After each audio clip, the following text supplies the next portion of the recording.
HarperCollins presents Night of the Fox by Jack Higgins. Read by Andy Creswell. Chapter 1.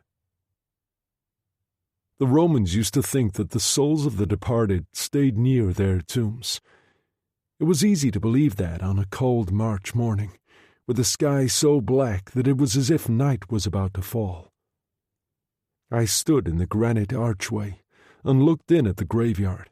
The notice board said Parish Church of St. Prelade, and the place was crammed with headstones and tombs, and here and there a granite cross reared up. There was a winged angel on the far side. I noticed that. And then thunder rumbled on the horizon, and rain swept in across the bay. The porter at the hotel had given me an umbrella, and I put it up and ventured in. On Sunday in Boston, I'd never heard of the British Channel Islands off the coast of France or the island of Jersey. Now it was Thursday, and here I was having travelled halfway round the world to seek the final answer to something that had taken 3 years out of my life. The church was very old and built of granite. I moved toward it through the tombstones, pausing to look out over the bay. The tide was out, and there was a fine sweep of golden sands extending to a concrete seawall, and I could see my hotel. I heard voices and, turning, saw 2 men in cloth caps, sacks over their shoulders, crouching under a cypress tree by the far wall of the graveyard. They stood up and moved away, laughing together as if at some joke, and I noticed they were carrying spades. They disappeared around the back of the church, and I crossed to the wall. There was a freshly dug grave, covered with a tarpaulin, although the tree gave it some protection from the rain. I don't think I've ever felt so excited. It was as if it had been waiting for me, and I turned and moved through the headstones to the entrance of the church, opened the door, and went inside. I'd expected a place of darkness and gloom, but the lights were on, and it was really very beautiful, the vaulted ceiling unusual in that it was constructed of granite. No evidence of wooden beams there at all. I walked toward the altar and stood for a moment, looking around me, aware of the quiet. There was the click of a door opening and closing. A man approached. He had white hair and eyes of the palest blue. He wore a black cassock and carried a raincoat over one arm. His voice was dry and very old, and there was a hint of Irish to it when he spoke. "Can I help you?" "Are you the rector?" "Oh, no." He smiled good-humouredly. "They put me out to grass a long time ago. My name is Cullen. Canon Donald Cullen. You're an American?" "That's right." I shook hands. He had a surprisingly firm grip. "Alan Stacy." "Your first visit to Jersey?" "Yes," I said. "Until a few days ago I never knew the place existed. Like most Americans, I'd only heard of New Jersey." He smiled. We moved toward the door, and he carried on. "You've chosen a bad time of the year for your first visit. Jersey can be one of the most desirable places on earth, but not usually during March." "I didn't have much choice," I said. "You're burying someone here today. Harry Martineau." He had started to pull on his raincoat and paused in surprise. "That's right. I'm performing the ceremony myself, as a matter of fact. 2 o'clock this afternoon. Are you a relative?" "Not exactly, although I sometimes feel as if I am. I'm an assistant professor of philosophy at Harvard. I've been working on a biography of Martineau for the past 3 years." "I see." He opened the door, and we went out into the porch. "Do you know very much about him?" I asked. "Very little, besides the extraordinary way he met his end." "And the even more extraordinary circumstance of his last rites," I said. "After all, Canon, it isn't often you get to bury a man 40 years after his death." The bungalow was at the other end of Sombrelades Bay, close to l'Horizon Hotel where I was staying. It was small and unpretentious, but the living room was surprisingly large, comfortable and cluttered, 2 walls lined with books. Sliding windows opened to a terrace and a small garden, the bay beyond. The tide was rushing in, the wind lifting the sea into whitecaps, and rain rattled against the window. My host came in from the kitchen and put a tray on a small table by the fire. "I hope you don't mind tea." "Tea will be fine." My wife was the coffee drinker in the family, but she died 3 years ago. I could never abide the stuff myself. He filled my cup and pushed it toward me as I sat down on the other side of the table from him. The silence hung between us. He raised his cup and drank very precisely, waiting. "You're very comfortable here," I said. "Yes," he said. "I do very well. Lonely, of course. The great weakness of all human beings, Professor Stacy, is that we all need somebody." He refilled his cup. "I spent 3 years in Jersey as a boy, and grew to love the place very much." "That would be easy enough." I looked out at the bay. "It's very beautiful." "I returned on holiday on many occasions. When I retired, I was a canon of Winchester Cathedral. Our only son moved to Australia many years ago, so—" He shrugged. "Jersey seemed an obvious choice, as my wife had owned this bungalow for many years, a legacy from an uncle." "That must have been convenient." "Yes, especially with the housing laws the way they are here." He put down his cup, took out a pipe, and started to fill it from a worn leather pouch.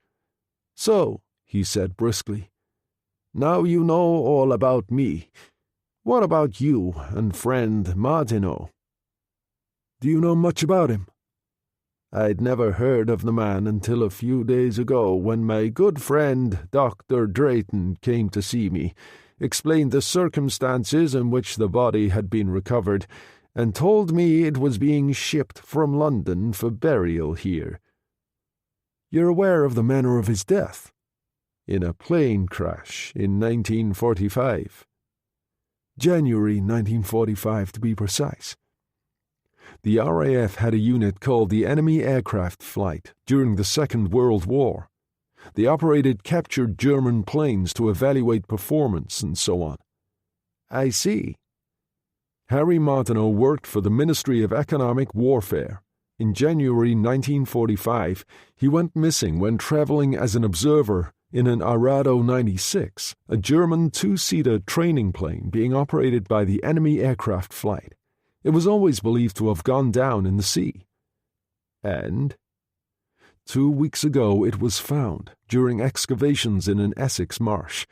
Work on the building site was halted while an RAF unit recovered what was left. "And Martineau and the pilot were still inside?" "What was left of them. For some reason, the authorities kept a low profile on the affair. News didn't filter through to me until last weekend. I caught the first plane out, arrived in London on Monday morning." He nodded. "You say you've been working on a biography of him. What makes him so special? As I told you, I'd never even heard his name before." "Nor had the general public," I said, "but in the 30s, in academic circles—" I shrugged. Bertrand Russell considered him one of the most brilliant and innovative minds in his field. "Which was?" "Moral philosophy." "An interesting study," the canon said.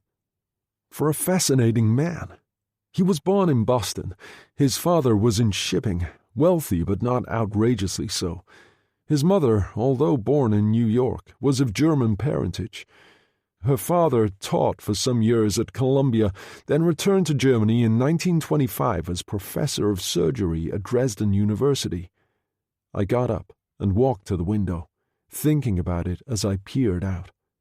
Martineau went to Harvard, did a doctorate at Heidelberg, was a Rhodes Scholar at Oxford, a Fellow of Trinity College, and Croxley Professor of Moral Philosophy by the age of 38. "A remarkable achievement," Cullen said. I turned. "But you don't understand. Here was a man who was questioning everything, turning his whole field upside down, and then the Second World War broke out, and the rest is silence. Until now, that is." "Silence?" "Oh, he left Oxford, we know that. Worked for the Ministry of Defence, and then the Ministry of Economic Warfare, as I told you. Many academics did that. But the tragedy was that he seems to have stopped working altogether in his chosen field. No more papers, and the book he'd been writing for years was left unfinished. We've got the manuscript at Harvard. Not a line written after September 1939. How very strange." I went back and sat down. We have all his papers in the Harvard Library. What really intrigued me on going through them was a personal thing. "And what was that?" When I finished high school at 18, instead of going straight to Harvard, I joined the Marines, did a year in Vietnam until a bullet in the left kneecap sent me home for good. Martineau did the same sort of thing, joined the American Expeditionary Force in the last few months of the First World War, underage, I might say, and served as an infantry private in the trenches in Flanders. I was fascinated by the fact that in turning from what we'd gone through, we'd both sought another answer in the same way. "From the hell of war to the cool recesses of the mind." Canon Cullen knocked out his pipe in the hearth. "I can't remember who said that. Some war poet or other." "God save me from those," I said. "Nam cost me a permanently stiff left leg, 3 years in the hands of psychiatrists, and a failed marriage." The clock on the mantelpiece struck 12. Cullen got up, moved to the sideboard, and poured whiskey from a cut-glass decanter into 2 glasses. He brought them back and handed me one. "I was in Burma during the war myself, which was bad enough." He sipped a little whiskey and put down his glass on the hearth. "And so, Professor, what about the rest?" "The rest? Priests are supposed to be ingenious souls who know nothing of the reality of life," he said in that dry, precise voice. "Rubbish, of course. Our business is confession, human pain, misery. I know people, Professor, after 52 years as an ordained priest, and one learns to know when they are not telling you everything." He put a match to his pipe and puffed away. "Which applies to you, my friend, unless I'm very much mistaken." I took a deep breath. "He was in uniform when they found him." He frowned. "But you said he was working for the Ministry of Economic Warfare." "German Luftwaffe uniform," I said. "Both he and the pilot." "Are you certain?" "I have a friend from the Vietnam days in the Marines called Tony Bianco. He's with the CIA at our embassy in London. They get to know things, these people. I had problems with the Ministry of Defence the other day. They were giving very little away about Martineau and that plane." "Your friend checked up for you." "And found out something else. The newspaper report about that Arado being from the enemy aircraft flight. That's suspect too." "Why?" "Because they always carried RAF Rondels. And according to Bianco's informant, this one still had Luftwaffe markings." "And you say you couldn't get any more information from official sources?" "None at all. Ridiculous though it may seem, Martineau and that flight is still covered by some wartime security classification." The old man frowned. "After 40 years?" "There's more," I said. "I had this kind of problem last year when I was researching. Ran into roadblocks, if you know what I mean. I discovered that Martineau was awarded the Distinguished Service Order in January 1944. One of those awards that appears in the list without explanation. No information about what he'd done to earn it." "But that's a military award, and a very high one at that. Martineau was a civilian." "Apparently civilians have qualified on rare occasions, but it all begins to fit with a story I heard when researching at Oxford 3 years ago. Max Kubel, the nuclear physicist, was a professor at Oxford for many years and a friend of Martineau's." "Now, I have heard about him," Cullen said. "He was a German Jew, was he not, who managed to get out before the Nazis could send him to a concentration camp?" "He died in 1973, I said, "but I managed to interview the old man who'd been his manservant at his Oxford college for more than 30 years. He told me that during the big German offensive in 1940 that led to Dunkirk, Kubel was held by the Gestapo under house arrest at Freiburg, just across the German border from France. An SS officer arrived with an escort to take him to Berlin." "So?" "The old boy, Howard his name was, said that Kubel told him years ago that the SS officer was Martineau." "Did you believe him?" "Not at the time. He was 91 and senile, but one has to remember Martineau's background. Quite obviously he could have passed for a German any time he wanted. He not only had the language, but had the family background." Cullen nodded. "So, in view of more recent developments, you're prepared to give more credence to that story?" "I don't know what to think anymore." I shrugged. "Nothing makes any sense. Martineau and Jersey, for example. To the best of my knowledge, he never visited the place, and he died 5 months before it was freed from Nazi occupation." I swallowed the rest of my whiskey. "Martineau had no living relatives. I know that because he never married. So who the hell is this Dr. Drayton of yours? I know one thing. He must have one hell of a pull with the Ministry of Defense to get them to release the body to him." "You're absolutely right." Canon Cullen poured me another Scotch whiskey. "In all respects, but one." "And what would that be?" "Dr. Drayton," he said, "is not a he, but a she. Dr. Sarah Drayton, to be precise." He raised his glass to toast me. "I am the resurrection and the life, saith the Lord. He that believeth in me, though he were dead, yet shall he live." Cullen sounded even more Irish as he lifted his voice bravely against the heavy rain. He wore a dark cloak over his vestments, and one of the funeral men stood beside him holding an umbrella. There was only one mourner, Sarah Drayton, standing on the other side of the open grave, an undertaker behind her with another umbrella. She looked perhaps 48 or 50, although, as I discovered later, she was 60, small and with a figure still trim in the black two-piece suit and hat. Her hair was short, expertly cut, and iron grey. She was not in any way conventionally beautiful, with a mouth that was rather too large and hazel eyes above wide cheekbones. It was a face of considerable character, with an impression of someone who had seen the best and worst that life had to offer. And there was an extraordinary stillness to her. If I had seen her only in passing, I'd have turned for a second look. She was that sort of woman. She ignored me completely, and I stayed back under what shelter the trees provided, getting thoroughly damp in spite of my umbrella. Cullen concluded the service, then moved toward her and spoke briefly. She kissed him on the cheek, and he turned and moved away toward the church, followed by the funeral men.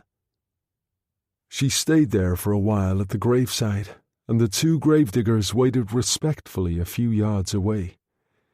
She still ignored me as I moved forward, picked up a little damp soil, and threw it down on the coffin. "Dr. Drayton," I said, "I'm sorry to intrude. My name is Alan Stacy. I wonder if I might have a few words. I'm not a reporter, by the way." Her voice was deeper than I had expected, calm and beautifully modulated. She said, without looking at me, "I know very well who you are, Professor Stacy. I've been expecting you at any time these past 3 years." She turned and smiled, and suddenly looked absolutely enchanting, and about 20 years of age. "We really should get out of this rain before it does us both a mischief. That's sound medical advice, and for free. My car is in the road outside. I think you'd better come back for a drink." The house was no more than 5 minutes away, reached by a narrow country lane along which she drove expertly at considerable speed. It stood in about an acre of well-tended garden, surrounded by beech trees, through which one could see the bay far below. It was Victorian from the look of it, with long, narrow windows and green shutters at the front and a portico at the entrance. The door was opened instantly as we went up the steps by a tall, sombre-looking man in a black alpaca jacket. He had silver hair and wore steel-rimmed glasses. "Ah, Vito," she said as he took her coat. "This is Professor Stacy." "Professore." He bowed slightly. "We'll have coffee in the library later," she said. "I'll see to the drinks." "Of course, Contessa." He turned away and paused and spoke to her in Italian. She shook her head and answered fluently in the same language. He went through a door at the rear of the hall. "Contessa?" I asked. "Oh, don't listen to Vito." She dismissed my query politely but firmly. "He's a terrible snob. This way." The hall was cool and pleasant. Black and white tiled floor, a curving staircase, and 2 or 3 oil paintings on the wall. 18th century seascapes. She opened a double mahogany door and led the way into a large library. The walls were lined with books, and French windows looked out to the garden. There was an Adam fireplace with a fire burning brightly in the basket grate, and a grand piano, the top crammed with photos, mostly in silver frames. "Scotch all right for you?" she asked. "Fine." She crossed to a sideboard and busied herself at the drinks tray. "How did you know who I was?" I asked. "Canon Cullen?" "I've known about you since you started work on Harry." She handed me a glass. "Who told you?" "Oh, friends," she said, "from the old days. The kind who get to know things." It made me think of Tony Bianco, my CIA contact at the embassy, and I was immediately excited. Nobody seems to want to answer any of my questions at the Ministry of Defense. I don't suppose they would. And yet they released the body to you. You must have influence. You could say that.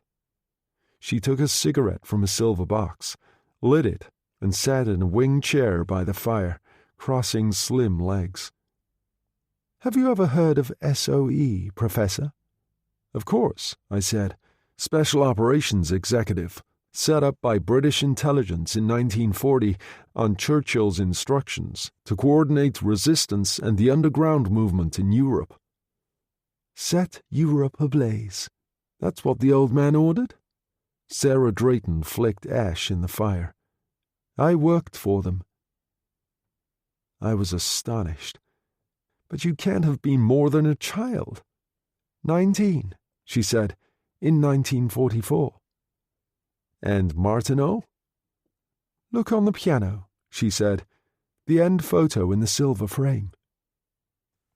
I crossed to the piano and picked the photo up, and her face jumped out at me, strangely unchanged except in one respect. Her hair was startlingly blonde and marcelled. That's the term I think they used to use. She wore a little black hat and one of those coats from the wartime period with big shoulders and tight at the waist. She also wore silk stockings and high-heeled shoes and clutched a black patent leather bag. The man standing next to her was of medium height and wore a leather military trench coat over a tweed suit, hands thrust deep into the pockets. His face was shadowed by a dark slouch hat, and a cigarette dangled from the corner of his mouth. The eyes were dark, no expression to them at all, and his smile had a kind of ruthless charm. He looked a thoroughly dangerous man. Sarah Drayton got up and joined me. Not much like the Croxley Professor of Moral Philosophy at Oxford there, is he? Where was it taken? I asked. In Jersey, not too far from here. May 1944, the 10th, I think. But I've been in Jersey long enough to know that it was occupied by the Germans at that time, I said. Very much so. And Martineau was here, with you. She crossed to a Georgian desk, opened a drawer, and took out a small folder. When she opened it, I saw at once that it contained several old photographs. She passed one to me. This one I don't keep on top of the piano for obvious reasons. She was dressed pretty much as she had been in the other photo, and Martineau wore the same leather trench coat. The only difference was the SS uniform underneath, the silver Death's Head badge in his cap. Standartenführer Max Vogel, she said. Colonel to you. He looks rather dashing, doesn't he? She smiled as she took it from me. He had a weakness for uniforms, Harry. Dear God, I said. What is all this? She didn't answer, but simply passed me another photo. It was faded slightly, but still perfectly clear. A group of German officers. In front of them stood two men on their own. One was Martineau in the SS uniform, but it was the other who took my breath away. One of the best-known faces of the Second World War, Field Marshal Erwin Rommel, the Desert Fox himself. I said, Was that taken here too? Oh, yes. She put the photos back in the desk and picked up my glass. I think you could do with another drink. Yes, I believe I could. She got me one, handed the glass to me, and we moved to the fire. She took a cigarette from the box. I should stop, I suppose. Too late now. Another bad habit Harry taught me. Do I get an explanation? Why not? She said, and turned as rain drummed against the French windows. I can't think of anything better to do on an afternoon like this. Can you? London, 1944. Chapter 2. It started, if one can ever be certain where anything starts, with a telephone call received by Brigadier Dougal Munro at his flat in Haston Place, 10 minutes' walk from the London headquarters of SOE in Baker Street. As head of Section D at SOE, he had two phones by his bed, one routed straight through to his office. It was this that brought him awake at 4 o'clock in the morning of April 28th, 1944. He listened, face grave, then swore softly. I'll be right over. One thing, check if Eisenhower is in town. Within 5 minutes he was letting himself out of the front door, shivering in the damp cold, lighting the first cigarette of the day as he hurried along the deserted street. He was at that time 65, a squat, powerful-looking man with white hair, his round, ugly face set off by steel-rimmed spectacles. He wore an old Burberry raincoat and carried an umbrella. There was very little of the military in either his bearing or his appearance, which was hardly surprising. His rank of brigadier was simply to give him the necessary authority in certain quarters. Until 1939, Dougal Munro had been an archaeologist by profession, an Egyptologist to be more precise, and Fellow of All Souls at Oxford. For 3 years now, head of Section D at SOE, what was commonly referred to in the trade as the Dirty Tricks Department. He turned in at the entrance of Baker Street, nodded to the night guard, and went straight upstairs. When he went into his office, Captain Jack Carter, his night duty officer, was seated behind his desk. Carter had a false leg, a legacy of Dunkirk. He reached for his stick and started to get up. "No, stay where you are, Jack," Munro told him. "Is there any tea?" "Thermos flask on the map table, sir." Munro unscrewed the flask, poured a cup, and drank. "God, that's foul, but at least it's hot. Right, get on with it." Carter now got up and limped across. There was a map of the southwest of England on the table, concentrating mainly on Devon, Cornwall, and the general area of the English Channel. "Exercise Tiger, sir," he said. "You remember the details." "Simulated landings for Overlord." "That's right. Here in Lyme Bay in Devon there's a place called Slapton Sands.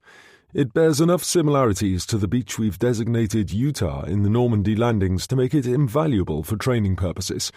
Most of the young Americans going in have no combat experience." "I know that, Jack," Munro said. "Go on."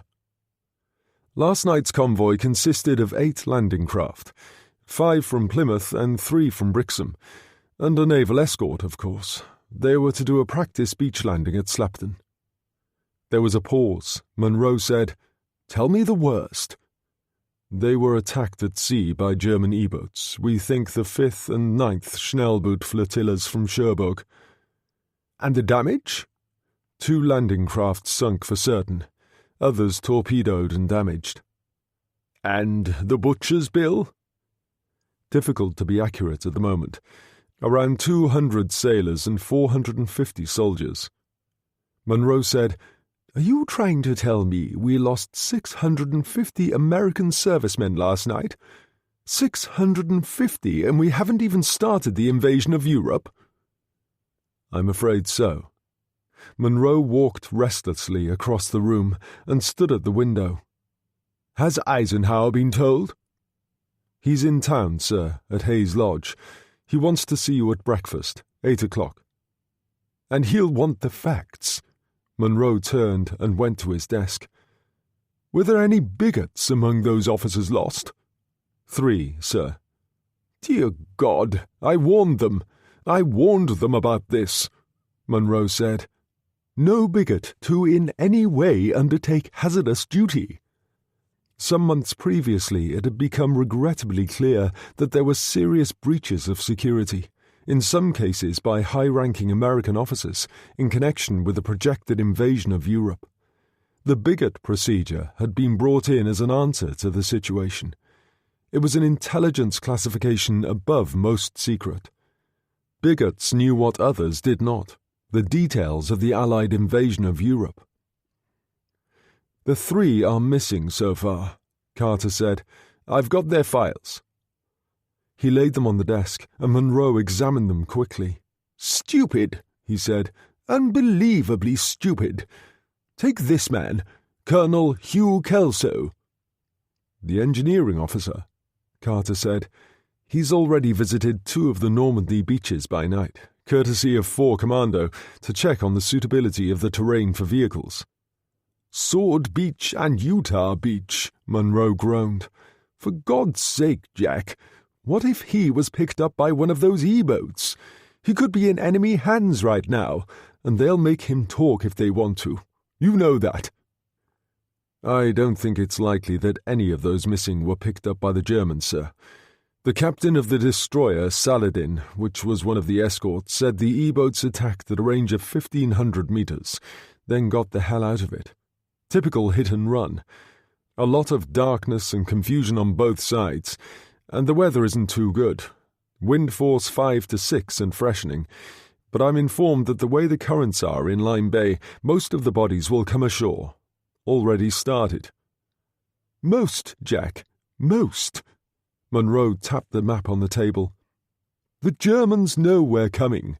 They're expecting the invasion. They're ready for it. Hitler's put Rommel himself in charge of all coastal fortifications, but they don't know where and they don't know when. He shook his head, staring down at the map. Wouldn't it be ironic if the greatest invasion in history had to be called off because one man with all the right information fell into the wrong hands? Not likely, sir, believe me, Carter said gently. This Colonel Kelso will come in on the tide with the rest of them. God help me, but I pray that he does, Jack. I pray that he does, Dougal Munro said fervently. But at that precise moment, Colonel Hugh Kelso was very much alive, more afraid than he had ever been in his life, cold and wet, and in terrible pain. He lay huddled in the bottom of a life raft in several inches of water about a mile offshore from the Devon coast, a contrary current carrying him fast towards Start Point on the southernmost tip of Lyme Bay, and beyond Start Point were the open waters of the English Channel. Kelso was 42, married with 2 daughters. A civil engineer, he had been managing director of the family firm of construction engineers in New York for several years and had a high reputation in the field, which was why he'd been drafted into the Engineering Corps in 1942 with the immediate rank of major. His experience with the engineering problems involved in beach landings on various islands in the South Pacific had earned him a promotion and a transfer to SHAEF headquarters in England to work on the preparation for the invasion of Europe. He'd taken part in Exercise Tiger on the request of the commanding officer for one reason only. The American 1st Engineer Special Brigade was one of the units assigned to take the beach designated as Utah during the coming Normandy landings, and Hugh Kelso had actually visited Utah Beach 6 weeks previously, under cover of darkness, guarded by British commandos. Slapton Sands was as close to the terrain as they could get. It had seemed sensible to seek his opinion, which was why he'd sailed on LST-31 from Plymouth. Like everyone on board, Kelso had been taken totally by surprise by the attack. A considerable number of flares had been noticed in the distance, which had been assumed to be from British MTBs. And then the first torpedo had struck, and the night had become a living hell of burning oil and screaming men. Although Kelso didn't know it then, 413 men were killed from LST-31 alone. In his own case, he was blown off his feet by the force of the explosion and slammed against a rail, toppling into the water. His life jacket kept him afloat, of course, but he lost consciousness, coming to his senses to find himself being towed through the icy water. The flames were 100 yards away, and in the reflected light, he was aware only of an oil-soaked face. "You're okay, sir. Just hang on. There's a life raft here." The life raft loomed out of the darkness. It was the new model of inflatable developed from Pacific Experience, a round, fat orange sphere riding high in the water and intended to carry as many as 10 men. There was a canopy on top to protect the occupants from wind and weather, the entrance flap standing open. "I'll get you in, sir. Then I'll go back for some more. Come on, up you go." Kelso felt weak, but his unknown friend was strong and muscular. He pushed hard, shoving Kelso in head first through the flap.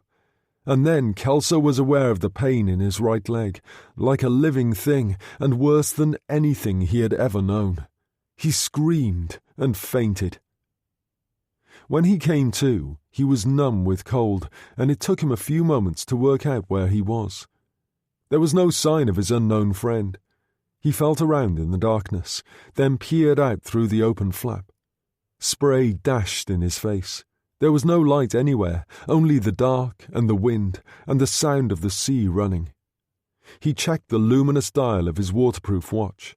It was almost 5 o'clock, and then he remembered that these life rafts carried an emergency kit. As he turned to feel for it, the pain started in his leg again. He gritted his teeth as his hands found the emergency kit box and got the lid open. There was a waterproof flashlight in a clip on the inside of the lid, and he switched it on. He was alone, as he had thought, in the orange cave, about a foot of water slopping around him. His uniform trousers were badly torn below the right knee, and when he put his hand inside gingerly, he could feel the raised edges of bone in several places. There was a very pistol in the box, and he fingered it for a moment. It seemed the obvious thing to send up one of its parachute distress flares, but then he paused, trying to make his tired brain think straight. What if the German naval units that had attacked them were still in the area? What if it was the enemy that picked him up? He couldn't take that chance. He was, after all, a bigot. In a matter of weeks, an armada of 6,000 ships would sail across the narrow waters of the English Channel, and Kelso knew time and place. No, better to wait until dawn. The leg was really hurting now, and he rummaged in the box and found the medical kit with its morphine ampules. He jabbed one in his leg and, after a moment's hesitation, used another. Then he found the bailer and wearily started to throw water out through the open flap. God, but he was tired. Too much morphine, perhaps, but at least the pain had dulled, and he dropped the bailer and pulled the plastic zip at the entrance and leaned back and was suddenly asleep. On his right, a few hundred yards away, was Start Point. For a while he seemed to be drifting towards the rocks, and then a contrary current pulled him away. 10 minutes later, the life raft passed that final point of land, and a freshening wind drove it out into the cold waters of the English Channel. Eisenhower was seated in the Regency bow window of the library at Hayes Lodge, having breakfast of poached eggs, toast, and coffee, when the young aide showed Dougal Munro in. "Leave us, Captain," the general said, and the aide withdrew. "Difficult to smile this morning, Brigadier." "I'm afraid so." "Have you eaten?" "I haven't eaten breakfast for years, General." For a moment, Eisenhower's face was illuminated by that famous and inimitable smile. "Which shows you aren't an old military hand. You prefer tea, don't you?" "Yes, General."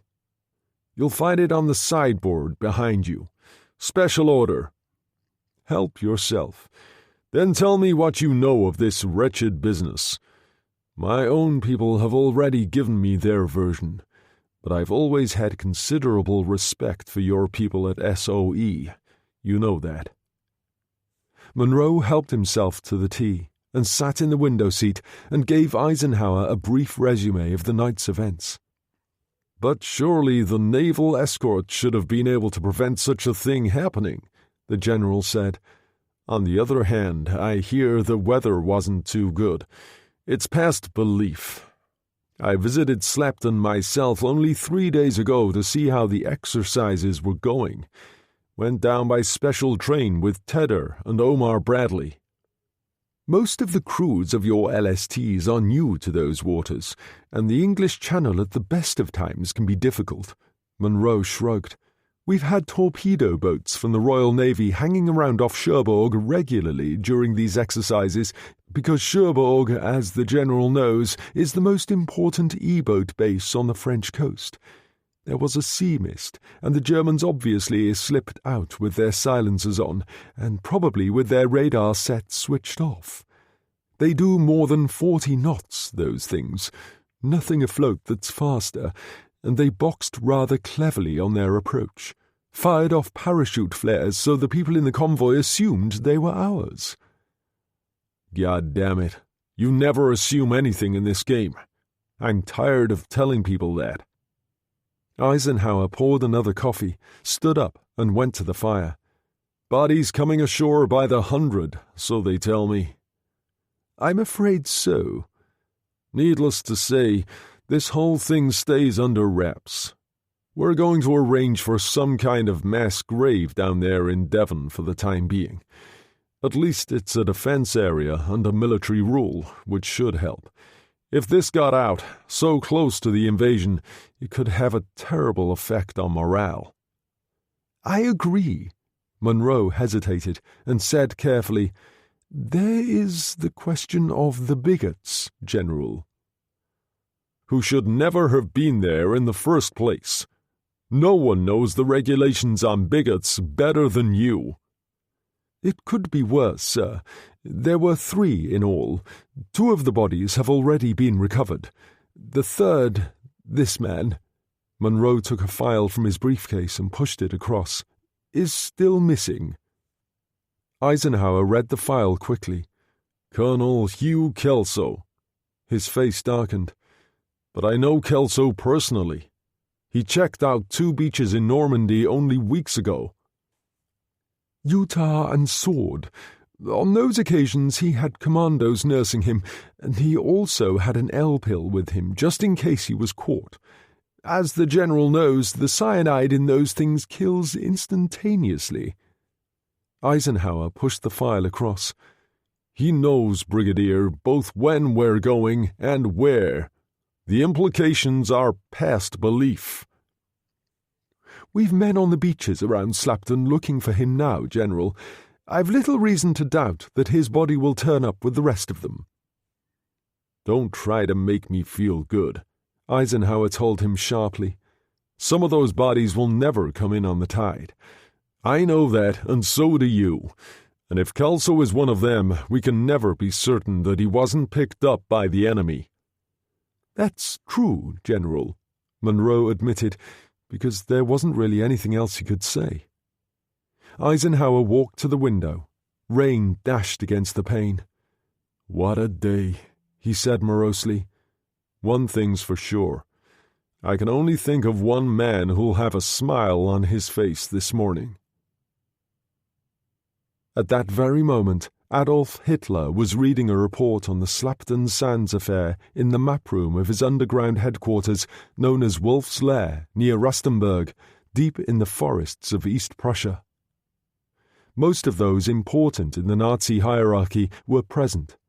Heinrich Himmler, Reichsführer of the SS and chief of both state and secret police, Joseph Goebbels, Reichsminister for Propaganda, Reichsleiter Martin Bormann, secretary to the Führer among other things, and Oberführer Rattenhuber, Himmler's chief of security and commander of the SS Guard at Rustenburg. Hitler almost danced with delight and crumpled the thin paper of the message in one hand. "So, our Navy can still strike, and hard, right in the enemy's own backyard. 3 ships sunk and hundreds of casualties." His eyes sparkled. "A bad morning for General Eisenhower, gentlemen." There was general enthusiasm. "Good news indeed, my Führer," Goebbels said, and delivered his usual high laugh. Bormann, who had been the first to see the message, said quietly, "If we can do this to them off the coast of Devon, my Führer, all things are possible off the coast of France." "They won't even get ashore," Himmler put in. "Probably not," Hitler said in high good humor. "But now, gentlemen, to the purpose of our meeting." They grouped around the circular table, and he tapped the large-scale map of France. "The Westfall proceeds, I think." He turned to Bormann. "The report on Army Group B, which I asked for, has it arrived?"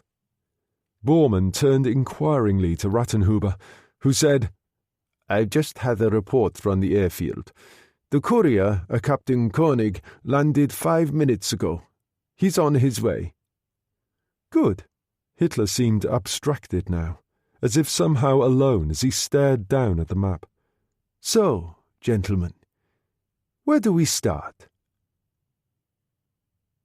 On December 26, 1943, a remarkable and gifted young German officer, Colonel Klaus von Stauffenberg, reported for a meeting at Rustenburg with a time bomb in his briefcase. Unfortunately, the meeting did not take place, as the Führer had already departed for Bavaria for the Christmas holiday. In spite of having lost his left eye and right hand in action, von Stauffenberg was Chief of Staff to General Olbricht of the General Army Office, and the center of a conspiracy of army generals whose aim was to assassinate the Führer and save Germany from disaster. His own abortive attempt at Christmas 1943 was only one of many that failed. Yet there was no shortage of volunteers to the cause, as witness Captain Karl Koenig, travelling in the rear of the military car from the airfield to Wolf's Lair on that grey April morning with the papers from Berlin that Hitler had requested. He was in a highly nervous state, which was hardly surprising when one considered the time bomb carefully placed in the false bottom of the briefcase. He had told the pilot at Rastenburg Airfield to be ready for a quick turnaround, and his fingers trembled as he lit a cigarette. The SS driver and guard in front stared woodenly ahead, and as time passed, Koenig's nervousness increased. There were minefields on either side in the gloomy woods, electric fences, guards patrolling everywhere with savage dogs, and 3 gates to pass through to reach the inner compound. Still, time to arm the bomb. Once done, it would give him exactly 30 minutes, they had told him. He reached for the lock on the left-hand strap of the briefcase and depressed it. There was an immediate and very powerful explosion which killed Koenig and the 2 guards instantly and blew the car apart. Hitler was beside himself with rage, pacing up and down in the map room. Again and yet again they try. He turned on Rattenhuber. And you, Oberführer, what about you? Sworn to protect my personal safety. My Führer, Rattenhuber stammered. What can I say? Nothing. Hitler stormed and turned on the rest of them. You say nothing of use to me, not any of you. In the shocked silence, it was Himmler who spoke, his voice dry and precise. That there has been negligence here is true, my Führer, but surely we see further proof in the failure of this dastardly attempt of the certainty of your own destiny, further proof of Germany's inevitable victory under your inspired guidance. Hitler's eyes blazed, his head went back. As always, Reichsführer, you see. The only one who does. He turned on the others. Get out, all of you. I wish to talk to the Reichsführer alone. They went without a murmur, Goebbels the last one to leave. Hitler stood staring down at the map desk, hands clasped behind him. In what way may I serve my Führer? Himmler asked. There is a plot. Am I not right? Hitler said. A general conspiracy to destroy me. And this Captain Koenig was simply an agent? Not so much a general conspiracy as a conspiracy of generals, my Führer. Hitler turned sharply. Are you certain? Oh, yes, but proof, that is something else. Hitler nodded. Koenig was an aide of General Olbricht. Is Olbricht one of those you suspect? Himmler nodded. And the others? Generals Stief, Wagner, von Haas, Lindemann, several more, all being closely watched. Hitler stayed remarkably cool. Traitors, each and every one. No firing squad. A noose each when the time comes. No one higher, though. It would seem our field marshals are loyal at least. I wish I could confirm that, my Führer, but there is one who is heavily suspect. I would be failing in my duty not to tell you. Then tell me. Rommel. Hitler smiled a ghastly smile that was almost one of triumph, turned and walked away, and turned again, still smiling. I think I suspected it.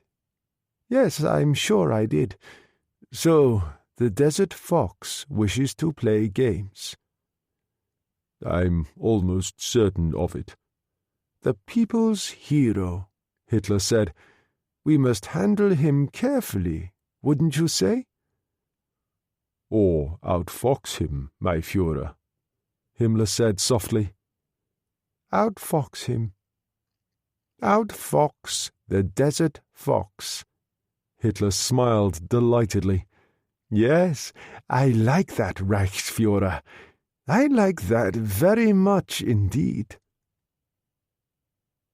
Hugh Kelso slept until noon, and when he awakened, he was sick. He turned over in the violently pitching life raft and pulled down the zip of the entrance flap. His heart sank. There was nothing but sea, the life raft twisting and turning on the angry waves. The sky was black, heavy with rain, and the wind was gusting 5 or 6, he could tell that. Worst of all, there wasn't a hint of land anywhere. He was well out in the English Channel, so much was obvious. If he drifted straight across, wasn't picked up at all, he'd hit the coast of France, possibly the Cherbourg Peninsula. Below that, in the Gulf of St. Malo, were the Channel Islands, Alderney, Guernsey and Jersey. He didn't know much about them except that they were British and occupied by the enemy. He was not likely to be carried as far south as that, though. He got the very light out and fired an orange distress flare. There was seldom any German naval traffic in the Channel during daylight. They tended to keep to the inshore run behind their minefields. He fired another flare, and then water cascaded in through the flap, and he hurriedly zipped it up. There were some field rations in the emergency kit. He tried to eat one of the dried fruit blocks and was violently sick, and his leg was on fire again. Hurriedly, he got another morphine ampule and injected himself. After a while, he pillowed his head on his hands and slept again. Outside, the sea lifted as the afternoon wore on. It started to get dark soon after 5 o'clock. By that time, the wind was blowing southeasterly, turning him away from the French coast and the Cherbourg Peninsula, so that by 6 o'clock he was 10 miles to the west of the Cascais Lights, off the island of Alderney. And then the wind veered again, pushing him down along the outer edge of the Gulf of St. Malo toward Guernsey. Kelso was aware of none of these things. He awakened around 7 o'clock with a high temperature, washed his face with a little water to cool it, was sick again, and dropped into something approaching a coma. In London, Dougal Munro was working at his desk, the slight scratching of his pen the only sound in the quiet of the room. There was a knock at the door, and Jack Carter limped in with a folder in one hand. He put it down in front of Munro. "Latest list from Slapton, sir." "Anything on Kelso?" "Not a thing, sir, but they've got every available ship out there in the bay looking for the missing bodies." Dougal Munro got up and moved to the window. The wind moaned outside, hurling rain against the pane. He shook his head and said softly, "God help sailors at sea on a night like this." Chapter 3. As commander of Army Group B, Field Marshal Erwin Rommel was responsible for the Atlantic Wall defences, his sole task to defeat any Allied attempt to land in northern France. Since taking command in January of 1944, he had strengthened the coastal defences to an incredible degree, tramping the beaches, visiting every strongpoint, impressing his own energetic presence on everyone from divisional commanders to the lowliest private. His headquarters seemed permanently on the move, so that no one could be sure where he was from one day to the next. He had an uncomfortable habit of turning up in his familiar black Mercedes, accompanied only by his driver and his most trusted aide from Africa Corps days, Major Conrad Hofer. On the evening of that fateful day, at about the time Hugh Kelso was somewhere in the general area of the Cascais Light, west of Alderney, the Field Marshal was sitting down to an early dinner with the officers of the 21st Parachute Regiment in a chateau at Campeau, some 10 miles from Saint-Lô in Normandy. His primary reason for being there was sound enough. The High Command and the Führer himself believed that the invasion, when it came, would take place in the area of the Pas-de-Calais. Rommel disagreed, and had made it clear that if he were Eisenhower, he would strike for Normandy. None of this had done anything for his popularity among the people who counted at OKW, High Command of the Armed Forces in Berlin. Rommel didn't give a damn about that anymore. The war was lost. The only thing that was uncertain was how long it would take. Which brought him to the second reason for being in Normandy. He was involved in a dangerous game, and it paid to keep on the move. For since taking command of Army Group B, he had renewed old friendships with General von Stolpnagel, military governor of France, and General Alexander von Falkenhausen. Both were involved with von Stauffenberg in the conspiracy against Hitler. It had not taken them long to bring Rommel around to their point of view. They had all been aware of the projected assassination attempt at Rastenburg that morning. Rommel had sent Konrad Hofer by air to Berlin the previous day to await events at General Olbricht's headquarters, but there had been no news at all. Not a hint of anything untoward on the radio.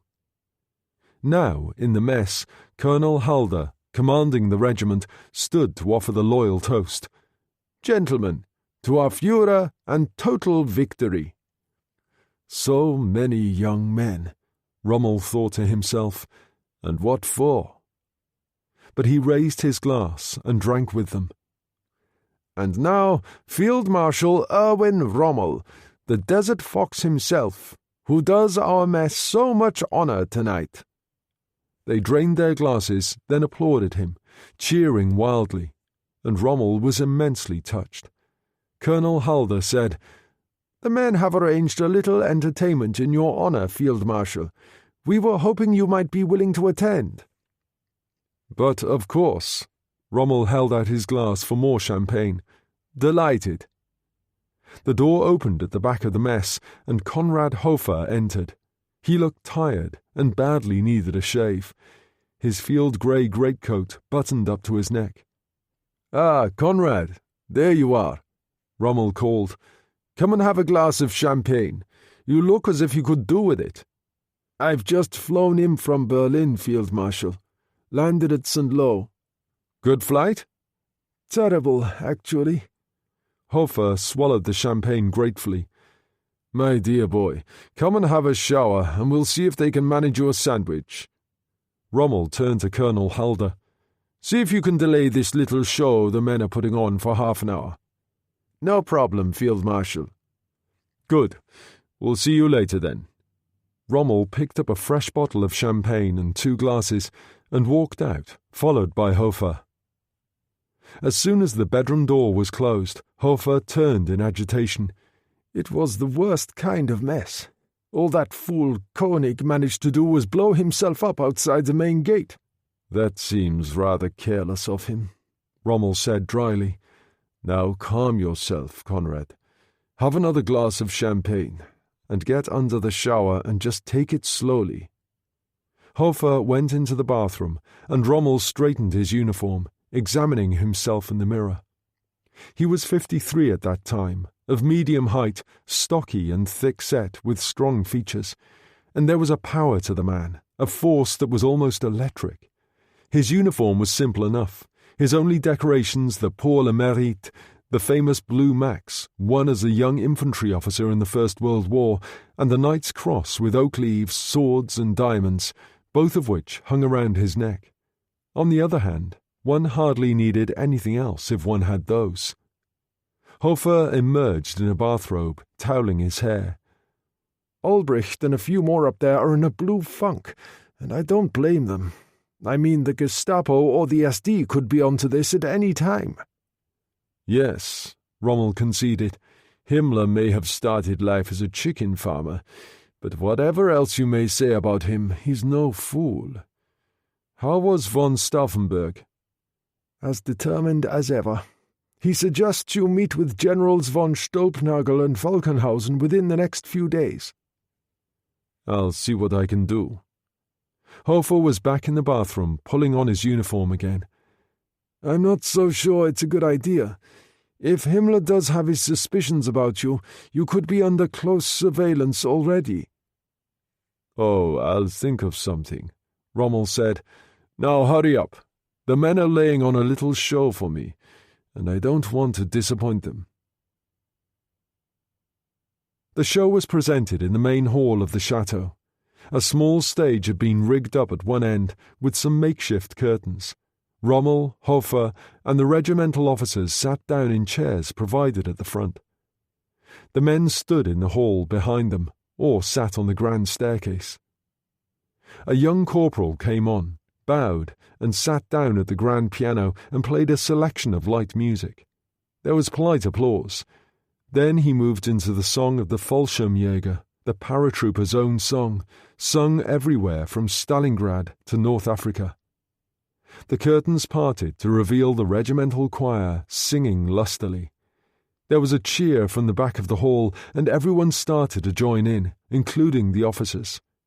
Without pause, the choir moved straight into several choruses of "We March Against England," an unfortunate choice, Rommel told himself. It was interesting to note that no one tried singing the Horst Wessel. The curtain came down to a storm of cheering, and several instrumentalists came on, grouped themselves around the pianist, and played 2 or 3 jazz numbers. When they were finished, the lights went down, and there was a pause. "What's happening?" Rommel demanded. "Wait and see, Herr Field Marshal. Something special, I assure you." The pianist started to play the song that was most popular of all with the German forces, Lili Marleen. The curtains parted to reveal only a pool of light on a stool in the centre of the stage from a crude spotlight.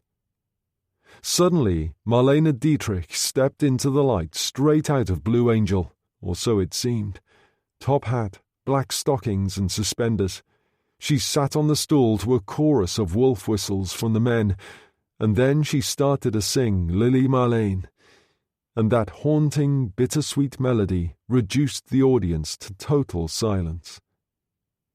A man, of course, Rommel could see that, but a brilliant impersonation, and he joined in the applause enthusiastically. "Who on earth is that?" he asked Colonel Hulder. "Our orderly room corporal, Berger. Apparently he used to be some sort of cabaret performer." "Brilliant," Rommel said. "Is there more?" "Oh yes, Herr Field Marshal. Something very special." The instrumentalists returned, and the choir joined them in a few more numbers. There was another pause when they departed, and then a steady, muted drum roll. The curtain rose to reveal subdued lighting. As the choir started to sing the song of the Afrika Korps from the side of the stage, Rommel walked on. And it was quite unmistakably he. The cap with the desert goggles, the white scarf carelessly knotted at the neck, the old leather greatcoat, the field marshal's baton in one gloved hand, the other arrogantly on the hip. The voice, when he spoke, was perfect as he delivered a few lines of his famous battlefield speech before El Alamein. "I know I haven't offered you much. Sand, heat, and scorpions, but we've shared them together. One more push and it's Cairo, and if we fail, well, we tried, together." There was total silence from the body of the hall as Colonel Hulder glanced anxiously at Rommel. "Field Marshal, I hope you're not offended." "Offended? I think he's marvellous," Rommel said, and jumped to his feet. "Bravo!" he called, and started to clap, and behind him the entire audience joined in with the chorus of the Afrika Korps song, cheering wildly.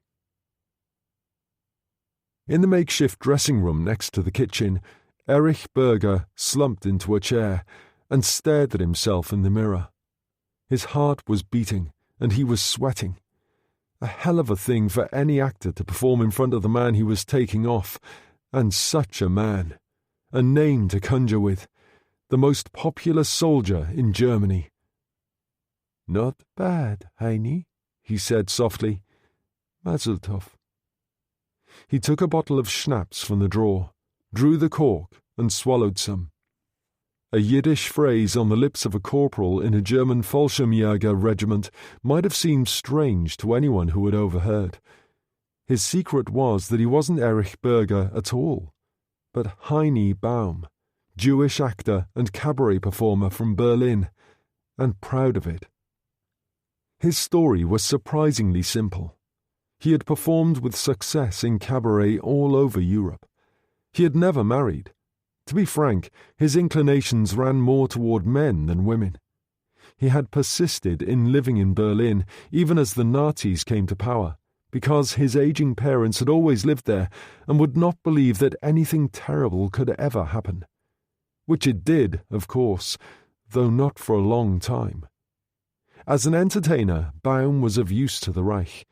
He still had to wear his Star of David on his coat, but a series of special permits kept him afloat, and his parents with him, while all around them their friends were taken away. And then there was the fateful night in 1940 when he had arrived at the end of his street, coming home from cabaret, in time to see the Gestapo taking his mother and father from their house. He had turned and run, like the coward he was, pausing only in a side street to tear the Star of David from his coat. He was 44 years of age and looked 10 years younger on a good day. Nowhere to go, for his papers told the world he was a Jew. So he'd caught a train to Kiel with the wild idea that he might be able to get a ship from there to somewhere. Anywhere. He'd arrived just after one of the first of the devastating RAF raids on that city, had stumbled through the chaos and flames of the city centre, searching for shelter as the RAF came back for a second go. Lurching down into a cellar, he'd found a man and a woman and a 12-year-old girl dead, all from the same family, he learned when he examined their identity cards. Erich Berger, his wife and daughter. And one thing more. In Berger's pocket were his call-up papers, ordering him to report the following week. What better hiding place could a Jew who was afraid to be a Jew find? Sure, he was 10 years older than Berger, but it wouldn't show. To change the photos on the 2 identity cards was simple enough, so that the body he dragged out to leave in the rubble of the street to be found later was that of Heini Baum, Jew of Berlin. It had been necessary to obliterate most of the dead man's face with a brick, just to help things along, but after what he'd been through, that part was easy. How ironic that it was the paratroops he'd been inducted into. He'd been everywhere. Crete, Stalingrad, North Africa, a nice flashy hero in his Luftwaffe blouse and baggy paratroopers pants and jump boots, with the Iron Cross second and first class to prove it. He took another pull at the schnapps bottle, and behind him the door opened, and Rommel, Colonel Hulda, and Hofer entered.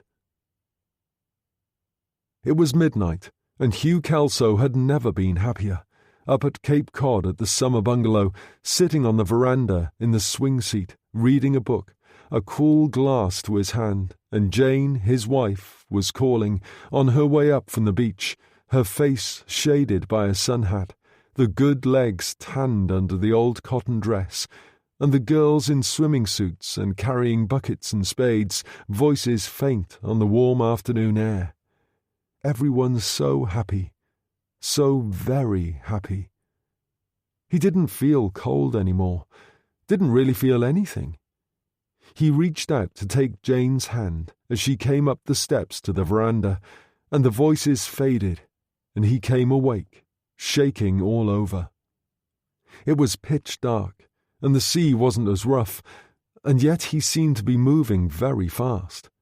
He pulled down the zip on the flap with stiff fingers and peered out. Only a slight phosphorescence as the water turned over, and a vast darkness. His eyes were weary, sore from the salt water. For a wild moment he thought he saw a light out there. He shook his head, closed, then opened his eyes again. A mistake, of course. Only the never-ending night. He zipped up the flap, lay back and closed his eyes, trying to think of Jane and his 2 daughters. Perhaps they would come back again. Although he didn't know it, he had already drifted something like 70 miles since leaving Lyme Bay on the Devon coast, and his eyes had not deceived him. What he had just seen through the darkness was a momentary flash of light, as a sentry at the German guard post on Plymouth Point, on the southwest corner of the island of Guernsey, had opened up a door to go out on duty. To the southeast, perhaps 30 miles away, was Jersey, the largest of the Channel Islands. It was in this general direction that the freshening wind bore him as he slept on. Rommel leaned on the mantelpiece and stirred the fire with his boot. So, the others would like me to talk with von Stulpnagel and Falkenhausen? Yes, Herr Field Marshal, Hofer said, but as you point out, one must take things very carefully at the moment. For such a meeting, secrecy would be essential. And opportunity, Rommel said. Secrecy and opportunity. The clock on the mantelpiece chimed twice, and he laughed. 2 o'clock in the morning. The best time for crazy ideas. What are you suggesting, Herr Field Marshal? Quite simple, really. What is it now? Saturday? What if we arranged a meeting next week at some agreed rendezvous with von Stulpnagel and Falkenhausen, while I was actually supposed to be somewhere else? Jersey, for example. The Channel Islands? Hofer looked bewildered. The Führer himself suggested not 2 months ago that I inspect the fortifications there. You know my feelings about the military importance of the islands. The Allies will never attempt a landing. It would cause too many civilian casualties.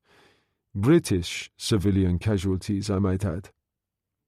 And yet they tie up the 319 Infantry Division, Hofer said. 6,000 troops in Jersey alone.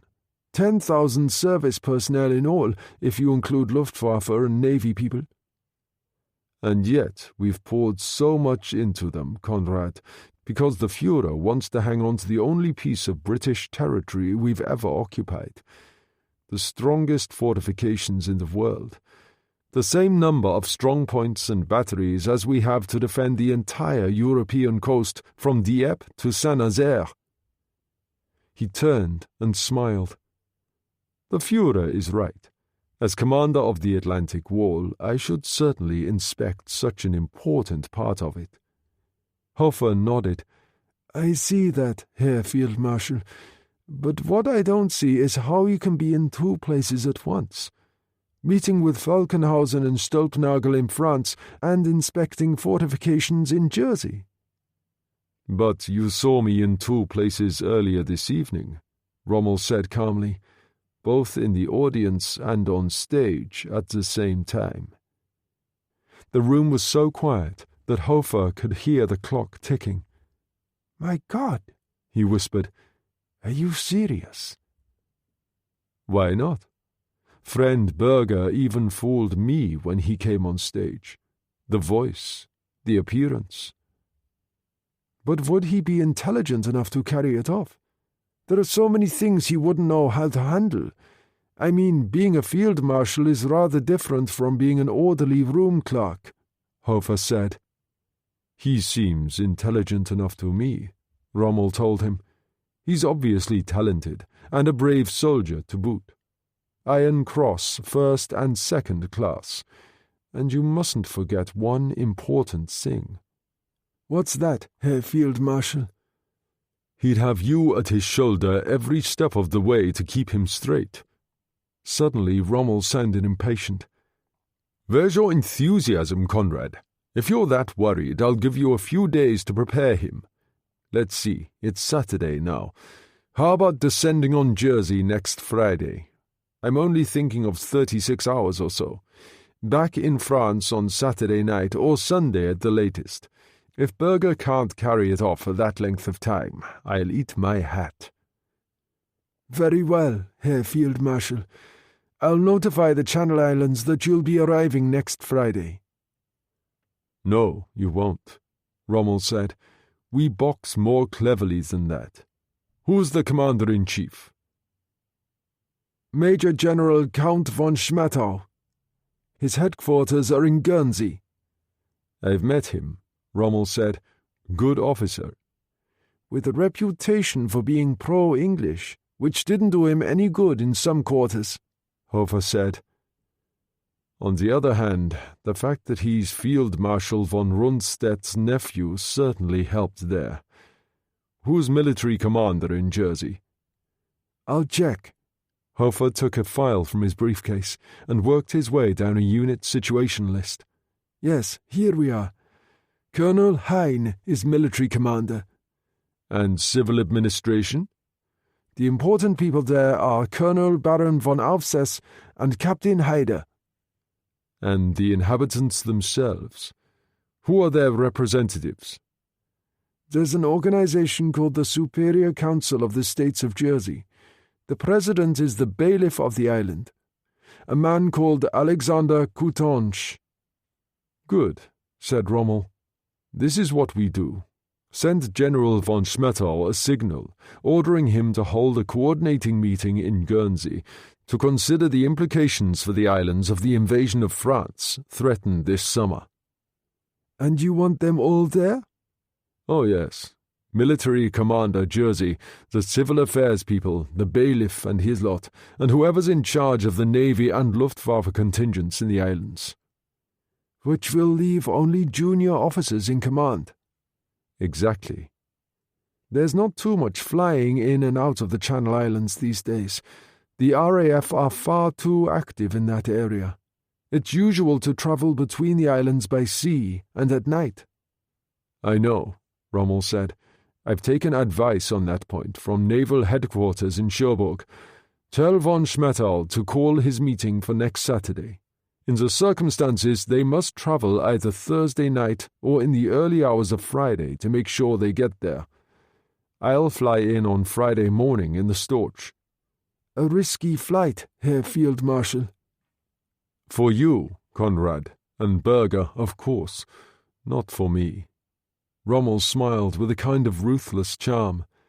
"The first thing they'll know about my arrival is when you ask the tower for permission to land at the airfield." "And what will von Schmettau think?" "That the whole thing has been a deliberate ploy so that I can make a snap inspection of the military situation in the island and its defences." "That's really rather clever," Hofer said. "Yes, I think it is." Rommel started to unbutton his tunic. "In the meantime, I'll meet with Falkenhausen and Stolpnagel at some quiet spot and get on with it." He yawned. "I think I'll go to bed. See that signal goes to von Schmettau in Guernsey tomorrow. Oh, and speak to Colonel Halder first thing in the morning. Tell him I'm much taken with Corporal Berger and want to borrow him for a while. I don't think he'll make any difficulties." "I doubt it, Herr Field Marshal," Hofer said. "Sleep well." And he went out. Dougal Munro slept on a small military bed in the corner of his office at Baker Street that night. It was about 3 o'clock in the morning when Jack Carter shook him gently awake. Munro opened his eyes instantly and sat up. "What is it?" "Latest lists from Slapton, sir. You asked to see them. Still over 100 bodies missing." "And no sign of Kelso?" "I'm afraid not. General Montgomery isn't too happy, but he has had an assurance from the Navy that the E-boats couldn't have picked survivors up. They were too far away." "The trouble with life, Jack, is that the moment someone tells you something is impossible, someone else promptly proves that it isn't. What time is first light?" "Just before 6. That should make a big difference to the final search." "Order a car for 8 o'clock. We'll take a run down to Slapton and see for ourselves." "Very well, sir. Are you going back to sleep?" "No, I don't think so." Munro stood up and stretched. "Think I'll catch up on some paperwork. No peace for the wicked in this life, Jack." At 6 o'clock on that same morning, Kelso came awake from a strange dream in which some primeval creature was calling to him from a great distance.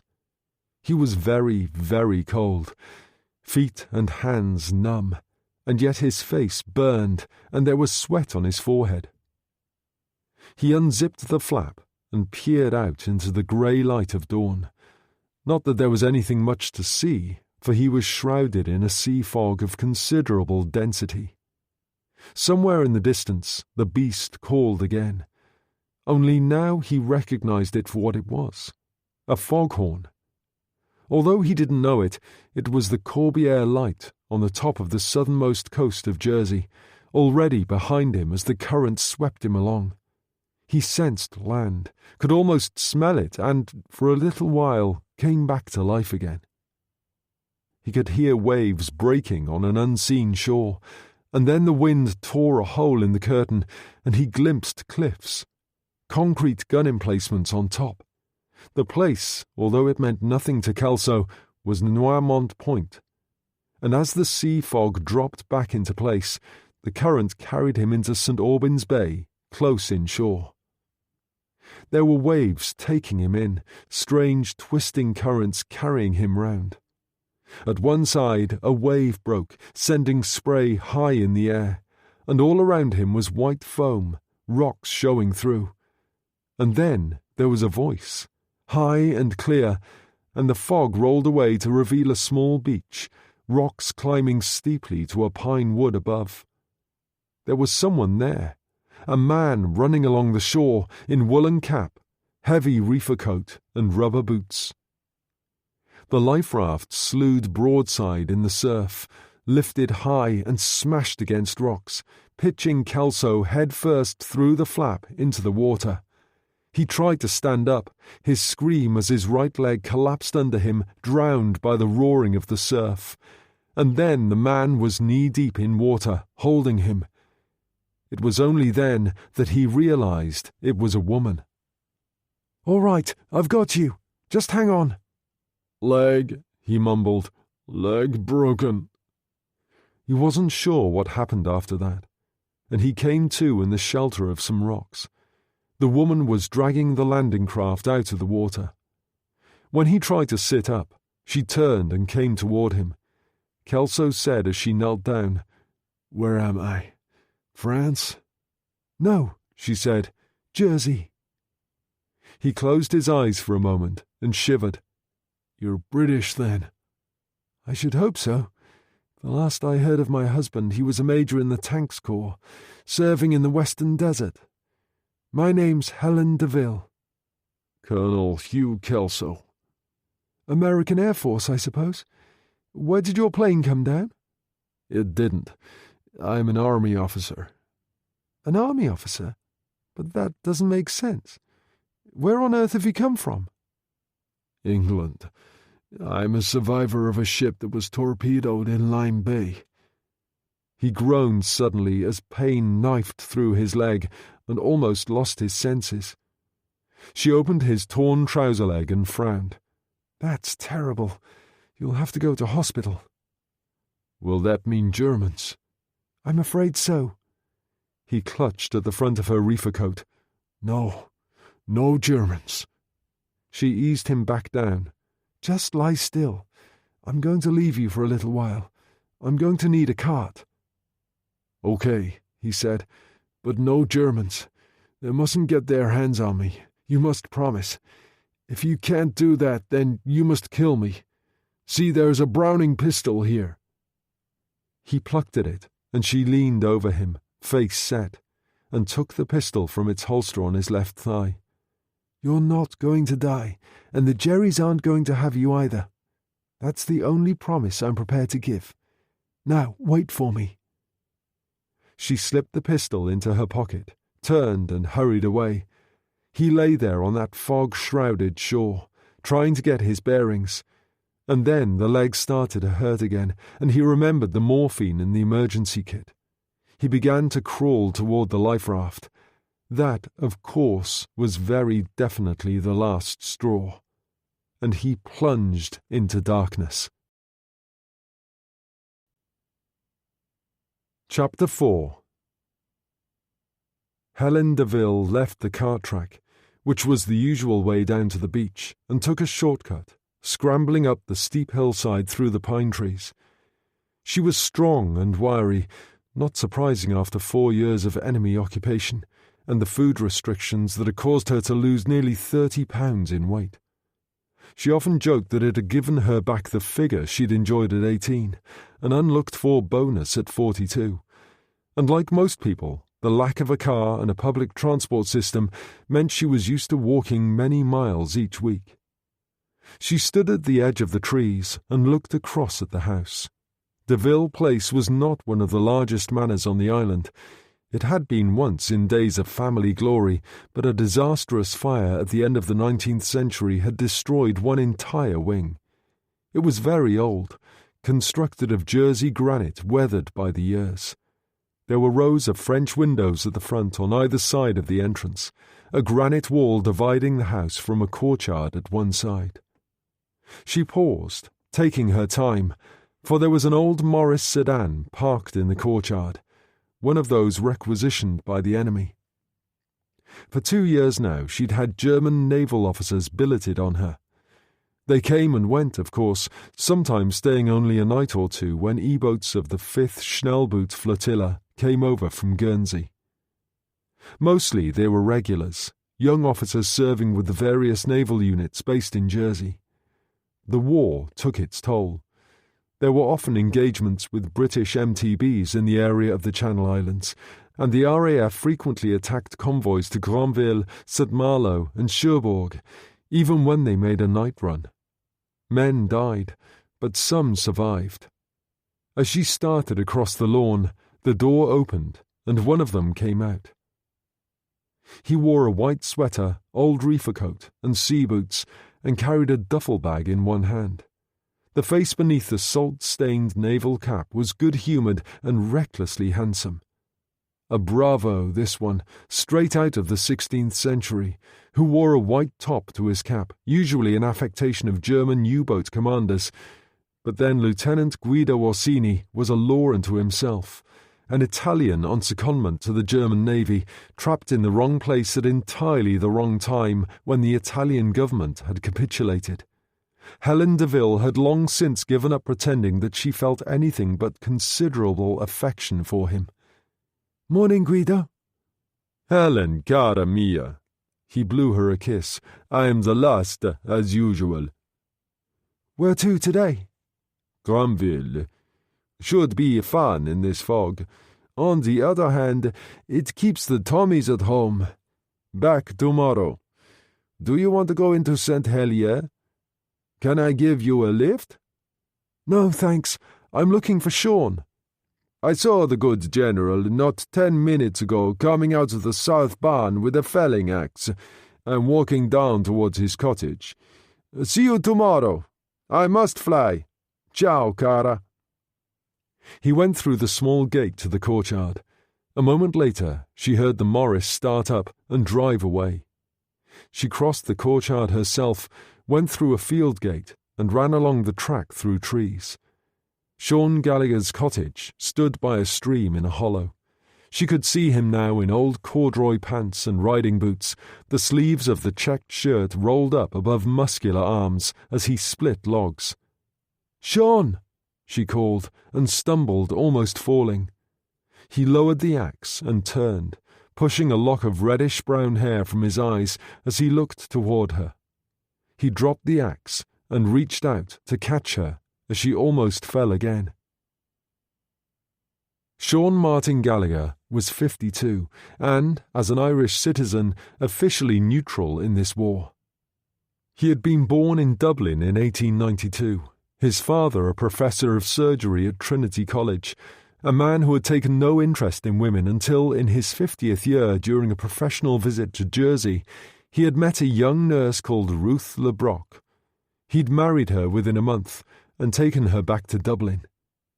She died in childbirth the following year, and the boy Sean grew up spending the long summers each year in Jersey with his grandparents, the rest of the time in Dublin with his father.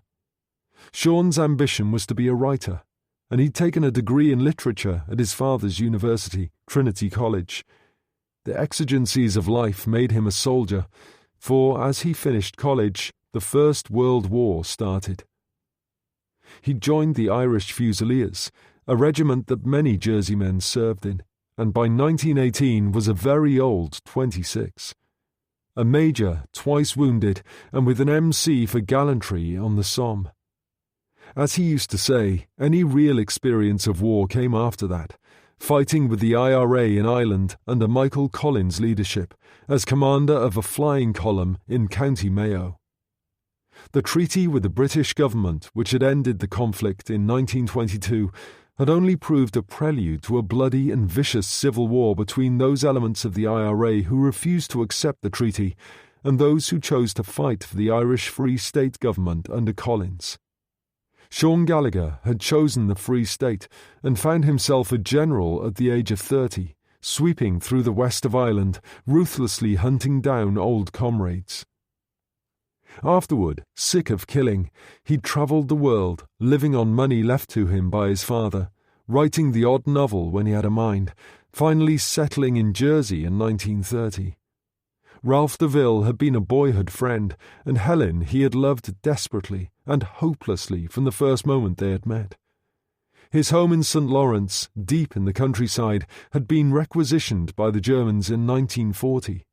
Helen, with Ralph away serving with the British Army, needed a strong right arm, which explained his presence at the dower cottage on the estate. And he still loved her, of course, and still quite hopelessly. The old cart had seen better days, and the horse was considerably leaner than it should have been as they negotiated the track down to the beach, Sean Gallagher leading the horse, Helen at his side. "If this goes wrong," he said gravely, "if they find out we're helping this man, it won't just be a prison sentence. It could mean a firing squad, or one of those concentration camps they're talking about." "And what about you?" "Jesus, woman, I'm a neutral. Don't I keep telling you that?" He smiled mischievously, the grey eyes full of humour. "If they want to keep that old bastard de Valera sweet back in Dublin, they've got to handle me with dress gloves. Mind you, after the way I chased the arse off him all over Ireland in the Civil War, you might welcome the news that they want to shoot me." She burst out laughing. "I love you, Sean Gallagher. You always make me feel good at the worst times." She put an arm around the small, lean man's shoulders and kissed him on the cheek. "As a brother," he said, "you love me as a brother, as you often remind me. So keep your mad passion in your pocket, woman, and concentrate. Colonel Hugh Kelso," he said, "an American Army officer torpedoed off Devon." "That's right." "And what was all that about how the Germans mustn't get their hands on him?" "I don't know. He was half out of his mind, and his legs in a terrible state, but at the suggestion he might have to go to hospital, he went crazy. Said it would be better if I shot him." "A fine old mess from the sound of it," Gallagher said, and led the horse down onto the fog-shrouded beach. It was very quiet, the sea calm, so quiet that they could hear the whistle of the German military train from across the bay as it ran along the front from St. Helier to Millbrook. Hugh Kelso lay face down on the sand, unconscious. Sean Gallagher turned him over gently and examined the leg. He gave a low whistle. "He needs a surgeon, this lad. I'll get him in the cart while he's still out.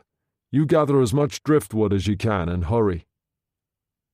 She ran along the beach, and he lifted Kelso up, taking his weight easily, for he was surprisingly strong for a small man. Kelso groaned, but stayed out, and the Irishman eased him onto the sacks in the cart and draped a few across him. He turned as Helen came back with an armful of wood. "Cover him with that while I see to the life raft." It was still bumping around in the shallows, and he waded into the water and pulled it up on the sand. He looked inside, removed the emergency kit, then took out a spring-blade gutting knife and slashed at the skin of the life raft fiercely. As air rushed out, it crumpled, and he rolled it up and carried it to the cart, shoving it onto the rack underneath. Helen arrived with another armful of wood, which she put in the back with the rest. "Will that do?" "I think so. I'll stop by the paddock and we'll put the life raft down the old well shaft. But let's get moving." They started up the track, Helen sitting on the shaft of the cart, Sean leading the horse. Suddenly there was laughter up ahead and a dog barked. The Irishman paused and took his time over lighting one of the vile French cigarettes that he smoked. "Nothing to worry about. I'll handle it," he told her. The Alsatian arrived first, a splendid animal which barked once, then recognized Gallagher as an old friend and licked his hand. 2 German soldiers in field grey and helmets, rifles over their shoulders, came next. "Guten Morgen, Herr General," they both called eagerly. "And good morning to you 2 daft buggers." Gallagher's smile was his friendliest as he led the horse on. "Sean, you're quite mad," she hissed. "Not at all. Neither of those lads speak a word of English. It might have been fun if they'd looked under the cart, though." "Where are we going?" she demanded. "There's no one at the place at the moment." It was always referred to in that way, never as a house. "Isn't Mrs. Vibert in?" "I gave her the day off. Remember that niece of hers had a new baby last week." "Naughty girl," Gallagher said. "And her man away serving in the British Army. I wonder what he'll think when he comes home and finds a bouncing boy with blue eyes and blonde hair called Fritz." "Don't be cruel, Sean. She's not a bad girl. A little weak, perhaps. People get lonely." "Do you tell me?" Gallagher laughed. "I haven't exactly noticed you chasing me around the barn this week." "Be sensible," she said. "Now, where do we take him? There's the chamber." During the English Civil War, Charles the Vil, the seigneur of the manor at that time, had espoused the royalist cause. He'd had a room constructed in the roof with a secret staircase from the master bedroom, known to the family over the years as the Chamber. It had saved his life during the time of Cromwell's rule, when he was sought as a traitor. "No, too awkward at the moment. He needs help, and quickly. We'll take him to my cottage first." "And what about a doctor?" "George Hamilton. Who else could you trust? Now hang on while I get this life raft down the well." He tugged it out and moved into the trees. She sat there, aware of her uneven breathing in the silence of the wood. Behind her, under the sacking and the driftwood, Hugh Kelso groaned and stirred. At Slapton Sands, just before noon, the tide turned, and a few more bodies came in. Dougal, Munro and Carter sat in the lee of a sand dune and had an early lunch of sandwiches and shared a bottle of beer. Soldiers tramped along the shoreline, occasionally venturing into the water at some officer's command to pull in another body. There were already about 30 laid out on the beach. Munro said, "Someone once said, the first casualty when war comes is truth." "I know exactly what you mean, sir," Carter said. A young American officer approached and saluted. "The beach is cleared of new arrivals at the moment, sir. 33 since dawn. No sign of Colonel Kelso." He hesitated. "Does the Brigadier wish to view the burial arrangements? It's not too far." "No, thank you," Munro told him. "I think I can manage without that." The officer saluted and walked away. Munro got up and helped Carter to his feet. "Come on, Jack. Nothing we can do here." "All right, sir." Carter balanced on his walking stick, and Munro stood, hands in pockets, and looked out to sea. He shivered suddenly. "Anything wrong, sir?" Carter asked. "Someone just walked over my grave, Jack. To be honest, I've got a bad feeling about this. A very bad feeling. Come on, let's get back to London." And he turned and walked away along the beach. "So, Berger, you understand what I am saying to you?" Conrad Hofer demanded. Heine Baum stood rigidly at attention in front of the desk in the office, which the CEO had been happy to lend to the Field Marshal at Camp Ho. He tried to ignore the fact that Rommel stood at the window looking out into the garden. "I'm not sure, Herr Major. I think so." Rommel turned. "Don't be stupid, Berger. You're an intelligent man, I can see that, and a brave one." He tapped the Iron Cross First Class with the tip of his crop, and the band around the left sleeve with the Gothic lettering. "The Africa Corps cuff title, I see. So, we are old comrades. Were you at Alamein?" "No, Field Marshal. Wounded at Tobruk." "Good. I'm a plain man, so listen carefully. You did a wonderful impersonation of me last night, in both appearance and voice. Very professional." "Thank you." "Now I require a second performance. On Friday you will fly to Jersey for the weekend, accompanied by Major Hofer. You think you could fool them in Jersey for that long, Berger? King for a day? Would you like that?" Baum smiled. "Actually, I think I would, sir." Rommel said to Hofer, "There you are. Sensible and intelligent, just as I told you. Now, make the arrangements, Conrad, and let's get out of here." The cottage was built in the same kind of granite as the house. There was one large living room with a beamed ceiling and a dining table, and half a dozen chairs in a window alcove. The kitchen was on the other side of the hall. Upstairs there was one large bedroom, a storeroom, and a bathroom. Rather than negotiate the stairs, Gallagher had laid Kelso out on a long, comfortable sofa in the living room. The American was still unconscious, and Gallagher found his wallet and opened it. There was his security guard with photo, some snaps of a woman and 2 young girls, obviously his family, and a couple of letters which were so immediately personal that Gallagher folded them up again. He could hear Helen's voice from the kitchen as she spoke on the telephone. Kelso opened his eyes, stared blankly at him, and then noticed the wallet in Gallagher's hand. "Who are you?" He grabbed at it weakly. "Give it back to me."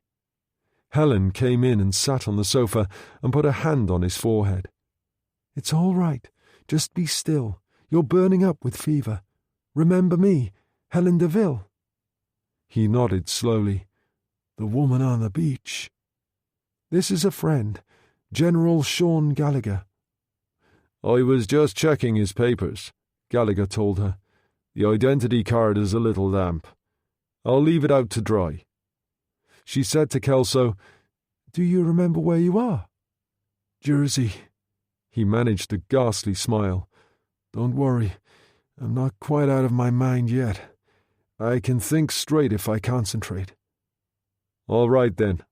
Listen to me," Sean Gallagher said.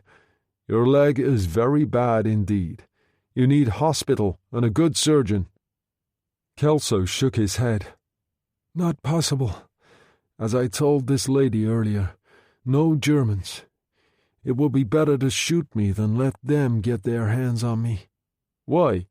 Sean Gallagher demanded bluntly. "She called you General. Is that true?"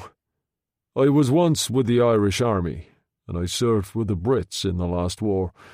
Does that make a difference?" "Perhaps." "All right. What's your unit?" "Engineers. Assault engineers, to be precise. We lead the way in beach landings." Sean Gallagher saw it all. "Is this something to do with the invasion?" Kelso nodded. "It's coming soon." "Sure, and we all know that," Gallagher said. "Yes, but I know where and I know when. If the Germans could squeeze that out of me, you can imagine what it would mean. All their troops concentrated in the right place. We'd never get off the beach." He was extremely agitated, sweat on his forehead. Helen soothed him, easing him down. "It's all right, I promise you." "Is George Hamilton coming?" Gallagher asked. "He was out. I left a message with his housekeeper that you wanted to see him urgently. I said you'd cut your leg and thought it needed a stitch or 2. "Who's Hamilton?" Kelso demanded. "A doctor," Helen said, "and a good friend. He'll be here soon to see to that leg of yours." Kelso was shaking again as the fever took hold. "More important things to think of at the moment. You must speak to your resistance people here. Tell them to get on the radio as soon as possible and notify intelligence in London that I'm here. They'll have to try to get me out." "But there is no resistance movement in Jersey," Helen said. "I mean, there's a hell of a lot of people who don't care to be occupied and make life as awkward for the enemy as they can. But we don't have anything like the French resistance, if that's what you mean." Kelso stared at her in astonishment, and Gallagher said, "This island is approximately 10 miles by 5. There are something like 45,000 civilians. A good-sized market town, that's all. How long do you think a resistance movement would last here? No mountains to run to, nowhere to take refuge, nowhere to go, in fact." Kelso seemed to have difficulty in taking it in. "So there's no resistance movement? No radio?" "No links with London at all," Gallagher told him. "Then what about France?" Kelso asked desperately. "Granville, Saint-Malo. They're only a few hours away across the water, aren't they? There must be a local unit of the French resistance in those places." There was a significant pause. Then Helen turned to Gallagher. "Savary could speak to the right people in Granville. He knows who they are, and so do you."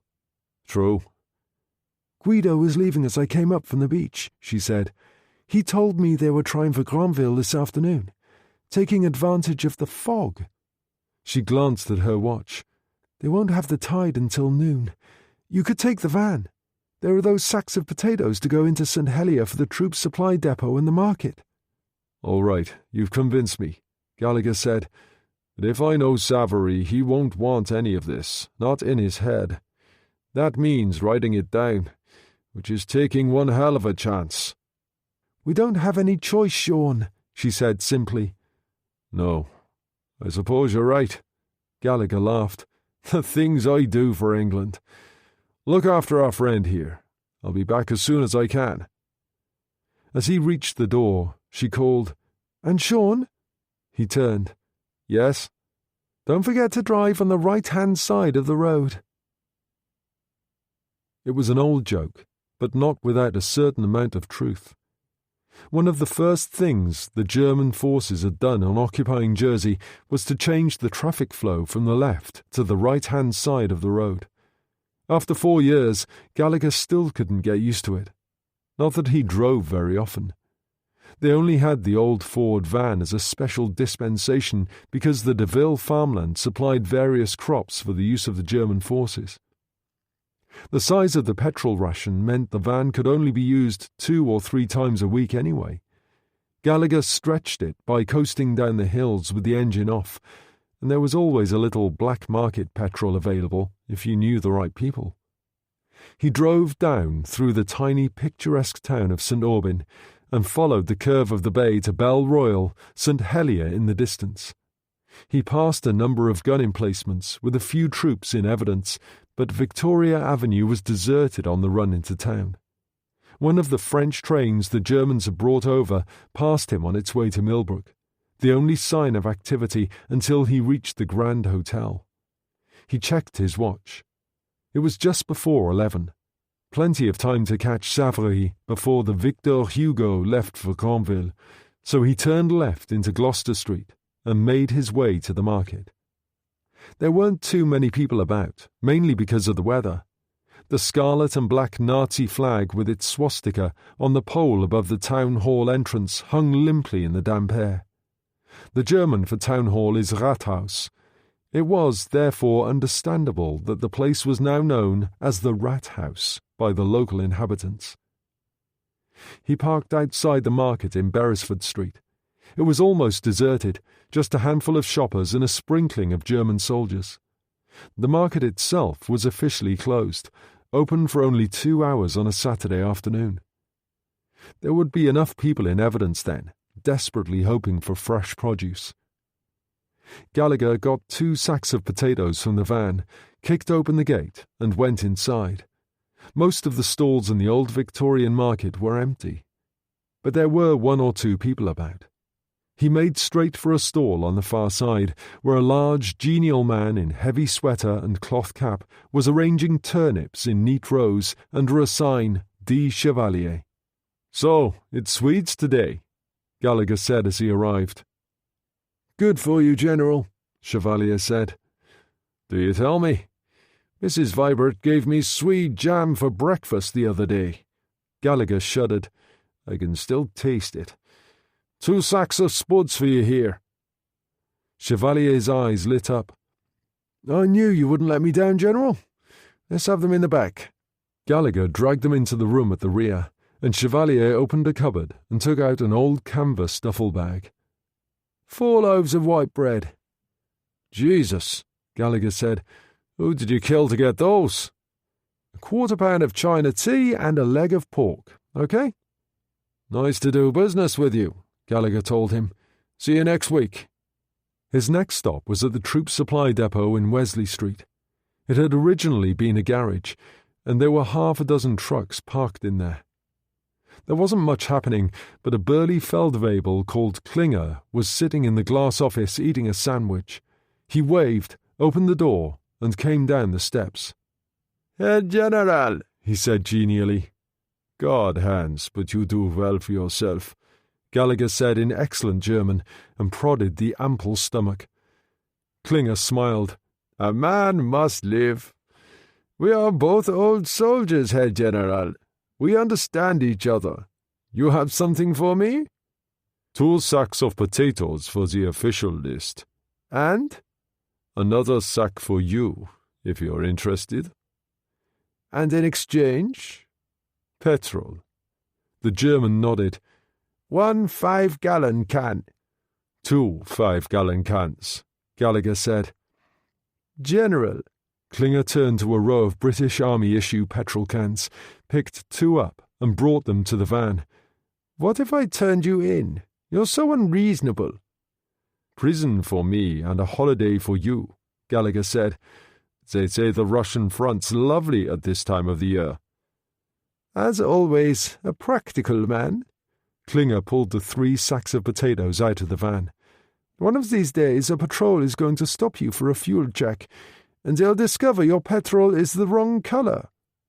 "Ah, but I'm a magician, my friend. Didn't I tell you that?" And Gallagher drove away. Military petrol was dyed red, the Russian for agricultural use was green, and doctors enjoyed a pink variety. What Klinger hadn't discovered was that it was a simple matter to remove the dye by straining the petrol through the filter of the gas mask issued to the general public at the beginning of the war. A little green dye added afterwards turned military petrol to the agricultural variety very quickly indeed. Survival was what it was all about. This was an old island, and the Lebrock half of him was fiercely proud of that. Over the centuries, the island had endured many things. As he passed the Pomme d'Or Hotel, German naval headquarters, he looked up at the Nazi flag hanging above the entrance and said softly, "And we'll still be here when you bastards are long gone." Chapter 5. Gallagher parked the van at the weighbridge and walked along the Albert Pier, going up the steps to the top section. He paused to light one of his French cigarettes and looked out across the bay. The fog had thinned just a little, and Elizabeth Castle on its island looked strange and mysterious, like something out of a fairy story. Walter Raleigh had once ruled there as governor. Now Germans with concrete fortifications and gun emplacements up on top. He looked down into the harbour. As always, it was a hive of activity. The Germans used Rhine barges, among other vessels, to carry supplies to the Channel Islands. There were several moored on the far side at the New North Quay. There were a number of craft of various kinds, from the 2 Vorposten Bootsflottille and 2 M40 class minesweepers from the 24th Minesweeper Flotilla. Several cargo vessels, mostly coasters, among them the SS Victor Hugo, were moored against the Albert Pier. Built in 1920 by Ferguson Brothers in Glasgow for a French firm engaged in the coastal trade, she had definitely seen better days. Her single smokestack was punctured in several places by cannon shell from RAF Beaufighters in an attack on one of the night convoys from Granville 2 weeks previously. Savary was the master with a crew of 10 Frenchmen. The anti-aircraft defences consisted of 2 machine guns and a Bofors gun, manned by 7 German naval ratings commanded by Guido Orsini. Gallagher could see him now on the bridge, leaning on the rail, and called in English, "Hey, Guido! Is Savary about?" Guido cupped his hands. "In the cafe!" The hut farther along the pier, which served as a cafe, was not busy. 4 French seamen playing cards at one table, 3 German sailors at another.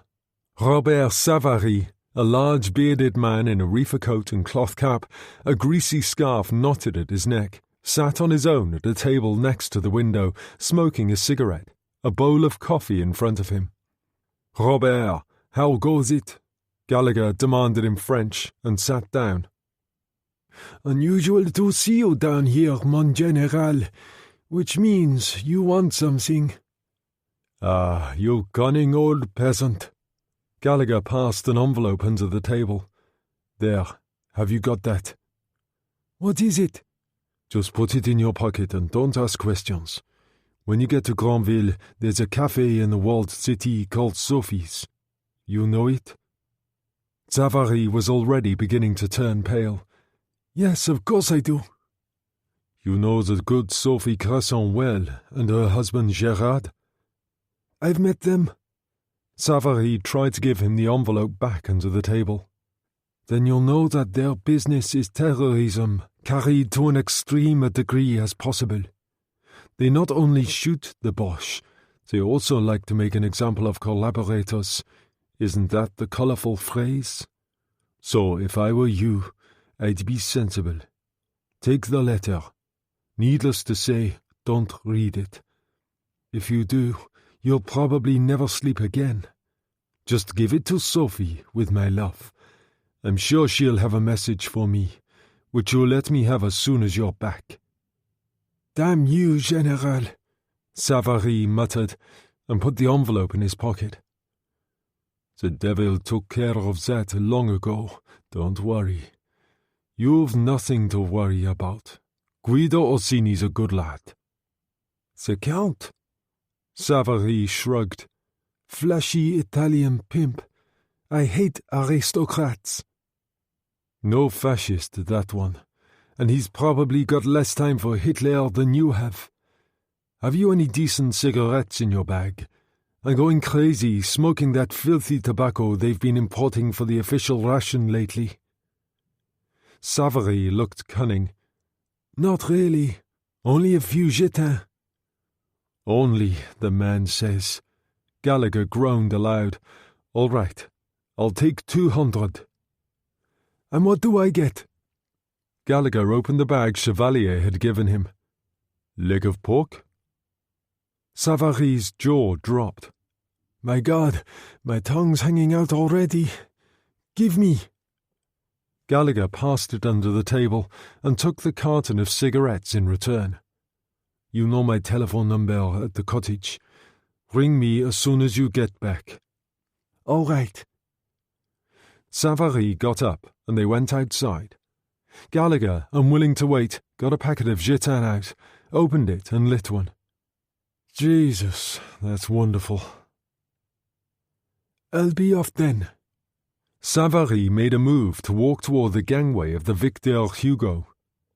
Gallagher said softly, "Let me down on this one, and I'll kill you, my friend.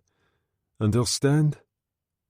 Savary turned, mouth open in astonishment, as Gallagher smiled cheerfully and walked away along the pier. George Hamilton was a tall, angular man whose old Harris tweed suit looked a size too large. A distinguished physician in his day, at one time professor of pharmacology at the University of London and a consultant of Guy's Hospital, he had retired to a cottage in Jersey just before the outbreak of war.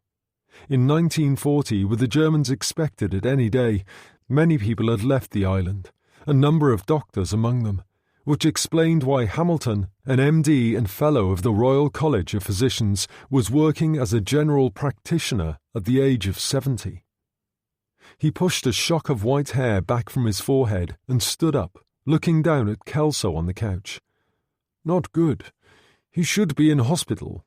I really need an X-ray to be sure, but I'd say at least 2 fractures of the tibia, possibly 3. "No hospital," Kelso said faintly. Hamilton made a sign to Helen and Gallagher, and they followed him into the kitchen. If the fractures were compound, in other words, if there was any kind of open wound, bone sticking through, then we wouldn't have any choice. The possibility of infection, especially after all he's been through, would be very great. The only way of saving the leg would be a hospital bed and traction. "What exactly are you saying, George?" Gallagher asked. "Well, as you can see, the skin isn't broken. The fractures are what we call comminuted. It might be possible to set the leg and plaster it." "Can you handle that?" Helen demanded. "I could try, but I need the right conditions. I certainly wouldn't dream of proceeding without an X-ray." He hesitated. "There is one possibility." "What's that?" Gallagher asked. "Pine Trees. It's a little nursing home in St. Lawrence run by Catholic Sisters of Mercy, Irish and French mostly. They have X-ray facilities there and a decent operating theatre. Sister Maria Teresa, who's in charge, is a good friend. I could give her a ring." "Do the Germans use it?" Helen asked. "Now and then. Usually young women with prenatal problems, which is a polite way of saying they're in for an abortion. The nuns, as you may imagine, don't like that one little bit, but there isn't anything they can do about it." "Would he be able to stay there?" "I doubt it. They've very few beds, and surely it would be too dangerous. The most we could do is patch him up and bring him back here." Gallagher said, "You're taking one hell of a risk helping us like this, George." "I'd say we all are," Hamilton told him dryly. "It's vitally important that Colonel Kelso stay out of the hands of the enemy," Helen began. Hamilton shook his head. "I don't want to know, Helen, so don't try to tell me. And I don't want the nuns to be involved either. As far as Sister Maria Teresa is concerned, our friend must be a local man who's had a suitable accident. It would help if we had an identity card for him, just in case." Helen turned on Gallagher. "Can you do anything? You managed a card for that Spanish communist last year when he escaped from the working party at those tunnels they've been constructing in St. Peter." Gallagher went to the old 18th century pine desk in the corner of the kitchen, pulled out the front drawer, then reached inside and produced a small box drawer of the kind people had once used to hide valuables. There were several blank identity cards in there, signed and stamped with a Nazi eagle. "Where on earth did you get those?" Hamilton asked in astonishment. "An Irishman I know, barman in one of the town hotels, has a German boyfriend, if you follow me. A clerk at the Feldkommandatur. I did him a big favour last year. He gave me these in exchange. I'll fill in Kelso's details, and we'll give him a good Jersey name. How about Le Marquand?" He took out pen and ink and sat at the kitchen table. "Henry Ralph Le Marquand. Residence?" He looked up at Helen. "Home farm, DeVille Place," she said. "Fair enough. I'll go and get the colour of his eyes, hair and so on while you phone Pine Trees." He paused at the door. "I'll enter his occupation as fisherman. That way we can say it was a boating accident. And one more thing, George." "What's that?" Hamilton asked as he lifted the phone. "I'm going with you. We'll take him up in the van. No arguments. We must all hang together, or all hang separately." He smiled dryly and went out. Pine Trees was an ugly house, obviously late Victorian in origin. At some time the walls had been faced in cement, which had cracked in many places, here and there, large pieces having flaked away altogether. Gallagher drove the van into the front courtyard, Hamilton sitting beside him. As they got out, the front door opened, and Sister Maria Theresa came down the sloping concrete ramp to meet them. She wore a simple black habit, a small woman with calm eyes, and not a wrinkle to be seen on her face, though she was in her 60s.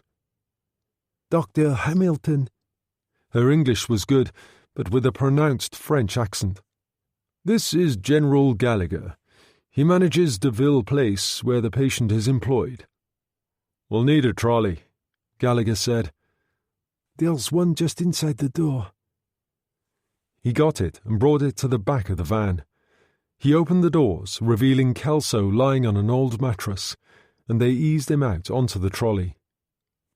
Sister Maria Theresa led the way inside, and as he pushed the trolley up the ramp, Gallagher whispered to Kelso, "Don't forget, keep your trap shut, and if you have to moan in pain, try not to sound American." Hamilton stood in the operating theatre, examining the X-ray plates which young Sister Bernadette had brought in. 3 fractures, Sister Maria Theresa said. Not good.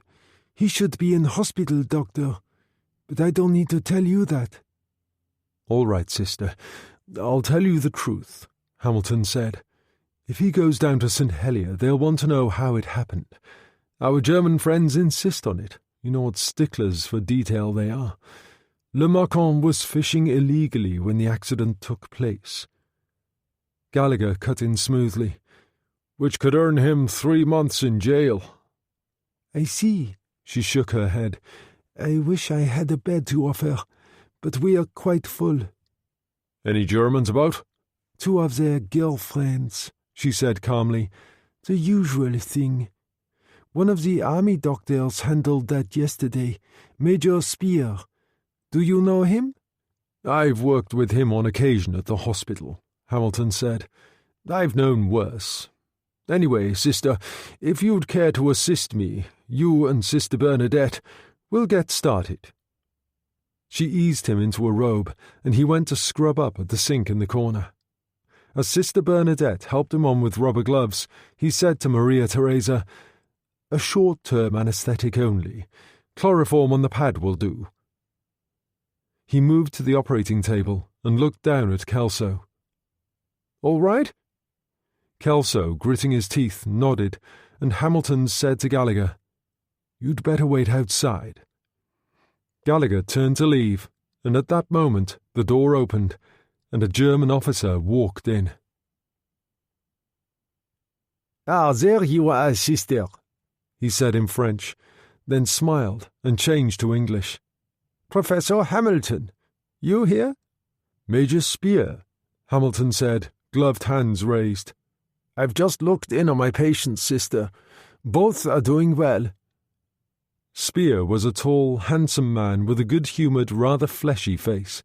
His greatcoat hung open, and Gallagher noticed an Iron Cross First Class on the left breast and the ribbon for the Russian Winter War. A man who had seen action. "Anything interesting, doctor?" "Fractures of the tibia. An employee of General Gallagher here. Have you met?" "No, but I've heard of you many times, General." Spear clicked his heels and saluted. "Pleasure." He moved to the X-rays and examined them. "Not good. Not good at all. Comminuted fracture of the tibia in 3 places." "I know hospitalization and traction should be the norm," Hamilton said, "but a bed isn't available." "Oh, I should think it perfectly acceptable to set the bones and then plaster."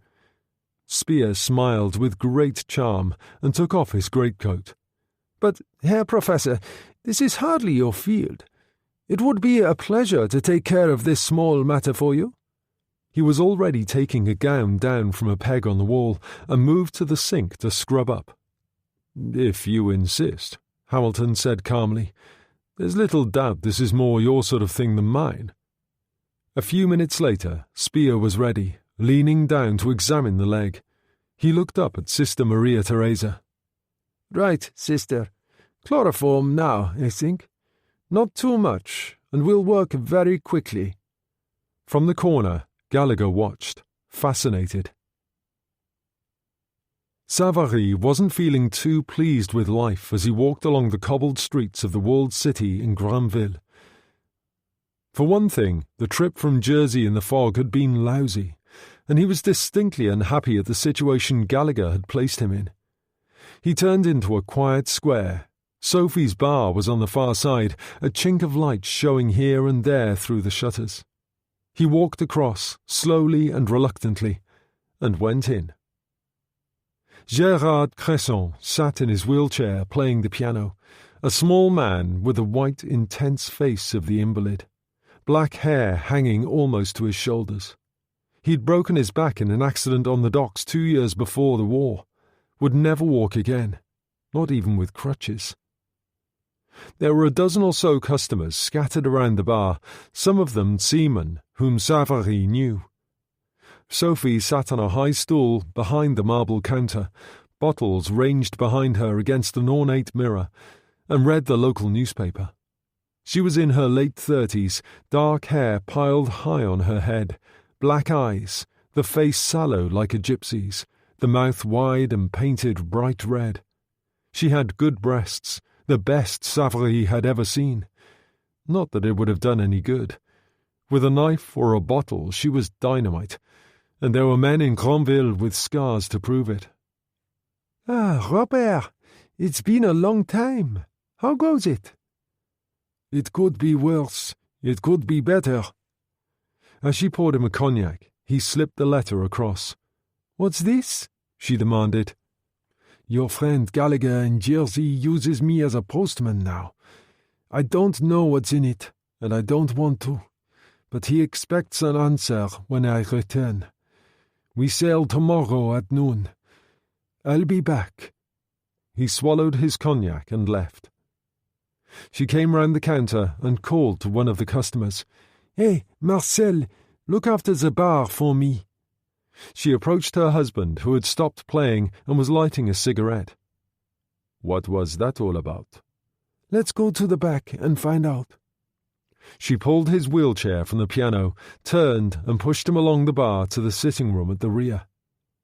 Gérard Cresson sat at the table and read Gallagher's letter, then pushed it across to her, face grave. She read it quickly, then got a bottle of red wine and filled 2 glasses. "He's in a real mess this time, our friend the General." And then some. Between them they had controlled the resistance movement from Granville to Avranches and St. Malo for 3 years now. Gérard provided the organising ability, and Sophie was his good right arm. They were a very successful team. Had to be to have survived so long. "You'll radio London?" "Of course." "What do you think?" she said. "Maybe they'll ask us to try to get this Yank out of Jersey." "Difficult at the best of times," he said. "Not possible with the state he's in." He held out his glass for more wine. "Of course, there is a rather obvious solution. Much better for everyone in the circumstances, I should have thought." "And what's that?" "Send someone across to cut his throat." There was silence between them. She said, "It's been a long war." "Too long," he said. "Now take me to the storeroom, and I'll radio London." Major Spear turned from the sink, toweling his hands. Sister Bernadette was already mixing the plaster of Paris, and he crossed to the operating table and looked down at Kelso, who was still unconscious.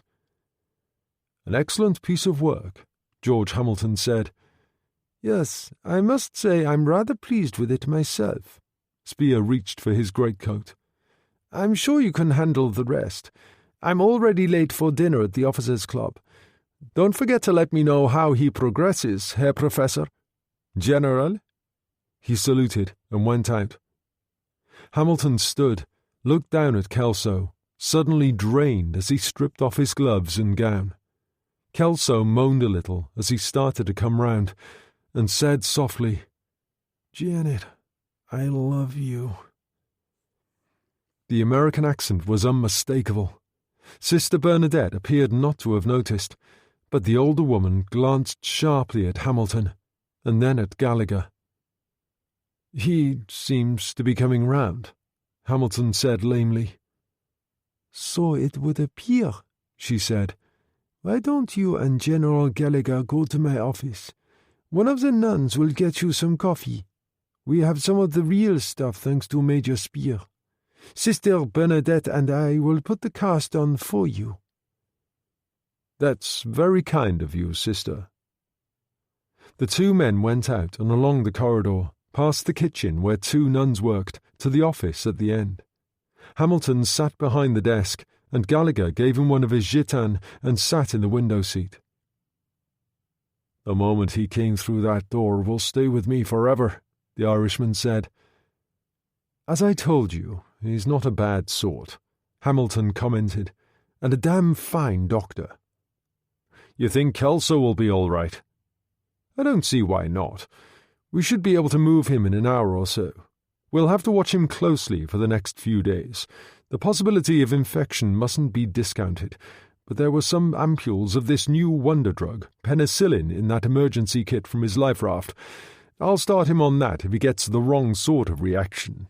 "Sister Maria Theresa, she knows things aren't what they seem."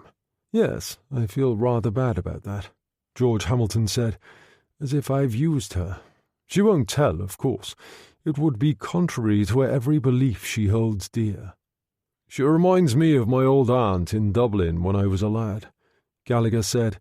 "Incense, candles, and the holy water." "Do you still believe, Sean?" Hamilton asked. "Not since the 1st of July, 1916, on the Somme," Gallagher said.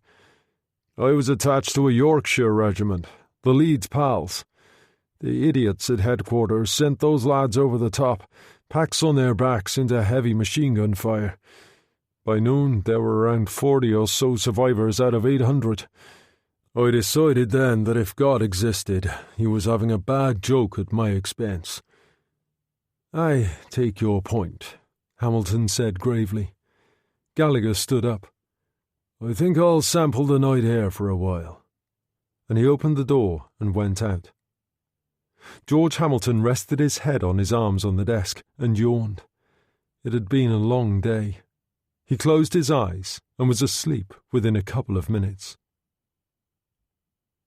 It was just after 10, and Dougal Munro was still working away at his desk in his office at Baker Street when the door opened and Jack Carter limped in, his face grim. He placed a signal flimsy on the Brigadier's desk. "Brace yourself, sir." "What is this?" Munro demanded. "Message just in from our resistance contact in Granville. That's in Normandy." "I know where it is, for God's sake." Munro started to read and suddenly sat up straight. "I don't believe it." Munro read the signal through again. "It couldn't be worse.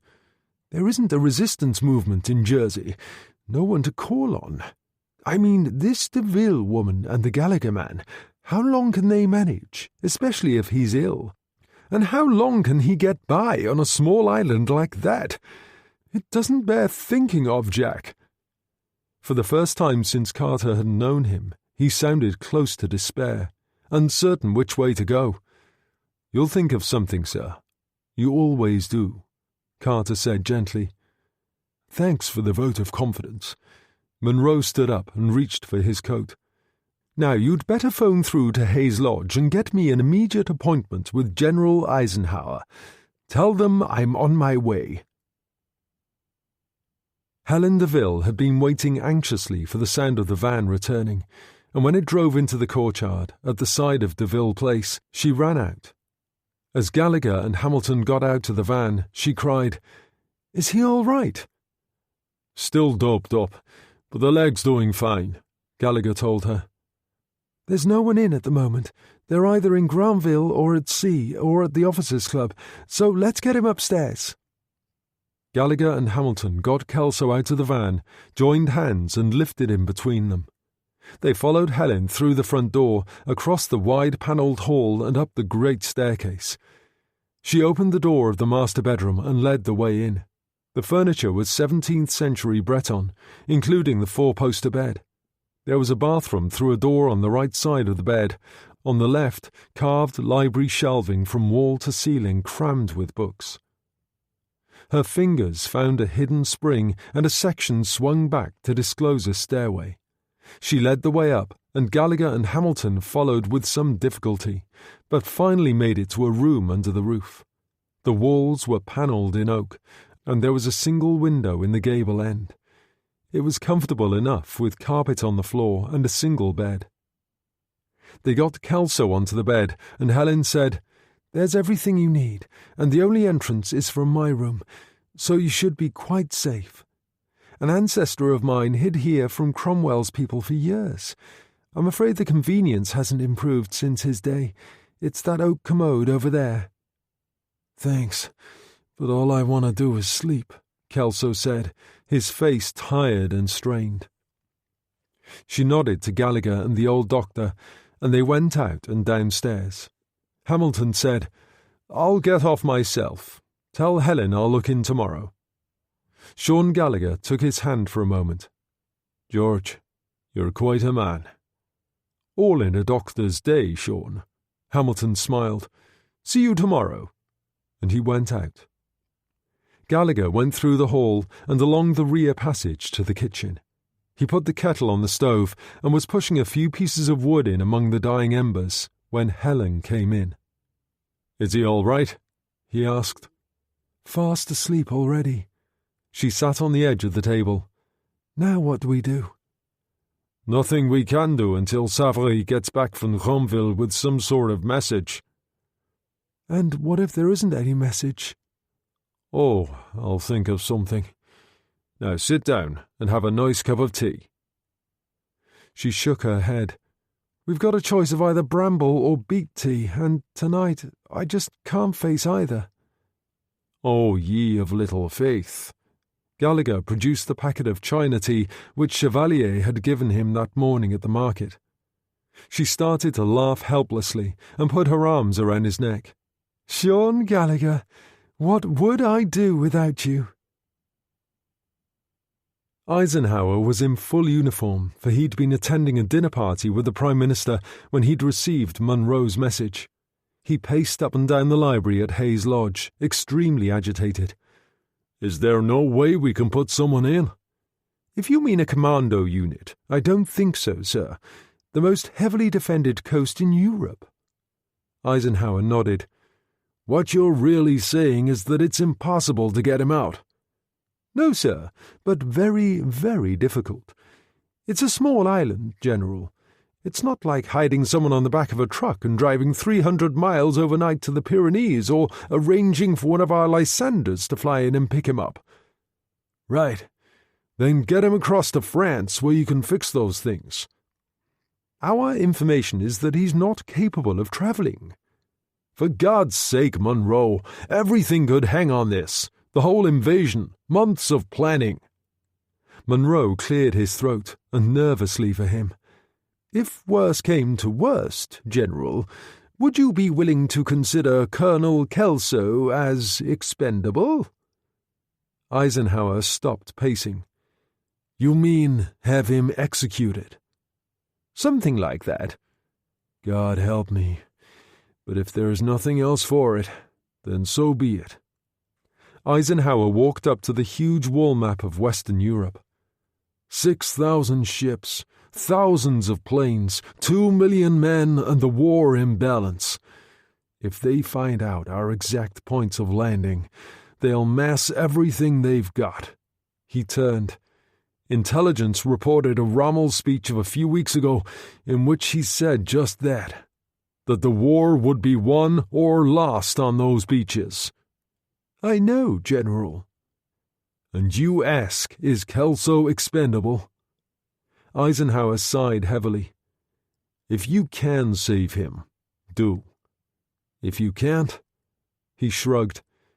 "In any case, considering what you've already said about the Jersey situation, how would you go about getting an agent in? I should think a new face would stick out like a sore thumb." "That's true, General. We'll have to think about it." Jack Carter, standing respectfully quiet by the fire, coughed. "There is one way, General." "What's that, Captain?" Eisenhower inquired. "The best place to hide a tree is in a wood. It seems to me the people who are most free to come and go are the Germans themselves. I mean, new personnel must be posted there all the time." Eisenhower turned sharply to Monroe. "He's got a point.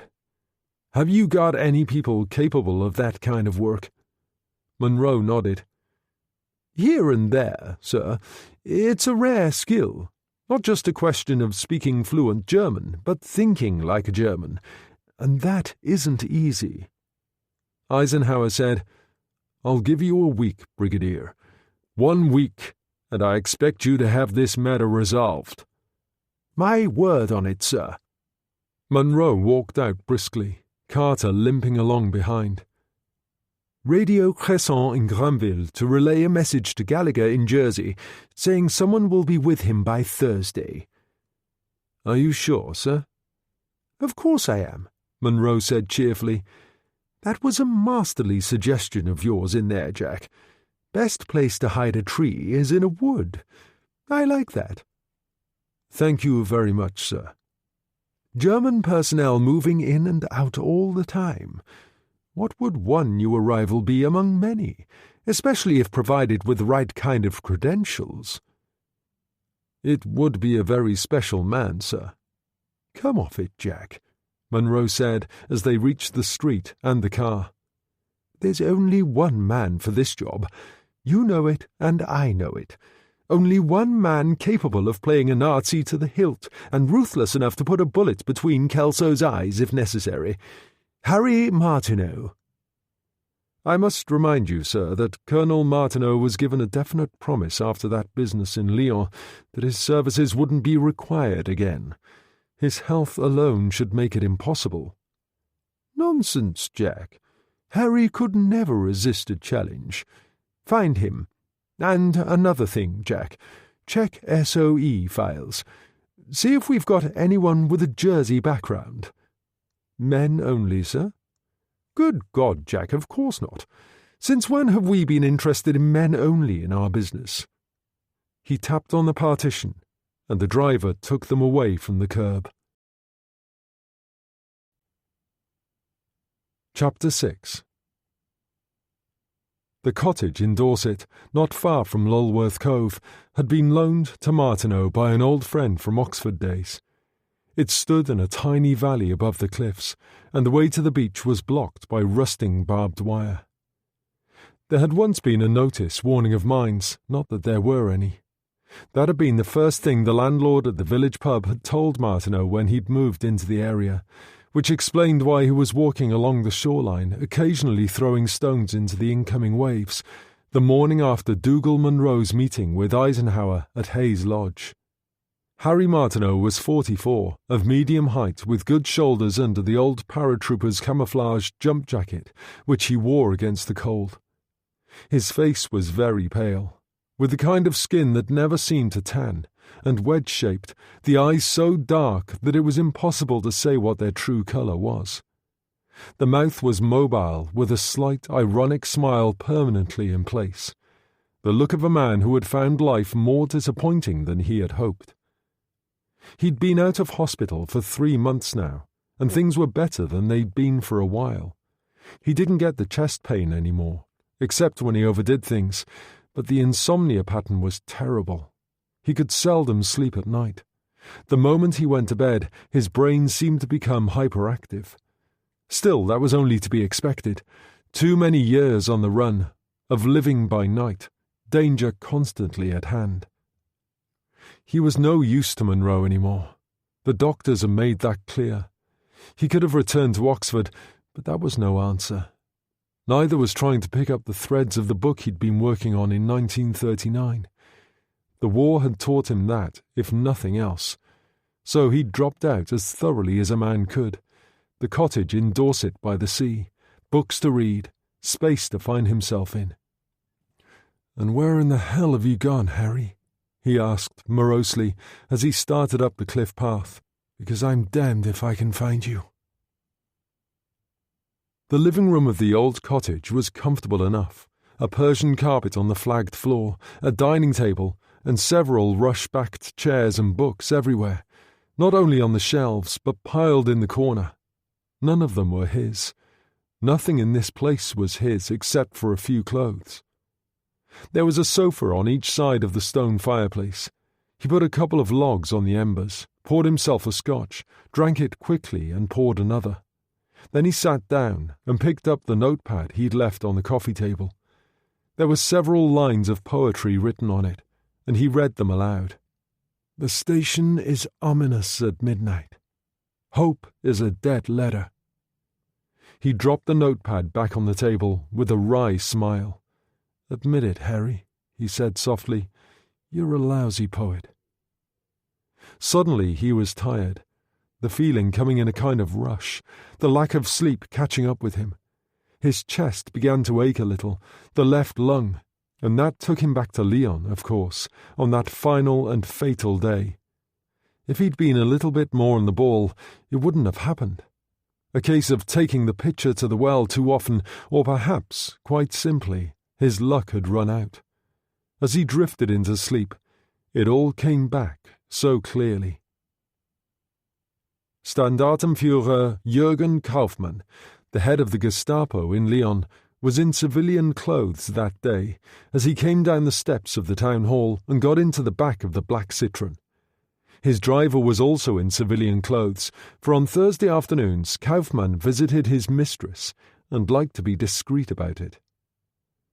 "Take your time, Karl," he said to his driver, an SS sergeant who'd served with him for 2 years now. "We're a little early. I said I wouldn't be there till 3, and you know how she hates surprises." "As you say, Standartenführer." Karl smiled as he drove away. Kaufmann opened a copy of a Berlin newspaper, which he had received in the post that morning, and settled back to enjoy it. They moved through the outskirts of town into the country. It was really quite beautiful, orchards of apples on either side of the road, and the air was heavy with the smell of them. For some time Karl had noticed a motorcycle behind them, and when they turned into the side road leading to the village of Chaumont, it followed. He said, "There's a motorcyclist been on our tail for quite some time, Standartenführer." He took a Luger from his pocket and laid it on the seat beside him. Kaufmann turned to look through the rear window and laughed. "You're losing your touch, Karl. He's one of ours." The motorcyclist drew alongside and waved. He was SS Feldgendarmerie in helmet, heavy uniform raincoat, a Schmeiser machine pistol slung across his chest, just below the SS Field Police metal gorget that was only worn when officially on duty. The face was anonymous behind the goggles. He waved a gloved hand again. "He must have a message for me," Kaufmann said. "Pull up." Karl turned in at the side of the road and braked to a halt, and the motorcyclist pulled up in front. He shoved his machine up on the stand, and Karl got out. "What can we do for you?" A hand came out of the raincoat pocket holding a Mauser semi-automatic pistol. He shot Karl once in the heart, hurling him back against the Citroën. He slid down into the road. The SS man turned him over with his boot and shot him again very deliberately between the eyes. Then he opened the rear door. Kaufmann always went armed, but he'd taken off his overcoat and folded it neatly in the corner. As he got his hand to the Luger in the right pocket and turned, the SS man shot him in the arm. Kaufmann clutched at his sleeve, blood oozing between his fingers. "Who are you?" he cried wildly.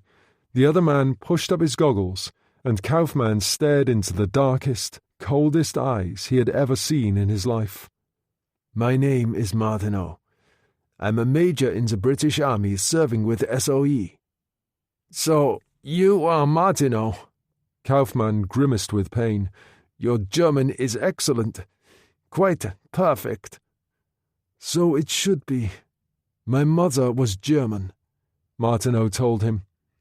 Kaufmann said, "I'd hoped to meet you before long, but under different circumstances." "I'm sure you did. I wanted to meet you for quite some time. Since 1938, in fact. You were a captain at Gestapo headquarters in Berlin in May of that year.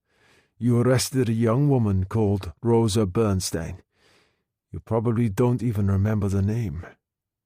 But I recall her very well, Kaufman told him.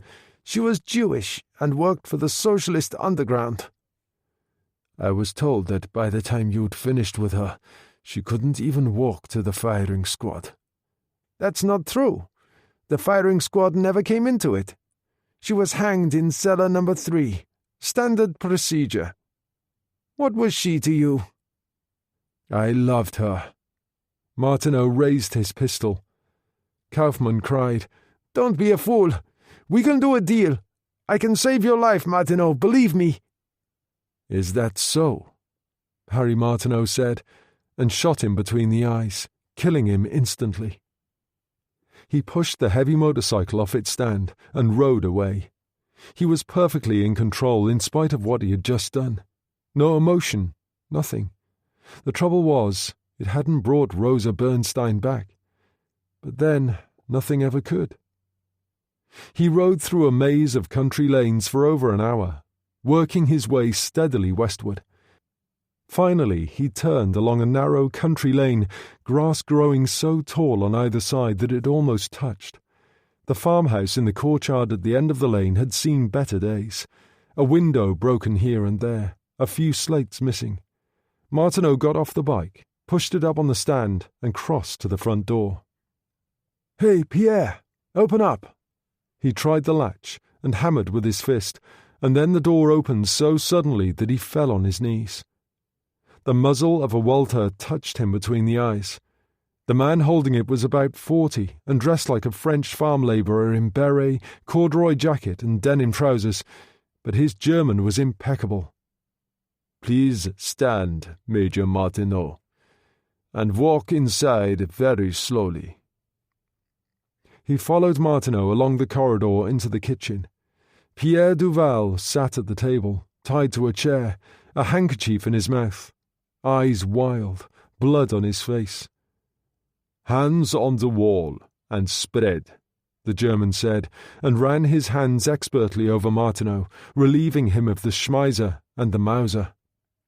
He moved to the old-fashioned telephone on the wall and gave the operator a number.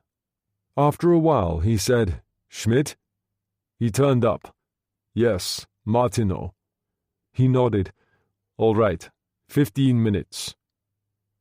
"Friend of yours?" Martineau inquired. "Not really. I'm Abwehr. Kramer's the name. That was the Gestapo. I don't like those swine any more than you do, but we all have a job to do. Take your helmet and raincoat off. Make yourself comfortable." Martineau did as he was told. Evening was falling fast outside. The room was getting quite dark. He put the helmet and coat down and stood there in the SS uniform, aware of Pierre on the other side of the table, eyes glaring wildly, leaning back in his chair, his feet coming up. "What about a drink?" Martineau asked.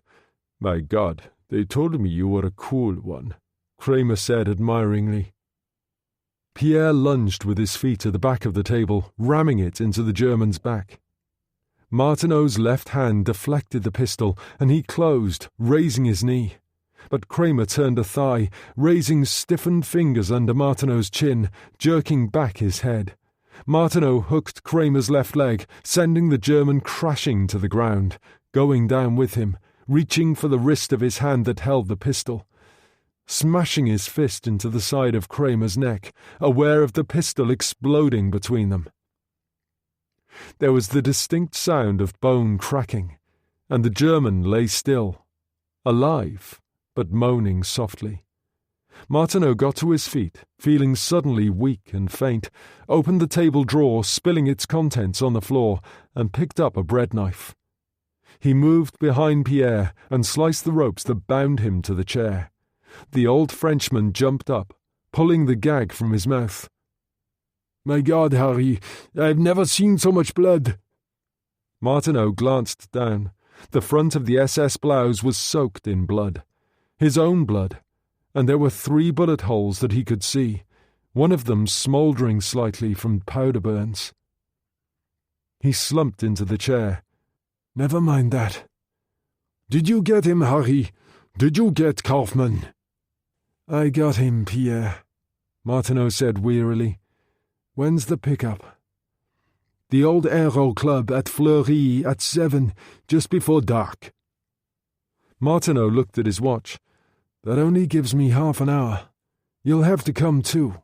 Nowhere else for you to go now. He got to his feet and started for the door, swaying a little, and the Frenchman put an arm around him. You'll never make it, Harry. I'd better, because about 5 minutes from now the Gestapo are going to be coming up that road, Martineau told him, and went outside. He got the bike off the stand and threw a leg across the saddle. Then he kicked it into life, feeling curiously as if everything was happening in slow motion. Pierre climbed up behind and put his arms around him, and they rode away, out of the yard and along the lane. As they turned into the road at the end, Martineau was aware of 2 dark sedans coming up fast on his left. One of them skidded to a halt, almost driving him into the ditch.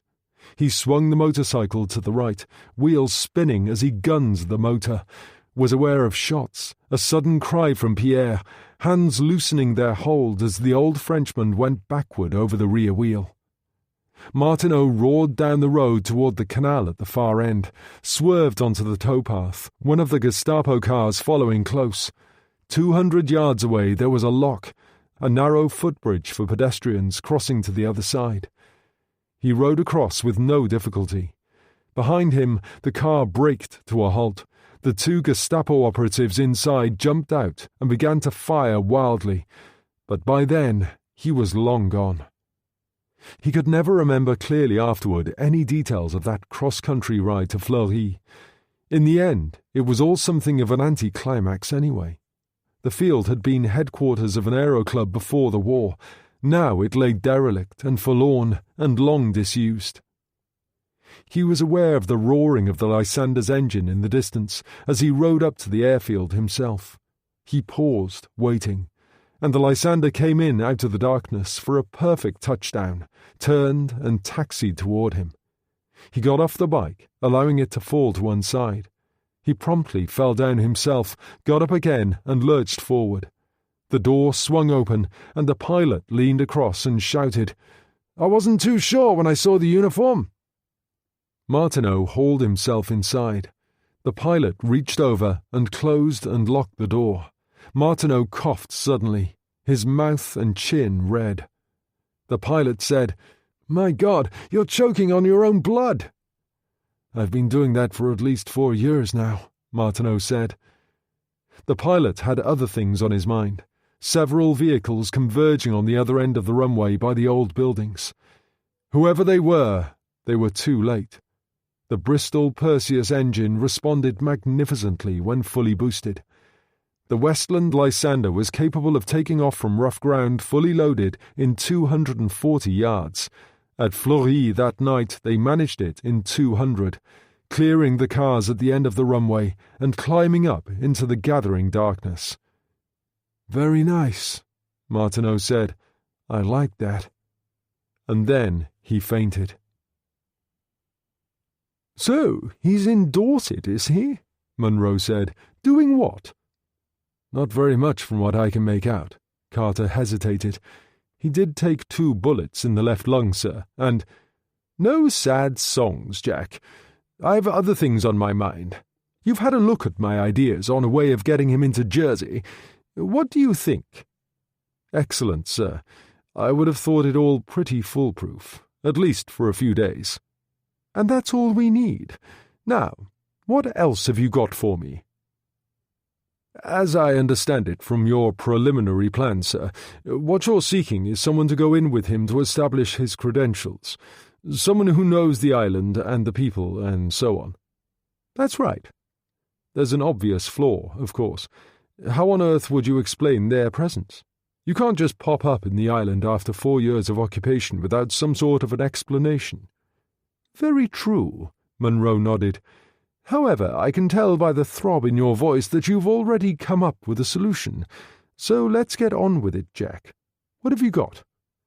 Sarah Ann Drayton, sir, age 19, born in Jersey, left the island just before the war to go out to Malaya where her father was a rubber planter. He was a widower, apparently. Sent her home a month before the fall of Singapore. Which means she hasn't been back in Jersey since when? Munro looked at the file. 1938. 6 years. That's a long time at that age, Jack. Girls change out of all recognition. Yes, sir. Mind you, she's young. We've used them as young as this before, sir. Yes, but rarely, and only in extremes. Where did you find her? She was put forward for SOE consideration 2 years ago, mainly because she speaks fluent French with a Breton accent. Her maternal grandmother was Breton. Naturally, she was turned down because of her youth. Where is she now? Probationer nurse here in London at Cromwell Hospital. Excellent, Jack. Munro stood up and reached for his jacket. We'll go and see her. I'm sure she'll prove to be intensely patriotic. That the Luftwaffe had been chased from British skies, the Blitz had long gone, was a tale for the front pages of newspapers only. In the spring of 1944, night attacks were renewed on London, using the Ju-88S with devastating results. That Sunday was no exception. By 8 o'clock, the casualty department at Cromwell Hospital was working flat out. Sarah Drayton had been supposed to come off shift at 6. She had now been on duty for 14 hours without a break, but there was simply not enough nurses or doctors available. She worked on, helping with casualties laid out in the corridors, trying to ignore the crump of bombs falling in the middle distance, the sound of fire engines. She was a small, intense girl, dark hair pushed up under her cap, her face very determined, the hazel eyes serious. Her gown was filthy, stained with blood, her stockings torn. She knelt to help the matron sedate a panic-stricken young girl who was bleeding badly from shrapnel wounds.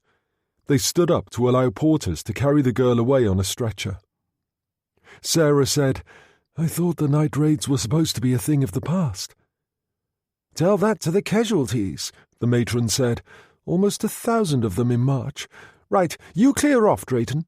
You'll be falling down soon from sheer fatigue. No arguments." She walked wearily along the corridor, aware that the sound of bombing now seemed to have moved south of the river.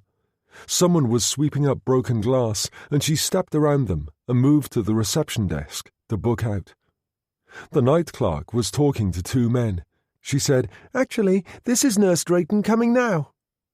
Jack Carter said, "Miss Drayton, this is Brigadier Munro and I'm Captain Carter." "What can I do for you?" Her voice was rather low and very pleasant. Munro was much taken with her at once, and Carter said, "Do you recall an interview you had 2 years ago? An intelligence matter?" "With SOE?" She looked surprised. "I was turned down." "Yes, well, if you could spare us some time, we'd like a word with you." Carter drew her over to a bench beside the wall, and he and Munro sat on either side of her. "You were born in Jersey, Miss Drayton?" "That's right." He took out his notebook and opened it. "Your mother's name was Margaret DeVille. That has a particular interest for us. Do you by any chance know a Mrs. Helen DeVille?" "I do. My mother's cousin, although she was always Auntie Helen to me. She was so much older than I was." "And Sean Gallagher?" "The General, since I was a child." She looked puzzled. "What's going on here?" "In good time, Miss Drayton," Munro told her. "When did you last see your aunt or General Gallagher?" 1938. My mother died that year and my father took a job in Malaya. I went out to join him. "Yes, we know that," Carter said. She frowned at him for a moment, then turned on Munro. "All right, what's this about?" "It's quite simple, really," Dougal Munro said. "I'd like to offer you a job with SOE. I'd like you to go to Jersey for me." She stared at him in astonishment, but only for a moment. And then she started to laugh helplessly, and the sound of it was close to hysteria. It had, after all, been a long day. "But, Brigadier," she said, "I hardly know you." "Strange chap, Harry Martineau," Munro said. "I've never known anybody quite like him." "From what you tell me, neither have I," Sarah said. The car taking them down to Lulworth Cove was a huge Austin, a glass partition separating them from the driver. Munro and Jack Carter were in the rear, side by side, and Sarah Drayton sat on the jump seat opposite. She wore a tweed suit with pleated skirt, tan stockings and black brogues with half heels, blouse in cream satin and a black string tie at her neck. She looked very attractive, cheeks flushed, eyes flickering everywhere. She also looked extremely young. It was his birthday the week before last, Carter told him. She was immediately interested. How old was he? 44. What they call a child of the century, my dear, Munro told her. Born on the 7th of April, 1900. That must seem terribly old to you. Aries, she said. Munro smiled. That's right. Before the advent of our so-called enlightened times, astrology was a science. Did you know that? Not really. The ancient Egyptians always chose their generals from Leos, for example. I'm a Leo, she said. July 27th. Then you are in for a complicated life. Something of a hobby of mine. Take Harry, for instance. Very gifted, brilliant analytical mind, a professor in the greatest university in the world at 38. Then look at what he became in middle life. How do you explain that? She demanded. Astrology explains it for us. Aries is a warrior sign, but very commonly those born around the same time as Harry are one thing on the surface, something else underneath. Mars decanates in Gemini, you see, and Gemini is the sign of the twins. So? People like that can be very schizophrenic. On one level, you're Harry Martineau, scholar, philosopher, poet, full of sweet reason, but on the other side, he shrugged, a cold and ruthless killer. Yes, there's a curious lack of emotion to him. Wouldn't you agree, Jack? Of course, all this has been extremely useful in the job he's been doing for the past 4 years. Suppose that's what's kept him alive when most of the others have died. Carter said, just in case you're getting a rather bad impression of Harry Martineau, 2 things, Sarah. Although his mother was born in the States, she was of German parentage, and Harry spent a long time with them in Dresden and Heidelberg as he grew up. His grandfather, a professor of surgery, was an active socialist. He died in a fall from the balcony of his apartment, a rather nasty accident. Aided by 2 Gestapo thugs taking an arm and a leg each to help him on his way, Munro put in. And then there was a Jewish girl named Rosa Bernstein. Yes, Sarah put in. I was beginning to wonder whether females had ever entered into his life. No mention of marriage. He met Rosa Bernstein when she did a year at an Oxford college, St. Hugh's, in 1932. He was spending increasing time in Europe by then. Both his parents were dead. His father had left him reasonably well off, and as an only child, he had no close relatives. But he and Rosa never married? No, Munro said, and added bluntly, you'll often find prejudice on both sides of the fence, my dear. Rosa's parents were Orthodox Jews, and they didn't like the idea of their daughter marrying a Gentile. She and Harry pursued what you might term a vigorous affair for some years. I knew them both well. I was at Oxford myself in those days. What happened? It was Carter who answered her.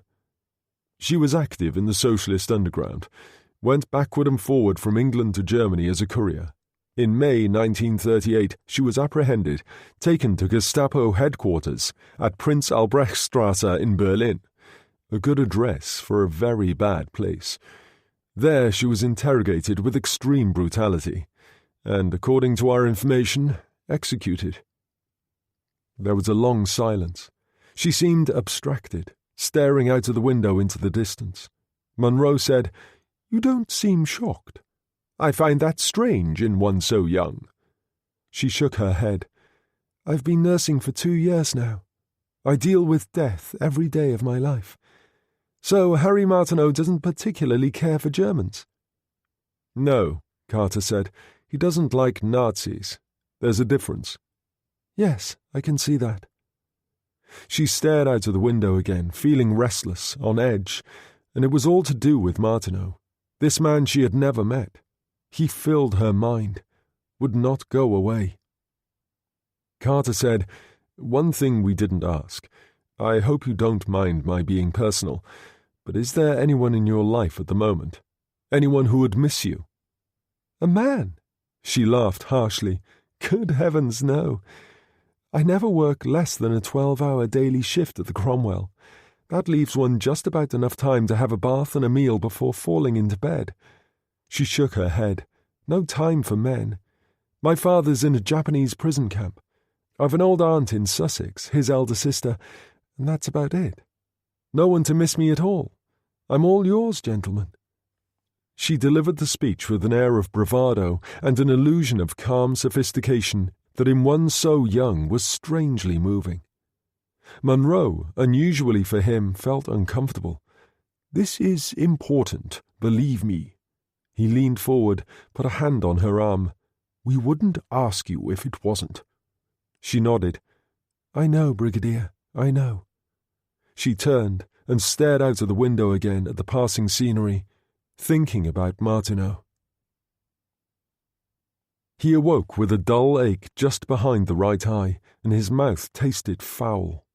Only one answer to that. He pulled on an old tracksuit and grabbed a towel left by the front door and ran down to the sea. He stripped and ran out through the shallows, plunging through the waves. It wasn't even a nice morning, the sky the colour of slate grey, and there was rain on the wind. Yet, quite suddenly, he experienced one of those special moments. Sea and sky seemed to become one. For a little while all sounds faded as he battled his way through the waves. Nothing mattered. Not the past or the future. Only this present moment. As he turned on his back, a herring gull fled overhead, and it started to rain. A voice called out, "Enjoying yourself, Harry?"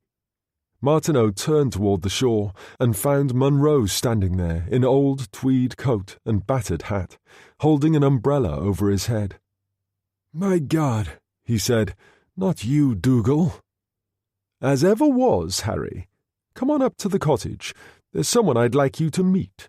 He turned and walked back across the beach without another word. Martineau floated there for a while, thinking about it. Dougal Munro wasn't just paying a social call, that was for sure. Not all the way from London. Excitement surged through him, and he waded out to the water, towelled himself briskly, pulled on the old tracksuit, and ran across the beach and up the cliff path. Jack Carter was standing on the porch, watching the rain and smoking a cigarette. "What, you too, Jack?" Martineau smiled with real pleasure and took the other man's hand. "Does the old sod want me to go back to work?" "Something like that." Carter hesitated, then said, "Harry, I think you've done enough." "No such word in the vocabulary, Jack. Not until they nail down the lid and put you 6 feet under." Martineau brushed past Carter and went inside. Munro was sitting by the fire, reading the notepad he'd found on the table. "Still writing bad poetry?" "Always did." Martineau took the pad from him, tore off the top sheet, crumpled it up, and tossed it into the fireplace. It was then that he became aware of Sarah Drayton standing in the kitchen doorway. "I'm making tea for everyone. I hope that's all right, Colonel Martineau. I'm Sarah Drayton." She didn't bother holding out her hand, for it would have trembled too much. She was aware that she was close to tears, and her stomach was hollow with excitement, throat dry. Coup de foudre, the French called it, the thunderclap, the best kind of love of all, instant and quite irrevocable. And at first he responded, brushing a lock of black hair back from the white forehead, his face illuminated by a smile of great natural charm. And then the smile faded, and he turned on Monroe, anger in his voice, as if seeing everything. My God, what a bastard you are, Dougal. So now we're using schoolgirls. Hugh Kelso's adventures did not take long in the telling, but when he was finished, Monroe carried on. The other month we knocked off a man called Braun in Paris. Jack has the details. I think you'll find it interesting. What was he, Gestapo? Martineau asked. No, SD. Carter turned to Sarah Drayton sitting on the other side of the fire. That's the Secret Intelligence Department of the SS, responsible only to Himmler himself, more powerful than any other organization in Germany today. Go on about Braun, Martineau said. Well, according to his papers, he was RFSS. Carter turned to Sarah again. That means Reichsführer SS. It's a cuff title that members of Himmler's personal staff wear on their uniform sleeve. He took a paper from the file he was holding and offered it to Martineau. It seems Braun was a kind of roving ambassador, empowered to make his own investigations wherever he pleased. With supreme authority over everyone he came into contact with, Monroe said, "Read that letter." Martineau took it from its envelope and unfolded it. It was on excellent paper, the heading embossed in black. Der Reichsführer SS, Berlin, 9th November, 1943. SS Sturmbannführer, Braun Erwin, SSNR 107863. This officer acts under my personal orders on business of the utmost importance to the Reich. All personnel, military and civil, without distinction of rank, must assist him in any way he sees fit. H. Himmler. A remarkable document in itself, even more astonishing that it was countersigned across the bottom, Adolf Hitler, Führer und Reichskanzler.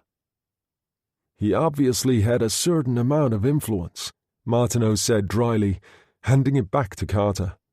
Monroe said, "Well, the bastard's dead now, but our Paris people got some useful information out of him before he left." I bet they did, Martineau said, and lit a cigarette. He has a dozen or so of these special envoys floating around Europe, putting the fear of God into everyone wherever they turn up, all highly secret. Nobody knows who they are. I've got our forgery department preparing a complete set of papers for you, SD identity card and a copy of that letter, and whatever else you need. Name of Max Vogel.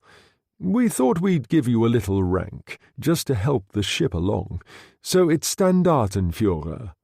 He turned to Sarah. Colonel to you? I get the picture, Martineau said.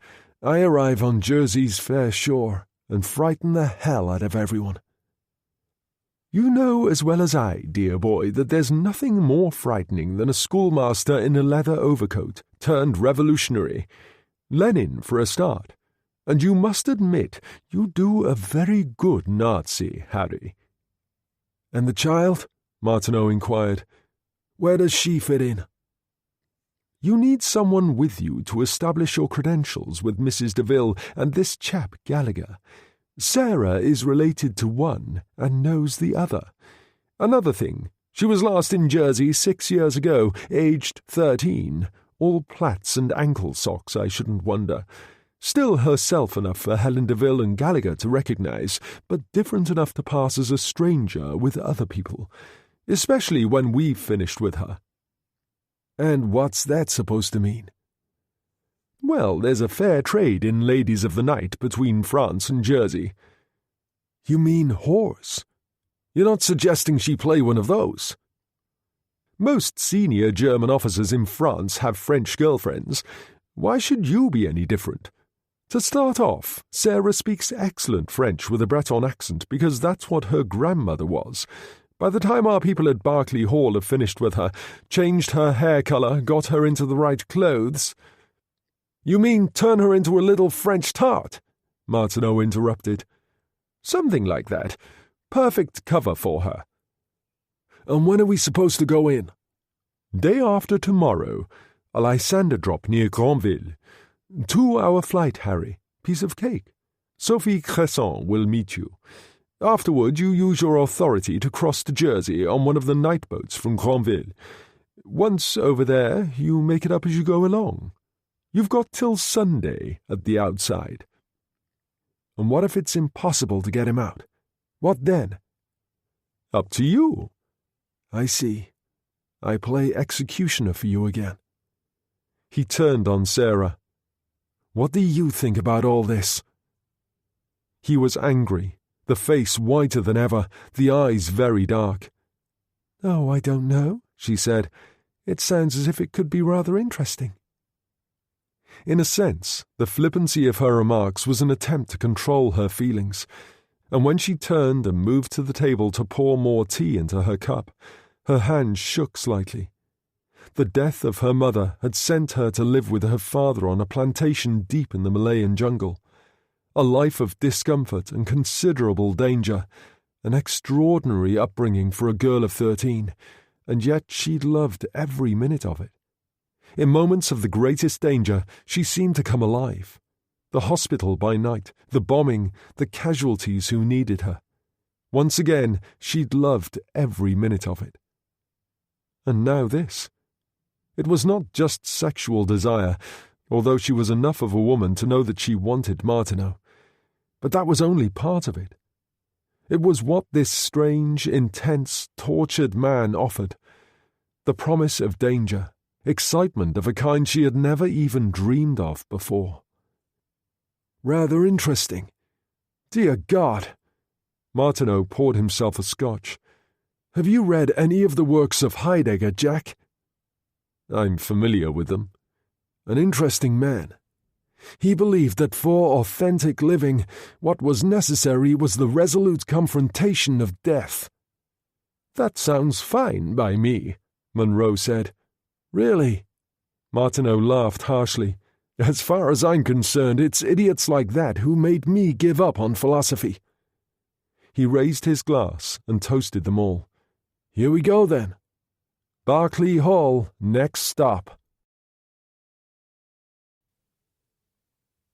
Chapter 7. The firing range at Berkeley Hall was in the basement. The armourer was an Irish Guards staff sergeant named Kelly, long past retirement and back in harness only because of the war. The place was brightly lit at the target end where cut-out replicas of charging Germans stood against sandbags. Kelly and Sarah Drayton were the only people on the firing line. They'd given her battle dress to wear, slacks and blouse of blue serge, the kind issued to girls in the Women's Auxiliary Air Service. She'd tied her hair up and tucked it inside the peaked cap, leaving her neck bare. It somehow made her look very vulnerable. Kelly had various weapons laid out on the table. "Have you ever fired a handgun before, miss?" "Yes," she said, "in Malaya. My father was a rubber planter. He used to be away a great deal, so he made sure I knew how to use a revolver. And I fired a shotgun a few times." "Anything here that looks familiar?" "That revolver," she pointed. "It looks like the Smith & Wesson my father owned." "That's exactly what it is, miss," Kelly said. "Obviously, in more normal circumstances, you'd be given a thorough grounding in weaponry as part of your course. But in your case, there just isn't time. What I'll do is show you a few things, just to familiarize you with some basic weapons you're likely to come across. Then you can fire a few rounds, and that will have to do." "Fair enough," she said. "Rifles are simple," he said. "I won't waste your time with those. Here we've got 2 basic submachine guns.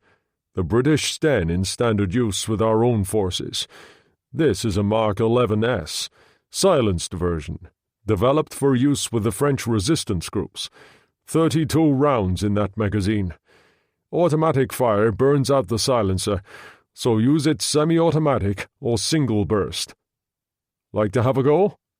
It was surprisingly light and gave her no problems at all when she fired it from the shoulder, the only sound being the bolt reciprocating. She tore a sandbag apart to one side of the target she aimed at. "Not much good," she said. "Few people are with these things. They're good at close quarters when you're up against several people, and that's all," Kelly told her. "The other submachine guns, German, an MP-40, popularly known as the Schmeiser. The Resistance use those a lot, too." He went through the handguns with her then, both the revolvers and the automatics. When she tried with the Smith-Wesson, arm extended, she only managed to nick the shoulder of the target once out of 6 shots.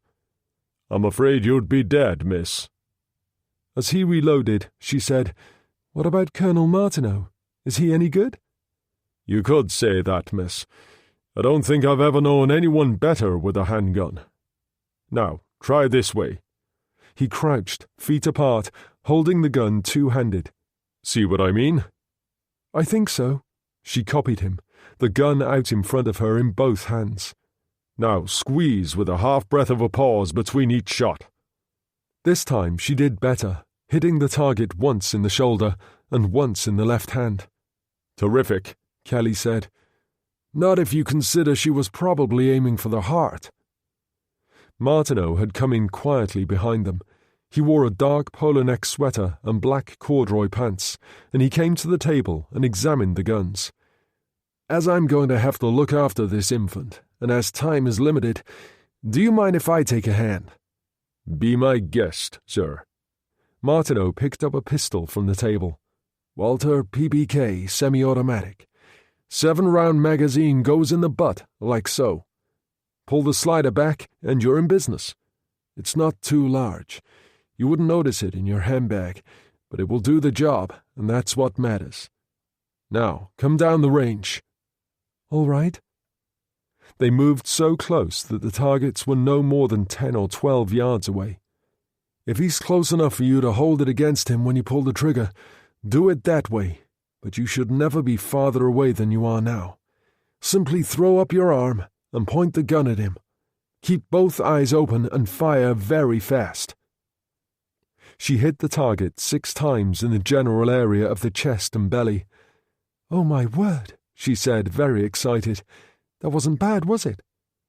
As they walked back to the firing line, he said, "Yes, but could you do it for real?"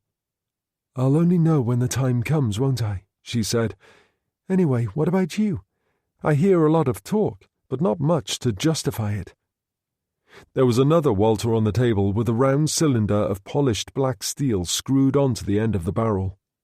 "This is what's called a Carswell silencer," Martineau told her. "Specially developed for use by SOE agents." His arms swung up. He didn't appear to take aim, firing twice, shooting out the heart of the target.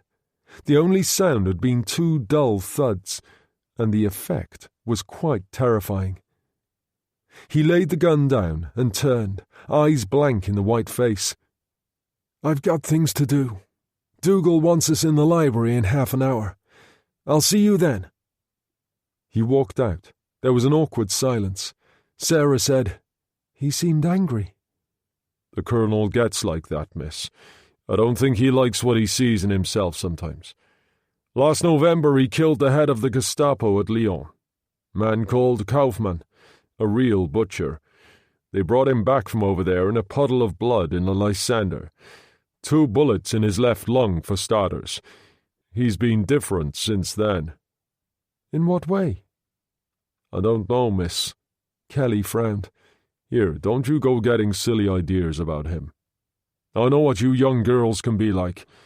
I've got a daughter your age on an anti-aircraft battery in London. Just remember, he's got 25 years on you." "You mean he's too old?" Sarah said. "Isn't that like saying you can't love someone because they're Catholic or Jewish or American or something? What's the difference?" "Too clever for me, that kind of talk." Kelly opened a drawer and took out a cloth bundle which she unwrapped. "A little present for you, miss, in spite of what the Colonel says." It was a small black automatic pistol, very light, almost swallowed up by her hand. "Belgian, only .25, but it'll do the trick when you need it, and at that size, very easy to hide." He looked awkward. "I've known ladies to tuck them in the top of their stocking, not intending to be disrespectful, miss." She reached up and kissed him on the cheek. "I think you're wonderful." "You can't do that, miss, you being an officer. Against regulations." "But I'm not an officer, Sergeant." "I think you'll find you are, miss. Probably one of the things the Brigadier wants to tell you. I'd cut off and go to the library now if I were you." "All right, and thank you." She went out, and Kelly sighed and started to clear away the weapons. Monroe, Carter, and Martineau were already in the library when she went in, sitting by the fire having afternoon tea. "Ah, there you are," Monroe said. "Do join us. The crumpets are delicious." Carter poured her a cup of tea. She said, "Sergeant Kelly said something about my being an officer now. What was he talking about?" "Yes, well, we do prefer our women operatives to hold some sort of commissioned rank. In theory, it's supposed to help you if you fall into enemy hands," Monroe told her. "In practice, it doesn't do you any good at all," Martineau interrupted. "However, for good or ill, you are now a flight officer in the WAF," Monroe said. "I trust that is satisfactory. Now, let's have a look at the map." They all got up and went to the table where there were several large-scale maps, together making a patchwork that included the south of England, the Channel, and the general area of the British Islands, and Normandy and Brittany. "All those jolly films they make at Elstree showing you our gallant secret agents at work usually have them parachuting into France. In fact, we prefer to take people in by plane wherever possible." "I see," she said. "Our popular choice is the Lysander. These days the pilot usually manages on his own. That way we can take up to 3 passengers. They're operated by a special duties squadron at Hornley Field. It's not far from here." "How long will the flight take?" "No more than an hour and a half, perhaps less, depending on wind conditions. You'll land not far from Granville. The local resistance people will be on hand to take care of you. We find the early hours of the morning best. Say 4 or 5? "Then what?" "The evening of the same day you'll leave Granville by ship for Jersey. Most convoys go by night now. We have air superiority during daylight hours." He turned to Martineau. "Naturally, the question of passage is a matter for Standartenführer Max Vogel, but I doubt whether anyone is likely to do anything other than run around in circles when they see your credentials." Martineau nodded. "We'll be in trouble if they don't." "As regards your dealings with Mrs. DeVille and General Gallagher, well, you have Sarah to vouch for you." "And Kelso?" "Entirely in your hands, dear boy. You're the officer in the field. I'll back whatever you decide to do. You know how critical the situation is." "Fair enough." Monroe picked up the phone at his side. "Send Mrs. Moon in now." He put the phone down and said to Sarah, "We're very lucky to have Mrs. Moon. We borrow her from Denham Studios by courtesy of Alexander Corder. There's nothing she doesn't know about makeup, dress, and so on." Hilda Moon was a large, fat woman with a Cockney accent. Her own appearance inspired little confidence, for her hair was dyed red, and it showed, and she wore too much lipstick. A cigarette dangled from the corner of her mouth, ash spilling down on her ample bosom. "Yes," she nodded, walking round Sarah. "Very nice. Of course I'll have to do something with the hair."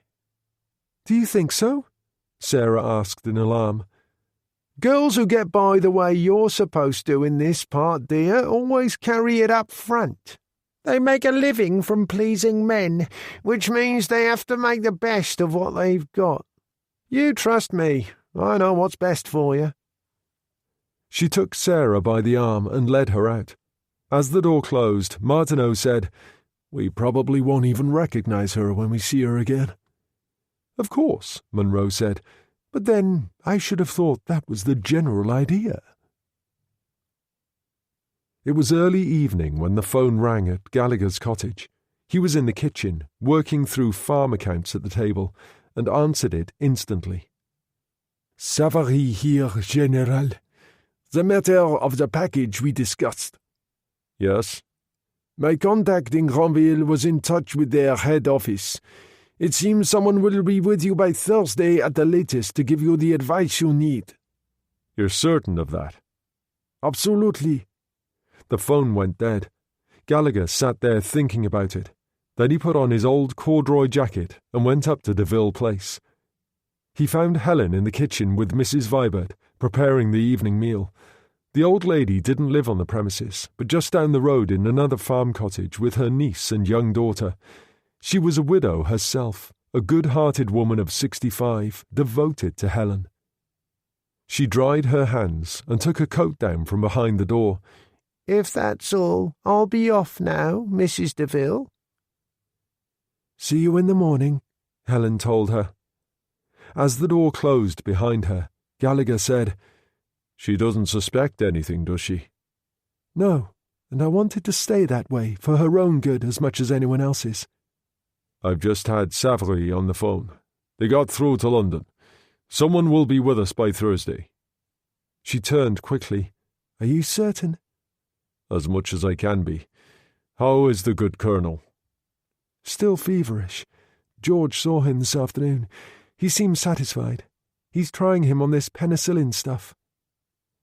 I'm surprised Savary was in so early. They must have made the run this afternoon. They did, she said, taking advantage of the fog again. Most of the officers have turned up here within the past hour. Most? 2 dead, Bolan and Vendel. 2 of the ships were attacked by hurricanes. At that moment, the green baize door leading to the dining room opened, and Guido Orsini came in. He was wearing his best uniform, his hair still damp from the shower, and looked rather dashing. He wore the Italian Medal for Military Valour in gold, a medal equivalent to the British Victoria Cross, and very rarely awarded. On his left breast, he also wore an Iron Cross, first class. Gallagher said in English, Still in one piece, are you? Hear you had a bad time. It could have been worse, Guido told him. They're all sitting in there doing their conspicuous morning bit. He put a bag he was carrying on the table. 12 bottles of Sancerre there from Granville. You're a good boy, she said. So I believe. Don't you think I also look rather beautiful tonight? Very possibly. He was mocking her as usual. She knew that. Now move to one side while I dish up the food. Guido inched open the serving hatch to the dining room and whispered to Gallagher, Sean, come and look at this. The hall was panelled in oak, darkly magnificent, and the long oaken table down the centre could accommodate 25. There were only 8 in there now, all naval officers seated at various places. In each gap, where someone was missing, a lighted candle stood at the plate. There were 6 such candles, each representing a member of the mess who had died in action. The atmosphere was funereal, to say the least. They have to make everything into a Shakespearean tragedy, Orsini said. It's really very boring. If it wasn't for Helen's cooking, I'd go elsewhere. I discovered a remarkably good black market restaurant in St. Albans Bay the other night. Amazing what one got, and without coupons. Now, that is interesting, Gallagher said. Tell me more. As Mrs. Moon and her 2 assistants worked on Sarah, the fat woman talked incessantly. I've been everywhere. Denham, Elstree, Pinewood. I do all Miss Margaret Lockwood's makeup and Mr. James Mason. Oh, and I've worked with Mr. Coward. Now, he was a gentleman. When Sarah came out from under the dryer, she couldn't believe what she saw. Her dark hair was now a golden blonde, and they'd marcelled it tight against her face. Now Mrs. Moon started with the makeup, plucking hairs from the eyebrows painfully, then lining them into 2 thin streaks. Plenty of rouge, dear. A little too much, if you know what I mean, and lots of lipstick. Everything just a little overdone, that's what we want. Now, what do you think?" Sarah sat looking into the mirror. It was the face of a stranger. Who am I? She thought. Did Sarah Drayton ever exist at all? "We'll try one of the dresses. Of course, the underwear and every individual item will be of French origin, but you only need the dress at the moment, just for the effect." It was black satin, very tight and rather short. She helped Sarah into it and zipped it at the back. "It certainly helps your breasts along, dear. They look very good." "I don't know about that. I can't breathe." Sarah pulled on a pair of high-heeled shoes and looked at herself in the mirror. She giggled. "I look the most awful tart." "Well, that is the idea, love. Now go and see what the Brigadier thinks." Monroe and Carter were still sitting by the fire when she went in, talking in low tones. Sarah said, "No one told me my name." "Anne-Marie Latour," Carter said automatically, and then looked up. "Good God," he said. Monroe was far more positive. "I like it very much indeed." Sarah pirouetted.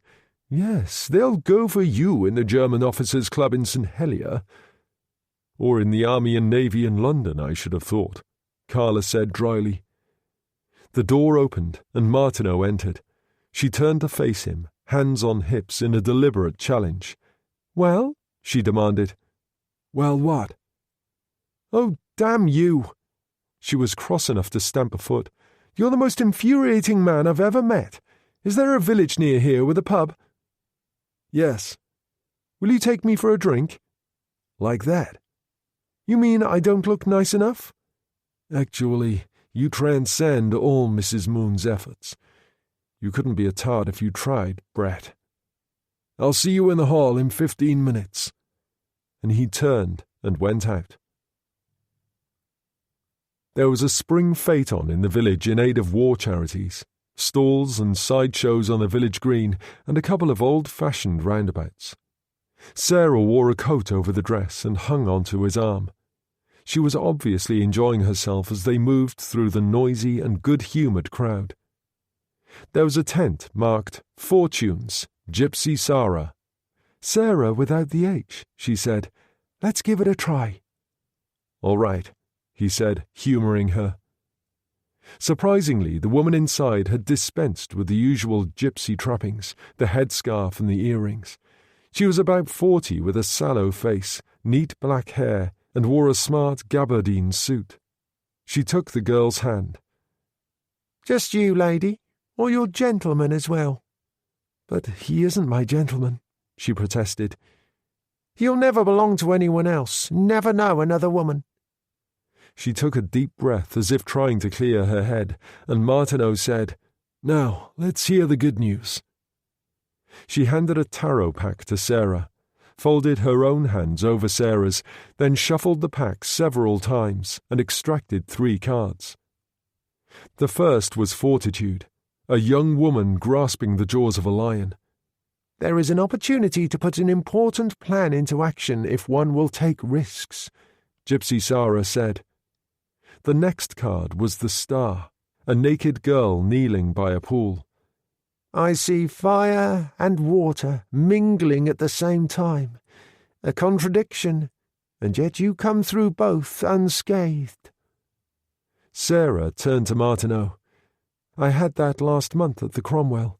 Incendiary bombs on the nurses' quarters, and water everywhere from the fire hoses." The third card was the Hanged Man.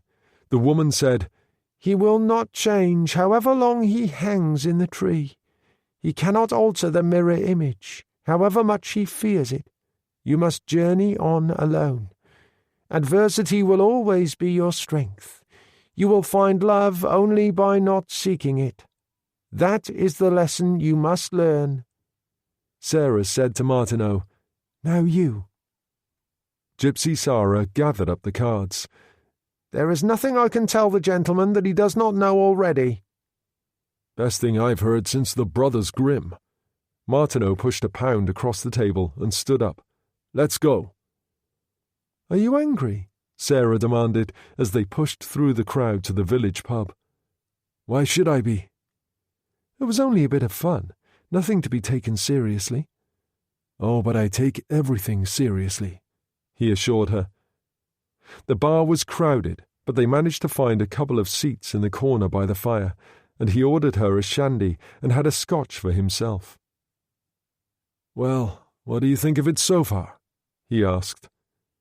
"Rather more interesting than the wards at the Cromwell." "In other circumstances you'd be trained for about 6 weeks," he said. "The Scottish Highlands to toughen you up. Courses in unarmed combat and so on. 12 ways of killing someone with your bare hands."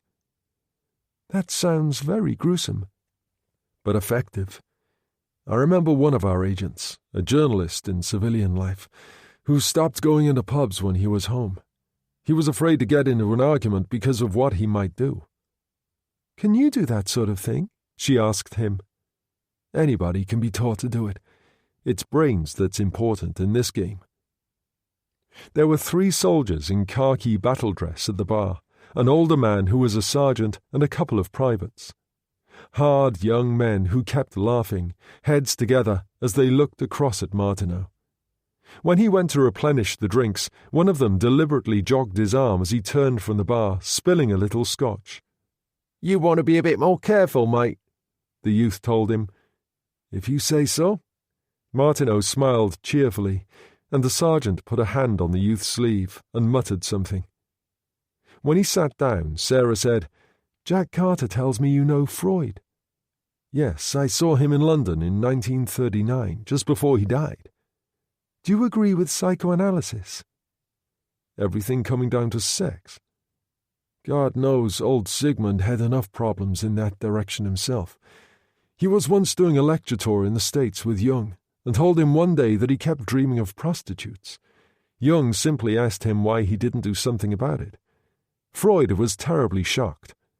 'But I'm a married man,' he said." She laughed helplessly. "That's marvelous." "Talking of great minds, I used to have dealings with Bertrand Russell, who liked the ladies more than somewhat," which he justified by his strongly held personal belief that you couldn't get to know a woman properly until you'd slept with her. "That doesn't sound very philosophical to me," she said. "On the contrary." She got up and excused herself. "I'll be back in a minute." As she went out to the cloakroom, the 3 soldiers watched her go, then glanced at Martineau, and there was a burst of laughter. As she returned, the young soldier who had bumped Martineau at the bar grabbed her arm. She struggled to pull away, and Martineau was on his feet and pushing through the crowd to her side. "That's enough." "Who the hell are you, her father?" the boy demanded. Martineau took him by the wrist, applying leverage in the way the instructor had shown him on the silent killing course at Arisaig in Scotland in the early days. The boy grimaced in pain. The sergeant said, "Leave off. He didn't mean any harm. Just a bit of fun." "Yes, I can see that." As he took her back to the table, she said, "That was quick." "When I feel, I act. I'm a very existentialist person." "Existentialist?" She frowned. "I don't understand." "Oh, a new perspective to things a friend of mine's come up with. A French writer called Jean-Paul Sartre. When I was on the run in Paris 3 years ago, I holed up at his apartment for a couple of weeks. He's involved with the resistance." "But what does it mean?" "Oh, lots of things. The bit I like is the suggestion that you should create values for yourself through action, and by living each moment to the full." "Is that how you got yourself through the last 4 years?" "Something like that. Sartre just put it into words for me." He helped her into her coat. "Let's go."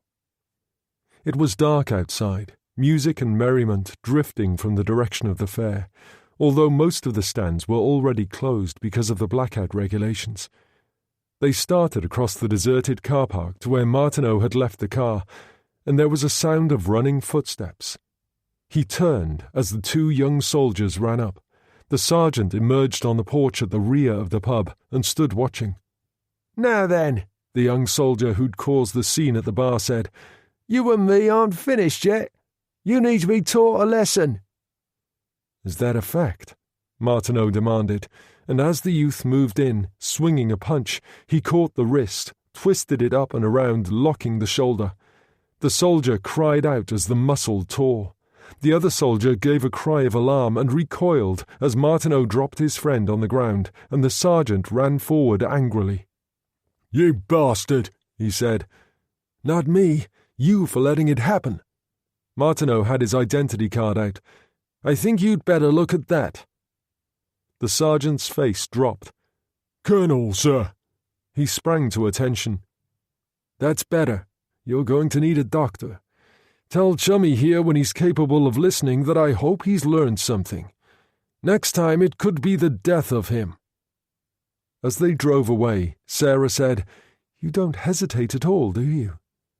"What's the point?" "I think I understand what Jack Carter meant. You have an aptitude for killing, I think." "Words," he said, "games in the head.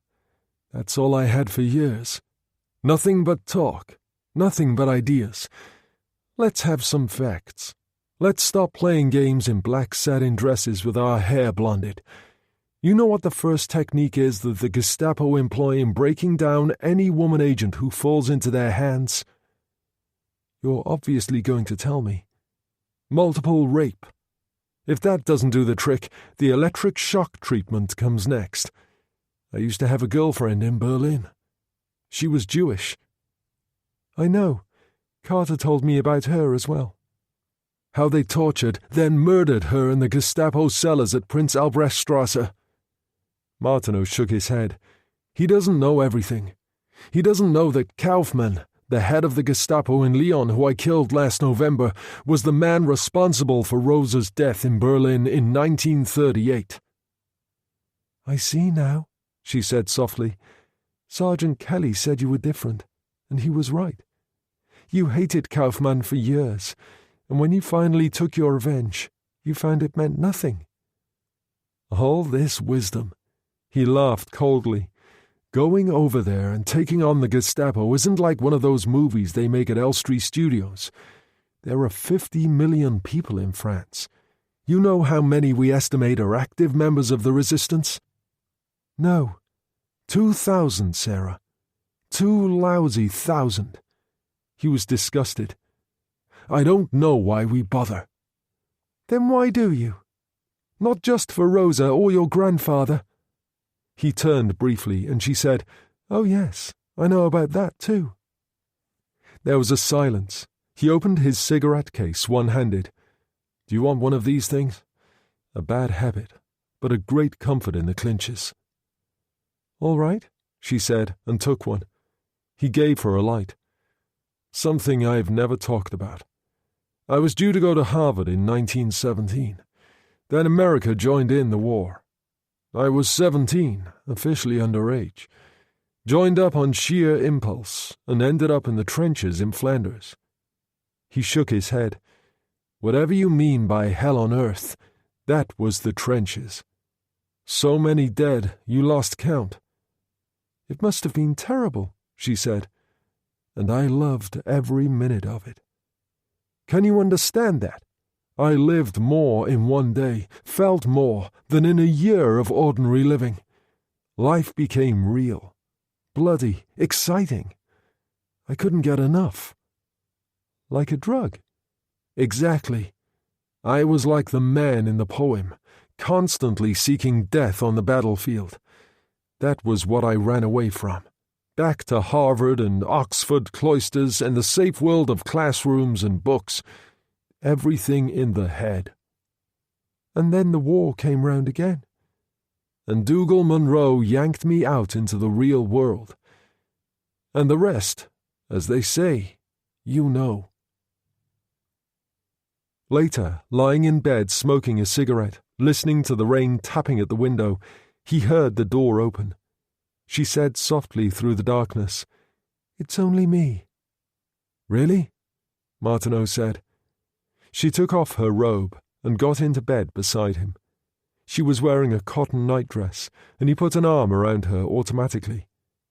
"Harry," she whispered, "can I make a confession?" "You obviously intend to." "I know you probably imagine, along with everyone else, that I'm a delicate little middle-class virgin, but I'm afraid I'm not." "Is that a fact?" "Yes. I met a Spitfire pilot at the hospital last year. He used to come in for treatment for a broken ankle." "And true love blossomed?" "Not really. More like mutual lust. But he was a nice chap, and I don't regret it. He was shot down over the channel 3 months ago." She started to cry, for no reason that made any kind of sense, and Martineau held her tight, wordless in the dark. Chapter 8. The following day, just after noon at Furmanville, on the Cherbourg Peninsula, Carl Hagen, the duty sergeant at the central strongpoint of the 15th Coastal Artillery Battery, was leaning on a concrete parapet, idly enjoying a cigarette in the pale afternoon sunshine, when he observed a black Mercedes coming up the track. No escort, so it couldn't be anyone important. And then he noticed the pennant fluttering on the bonnet. Too far away to see what it was, but to an old soldier it was enough. He was inside the operations room in a flash, where Captain Ryman, the battery commander, sprawled at his desk, tunic buttons undone, reading a book. "Someone coming, sir. Looks like top brass to me. Shock inspection, perhaps." "Right. Klaxon alarm. Get the men to fall in, just in case." Ryman buttoned his tunic, buckled his belt, and adjusted his cap to a satisfactory angle. As he went out on the readout, the Mercedes pulled in below. The driver got out. The first person out was an army major with staff stripes on his pants. The second was Field Marshal Erwin Rommel in leather trench coat, white scarf knotted carelessly at his neck, desert goggles pulled up above the peak of his cap. Ryman had never been so shocked in his life, and he grabbed at the parapet. At the same moment he heard Sergeant Hagen's voice, and the battery personnel doubled out in the courtyard below. As Ryman hurried down the steps, the 2 battery lieutenants, Schiele and Planck, took up their positions. Ryman moved forward, and remembering what he'd heard of Rommel's preferences, chose the military rather than the Nazi salute. "Herr Field Marshal, you do us a great honor." Rommel tapped the end of his Field Marshal's baton against the peak of his cap. "Your name?" "Ryman, Herr Field Marshal." "Major Hofer, my aide." Hofer said, "The Field Marshal will see everything, including the subsidiary strongpoints. Please lead the way." "First, Major, I'll inspect the troops," Rommel told him. "An army is only as strong as its weakest point. Always remember that." "Of course, Herr Field Marshal," Hofer said. Rommel moved down the line, stopping here and there to talk to an individual who took his fancy. Finally, he turned. "Good turnout. Highly satisfactory. Now we go." For the next hour he tramped the cliff top from one strong point to another as Ryman led the way. Radio rooms, men's quarters, ammunition stores, even the urinals. Nothing escaped his attention. "Excellent, Ryman," he told the young artillery officer. "First-rate performance. I'll endorse your field unit report personally." Ryman almost fainted with pleasure. "Herr Field Marshal, what can I say?" He called the honor guard to attention. Rommel tapped the baton against his cap again and got into the Mercedes. Hofer joined him on the other side, and as the driver drove away, the major checked that the glass partition was closed tight. "Excellent," Hofer said. "Have a cigarette. I think you carried that off very well, Berger." "Really, Herr Major," Heine Baum said. "I get the booking, then?" "One more test, I think. Something a little bit more ambitious. Dinner at some officers' mess, perhaps. Yes, that would be good. Then you'll be ready for Jersey." "Anything you say." Baum leaned back, inhaling deeply on the cigarette. "So, back to the Field Marshal to report. Conrad Hofer said. When Sarah and Harry Martineau went into the library at Berkeley Hall, Jack Carter was sitting at the table, the maps spread before him. "Ah, there you are," he said. "Brigadier Monroe has gone up to London to report to General Eisenhower, but he'll be back tonight. We'll both see you off from Hornley Field. Any problems?" "None that I can think of." Martineau turned to Sarah. "What about you?" "I don't think so." "Your clothes have all been double-checked for Frenchness," Carter said, "so that's taken care of. Here are your papers, Sarah. French identity card with photo, German Ausweis with different photo. Now you know why they asked you to change clothes at the photography session. Ration cards, and a tobacco ration card." "You're supposed to have one of those even if you don't smoke," Martineau told her. "These documents are 100%, Carter said. "Right paper, same watermarks, typewriters, ink, everything perfect. I can assure you that there is no way that even the most skilled Abwehr or Gestapo operative could find them anything but genuine." He handed her a slip of paper. "There are your personal details. Anne-Marie Latour. We've kept to your own age and birth date. Born in Brittany, naturally, to explain your accent. We've made your place of birth Paimpol on the coast. I believe you know it well." "Yes, my grandmother lived there. I spent many holidays with her." "Normally you'd have some considerable length of time to get used to your new identity. In this case, that just isn't possible. However, you will have Harry with you, and it should be for no more than 3 days, 4 at the most." "I understand." "One more thing. Your relationship with Standartenführer Vogel must at all times seem convincing. You do appreciate what that could entail." "Sharing a room?" The smile when she turned to Martineau was mischievous. "Is that all right with you, Colonel?" For once, Martineau was put out, and he frowned. "You little bitch." It was as if they were alone for a moment, and she touched his face gently with her fingertips. "Oh, Harry Martineau, you are lovely when you're angry." She turned to Carter. "I think you can take it there'll be no problem, Captain." Carter, hugely embarrassed, said hurriedly, "All right, then read this, both of you. Regulations, Sarah." It was a typical SOE operations order, cold, flat, precise, no-nonsense language. It laid out the task ahead of them: procedure, communication channel via the Crescent in Granville. Everything was covered, even down to a code name for the operation, Jersey Man. At the end of the flimsy, it said, "Now destroy, now destroy." "All right?" Martineau asked her. She nodded, and he struck a match and touched it to the paper, dropping it into the ashtray. "That's it then," he said. "I'll go and do my packing. See you two later."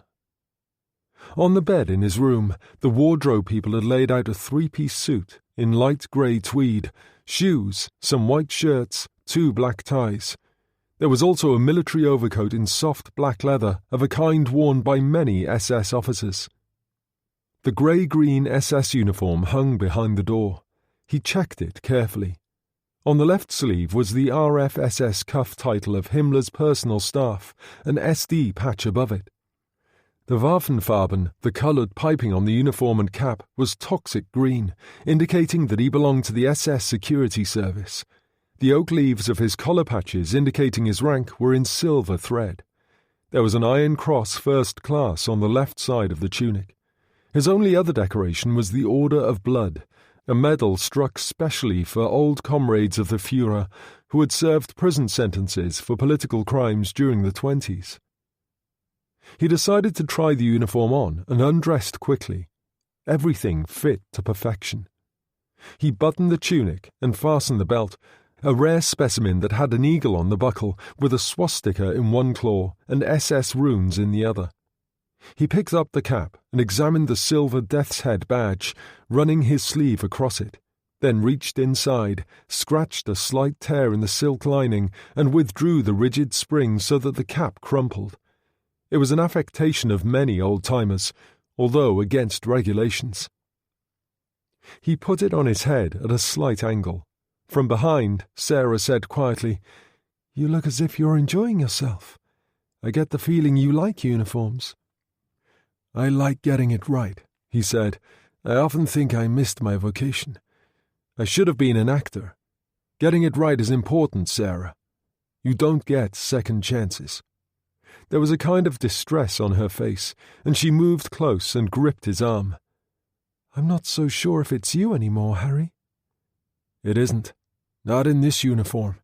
Standartenführer Max Vogel of the SD, feared by his own side as much as the French. You'll see. This isn't a game anymore." She shivered and put her arms around him. "I know, Harry. I know." "Are you frightened?" "Good God, no." She smiled up at him. "Not with Gypsy Sarah in my corner." Eisenhower sat at his desk in the study at Hayes Lodge, reading glasses perched on his nose as he worked his way through the file. He sat back, removed the glasses, and looked across at Dougal Munro.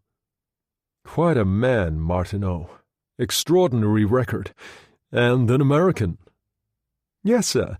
He told me once that his great-grandmother had immigrated to Virginia in the 1850s from England. Small town in Lancashire, I believe." "It sounds a kind of exotic name for Lancashire." "Not unknown, General.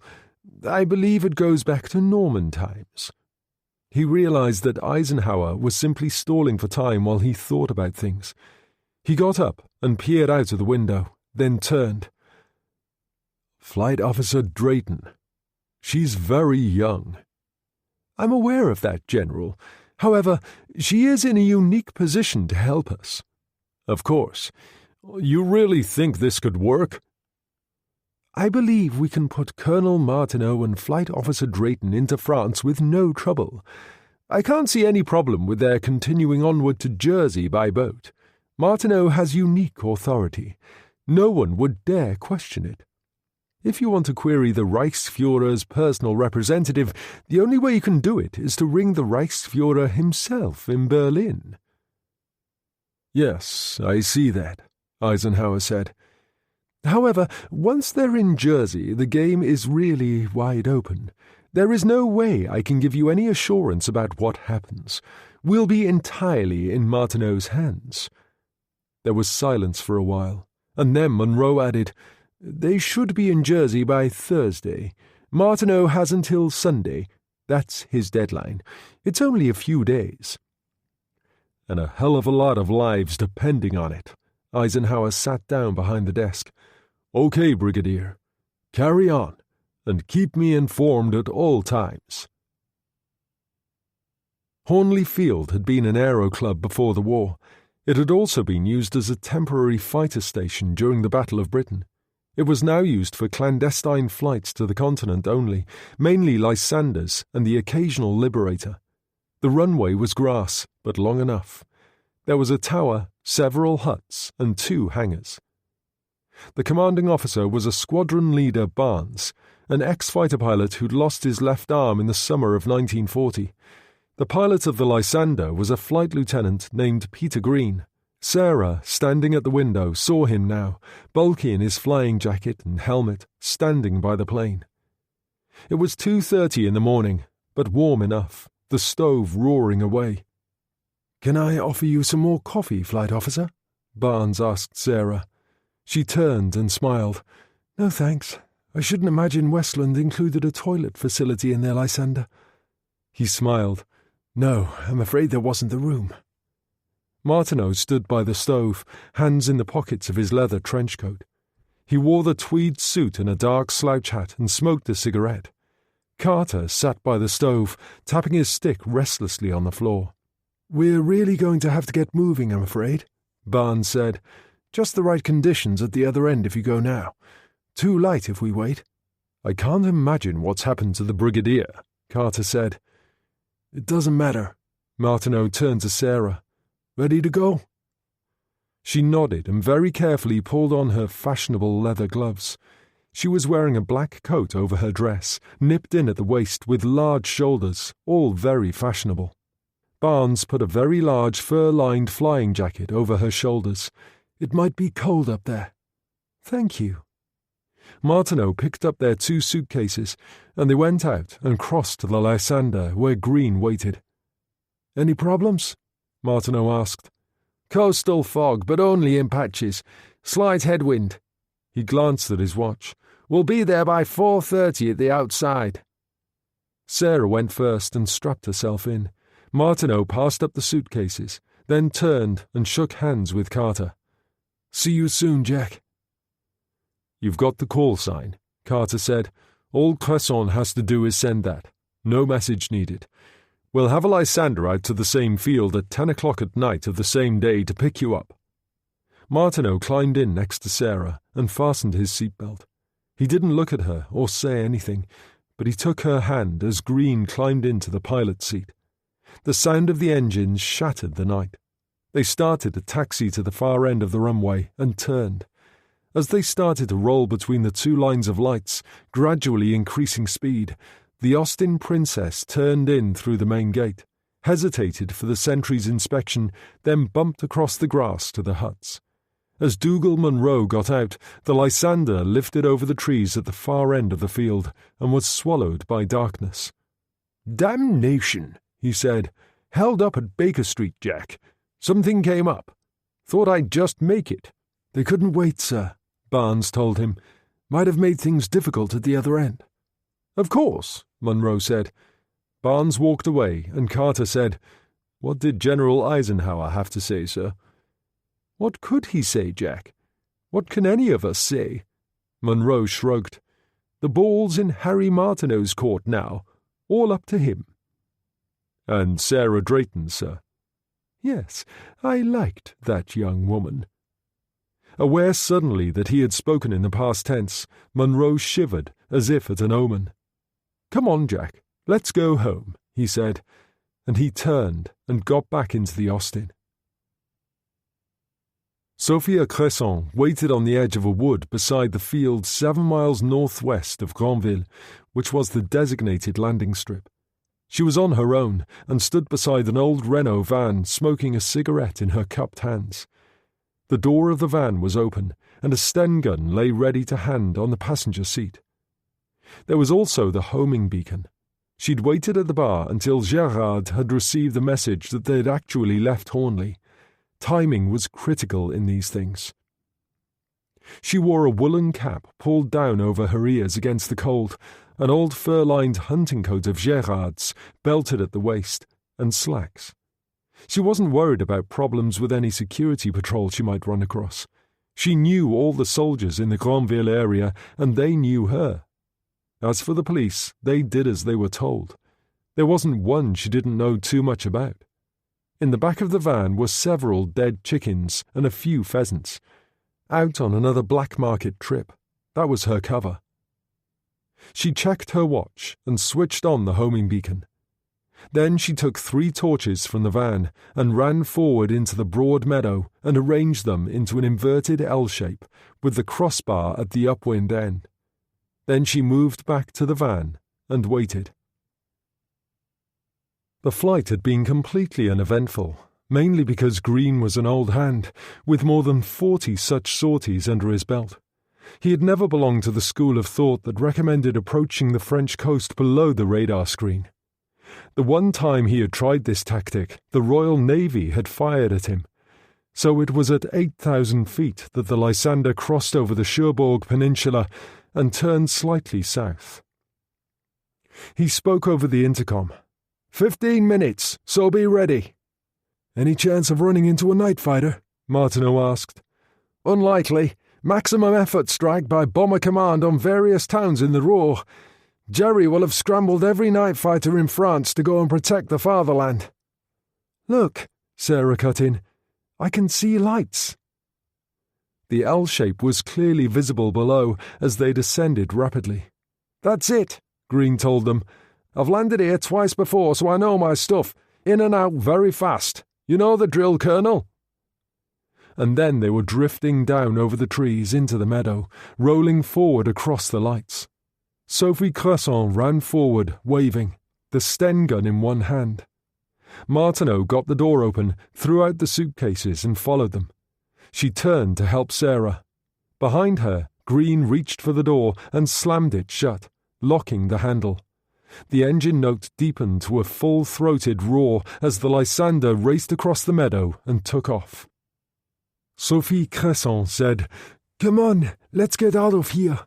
Bring your suitcases while I get my lamps." They followed her to the van and she opened the rear door. "There's just enough room for both of you to sit behind the 2 barrels. Don't worry, I know every flick in the district. If they stop me, all they'll do is take a chicken and go home." "Some things never change," Sarah said. "Hey, a Breton girl." Sophie flashed her torch on Sarah's face and grunted. "My God, now they send little girls." She shrugged. "In you get, and let's be out of here." Sarah crouched behind the barrels, her knees touching Martineau as Sophie drove away. So, this was it, she thought, the real thing. No more games now. She opened her handbag and felt for the butt of the Walter PPK inside. The little Belgian automatic Kelly had given her was in her case. Would she be able to use them if necessary? Only time would tell. Martineau lit a cigarette and passed it to her. When she inhaled, nothing had ever felt better, and she leaned back against the side of the van, feeling wonderfully, marvellously alive. It was noon before she woke, yawning and stretching her arms. The small bedroom under the roof was plainly furnished, but comfortable. She threw back the sheets and crossed to the window. The view across the walls down to the harbour was really quite special. Behind her, the door opened, and Sophie came in with a bowl of coffee on a tray. "So, you're up?" "It's good to be back." Sarah took the bowl from her and sat on the window seat. Sophie lit a cigarette. "You've been here before?" "Many times. My mother was a Deville, half Jersey, half Breton. My grandmother was born at Paimpol. I used to come over to Granville from the island when I was a little girl. There was a fisherman's cafe on the quay that had the finest hot rolls in the world. The best coffee." "Not any more," Sophie said. "The war has changed everything. Look down there." The harbour was crammed with shipping, Rhine barges, 3 coasters, and a number of German naval craft. It was a scene of considerable activity as dockers unloaded the contents of a line of trucks on the quay into the barges. "They're definitely sailing for the islands tonight?" Sarah asked. "Oh, yes, some for Jersey, the rest on to Guernsey." "How do you find them?" "The bush." Sophie shrugged. "I'm a reasonable woman. I don't want to hate anybody. I just want them out of France." "It's just that we hear such bad things about them in England." "True," Sophie said. "SS and Gestapo are devils, but they frighten the hell out of the ordinary German soldier as much as they do anyone else. In any case, we've got those among our own people who are as bad as the Gestapo. Darnan's milice, Frenchmen who work for the Nazis to betray Frenchmen."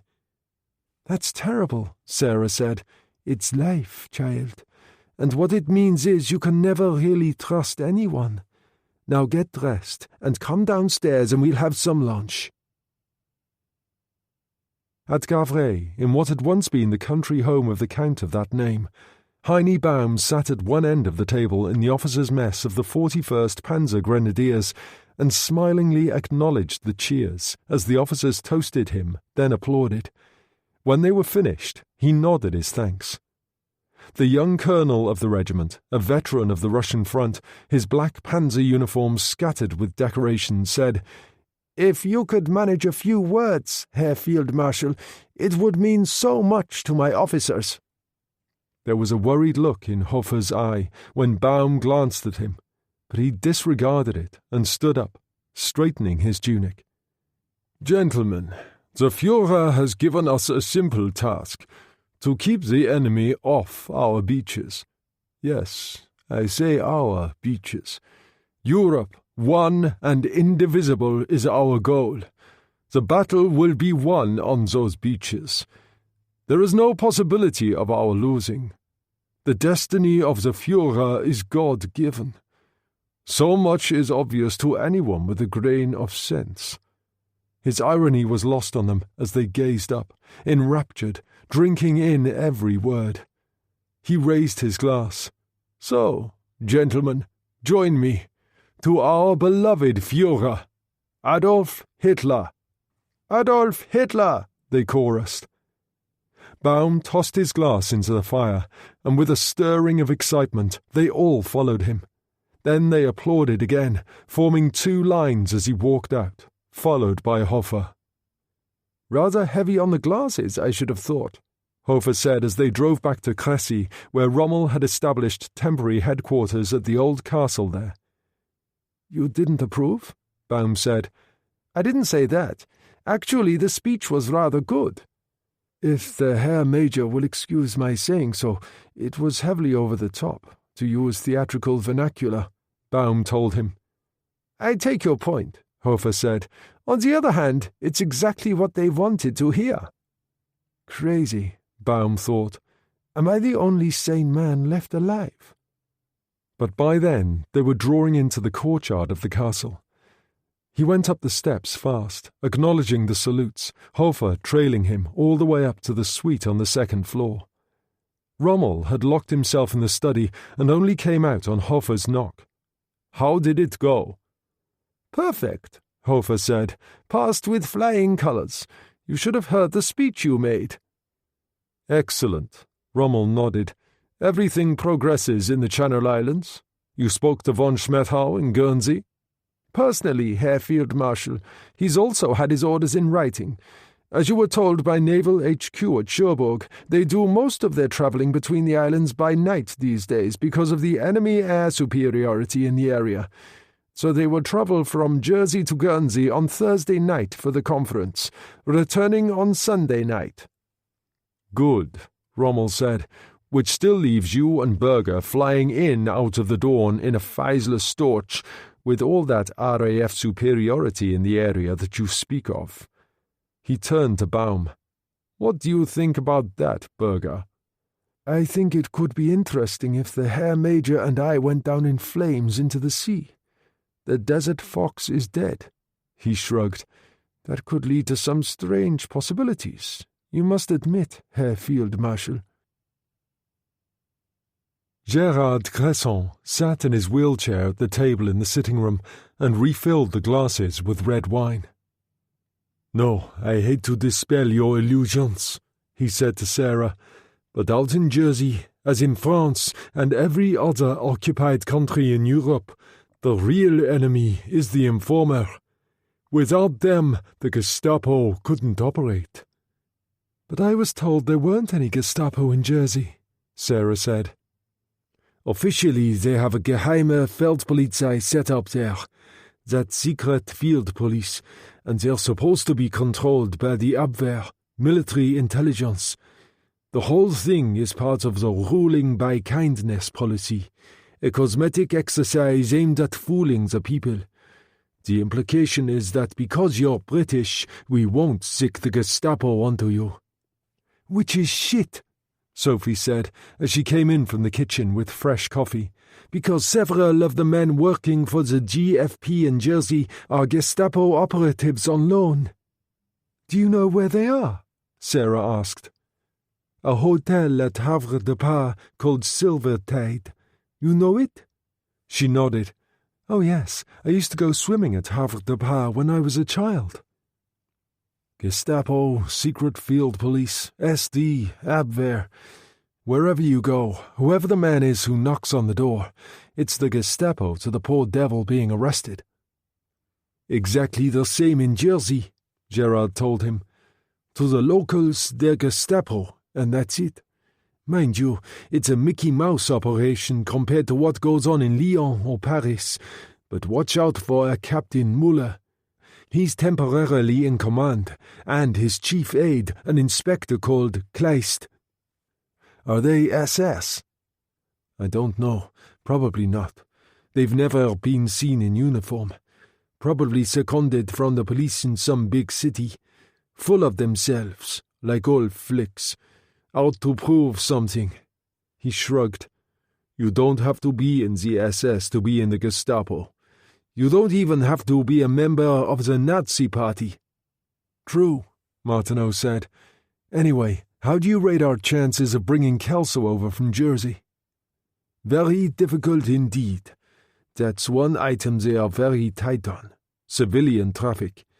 It would be impossible in a small boat at the moment." "And if he isn't able to walk?" Sophie shrugged expressively.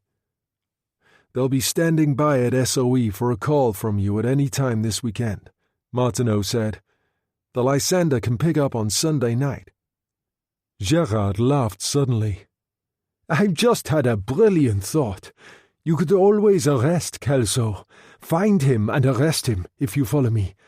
Bring him over here officially, then cut out."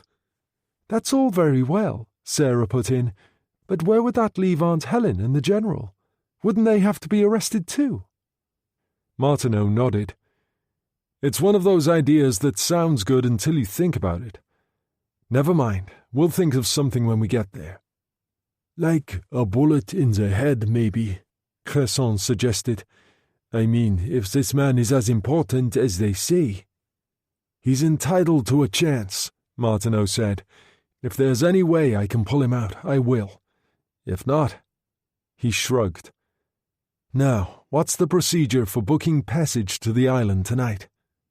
"There's a movement officer in the office in the green hut on the quay. He issues the passes. No difficulty in your case." "Good," Martineau said. "That seems to be about it then." Sophie filled 4 glasses with red wine. "I'm not going to wish you luck. I'm just going to tell you something."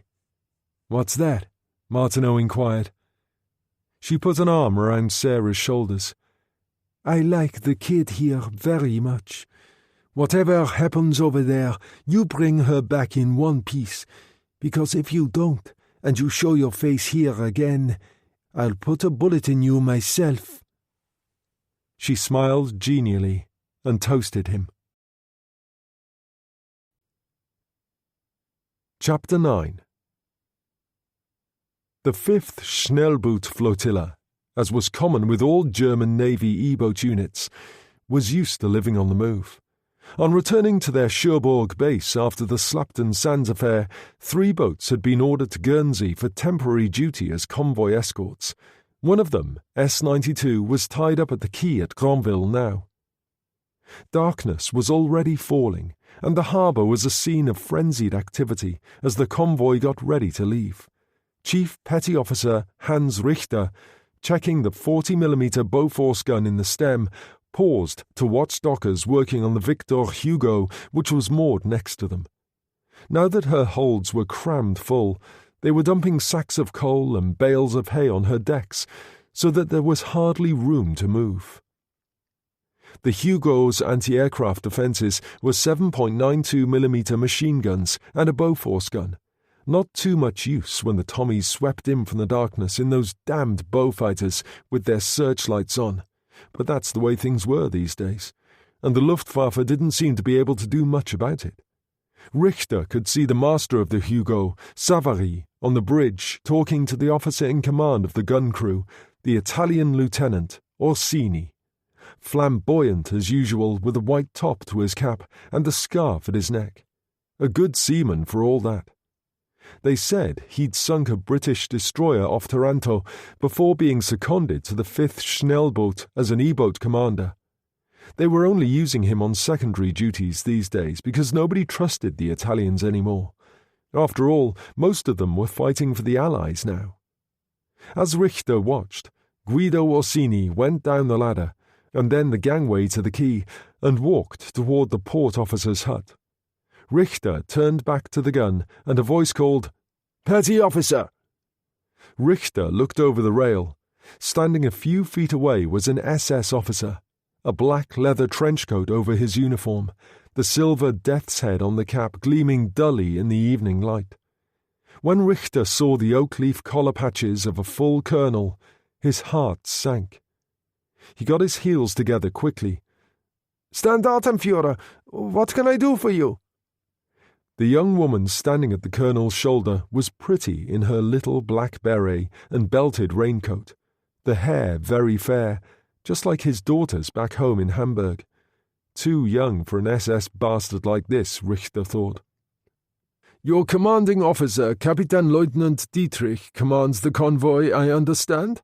Martineau said. Is he on board? Not at the moment. Where is he? Port officer's hut. The green one over there, Standartenführer. Good. I'll have a word with him. Martineau gestured to the 2 suitcases. See these go on board. We'll be travelling with you as far as Jersey. Which was a turn-up for the book. Richter watched them walk away, then nodded to a young seaman who'd been listening with interest. You heard the man. Get those cases. He was SD, the sailor said. Did you notice? Yes, Richter said. As it happens, I did. Now get on with it.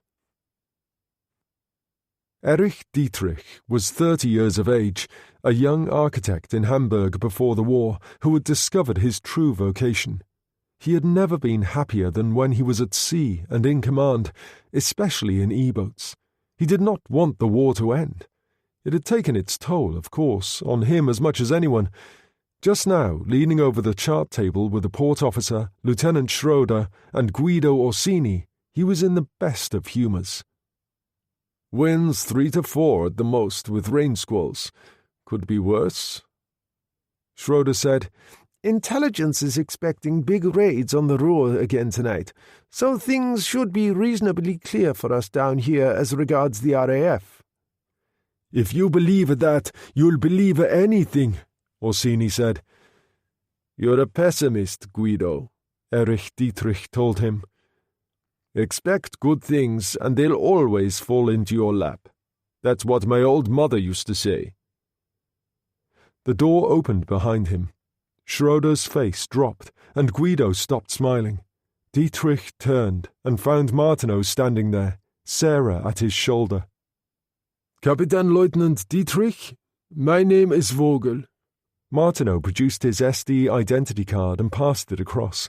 Then he took Himmler's letter from its envelope. If you would be kind enough to read this also. Sarah couldn't understand a word. He sounded like someone else, held himself like another person, the voice cold and dry.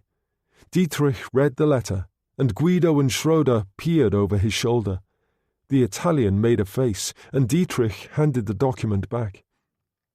You noticed, of course, that the Führer himself was kind enough to countersign my orders?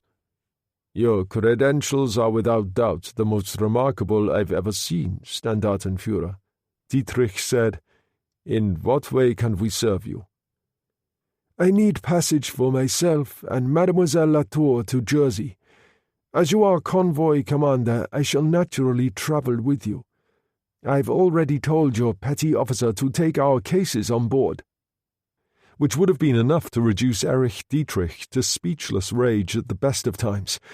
But there was another factor here. The Kriegsmarine had always been notoriously the least Nazi of all the German armed forces. Dietrich personally had never cared for the party one little bit, which hardly disposed him in Standartenführer Max Vogel's favour. There were limits, of course, to what he could do, but he still had one possible objection on his side. Happy to oblige, Standartenführer, he said smoothly. There is one problem, however. Naval regulations forbid the carrying of civilians on a fighting ship at sea. I can accommodate you, but not, alas, this charming young lady. It was difficult to argue with him because he was right. Martineau tried to handle it as a man like Vogel would have done, arrogant, demanding, determined not to be put down. What would you suggest? One of the convoy ships, perhaps. Lieutenant Orsini here is in command of the gun crew on the SS Victor Hugo, whose cargo is destined for the port of St. Helier on Jersey. You could go with him. But Vogel would have not allowed himself to lose face completely. No, he said calmly. It is good that I should see something of your work, Captain Lieutenant. I shall travel with you. Mademoiselle Latour, on the other hand, can proceed on the Victor Hugo if Lieutenant Orsini has no objections." "Certainly not," said Guido, who had hardly been able to take his eyes off her. "A distinct pleasure." "Unfortunately, Mademoiselle Latour speaks no German." Martineau turned to her and carried on in French. "We must separate for the journey across, my dear. A matter of regulations. I'll keep your luggage with me, so don't worry about that. This young officer will take care of you." "Guido Orsini at your service, Signorina," he said gallantly, and saluted. "If you come with me, I'll see you safely on board. We sail in 30 minutes. She turned to Martineau. "I'll see you later then, Max." "In Jersey," he nodded calmly. She went out, Orsini holding the door open for her. Dietrich said, "A charming girl." "I think so." Martineau leaned over the chart table. "Are we to enjoy an uneventful run tonight? I understand your convoys are often attacked by RAF night fighters." "Frequently, Standard and Führer," Schroeder told him, "but the RAF will be busy elsewhere tonight." "Terror bombing the civilian population of our major cities as usual," Martineau said, because it was the kind of thing they would expect a party fanatic like him to say. "And the British Royal Navy?" "Yes, their MTBs are often active in the area," Dietrich admitted and tapped the map, "from bases at Falmouth and Devonport." "And this doesn't worry you?" "Standartenführer, there are more of them these days, but our E-boats are still the fastest thing of their kind afloat, as I will certainly have the chance to show you tonight." He gathered up his charts. "Now, if you will follow me, we'll go on board." The convoy left just after 10 o'clock, 11 ships in all, including the 2 barges. S-92 led the way out of harbour, then swung hard to port. There was a light rain falling, and Dietrich stood on the bridge, probing into the darkness with his Zeiss night glasses. Martineau was at his right shoulder. Below them the wheelhouse was even more cramped, with the helmsman and engine room telegraphist in there, and the navigating officer at his small table behind. The wireless room was down a passage farther on. "Not much room on these things," Martineau commented. "All engines, that's what we say," Dietrich told him. "And armaments?" "The torpedoes, Bofors gun aft, 20mm cannon in the forward well deck, 8 machine guns. We manage." "And radar, of course." "Yes, but that's a difficult one in these waters. Lots of reefs, rocks, small islands. It makes for a lot of clutter on the screen. When the Tommies come down here, they do exactly what I do when I'm operating out of Cherbourg and hitting their convoys." "What's that?" "Turn off our radars so they can't find us with their location equipment, and maintain radio silence." Martineau nodded and looked astern at the other ships bulking in the dark. "What speed will the convoy maintain?" 6 knots. "You must feel like a racing horse pulling a cart sometimes." Dietrich laughed. "Yes, but I've got 2,000 horses under me." He slapped the rail. "Nice to know just how fast they can get up and go when I ask them to." On the bridge of the Victor Hugo, it was like being in a safe and enclosed world, rain and spray drifting against the glass. Savary stood beside the helmsman, and Sarah and Guido Orsini leaned over the chart table. "This is the convoy route, what the Navy call Weg Ida from Granville, east of the Chaussee Isles."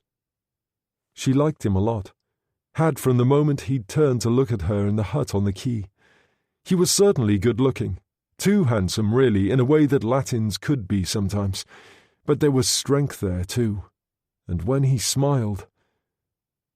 His shoulder was touching hers. He said, "Come to the saloon.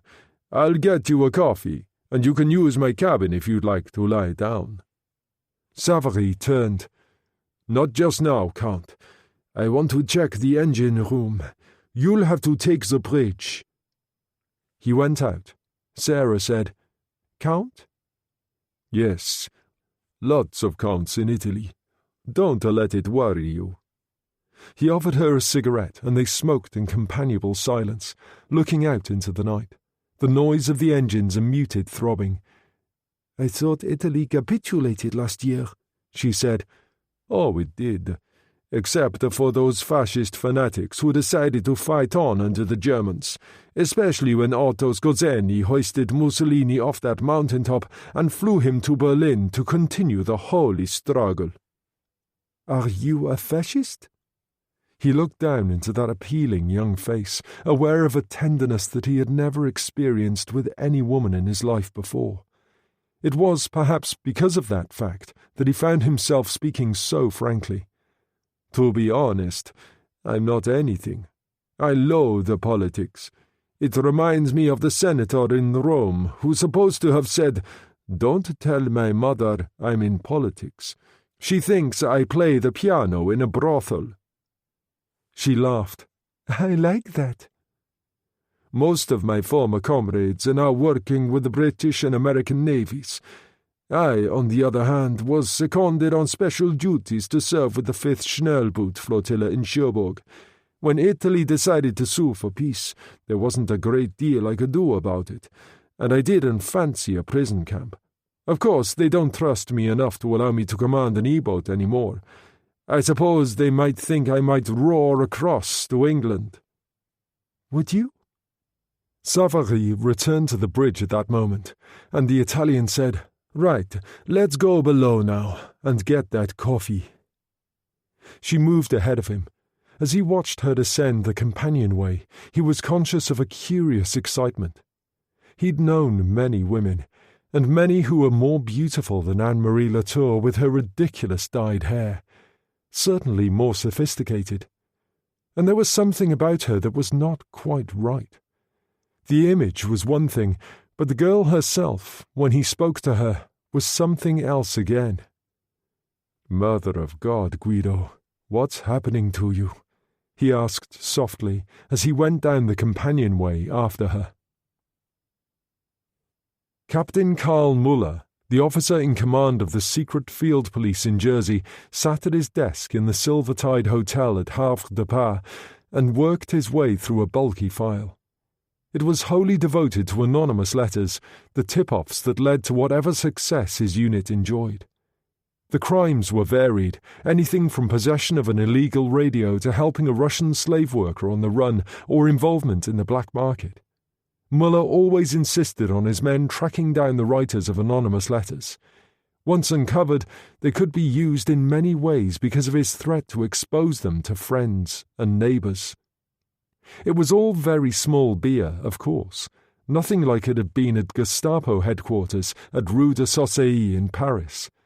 Muller was not SS, but he was a party member, a one-time chief inspector of police in the Hamburg Criminal Investigation Department. Unfortunately, a young Frenchwoman in his hands for interrogation had died without disclosing the names of her associates. As she had been involved with the principal resistance circuit in Paris, it had been a matter of some importance. To his superiors, he'd botched things badly by being too eager. The posting to this island backwater had followed, so now he was a man in a hurry, seeking any way he could to get back into the mainstream of things. He stood up, a shade under 6 feet, with hair that was still dark brown in spite of the fact that he was in his 50th year. He stretched, started to the window to look out at the weather, and the phone rang. He picked it up. "Yes?" It wasn't a local call. He could tell by the crackling. "Captain Muller, this is Schroeder, port officer at Granville." 10 minutes later, he was standing at the window, staring out into the dark, when there was a knock at the door. He turned and went to his desk and sat down. The two men who entered were, like Muller, in civilian clothes. The GFP never wore uniform if they could help it. The one who led the way was broad and squat, with a Slavic face and hard grey eyes. This was Inspector Willy Kleist, Muller's second-in-command, also seconded from the Gestapo and, like Muller, a former detective with the Hamburg police. They had known each other for years. The man with him was much younger, with fair hair, blue eyes, and a weak mouth. A suggestion of perverse cruelty there, but when confronted with Muller, so eager to please that it showed. This was Sergeant Ernst Greiser, who had been transferred from the Army's field police to the GFP 6 months earlier. An interesting development, Muller told them. I've had Schroeder on the phone from Gronville.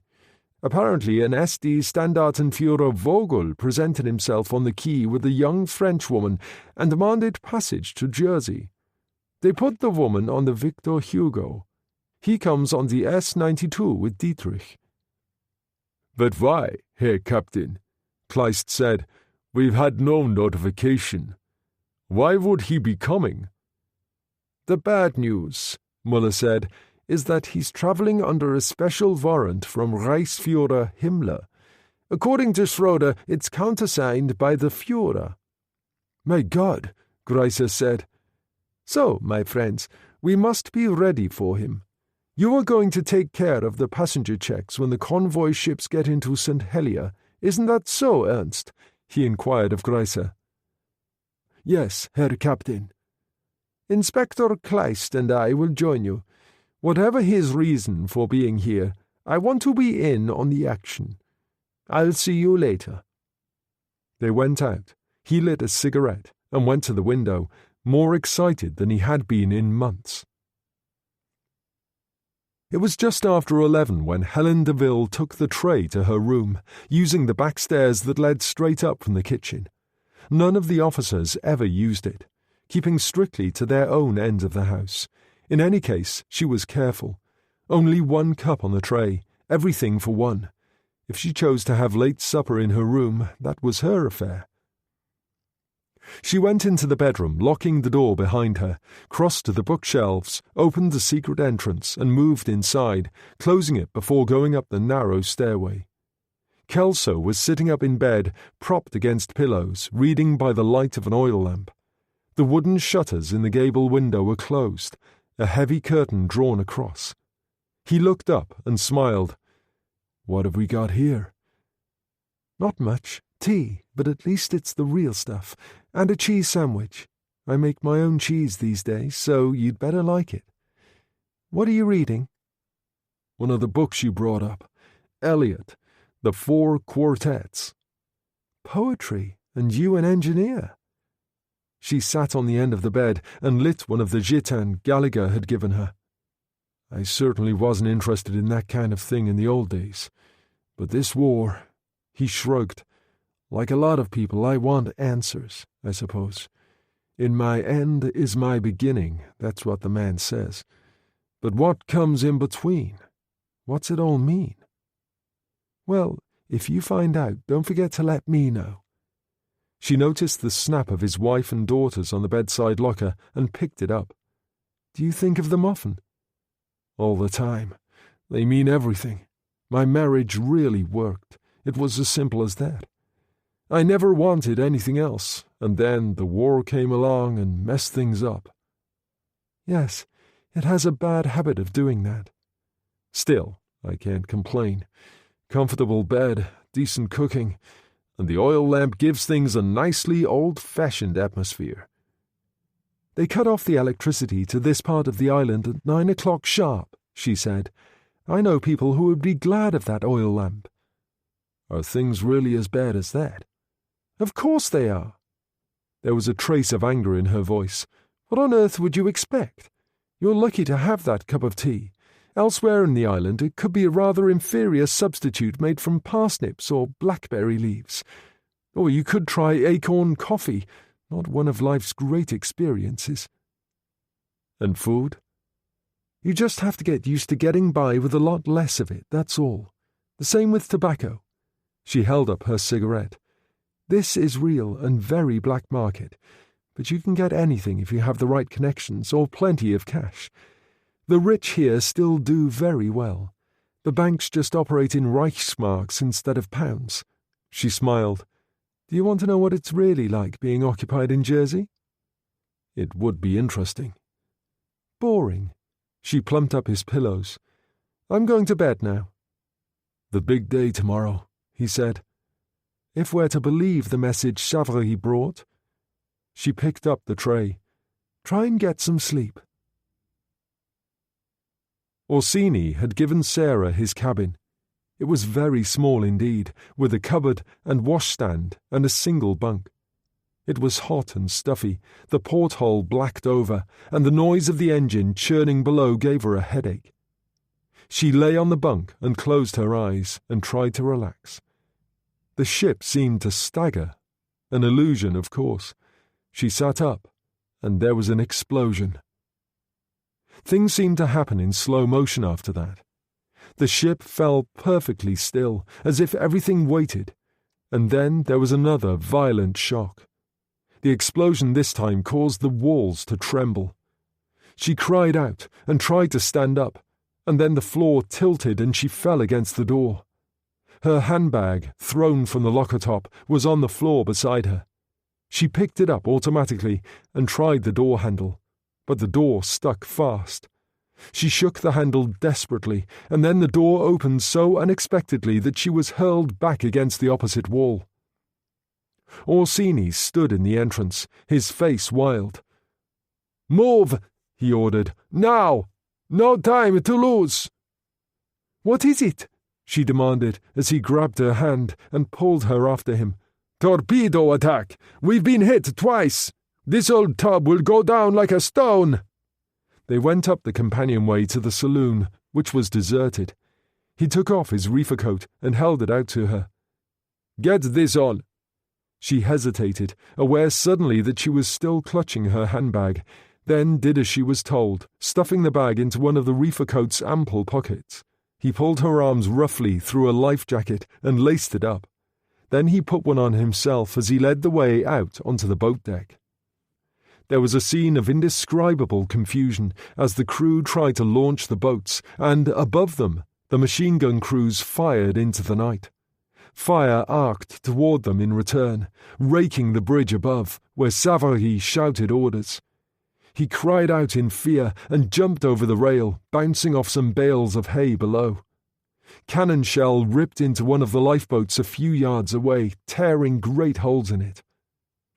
Orsini pushed Sarah down behind some sacks of coal. At the same moment, there was another explosion, inside the ship this time, and a portion of the deck in the stern disintegrated, flames billowing into the night. The entire ship tilted sharply to port, and the deck cargo started to break free, sacks of coal, bales of hay sliding down against the rail. It had not been possible to launch a single boat, so rapidly had disaster struck, and men were already going over the rail, Savary leading the way.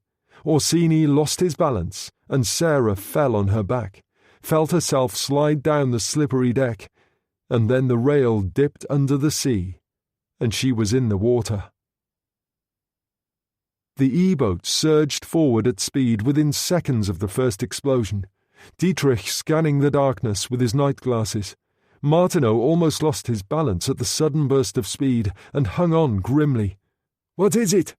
"I'm not sure," Dietrich said, and then flames blossomed in the night 500 yards away, and he focused on the Victor Hugo. A dark shape flashed across that patch of light like a shadow, and then another. "British MTBs! They've hit the Hugo!" He pressed the button on the battle station's alarm, and the ugly sound of the klaxon rose above the roaring of the Mercedes-Benz engines winding up to top speed. Already the crew were moving to their stations. The Bofors gun and the well-decked cannon started a fire, lines of tracer curving into the night. The only thing Martineau could think of was Sarah, and he grabbed Dietrich by the sleeve. "But the people on that ship! We must help them!" "Later." Dietrich shrugged him aside. "This is business. Now keep out of the way." Sarah kicked desperately to get as far from the ship as possible as the Victor Hugo continued to tilt. There was burning oil on the water toward the stern, men swimming hard to get away from it as it advanced relentlessly. One man was overtaken. She heard his screams as he disappeared.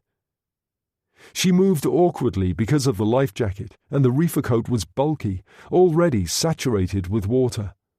She realized now why Orsini had given it to her as the cold started to eat at her legs. Where was he? She turned, trying to make sense of the oil-stained faces. An MTB spun around the stern of the Victor Hugo, the violence of its wash hurling some of those in the sea up out of the water. There was a burst of machine gun fire. A hand grabbed at her life jacket from behind, and she turned, and Orsini was there. "Over here, cara!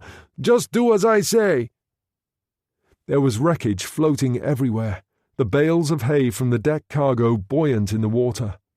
He towed her toward one of these, and they hung onto its binding ropes. "Who were they?" she gasped. "MTBs." "British?" "Or French, or Dutch. They all operate out of Falmouth." There was another mighty rushing sound in the night, and machine gun bullets churned the water as an MTB again carved its way through men and wreckage. A tracer flashed through the darkness in a great arc, and a star shell burst. A moment later, a parachute flare illuminated the scene. Some distance away, 2 MTBs ran for cover, and the E-boat roared after them. "Go get the bastards, Erich!" Orsini shouted. She almost joined in. My God, she thought, what a way to go. My own people trying to kill me. She hung onto the rope and said, gasping, "Did they have to do that? Machine gun men in the water." "War, cara, is a nasty business. It makes everyone crazy. Are you managing?" "My arms are tired." A hatch drifted by, and he swam to it and towed it toward her. "Let's get you onto this." It was a struggle, but she finally managed it. "What about you?" "I'll be fine hanging on." He laughed. "Don't worry. I've been in the water before. My luck is good, so stick with me." And then she remembered the spring fete and Gypsy Sarah and her fire and water, and she started to laugh shakily. "Are you all right?" he demanded. "Lovely. Nothing like the Channel Islands for a holiday at this time of the year. Perfect for sea bathing." And then she realized, to her horror, that she'd spoken in English. He floated there, staring up at her, and then said in excellent English, "Did I tell you I went to Winchester? My father felt that only an English public school could give me the backbone I needed." He laughed. "Oh, I do so like to be right. And I knew there was something different about you from the first moment, cara." He laughed again, excitedly this time, "which means there's something unusual about the good Standartenführer Vogel." "Please," she said desperately. "Don't worry, cara. I fell in love with you the moment you came through the door of that hut on the quay. I like you. I don't like them, whoever they are. We Italians are a very simple people." He coughed, rubbing oil from his face, and she reached for his hand. "You saved my life, Guido." There was the sound of a throttled-down engine approaching. He glanced over his shoulder and saw an armed trawler, one of the escorts, approaching. "Yes," he said, "I'm pleased to say I probably did." A moment later, the trawler was looming above them, a net over the side. 2 or 3 German sailors clambered down, reaching for Sarah, and pulled her up. Guido followed and collapsed on the deck beside her. A young lieutenant came down the ladder from the bridge and hurried forward. "Guido, is that you?" he said in German. "As ever, Bruno," Guido answered in the same language. "And you, Fraulein, are you all right? We must get you to my cabin." "Mademoiselle Latour, Bruno, and she speaks no German," Guido told him in French. He smiled at Sarah and helped her to her feet. "Now, let's take you below." Chapter 10. As Sarah pulled the heavy white sweater over her head, There was a knock on the door of Bruno's cabin. She opened it, and a young rating said in poor French, "Lieutenant Feld's compliments. We're entering St. Helier Harbour." He closed the door, and she went to the basin and tried to do something with her hair, which was impossible. The effects of salt water had proved disastrous, and it was now a tangled, straw-coloured mess. She gave up and rolled the Kriegsmarine dungarees up at her ankles. The contents of her handbag, which she had stuffed into a pocket of Orsini's reefer before leaving the Victor Hugo, had survived surprisingly well. Her identity card and other papers were soaked, of course. She had laid them out now on the hot water pipes to dry with her handbag. She replaced them all and retrieved the Walter PPK from under the pillow. The Belgian pistol Sergeant Kelly had given her was in the suitcase on board the E-boat. She sat on the edge of the bunk and pulled on a pair of old tennis shoes one of the young ratings had given her. There was a knock, and Guido came in. "How are you?" he asked in French. "Fine," she said, "except for the hair. I look like a scarecrow." He was carrying a Kriegsmarine reefer coat. "Put this on. A damp morning out there." As she stood, her handbag fell to the floor, spilling some of the contents, including the Walter. Guido picked it up and said softly, "What a lot of gun for a little girl. Mystery piles on mystery with you." She took it from him and returned it to her handbag. "All part of my fatal attraction." "Very fatal, if an item like that is involved." His eyes were serious now, but she smiled lightly and, on impulse, kissed him on the cheek. Then she went out, and he followed her.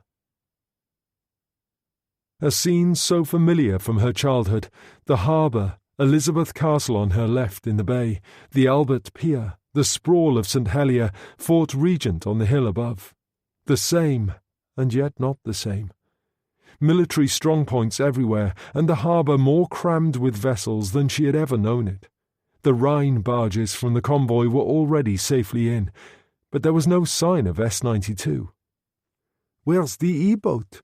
Sarah asked Guido as she leaned on the bridge rail beside him and Lieutenant Felt. "Probably having a last look for survivors," he said as they nosed in toward the Albert Pier. Dockers were already starting to unload the barges, and there seemed to be soldiers everywhere. Below, half a dozen French seamen, survivors of the crew of the Victor Hugo picked up by the trawler after Guido and Sarah, waited at the rail in borrowed clothes. 2 had sustained facial burns and were heavily bandaged. Another man who had swallowed oil lay on a stretcher. "No sign of Savary," Orsini said. "Someone else may have picked him up," Bruno Felt said. "I see the GFP already and waiting. Why is it the policemen always look like policemen?" "GFP?" Sarah asked, in a deliberate display of ignorance. "What's that?" "Geheime Feldpolizei," Guido told her. "As a matter of interest, the tall one, Captain Muller, is on loan from the Gestapo. So is the thug next to him, the one built like a brick wall. That's Inspector Willy Kleist. The young one with the fair hair is Sergeant Ernst Greiser. Now he isn't ex-Gestapo." "But wishes he were," Bruno Felt put in. The 3 were the first up the gangway when it went over. Greiser paused among the French seamen, and Muller came on up the ladder to the ridge, followed by Kleist. Sarah was aware of Guido's hand going into the pocket of her reefer coat and fumbling inside her handbag. She turned to glance briefly at him. As she realized it was the Walter he was seeking, it was already too late, as Muller reached the bridge. "Herr Lieutenant?" He nodded to Felt and said to Orsini, "You had quite a night of it, I hear." He wore an old Burberry raincoat and felt hat, and there was something curiously gentle about him as he turned to Sarah and said in French, "You were a passenger on the Hugo, mademoiselle?" "Latour," Orsini put in. "We were in the water together." "A remarkable escape," Muller nodded. You lost your papers? No, she said. I have them here. She took the handbag from her pocket and started to open it. Muller held out his hand. The bag, if you please, mademoiselle. There was a moment only, as if everyone waited. Then Sarah handed it to him. Of course. He turned to Bruno Felt. We'll use your cabin for a few minutes, if we may. He seemed so reasonable, Sarah thought, so polite, when very obviously most of those standing around were frightened to death of him. Not Guido, of course, who smiled and squeezed her arm. I'll wait for you, Cara, and if the colonel doesn't arrive, you can come up to my billet at the Ville Place. I have a very superior landlady. She'll look after you, I promise. All very high class, only naval officers. She went down the companionway and back into Lieutenant Felt's cabin. Muller followed her in, and Kleist leaned against the open door. So, mademoiselle. Muller sat on the bed, turned the handbag upside down and emptied it. Her papers fell out, her makeup case, powder compact and comb, and also the Walter. He made no comment. He opened her French identity card, examined it, the German Ausweis and the ration cards. He replaced them carefully in the bag and lit a cigarette. Only then did he pick up the Walter, a finger through the trigger guard. You are, I'm sure, aware that there is only one penalty for a civilian caught in possession of any kind of firearm. Yes, Sarah said. This is yours, I take it? Certainly. It was a gift from a friend. He was concerned for my safety. These are troubled times, Captain. And what kind of friend would encourage you to break the law so flagrantly? Would it not make him as guilty as you? From behind, a cold voice said in German, Then perhaps you should address that question to me. Harry Martineau stood in the doorway, Guido just behind him in the corridor. He presented a supremely menacing figure in the SS uniform and black leather trench coat, the silver death's head in the crumpled cap. Karl Muller knew the devil when he met him face to face, and got to his feet very fast indeed. Standartenführer. You are? Captain Karl Muller, in charge of Geheime Feldpolizei here in Jersey. This is my second in command, Inspector Kleist. My name is Vogel. Martineau took out his SD pass and handed it over. Muller examined it and passed it back. Martineau produced the Himmler warrant. Read that, both of you. Muller did as he was told. Kleist, peering over his shoulder, was awestruck and gazed at Martineau in astonishment. Muller took it much more calmly, folded the letter and handed it back. In what way can I serve you, Standartenführer? Mademoiselle Latour travels under my protection. Martineau picked up the Walter and put it back in her handbag. She has done me the honor of choosing my friendship. There are those among her countrymen who do not approve. I prefer that she should be in a position to defend herself should any unfortunate situation arise. Of course, Standartenführer. Good. Then kindly wait for me on deck. Muller didn't even hesitate. Certainly, Standartenführer. He nodded to Kleist, and they went out. Martineau closed the door and turned. He smiled suddenly, turning Vogel into Harry. You look awful. Are you all right? Yes, she said, thanks to Guido. Guido, is it? He saved my life, Harry. It wasn't good when we went down. Burning oil, men dying. She shuddered. And the MTBs machine-gunned us in the water. I thought it was only the Germans who were supposed to do that. Only at the cinema, sweetheart. He gave her a cigarette. In real life, everybody does it. We've got a problem, she said. At one point when we were in the water, I spoke to Guido in English. Good God. She put up a hand defensively. It was pretty confusing out there, to put it mildly. Anyway, he speaks good English himself. It seems he went to Winchester. Stop, Martineau said. "It gets worse." "Not really. After we were saved, he told the officer commanding the ship that I only spoke French, and he knows about the Walter and kept quiet about that." "You have been careless." "He's no fascist, Harry. He's an Italian aristocrat who doesn't give a damn about politics, stuck here because he happened to be in the wrong place when the Italian government capitulated." "I see.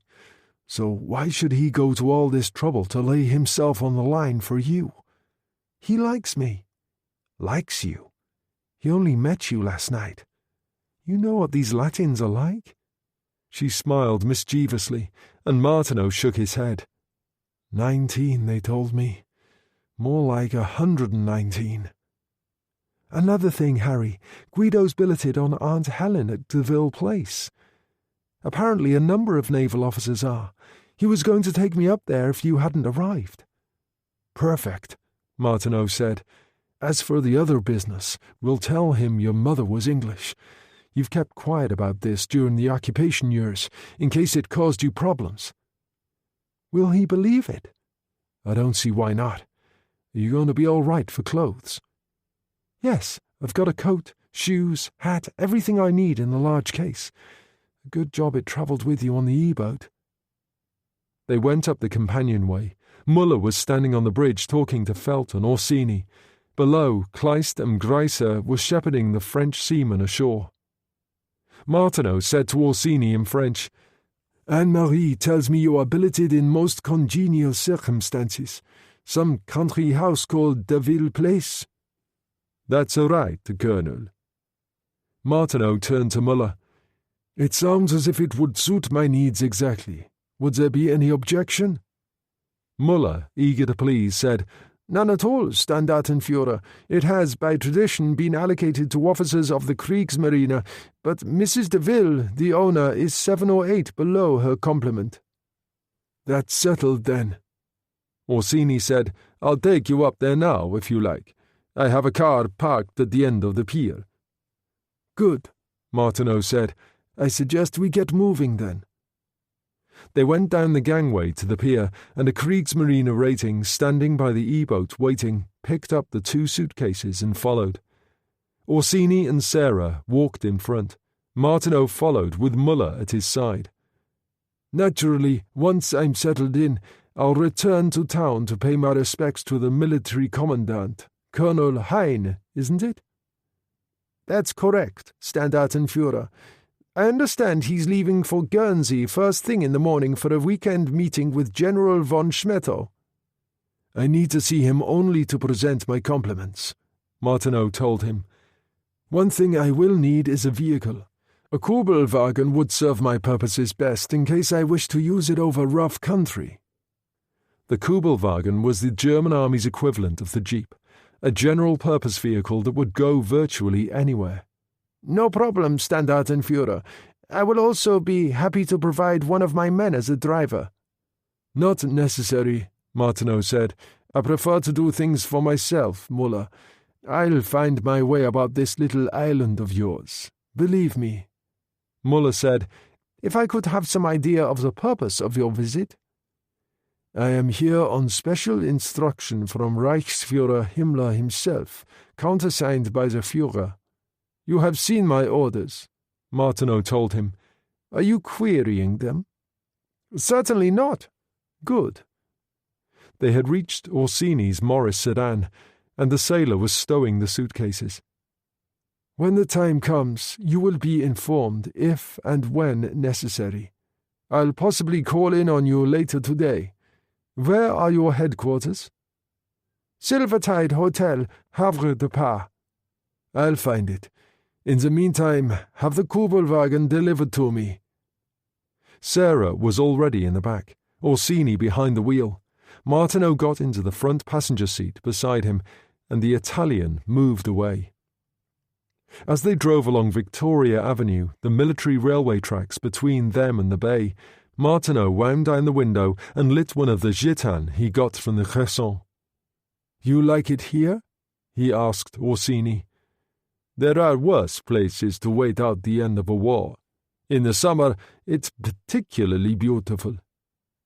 Martineau said, I believe there's a misunderstanding to be cleared up. Anne-Marie has a Breton father, but an English mother. She felt it sensible to keep quiet about this in case it caused problems with the occupying powers. In fact, it was one of my own people who first made the discovery.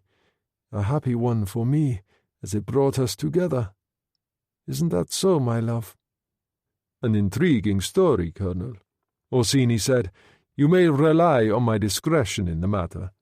The last thing I would wish to do is embarrass Mademoiselle Latour in any way." "Good," Martineau said. "I felt sure you'd understand." Back in his office at the Silvertide, Muller sat behind his desk thinking about things. After a while, he flipped the intercom. "Have Inspector Kleist and Sergeant Grösser come in." He went to the window and looked out. The sky was clear now, suddenly blue, and the tide, still advancing, blanketed the rocks on the shore with white foam. The door opened, and the two policemen entered. "You wanted us, Herr Captain?" Kleist asked. "Yes, Willy." Muller sat down, leaned back in his chair, lit a cigarette, and blew smoke to the ceiling. "What is it?" the inspector asked. "Remember old Dijkhoff, chief of detectives in Hamburg?" "How could I forget him?" "I always recall his number one rule when I was a young detective. Dijkhoff's law, he called it." "That it doesn't matter how good an egg looks. If it smells, there's something wrong," Kleist said. "Exactly," Muller nodded. "And this smells, Willy." He got up and paced around the room. "Nothing to do with evidence or appearance. Just every instinct I have as a detective tells me things aren't as they seem. I'd like to know more about Standartenführer Vogel." Kleist was obviously worried. "But, Herr Captain, his background is impeccable. You can't very well ring up Reichsführer Himmler and ask him to fill you in on his personal envoy." "No, of course not." Muller turned. "But there is another possibility. Your brother used to work at Gestapo headquarters at Prinz Albrechtstrasse in Berlin, Ernst?" "Peter, yes, Herr Captain, but now he's at Stuttgart headquarters. Criminal records," Grösser said. "He must still have connections in Berlin. Book a call through him. Ask about Vogel. I want to know how important he is." "Shall I telex? It would be quicker." "I want a judicious inquiry, you fool," Muller told him wearily, "not a public one." "But I would remind you, sir, that calls for Germany are routed, as you know, via Cherbourg and Paris. They've been taking 15 or 16 hours recently, even at priority level." "Then book one now, Ernst." The young man went out, and Muller said to Kleist, "See about a Kubelwagen. Have it delivered to Deville Place. Let's keep him happy for the time being." In the kitchen, Helen was rolling out the pastry made from potato flour when Gallagher came in. "Good, you can clean the fish for me," she said.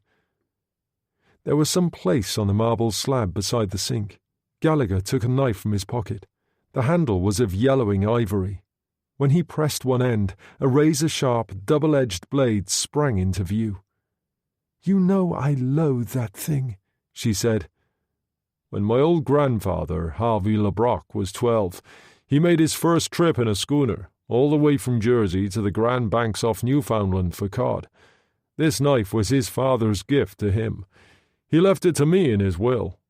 Knives, guns, it's how they're used that's important, Helen."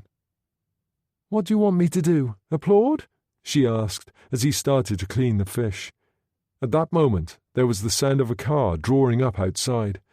Probably Guido. I wonder what kind of a run they had. There were steps in the passageway, a knock on the door, and Guido came in carrying 2 suitcases. He put them down and straightened. "A good passage?" Helen asked. "No, the Hugo was torpedoed. Savary missing, 3 crew members dead, and 4 of my gun crew." Sarah stepped in through the door, followed by Martineau, and Orsini carried on. This is Anne-Marie Latour. She was a passenger on the Hugo. We were in the water together." He nodded to Martineau. "Standard and Führer Vogel."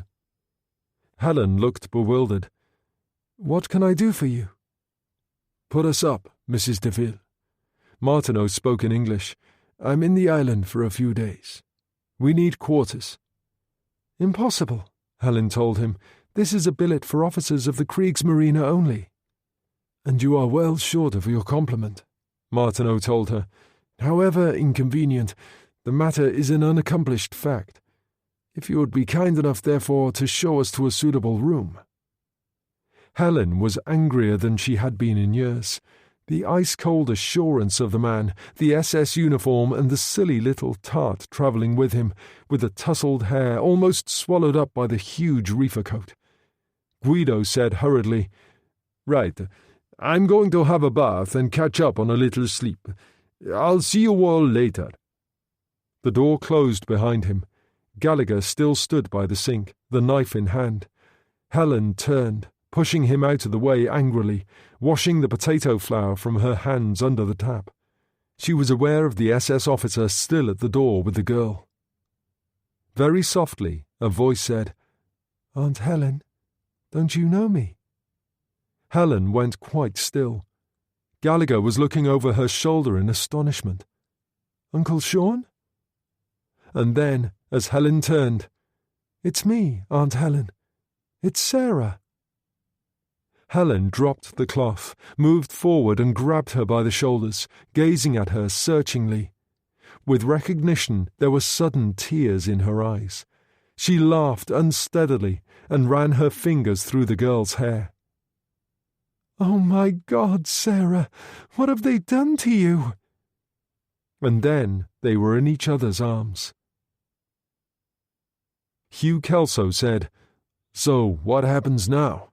You two have obviously had one hell of a trip just getting to Jersey, so where do we go from here?" "I know where Sarah goes, straight into a hot bath," Helen Deville said. "You three can carry on talking as long as you like."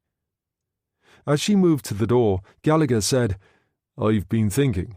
Mrs. Vibert's due this afternoon. It might be an idea to give her a few days off." "All right," Helen told him. "You can take care of it." They went out, and Kelso said, "What does happen now?" There was an impatience in his voice. Martineau said, "I just got here, my friend, so give me time to catch my breath. When it's time to go, you'll be the first to know." "Does that include a bullet in the head, Colonel?" Kelso demanded. "If that's the decision, do we get to talk about it, or just do it?" Martineau didn't bother to answer. He simply went downstairs and waited in the master bedroom for Gallagher. The Irishman closed the secret door and shrugged. "He's had a hard time, and that leg gives him a lot of pain." "We're all in pain, one way or another," Martineau said. As he was about to open the door, Gallagher put a hand on his shoulder. "Could he be right? About the bullet in the head, I mean." "Maybe," Martineau said. "We'll have to see, won't we? Now, I think I'll have a bath as well." In London, Dougal Munro was just finishing breakfast at his flat when Jack Carter came in. "Some mixed news, sir, about Jersey Man." "Tell me the worst, Jack." "We've heard from Cresson. Everything went according to plan, and Martineau and Sarah left Granville for Jersey last night." "And?" "We've had another message from Cresson to say the word is the convoy ran into trouble, attacked by MTBs. They don't have any hard facts." "Have you?" "I've checked with naval intelligence. Apparently MTBs of the Royal Dutch Navy operating out of Falmouth last night did hit that convoy, and they claim one merchantman sunk. They were driven off by the escorts." "Good God, Jack! You're not seriously suggesting that Harry and the Drayton girl were on that boat?" "We just don't know, sir. And what's more, there's no possible way we can find out." "Exactly. So sit down, stop worrying about it, and have a cup of tea, Jack. You know what your trouble is." Munro reached for the toast. "You don't have enough faith." Sarah had washed her hair using some homemade soft soap Helen had provided. She still looked a mess, and when Helen came into the bathroom, she said, "It's no good. You need a hairdresser." Are there still such things? Oh yes, if you go into St. Helier. The general run of shops still function. The opening hours are shorter, 2 hours in the mornings and 2 in the afternoon for most places. She tried combing the girl's hair into some semblance of a style, and Sarah said, "What's it been like?" "Not good, but not too bad if you behave yourself. Plenty of people think the Germans are all right, and a lot of the time they are, but step out of line and see what happens. You have to do as you're told, you see. They even made the Jersey states pass anti-Semitic laws. A lot of people try to excuse it by saying all the Jews had left, but I know 2 living in Saint-Brelade now." "What happens if the German authorities discover them?" "God knows. We've had people sent off to those concentration camps we hear about for keeping Russian slave workers who are on the run. I have a friend, a teacher at Jersey College for Girls, whose father kept an illegal radio. She used to spread the BBC News around to her friends until an anonymous letter brought the Gestapo to the house. They sent her to prison in France for a year." "An anonymous letter? You mean from a local person? But that's terrible." "You get bad apples in every barrel, Sarah. Jersey is no different from anywhere else in that respect. And we've got the other kind as well. The postmen at the sorting office who try to lose as many of the letters addressed to the Gestapo headquarters as possible." She finished combing. "There, that's the best I can do." Sarah sat down, pulled on silk stockings and fastened them. "My God," Helen said, "haven't seen anything like that for 4 years. And that dress." She helped Sarah pull it over her head and zipped it up. "You and Martineau. What's the situation there? He's old enough to be your father."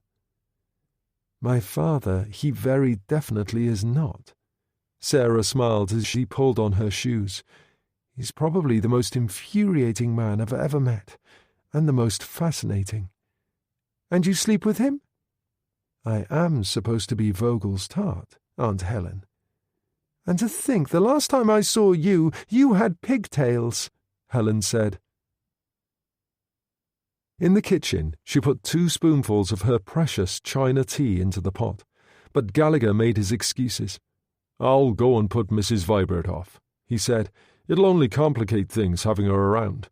Always the chance she might recognize you, Sarah. She knew you well enough, God knows." He went out, and Helen, Sarah, and Martineau sat around the table drinking tea and smoking. There was a knock at the door. When Helen opened it, Willi Kleist stood there. Martineau got up. "You want me?" "We've bought your Kugelwagen, Standartenführer," Kleist told him. Martineau went out to have a look at it. The canvas top was up, and the body was camouflaged. He looked inside and said, "That seems satisfactory." Ernst Greiser was sitting behind the wheel of a black Citroën. Kleist said, "If there's anything else we can do." "I don't think so." "By the way, Captain Muller wanted me to tell you he's spoken to Colonel Hein, the military commandant. Apparently he'll be at the town hall this afternoon if you'd care to call in and see him." "Thank you, I will." They drove away, and Martineau went back inside. "Transport problems taken care of. I'll go into town this afternoon, call on the military commandant, then Muller and his friends at this Silvertide place." "You'd better go in with him and get your hair done," Helen told Sarah. "There's a good hairdresser at Charing Cross. You can tell her I sent you." She turned to Martineau. "Very convenient. It's close to the town hall." "Fine," he said, "except for one thing. She mustn't say you sent her. In the circumstances, that would be quite wrong." He got up. "I feel like a breath of air. How about showing me around the estate, Sarah?" "A good idea," Helen said. "I've got things to do. I already had 8 to cook for tonight, so I've got my work cut out. I'll see you later."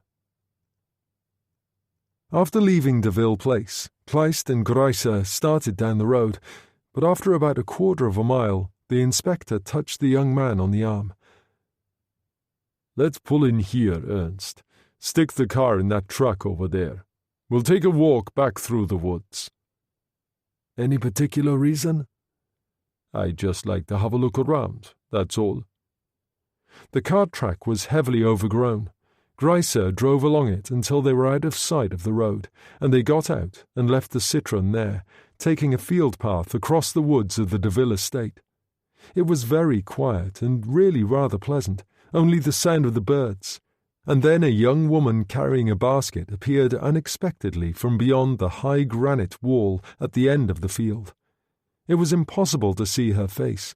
For one thing, she was wearing a headscarf, but the old cotton frock was tight enough to reveal, even at a distance, a body that was full and ripe. She didn't notice them, and followed the path into the wood. Kleist said, "Now, that's interesting." He turned to Greiser and smiled. "Would you say we should investigate, Sergeant?" "Very definitely, Herr Inspector," the young man said eagerly, and they quickened their pace. The young woman was in fact Miss Vibert's daughter, Mary. After Sean Gallagher's visit to tell her to take the weekend off, the old woman had remembered the eggs she had promised Helen Deville for the evening meal. It was these that the girl was taking to the house now. She was only 16 and already blossoming into womanhood, but not very bright, with a simple, kindly face. She loved the countryside, the flowers, the birds, was never happier than when walking alone in the woods. Some little way in, there was an old granite barn long disused, the roof gaping, the doors hanging crazily. It always made her feel uneasy, and yet drawn to it by a strange satisfaction, she paused, then walked across the grass between crumbled walls to peer inside. A harsh voice called, "Now then, what do you think you're doing?" She turned quickly and saw Kleist and Greiser advancing toward her. After leaving Mrs. Vibert's, Sean Gallagher walked down to the south meadow where he had 3 cows grazing, tethered to long chains in the Jersey manner.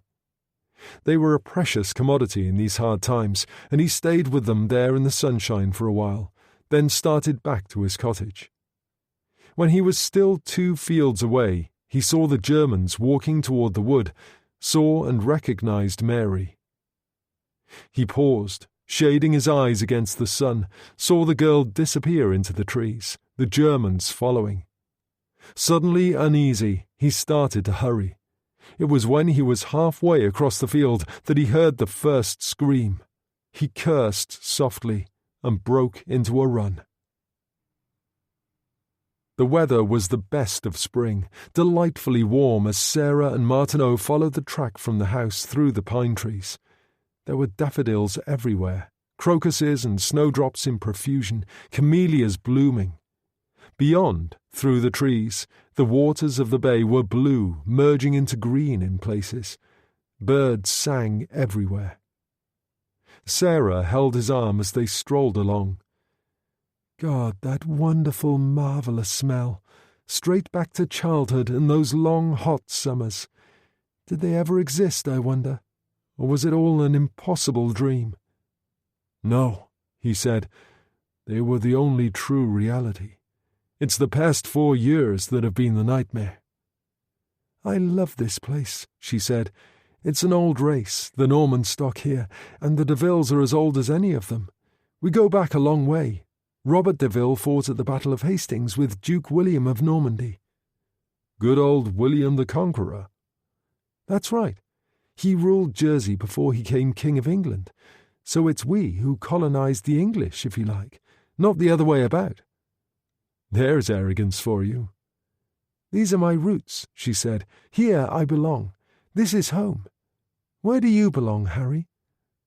Stateless person, that's me, he said lightly. For years, as an American living and working in Europe. No family left worth speaking of. Citizen of the world? Not really. He was upset, and it showed in a sudden angry unease. I just don't belong. Don't belong anywhere. Could be I should have died in those trenches back in 1918. Maybe the man upstairs made a mistake. Perhaps I shouldn't be here at all." She pulled him around, angry. "That's a terrible thing to say.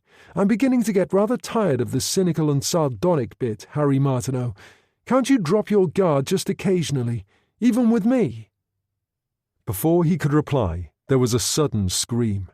They turned and looked down to the barn in the clearing through the trees and saw Mary struggling in Kleist's arms, Greiser standing to one side, laughing.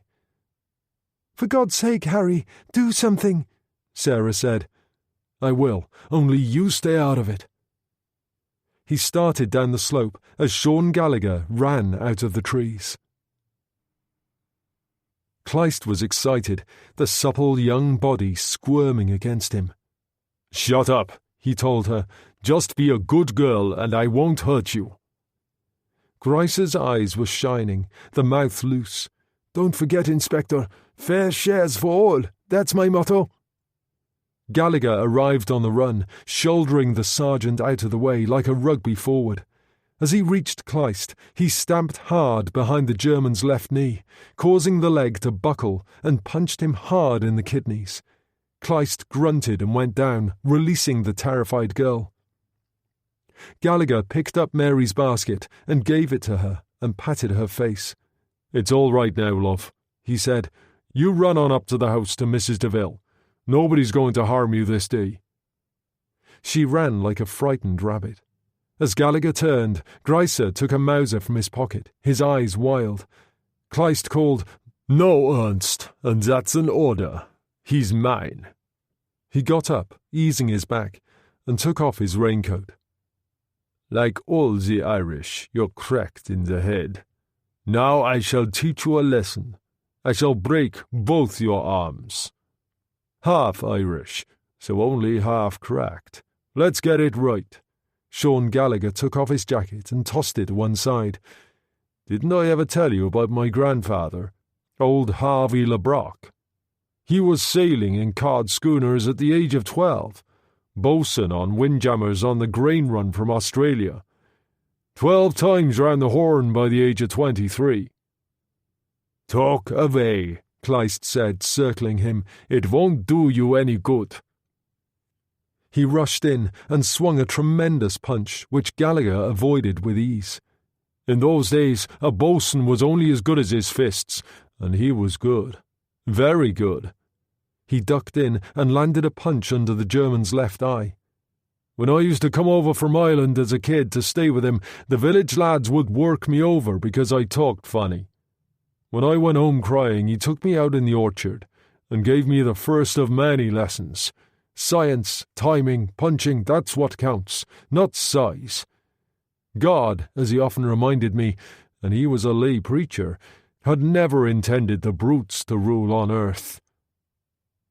Every punch the German threw was sidestepped, and in return Gallagher seemed to be able to hit him wherever he wanted. On the hillside a few yards away, Sarah, Martineau and the Vibert girl watched as the Irishman drove the inspector back across the grass. And then there was a sudden moment of disaster, for as Gallagher moved in, his right foot slipped on the grass and he went down. Kleist seized his chance, lifting a knee into his forehead and kicking him in the side as he went down. Gallagher rolled away with surprising speed and came up on one knee. "God save us, you can't even kick straight." As he came up, Kleist rushed at him, arms reaching to destroy. Gallagher slipped to one side, tripping the German so that he went head first into the wall of the barn. The Irishman gave him a left and a right in the kidneys. Kleist cried out sharply, and Gallagher swung him around. He grabbed him by the lapels and smashed his forehead against the bridge of the German's nose, breaking it. Then he stepped back. Kleist swayed and fell. "Bastard!" Greiser called. Gallagher swung around to find the sergeant confronting him with the Mauser, but in the same moment a shot rang out, kicking up dirt at Greiser's feet. They turned as Martineau walked down the slope, Walter in hand. "Put it away," he ordered. Greiser stood there, staring at him, and it was Kleist, getting to his feet, who said hoarsely, "Do as he says, Ernst." Greiser obeyed, and Martineau said, "Good. You are, of course, a disgrace to everything the Reich stands for. This I shall discuss with your commanding officer later. Now leave." Greiser tried to give Kleist his arm. The big man shoved him away and walked off through the trees. Gallagher turned and shouted to Mary Vibert, "Go on, girl. Go up to the house." She turned and ran. Sarah took out a handkerchief and wiped blood from Gallagher's mouth. "I never realised what a deadly combination Jersey was with the Irish." "A fine day for it, thanks be to God." Gallagher squinted up at the sun through the trees. "Better times coming." He grinned and turned to Martineau. "You wouldn't happen to have a cigarette on you? I seem to have left mine at home." Chapter 11. Martineau and Sarah drove down through St. Aubin and along toward Belle Royal, passing a number of fortifications and gun positions on the way. The sky was very blue, the sun bright, and yet on the horizon, beyond Fort Elizabeth, there was a dark curtain. "Rain," she said, "typical Jersey spring weather. Wonderful sunshine, and then the squalls sweep in across the bay, sometimes only for a few minutes." "It's warmer than I expected," he said. "Quite Mediterranean." He nodded at the gardens as they passed. "Especially with all those palm trees. I didn't expect those." She leaned back and closed her eyes. "This island has a special smell to it in the spring. Nothing quite like it anywhere else in the world." She opened her eyes again and smiled. "That's the Ville side of me speaking. Hopelessly prejudiced. Tell me something. Why have you taken off your uniform?" He was wearing the leather military trench coat, but underneath was a grey tweed suit with a waistcoat and white shirt with a black tie. The slouch hat was also in black, the brim down at the front and back. "Tactics," he said. "Everybody who is anybody will know I'm here, will know who I am, thanks to Muller. I don't need to appear in uniform if I don't want to. SD officers wear civilian clothes most of the time. It emphasizes our power. It's more frightening." "You said our power." "Did I?" "Yes. You frighten me sometimes, Harry." He pulled the Kubelwagen in at the side of the road and switched off. "Let's take a walk." He helped her out, and they paused as one of the military trains approached and moved past. Then they crossed the track to the sea wall. There was a cafe there, all closed up, probably from before the war, a huge bunker not too far away. A new unlooked-for delight was music. 2 young soldiers on the seawall, a portable radio between them. Below, on the sands, children played, their mothers sitting against the wall, faces turned to the sun. A number of German soldiers swam in the sea, 2 or 3 young women among them. Martineau and Sarah leaned on the wall. "Unexpectedly domestic, isn't it?" He gave her a cigarette. The soldiers glanced at them, attracted by the girl, but turned from his dark stare. "Yes," she said, "not what I expected." "If you look closely, you'll see that most of the soldiers on the beach are boys, 20 at the most. Difficult to hate. When someone's a Nazi, then it's explicit. You know where you stand. But the average 20-year-old German in uniform," he shrugged, "is just a 20-year-old in uniform." "What do you believe in, Harry? Where are you going?" Her face was strained, intense. "As I once told you, I'm a very existentialist person. Action this day, Churchill's favourite phrase. And that means defeating the Nazis because they must be destroyed totally. Hitler's personal philosophy is unacceptable in terms of any kind of common humanity." "And afterward, when it's all over, what happens to you?" He stared out to sea, eyes very dark, leaning on the wall. "When I was young, I used to love railway stations, especially at night. The smell of the steam, the dying fall of a train whistle in the distance, the platforms in those great deserted Victorian palaces at night, waiting to go somewhere, anywhere. I loved it. And yet I also used to get a feeling of tremendous unease, something to do with getting on the wrong train. He turned to her. And once the train's on its way, you see, you can't get off. The station is ominous at midnight, she said softly. Hope is a dead letter. He stared at her. Where did you hear that? One of your bad poems, she said. That first day I met you at the cottage, the brigadier was reading it. You took it from him, crumpled it up, and threw it into the fireplace. And you retrieved it? Yes. For a moment she thought he would be angry. Instead, he smiled. Wait here. He left her and crossed the line to the Kubelwagen and opened the door. When he returned, he was carrying a small Kodak camera. Helen gave me this. As the film is 4 years old, she can't guarantee the results. He walked up to the soldiers. There was a brief exchange in which they put their heads together for a moment, standing stiffly to attention. Martineau gave one of them the camera and returned to her. Don't forget to smile. He lit a cigarette and turned, hands in the pockets of the trench coat. Sarah took his arm. What's this for? Something to remember me by. It made her feel uneasy, and she held his arm even more tightly. The young soldier took the photo. Another, Martineau called in German, just to make sure. The boy returned the camera, smiling shyly, then saluted and walked away. Did you tell him who you were? She asked. Of course I did. He took her arm. Let's get going. I've got things to do. They crossed the railway track and returned to the Kubelwagen. Karl Muller prided himself on his control, his remarkable lack of emotion in all situations. He thought of it as his greatest asset, and yet, standing by the window in his office at the Silvertide Hotel, it almost deserted him for the first time. You what? He demanded. Kleist's face was in a dreadful state, flesh around the eyes purple and dark, the broken nose swollen. A misunderstanding, Herr Captain. Muller turned to Greiser. And that's your version also? A misunderstanding? We were only questioning the girl, Herr Captain. She panicked, then Gallagher arrived. He placed entirely the wrong construction on the affair. As your face proves, Willy, Muller said, and Vogel was involved. He arrived on the scene at an unfortunate moment, Greiser told him. And he also placed entirely the wrong construction on things. Muller was furious. Leaving me to get you off the hook when he turns up here this afternoon. Go on, get out of my sight.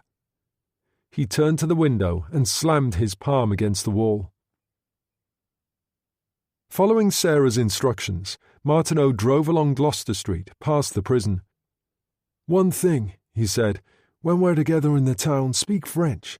You never know who's listening, understand? Of course. They could hear music now, and turned into the parade to find a German military band playing on the grass between the statue of General Don, a previous governor of the island, and the cenotaph. There was quite a crowd standing listening, mainly civilians with a few soldiers. Just like the workers' playtime on the BBC back in the UK, Martineau said, supposed to make people feel better about being occupied. Pull in here, she said. The town hall is just at the end. He parked at the curb and they got out, people turning to stare curiously, attracted by the sight of the military vehicle. Many seemed indifferent, but there were those unable to hide their anger when they looked at Sarah, especially the older women. Someone muttered, "Jerry bag," as they walked past. It was an ugly word meant to express the contempt most people felt for a girl who consorted with the enemy. Martineau swung around, Vogel to the life, and confronted the grey-haired woman who had spoken. "You said something, madam?" he asked in English. She was immediately terrified. "No, not me. You're mistaken." She turned and hurried away in a panic. Sarah took his arm and said softly, There are times when I hate you myself, Harry Martineau." They passed the entrance of the town hall with a Nazi flag flying above and a Luftwaffe sentry on the steps with a rifle. They crossed to the other side of York Street and came to Charing Cross. Some of the shop windows were still taped to avoid flying glass, probably from the first year of the war. The Luftwaffe had bombed St Helier once in 1940. It was obviously the last thing the RAF intended to do, which probably explained why a lot of shopkeepers had cleaned the tape off. They paused at a doorway between two shops. The sign indicated that the hairdresser was upstairs. Sarah said, "I remember this place." "Would you be recognized?" "I shouldn't think so. The last time I was in here was to have my hair cut when I was 10 years old." She led the way up the stairs, pushed open a door with a frosted glass pane, and Martineau followed her in. It was only a small salon with 2 wash basins and a couple of hairdryers. The woman who sat in the corner reading a magazine was about 40 with a round, pleasant face. She glanced up, smiling, and then the smile was wiped clear away. "Yes," she said. "I need my hair fixed rather badly," Sarah said in French. "I don't speak French," the woman replied. Martineau said in English, "The young lady was a passenger on the Victor Hugo from Granville last night. As I am sure you are aware of the fate of that unhappy vessel, you will appreciate that she was in the water for some time. As she has no English, I must speak for her. Her hair, as you can see, requires attention." "I can't help. I'm booked up." Martineau looked around the empty salon. "So I see. Your identity card, if you please." "Why should I? I've done nothing." "Would you rather continue this conversation at Silvertide?" There was fear in her eyes. Sarah had never felt so wretched in her life, and waited as the unfortunate woman found her handbag and produced the identity card. It was in the name of Mrs. Emily Johnson. Martineau examined it and handed it back. "My name is Vogel. Standartenführer Max Vogel. I have an appointment at the town hall with Colonel Hein, the commandant. I'll be gone for an hour, perhaps a little longer. While I am away, you will do whatever is necessary to the young lady's hair. When I return, I am sure it will look quite delightful." He opened the door.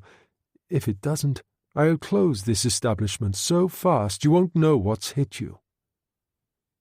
They listened to him descend the stairs. Mrs. Johnson took a robe down from behind the door and turned to Sarah with a delightful smile.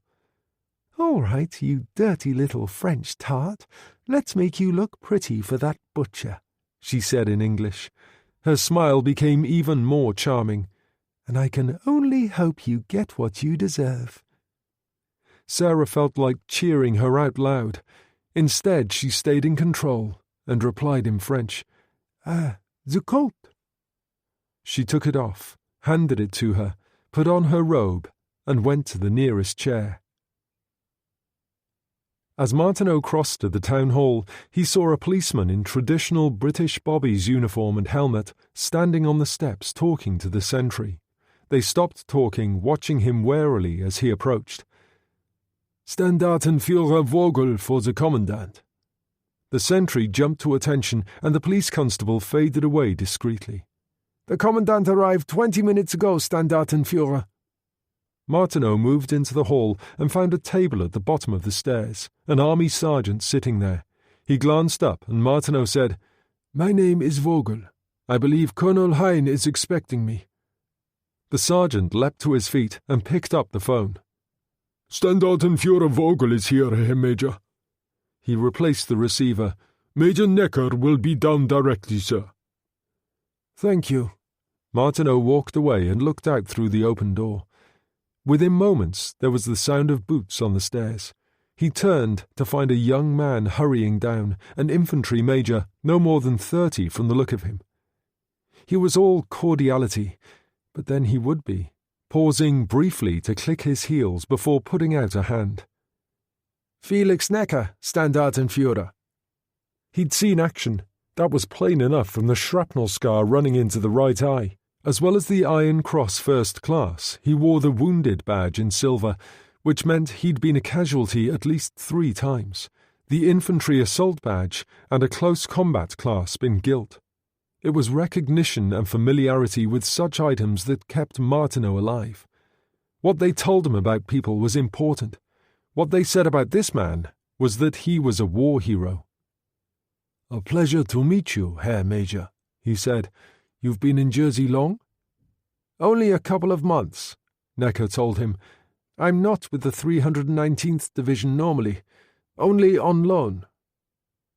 They went upstairs. He knocked and opened a door, stood to one side, and Martineau went in first. It was a pleasant enough room, obviously originally the office of some official. The officer who stood up and came around the desk to meet him was a type he recognized instantly. A little stiff in manner, rather old-fashioned regular army, and very definitely no Nazi. An officer and a gentleman. "Standartenführer. A pleasure to see you." The handshake was firm, friendly enough, but the eyes said something else. Only surface courtesy here. "Colonel Hein?" Martineau opened his coat and produced his SD card. Hein examined it and handed it back. "Please sit down. In what way can we serve you? You've met Felix Necker, of course. He's only on loan from Paris, temporarily my second-in-command. A holiday for him, just out of hospital. He was on the Russian front." "Indeed," Martineau said. He took out the Himmler letter and passed it across. Hein read it slowly, his face grave, then passed it to Necker. "If I could know the purpose of your visit." "Not at this stage." Martineau took the letter as Necker handed it back to him. "All I need is assurance of total cooperation as and when required." "That goes without saying." Hein hesitated. "As for billeting arrangements, I understand you are staying at Deville Place." "Yes, I spoke to Captain Muller of the GFP on the pier when we arrived. He was most cooperative. He has already supplied me with a suitable vehicle, so for the moment there is really nothing else I require. It would be useful if you informed all unit commanders of my presence." "Of course. There is one thing," Hein added. "I have to go to Guernsey, and so does the Civil Affairs Commander. A weekend conference with General von Schmettau." Martineau turned to Necker. "Presumably you will be in command." "That is correct." "Then I can see no problem." He got to his feet and picked up his hat. Hein said, "I'll see you when I get back, then." "Possibly." Martineau shook hands. "A pleasure, Herr Colonel. I'll let you get on with it now. Don't bother to see me out, Major." The door closed behind him. Hein's whole demeanour changed. "My flesh always crawls when those SS security people appear. What in the hell does he want, Felix?" "God alone knows, Herr Colonel. But his credentials—" Necker shrugged. "Not only signed by Himmler, but by the Führer himself." "I know." Hein put up a hand defensively. "Just watch him, that's all. I'll see what von Schmettau thinks when I get to Guernsey, but at all costs keep him sweet. Trouble with Himmler is the last thing we need." "Of course, Herr Colonel." "Good. Now show in these good citizens from the Food Control Committee, and let's get on with it." Martineau had time in hand, so he walked through the town. There were plenty of people about, more civilians than soldiers. Most people looked underweight, but that was to be expected, and clothes looked old and well-worn. There were few children about. They'd be at school. The ones he did see were in better shape than he had expected, but then people always did put their children first. So people managed. He knew because Helen Deville had told them of the communal kitchens and bakeries to conserve fuel. It occurred to him that people in the town obviously had a more difficult time of it than those in the country. At that moment, as he moved into Queen Street, he saw a crowd overflowing the pavement ahead, all staring into a shop window. It contained an amazing display of food of every description: canned goods, sacks of potatoes and flour, hams, bottles of red wine and champagne. People said nothing, just looked. A notice in the window said, "Black market goods. The enemy may be your own neighbour. Help defeat him." It was signed by Muller. The pain in the faces of ordinary people deprived too long was unbearable. Martineau turned and went back to Charing Cross. When he went upstairs to the salon, Sarah was just adjusting her hat in the mirror. Her hair looked excellent. He helped her on with her coat. Emily Johnson said, "Satisfied?" "Very much so." He opened his wallet and took out a 10-mark note. "No!" Her anger overflowed. "I don't want your money. You told me to do her hair, and I've done it." There were tears of frustration in her eyes. "Just go." Martineau pushed Sarah out of the door. When he turned, his voice, to Emily Johnson's astonishment, was quite gentle. It was as if, for a moment, he had stepped out of the role of brutal SS officer that he had played so well. "I salute you, Mrs. Johnson. You are a brave woman." The door closed behind him. She sat down, head in hands, and started to cry. Martineau parked the Kubelwagen outside the Silvertide Hotel at Havre de Pas, beside several other cars. "I shan't be long." She smiled. "Don't worry about me. I'll just take a walk along the sea wall. I used to come to swim in the pool here when I was a kid." "As you please. Just try not to talk to any strange men." Muller had seen him arrive from the window of his office. When Martineau went inside, a young military policeman in plain clothes was waiting to greet him. "Standartenführer Vogel. This way, please." He ushered Martineau into Muller's office and closed the door. The captain stood up behind the desk. "A great pleasure." "I wish I could say the same," Martineau said. "You've spoken to Kleist and Greiser?" "About this misunderstanding at the Deville place? Yes, they did explain." "Misunderstanding?" Martineau said coldly. "You will have them in here now, Herr Captain, if you please, and quickly. My time is limited." He turned away and stood at the window, hands behind his back, as Muller asked for Kleist and Greiser over the intercom. They came in only a few moments. Martineau didn't bother to turn around, but looked out across the road to the seawall where Sarah was standing. He said softly, "Inspector Kleist, I understand you have put this morning's events at Deville Place down to a misunderstanding." "Well, yes, Standartenführer." "Liar." Martineau's voice was low and dangerous. "Both of you liars." He turned to face them. "As I walked through the wood with Mademoiselle Latour, we heard a girl scream. A child, Captain, barely 16, being dragged toward a barn by this animal here, while the other stood and laughed. I was about to interfere when General Gallagher came on the scene and gave a bully the thrashing he deserved." "I see," Muller said. "Just to make things worse, I was obliged to draw my own pistol and fire a warning shot to prevent this idiot shooting Gallagher in the back." "God in heaven, what kind of an imbecile are you, Greiser?" He spoke slowly as if to a child. "The man is Irish, which means he is a neutral, and the Führer's declared policy is good relations with Ireland. On top of that, he is a famous man back there in the old country, a hero of their revolution. A general. We don't shoot people like that in the back.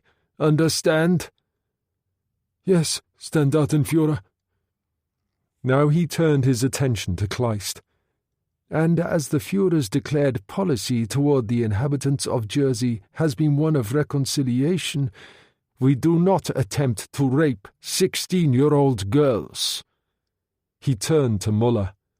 The actions of these men are an affront to every ideal the Reich holds dear, and to German honor." He was thoroughly enjoying himself, especially when Kleist's anger overflowed.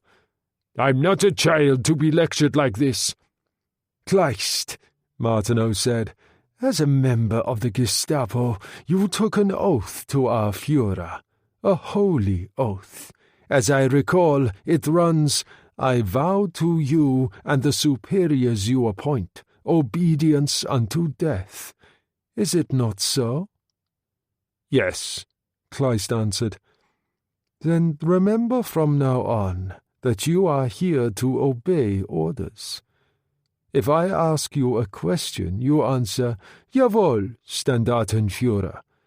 If I give you an order, it's 'Zu Befehl, Standartenführer.' Do you follow?" There was a pause before Kleist said in a low voice, "Jawohl, Standartenführer." Martineau turned on Muller. "And you wonder why Reichsführer Himmler thought it worthwhile sending me here?" He walked out without another word, went through the foyer, and crossed the road to the Kubelwagen. Sarah was sitting on the bonnet. "How did it go?" she asked. "Oh, I think you could say I put the fear of God in them all rather satisfactorily." He opened the door for her. "Now you can take me on a cook's tour of this island of yours." Muller started to laugh. "I wish you could see yourself standing there in front of the desk, Willy. All you need is short pants." "I swear to God, You'll do nothing, Willy, like the rest of us. You'll just do as you're told." He went to a cupboard, opened it, and found a glass and a bottle of cognac. "I must say he sounded just like the Reichsführer on a bad day. All that German purity nonsense, all those platitudes." "Do you still want me to speak to my brother, Herr Captain?" Greiser asked. "I've got a call booked through to Stuttgart for 10 o'clock tonight." "Why not?" Muller poured some cognac into his glass and said impatiently, "For God's sake, go down to the hospital and get that nose seen to, Willy. Go on, get out of my sight, both of you." Rommel was staying at a villa near Bayeux, in a place deep in the countryside and quite remote.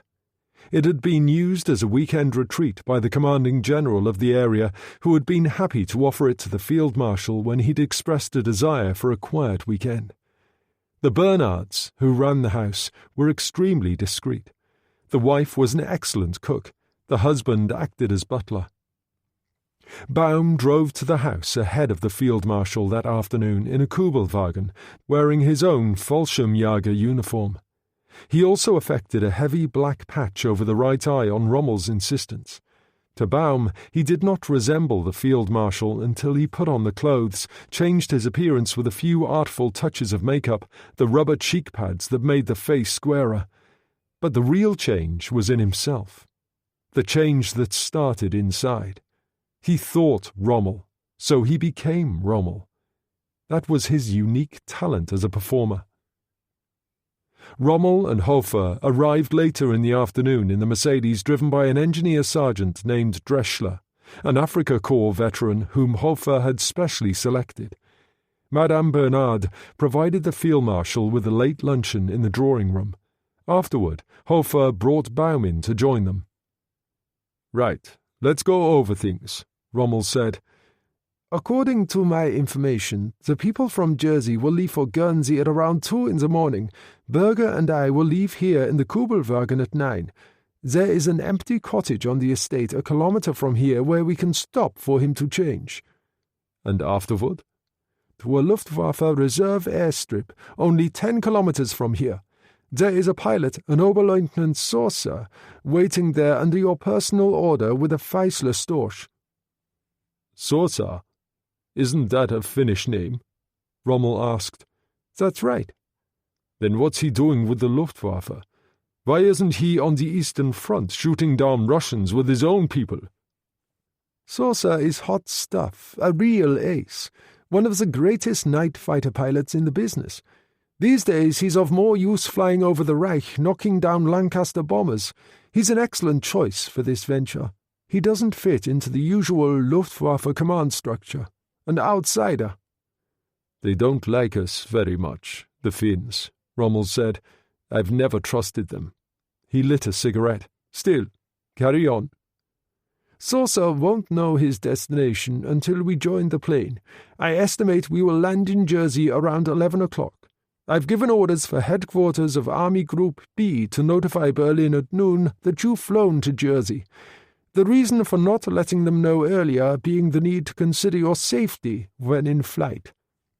"And what happens here?" "Generals Stulp, Nagel, and Falkenhausen arrive later in the day, stay overnight, and leave on Saturday morning."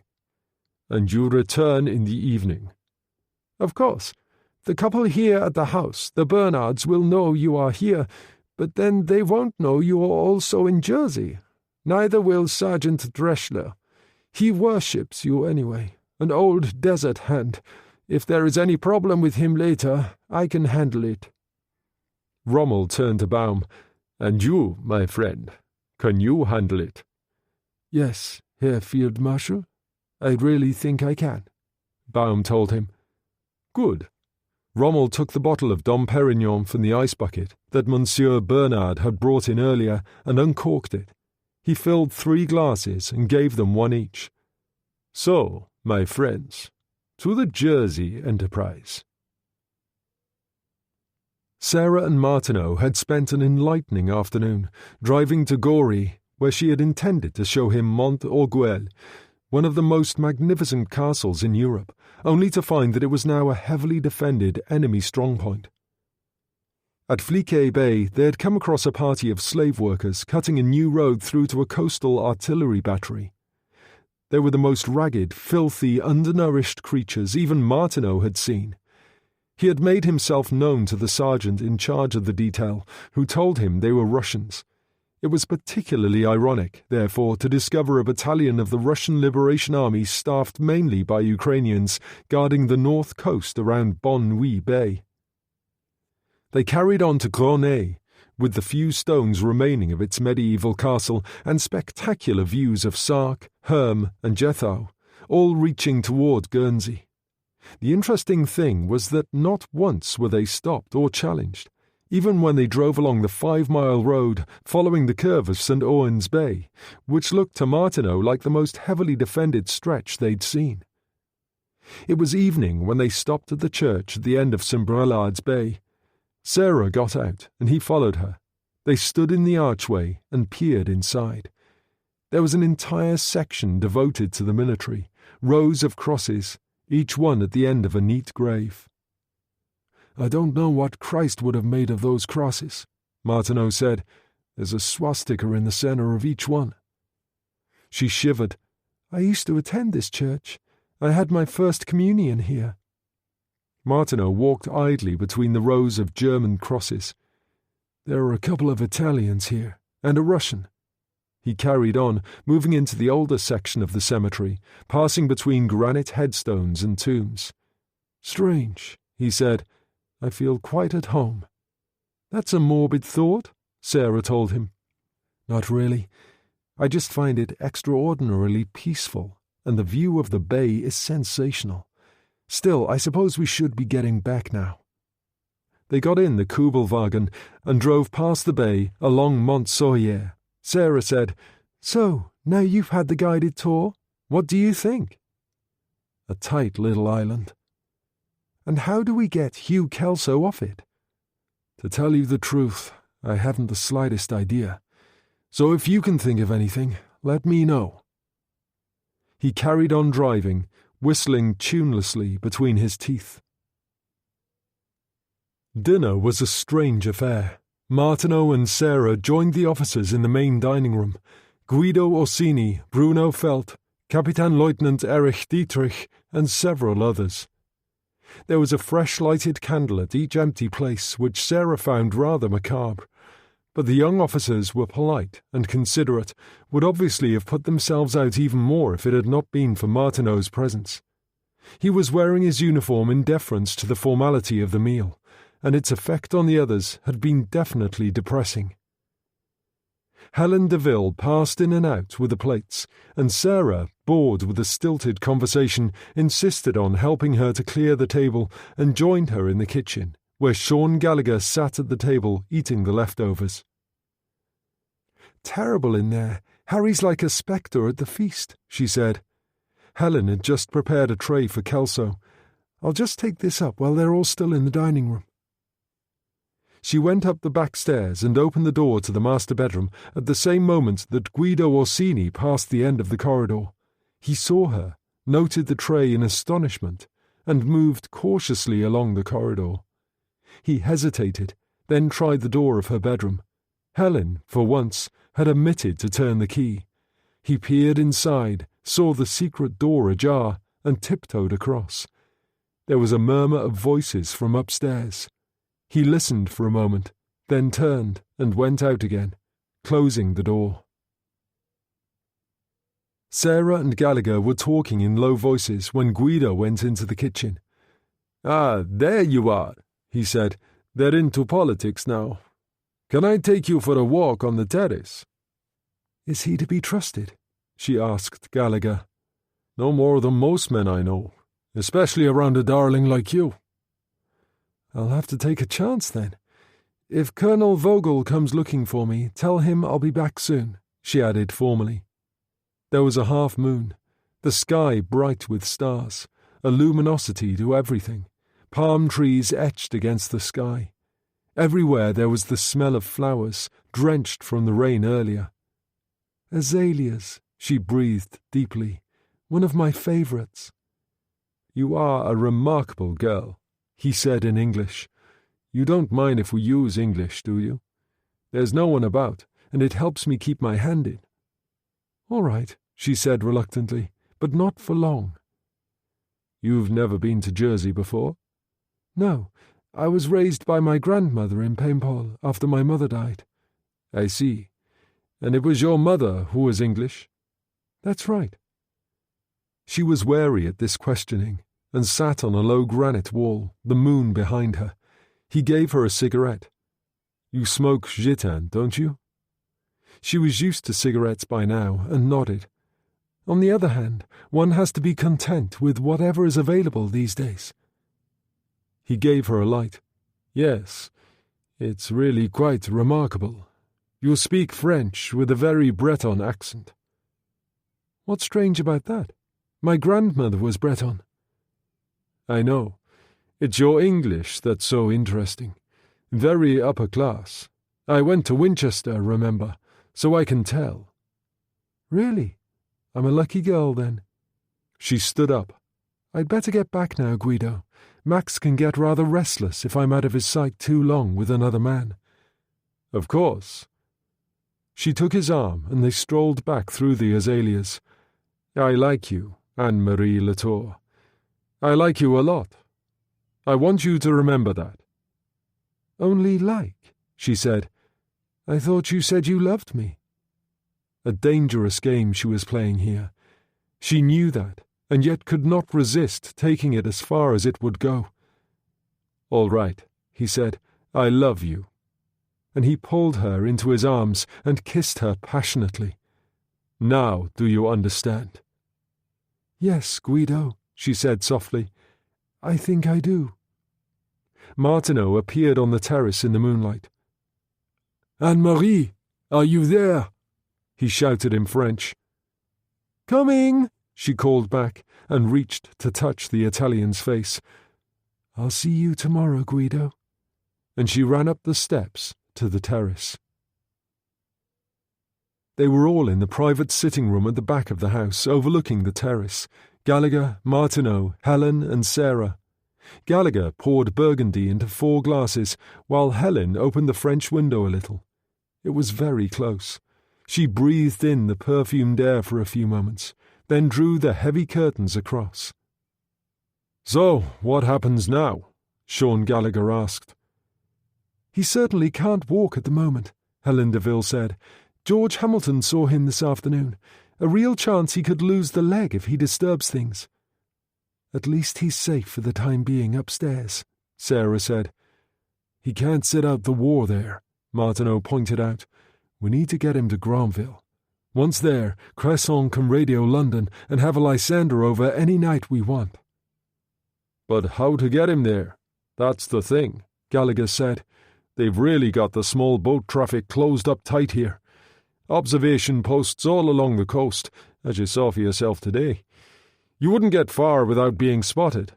Any fishing boat that leaves harbour, even the lifeboat, has to have German guards on board when they put to sea. So what is the solution? Sarah demanded. We must do something. There was a movement at the window. The curtains parted. Martineau turned, drawing his Walter, and Guido Orsini stepped into the room. Perhaps I can help, he said in English. Chapter 12. The following morning Martineau was on the upper level of the Albert Pier as Colonel Hine, the civil administration commander, and the bailiff and his party left for Guernsey on the E-boat with Dietrich.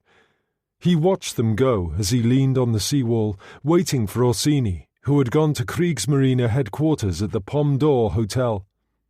The Italian's entry through the curtains the night before had certainly been as dramatic as it was unexpected, but his offer to throw in his lot with them made sense. Even if Orsini had been a thoroughgoing fascist, it was reasonably certain who was going to win this war, and in Italy many of Mussolini's most fervent followers had transferred their allegiance to the winning side without a moment's hesitation. In any case, Orsini was not one of those. So Helen and Gallagher had assured him, and so had Sarah, most fervently of all. The young Italian came up the steps, saluted a couple of Kriegsmarine ratings, and joined Martineau. Let's walk to the end of the pier. What did you find out? Martineau asked as they strolled along. A possible break. There's a small convoy due in from Guernsey early Sunday morning. The master of one of the ships, a Dutch coaster called the Jan Kruger, was taken ill yesterday. The boatswain is handling her as far as Jersey. And then? Our old friend Robert Savary takes command for the run to Granville. That certainly is interesting, Martineau said. When can you speak to him? There's the snag. He was picked up after the Victor Hugo went down by one of the search and rescue craft from St. Malo. He's due over from Granville early evening tomorrow on a fast patrol craft, what we call the dispatch boat. And you think he might be willing to smuggle Kelso over? Orsini shrugged. From what you have told me of his part in this business already, I should imagine him an eminently suitable candidate for applied pressure. After what he's already done, I fail to see how he can say no. True, Martineau said, and he knows that if he puts a foot wrong, the Cresson and their friends will arrange his funeral, priest included, free of charge. He smiled. You know something, Count? I think you may well prove to be an asset to the corporation. Fine, said Guido. Only let us understand each other. Go on. I've had my belly full of death and destruction. I'm tired of killing and sick of politics. The Allies are going to win this war. That is inevitable. So Jersey was the perfect billet for a sensible man to sit out the last few months in comfort. And don't let's pretend that anything that happens here will make the slightest difference. If the Germans got their hands on Kelso, Eisenhower's invasion plans would, at the most, be seriously inconvenienced. He'd still win in the end. We're engaged in a rather interesting game here. It's true that it's also a dangerous one, but still only a game. Then why throw your hat in the ring? Martineau asked. I think you know why, Guido told him as they went down the steps to where his car was parked. He smiled amiably. Be warned, my friend. There is nothing more dangerous than the libertine who suddenly finds he has fallen in love with a good woman. When the phone rang in his office at command headquarters, Felix Necker was just about to leave to go riding on the beach at St. Aubin. He picked up the receiver and listened, and a look of horror appeared on his face. My God, What's his estimated time of arrival? All right, arrange a guard of honor. I'll be there as soon as I can. He slammed down the receiver and sat there for a moment, thinking about things. Then he picked it up again and dialed GFP headquarters at the Silvertide. Herr Major, Muller said when he was put through, what can I do for you? Rommel is due in the airport in 45 minutes. Who did you say? Muller demanded. Field Marshal Erwin Rommel, you idiot.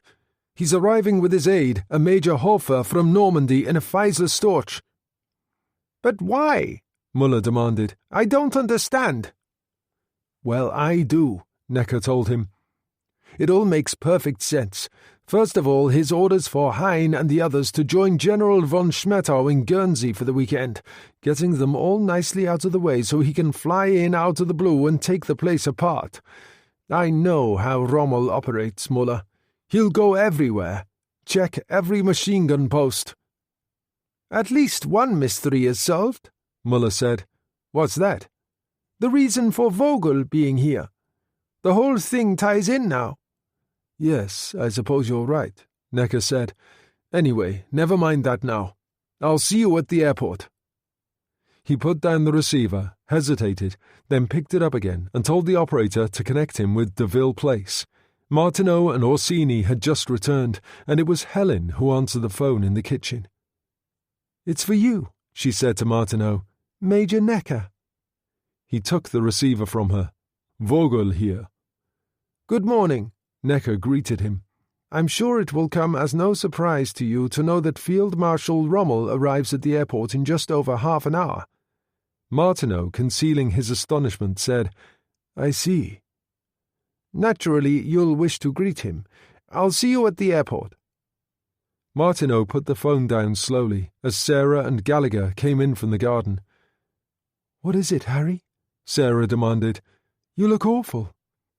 I should, he said. I think the roof just fell in on me.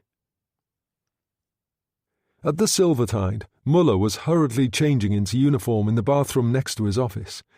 He heard the outside door open, and Kleist called, Are you there, Herr Captain? You wanted us. Yes, come in, Muller called. He went into the office, buttoning his tunic, picked up his belt with a holstered Mauser, and fastened it quickly. Something up? Kleist asked. He looked terrible. The bruising around the eyes had deepened, and the plaster they had taped across his nose at the hospital didn't improve things. You could say that. I've just heard Rommel's flying in on what looks like a snap inspection. I'll have to get up to the airport now. You can drive me, Ernst, he told Greiser. What about me? Kleist asked. With a face like that, I don't want you within a mile of Rommel. Better take a couple of days off, Willy. Just keep out of the way. He turned to Greiser. Let's get moving. After they had gone, Kleist went to the cupboard where the captain kept his drink, took out a bottle of cognac, and poured a large one into a glass.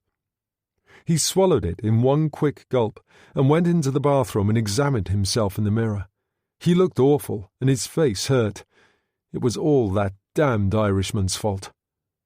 He poured himself another cognac and said softly, My turn will come, you swine. And when it does... He toasted himself in the mirror and emptied his glass. As the Citroën moved past the harbour and turned along the esplanade, Greiser said, By the way, that call I had booked to my brother in Stuttgart last night. What did he have to say? He didn't. He was on leave, due back today on the night shift. I'll speak to him then. Not that it matters all that much now, Muller said. Nothing very mysterious about friend Vogel any longer. He obviously came here in advance of the field marshal. That's all. But what does Rommel want? Greiser asked. If you consider the beach fortifications, strong points and batteries for the entire French coast south from Dieppe, exactly half are in these islands alone, Muller told him. Perhaps, with the invasion coming, he thought it was time to see what he was getting for his money. He glanced at his watch. But never mind that now. Just put your foot down hard. We've only got about 10 minutes. At the airport, Martineau paused briefly to have his pass checked by the sentry. As he was in uniform, it was the merest formality. Several cars were parked outside the main entrance, drivers standing by them, obviously the official party. The big black Austin limousine in front carried the military commander's pennant. Martineau parked the Kubelwagen behind Muller's Citroën. Greiser was at the wheel, the only driver in civilian clothes. Martineau ignored him and went inside the airport building. There were uniforms everywhere, mainly Luftwaffe. He felt a sense of detachment as he walked on through, no fear at all. He would have to do the best he could with the cards fate had dealt him. Necker and a party of officers, Muller among them, were waiting on the apron outside, a Luftwaffe guard drawn up. The major came across, a slightly nervous smile on his face, followed by Muller. "They'll be here in a few minutes." He offered a cigarette from a silver case. "A tremendous shock for us all, the Field Marshal coming in out of the blue like this. But not to you, I think." Martineau saw it all then. They thought there was some connection between his own unexplained presence in the island and Rommel's unexpected visit. "Really? I can't imagine what you mean, my dear Necker." Necker glanced at Muller in exasperation. It was obvious that neither of them believed him, which was fine and suited his situation perfectly. He walked a few yards away and stood, hands behind his back, examining the airport. There were 7 blister hangars, obviously constructed by the Luftwaffe. The doors to one of them stood open, revealing the 3 engines and distinctive corrugated metal fuselage of a Ju-52, the Junkers transport plane that was the workhorse of the German army. There was no sign of any other aircraft. "He still persists in playing the man of mystery," Necker said to Muller out of the side of his mouth. Martineau rejoined them. "The Luftwaffe doesn't seem to have much to offer." "Unfortunately not. The enemy has an overwhelming superiority in the air in this region." Martineau nodded toward the far blister hangar. "What's the Ju-52 doing there?" "That's the mail plane. He makes the run twice a week, just the pilot and a crewman, always under cover of darkness. They came in last night." "And fly out again?" "Tomorrow night." There was the sound of an airplane engine in the distance. As they turned, the Storch came in across St. Owen's Bay and made a perfect landing. Konrad Hofer put a hand on Baum's for a moment in reassurance as the pilot, Oberleutnant Saucer, taxied toward the waiting officers. Baum turned to nod briefly at Hofer, then adjusted the brim of his cap and tightened his gloves. "Showtime, Heine," he told himself, "so let's give a performance." Saucer lifted the door and Hofer got out, then turned to help Baum, who unbuttoned his old leather coat, revealing the blue max and the Knight's Cross at his throat. Felix Necker advanced to meet him and gave him a punctilious military salute, one soldier to another. "Field Marshal, a great honor." Baum negligently touched the peak of his cap with his Field Marshal's baton. "You are?" "Felix Necker, sir. I'm temporarily in command. Colonel Hein has gone to Guernsey for the weekend, a conference with General von Schmettau." "Yes, I know about that." "If only we'd been aware that you were coming," Necker went on. "Well, you weren't. Konrad Hofer, my aide. Now then, who have we here?" Necker introduced the officers, starting with Martineau. "Standartenführer Vogel, who I think you may know." "No," Martineau said. "I have never had the pleasure of meeting the Field Marshal before." Rommel's dislike was plain for everyone to see. He passed on, greeting Muller and the other officers, and then inspecting the guard of honor. Afterward he simply took off, walking toward the nearest flak gun, everyone trailing after him. He spoke to the gun crew, then cut across the grass to a hangar where Luftwaffe ground crew waited rigidly at attention. Finally he turned and walked back toward the airport buildings, looking up at the sky. "Fine weather. Will it stay like this?" "The forecast is good, Herr Field Marshal," Necker told him. Excellent. I want to see everything, you understand? I'll be returning tomorrow, probably in the evening, so we'll need a suitable billet for tonight. However, that can wait until later. The officers of the Luftwaffe mess have had a light luncheon prepared, Herr Field Marshal. It would be a great honor if you would consent to join them.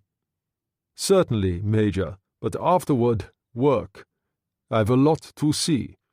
So, where do we go? The officers' mess was upstairs in what had been the restaurant before the war.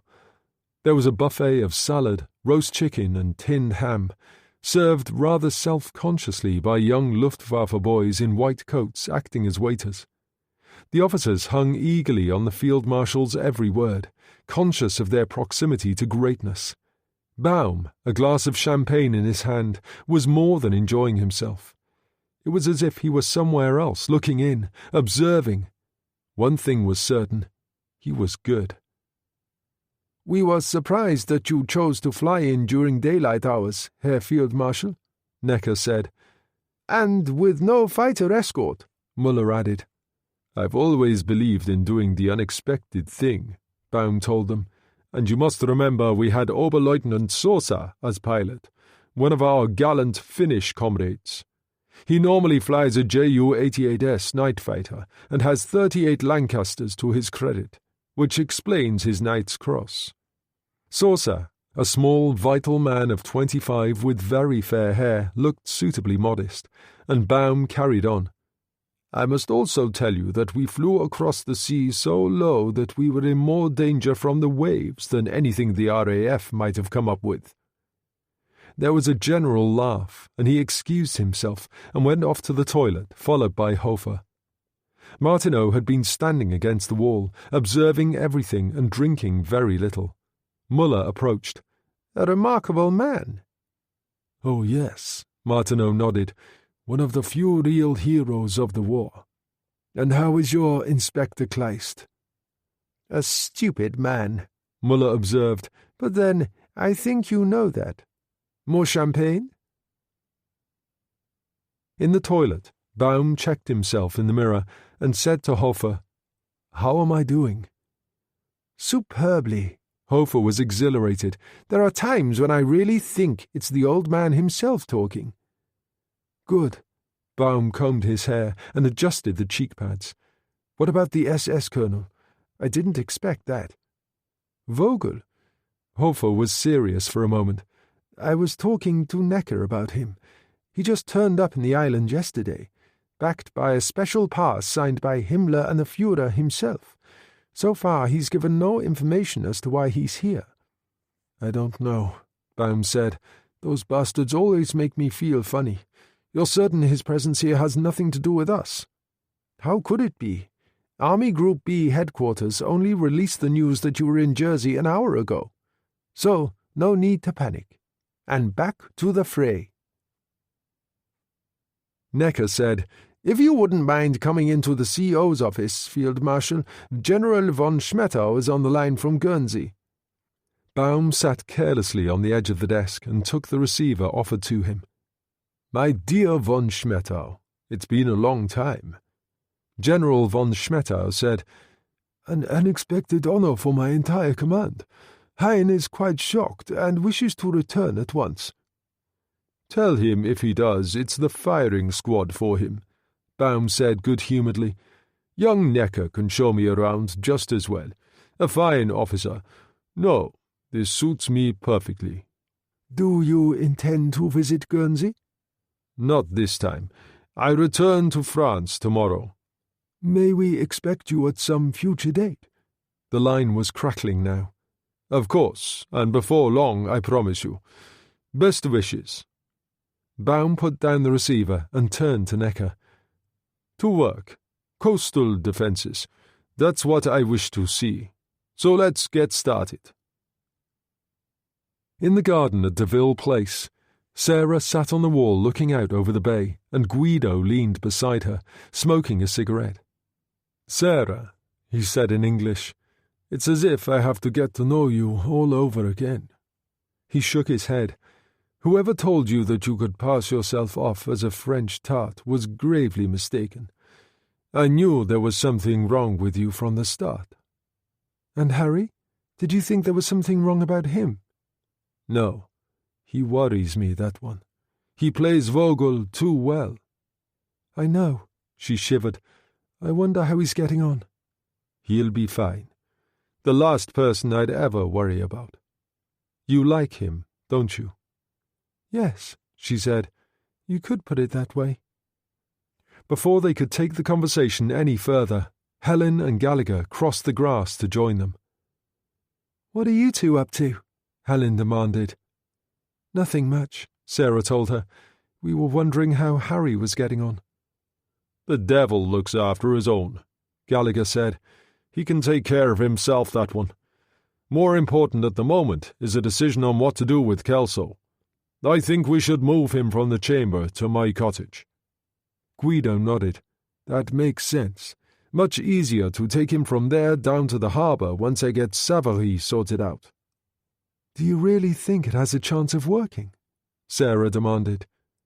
Fake papers as a French seaman. The General and I can fix that up between us, Guido told her. We'll bandage his face. Say he was in the water after the attack on the convoy and sustained burns, Gallagher said. We'll move Kelso late tonight. He smiled reassuringly and put an arm around Sarah. It's going to work. Believe me. Martineau joined on the end of the cavalcade of cars as it left the airport and took the road through St. Peter's. Rommel fascinated him.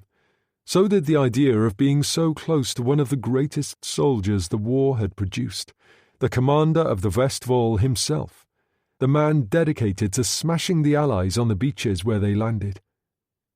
He was certainly energetic. They visited Meadowbank in the parish of St. Lawrence, where for 2 years military engineers and slave workers had laboured on tunnels designed to be an artillery depot. Now it was in process of being converted into a military hospital. Afterward, they saw the Russians in Defence Sector North and the strongpoints of Grève de Lec, Plymouth and Leland. It all took time. The Field Marshal seemed to want to look in every foxhole personally, visit every gunpost. He asked to see the war cemetery at Saint-Bralade and inspected the church while he was there. The Soldatenheim, the soldiers' home, was just along the road in a requisitioned hotel overlooking the bay. He insisted on calling in there, much to the delight of the matron in charge, and discovered a proxy wedding taking place.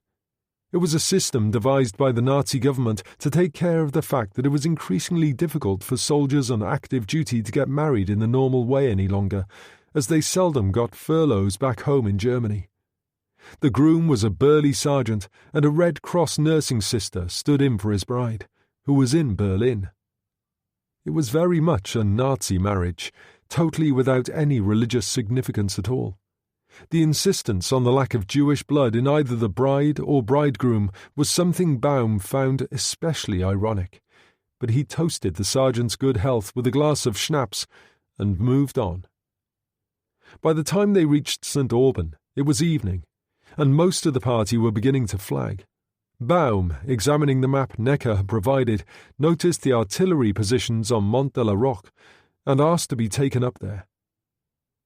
Martineau followed, still on the tail of the line of cars climbing the steep hill of the Mont, until they came to a narrow turning that led out on top, where there were a number of flat-roofed houses. "A gun platoon only now, Field Marshal," Necker assured Baum as he got out. The house at the very end, with a courtyard behind a wall, was called Septembertide. The one next to it had a French name, Hinguette. In its garden, a narrow entrance gave access to a series of underground bunkers and machine gun posts, which ran along the crest of the hill under the gardens. There were no civilians living in any of the houses, only troops, who were overwhelmed to have the Desert Fox in proximity to them, none more so than the commanding officer, a Captain Haider. It transpired that his personal billet was Septembertide. When the Field Marshal expressed an interest in it, he eagerly led the way. They all trooped down into the garden. The views across the bay, St. Aubin on the right and St. Helier on the left, were breathtaking. The garden was edged with a low concrete wall, and the ground fell almost vertically down through trees and heavy undergrowth to the road far below. Baum said, "You'd need the Alpine Corps to get up here, gentlemen." He looked up at the house. There was a large terrace in front of the sitting room and another above running the full length at bedroom level. Nice. He turned to Haida. "I need somewhere to lay my head tonight. Will you lend it to me?" Haida was beside himself with joy. "An honor, Herr Field Marshal. I can move into Hinguet for the night with my second in command." "I'm sure you can find us a decent cook among your men." "No problem, Field Marshal."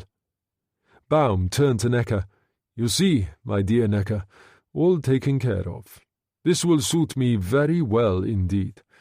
Impregnable on this side, and Captain Haida and his boys guarding the front. What more could one ask for?" "It was hoped you might join us for dinner at the Officers' Club at Bagatelle," Necker said diffidently. "Another time. It's been a long day, and frankly I'd welcome an early night. Call for me in the morning. Not too early. Let's say at 10, and we can do the other side of the island." "At your orders, Herr Field Marshal." They all went around to the front of the house, where there was a general leave-taking. Haida took Baum and Hofer inside and showed them around. The living room was large and reasonably well furnished. "It was like this when we moved in," Haida said. "If you'll excuse me, I'll get my things out of the bedroom, Field Marshal. Then I'll arrange a cook."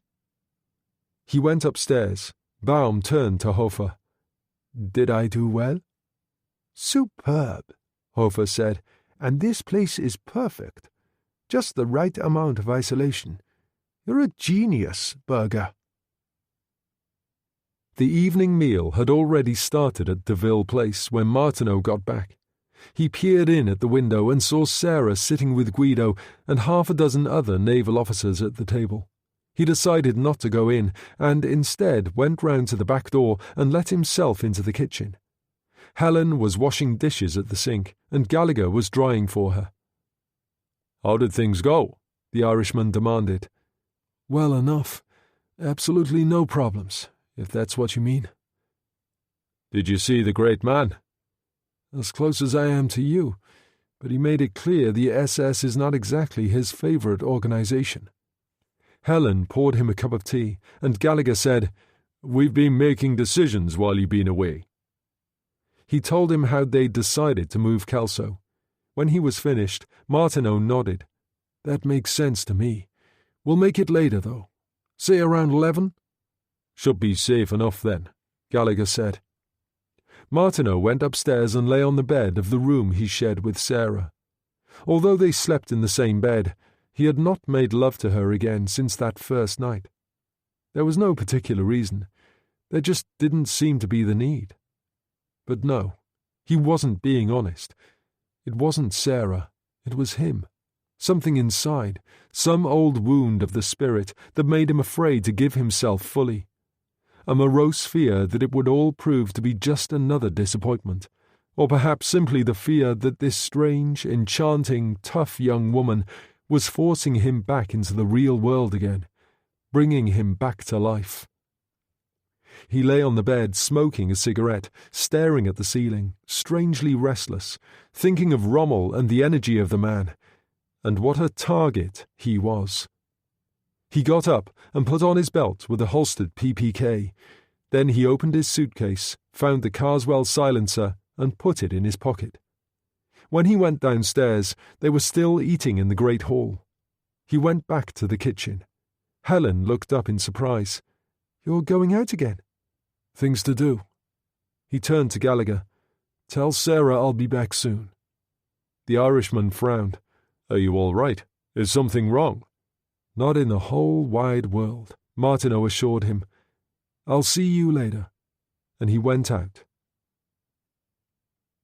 There was a half moon again, and in its light he saw the line of white houses high overhead on the ridge above the trees. He turned the Kubelwagen into La Hole Hill, and parked in a track where it joined with Mont de la Roque. For a while he sat there thinking about it, and then he got out and started up through the trees. It was nonsense, of course. Shoot Rommel and they'd have the island sewn up tight within an hour. Nowhere to go. On top of that, they'd probably take hostages until the assassin gave himself up. They'd done that in other countries. No reason to think Jersey would be any different. But in spite of all reason and logic, the thought titillated, would not go away. He kept on climbing. Chapter 13. Muller was working in his office at the Silvertide, trying to catch up on his paperwork, when there was a knock on the door, and Greiser walked in. "Working late tonight, Herr Captain." "The Field Marshal accounted for most of my time today, and he's likely to take up more tomorrow," Muller said. "I've at least 12 case reports to work through for court appearances next week. I thought I'd try to get rid of them tonight." He stretched and yawned. "Anyway, what are you doing here?" "The phone call I booked to my brother in Stuttgart. I've just been talking to him." Muller was immediately interested. "What did he have to say about Vogel?" "Well, he certainly never came across him at Gestapo headquarters in Berlin, but he does point out that the SD are housed in a building at the other end of Prince Albrechtstrasse. He simply wasn't familiar with who was who, except for the big noises like Heydrich before they murdered him, and Walter Schellenberg. However, it was an open secret during his time in Berlin that the Reichsführer uses mystery men like Vogel with special powers, and so on. He says nobody was all that sure who they were." "Which is exactly the point of the whole exercise," Muller observed. "Anyway, he says people like that operate out of the SD unit attached to the Reichsführer office at the Reich Chancellery. As it happens, he knows someone on the staff there rather well." "Who?" "An SS auxiliary named Lotte Neumann. She was his mistress during his Berlin period. She's secretary to one of the Reichsführer's aides." "And he's going to speak to her?" "He has booked a call through to Berlin in the morning. He'll get back to me as soon as he can. At least it will tell us just how important Vogel is. She's bound to know something about him." "Excellent," Muller nodded. "Have you seen Willy tonight?" "Yes," Greiser admitted reluctantly, "at the club. Then he insisted on going to a bar in some back street in St. Helier." "He's drinking." Greiser hesitated, and Muller said, "Come on, man. Tell me the worst." "Yes, Herr Captain, heavily. I couldn't keep up. As you know, I drink very little. I stayed with him for a while, but then he grew morose and angry, as he does. He told me to clear off, became rather violent." "Damnation!" Muller sighed. "Nothing to be done now. He's probably ended up with some woman. You'd better get off to bed. I'll need you again in the morning. 10 o'clock at Septembertide." "Very well, Herr Captain." He went out, and Muller opened another file and picked up his pen. Kleist was at that moment parking his car on a track on the edge of the DeVille estate, very close to Gallagher's cottage. He was dangerously drunk, way beyond any consideration of common sense. He had half a bottle of schnapps with him. He took a pull at it, put it in his pocket, got out of the car, and walked unsteadily along the track toward the cottage. There was a chink of light at the drawn curtains covering one of the sitting-room windows. He kicked on the front door vigorously. There was no response. He kicked again, then tried the handle, and the door opened. He peered into the sitting room. There was an oil lamp on the table, the embers of a fire on the hearth, but no other sign of life. The kitchen was also empty. He stood at the bottom of the stairs. "Gallagher, where are you?" There was no reply. He got the oil lamp and went upstairs to see for himself, but both bedrooms were empty. He descended the stairs again, slowly and with some difficulty, went into the sitting room and put the lamp on the table. He turned it down, leaving the room in darkness except for a dull glow from the embers of the fire. He pulled back the curtain at the window and sat there in a wing chair, looking at the yard outside, clear in the moonlight. "Right, you bastard. You've got to come home sometime." He took a Mauser from his right-hand pocket and sat there, nursing it in his lap as he waited. At Septembertide, Baum and Hofer had enjoyed a surprisingly excellent meal.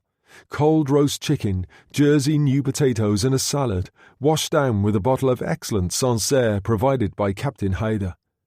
The half-moon gave a wonderful view of St. Aubyn's Bay, and they went out onto the terrace to finish their wine. After a while, the corporal who had cooked the meal appeared. "All is in order, Herr Major," he told Hofer. "The kitchen is clear again. I've left coffee and milk on the side. Will there be anything else?" "Not tonight," Hofer told him. "We'll have breakfast at 9 sharp in the morning. Eggs, ham, anything you can lay your hands on. You can return to your billet now." The corporal clicked his heels and withdrew.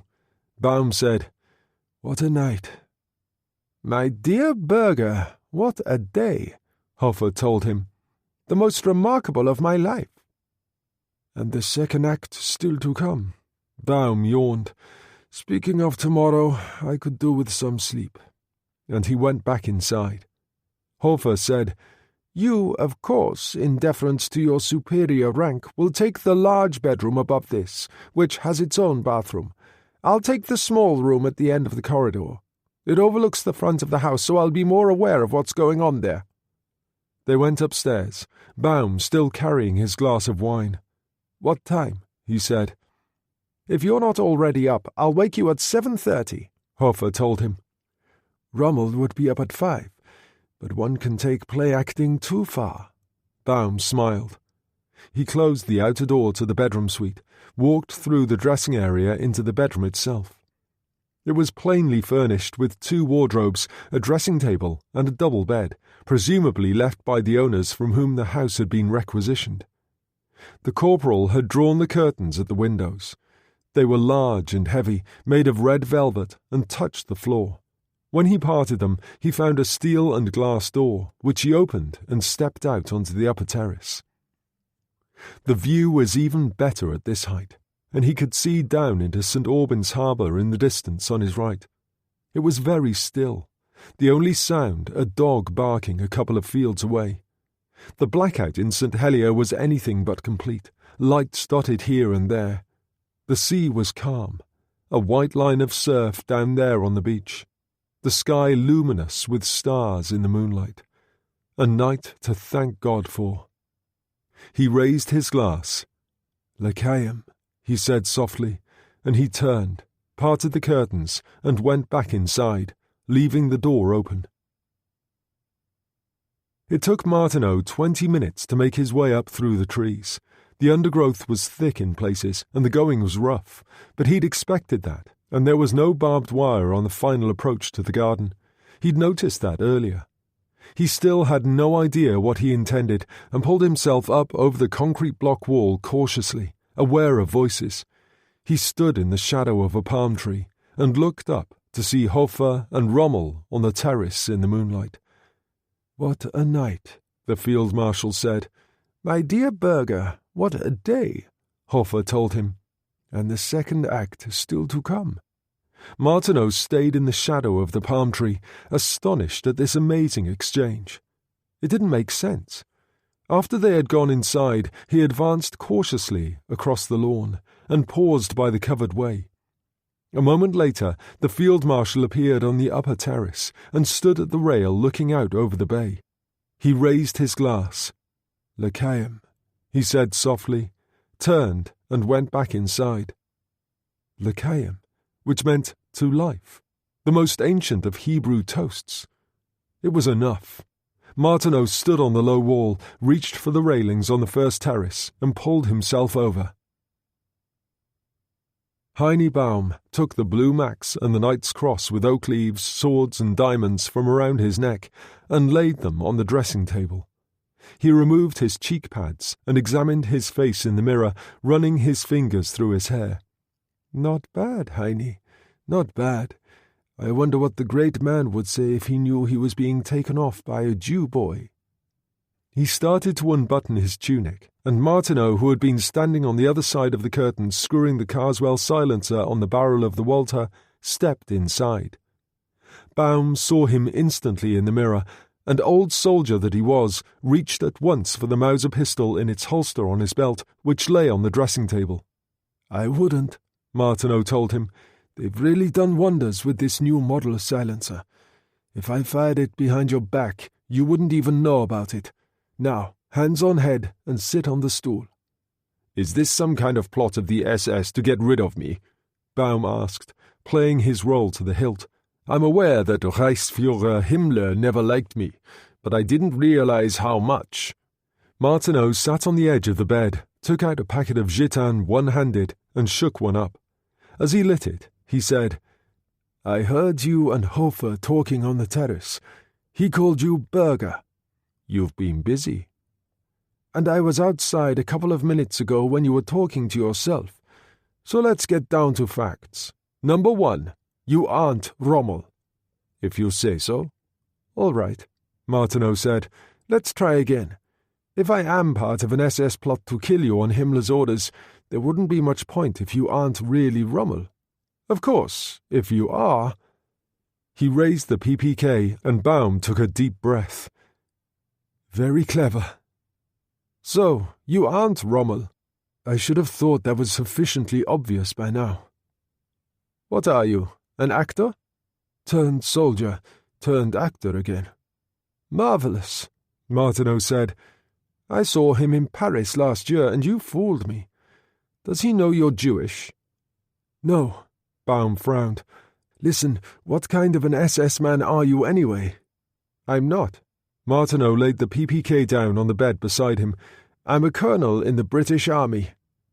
"I don't believe you," Baum said in astonishment.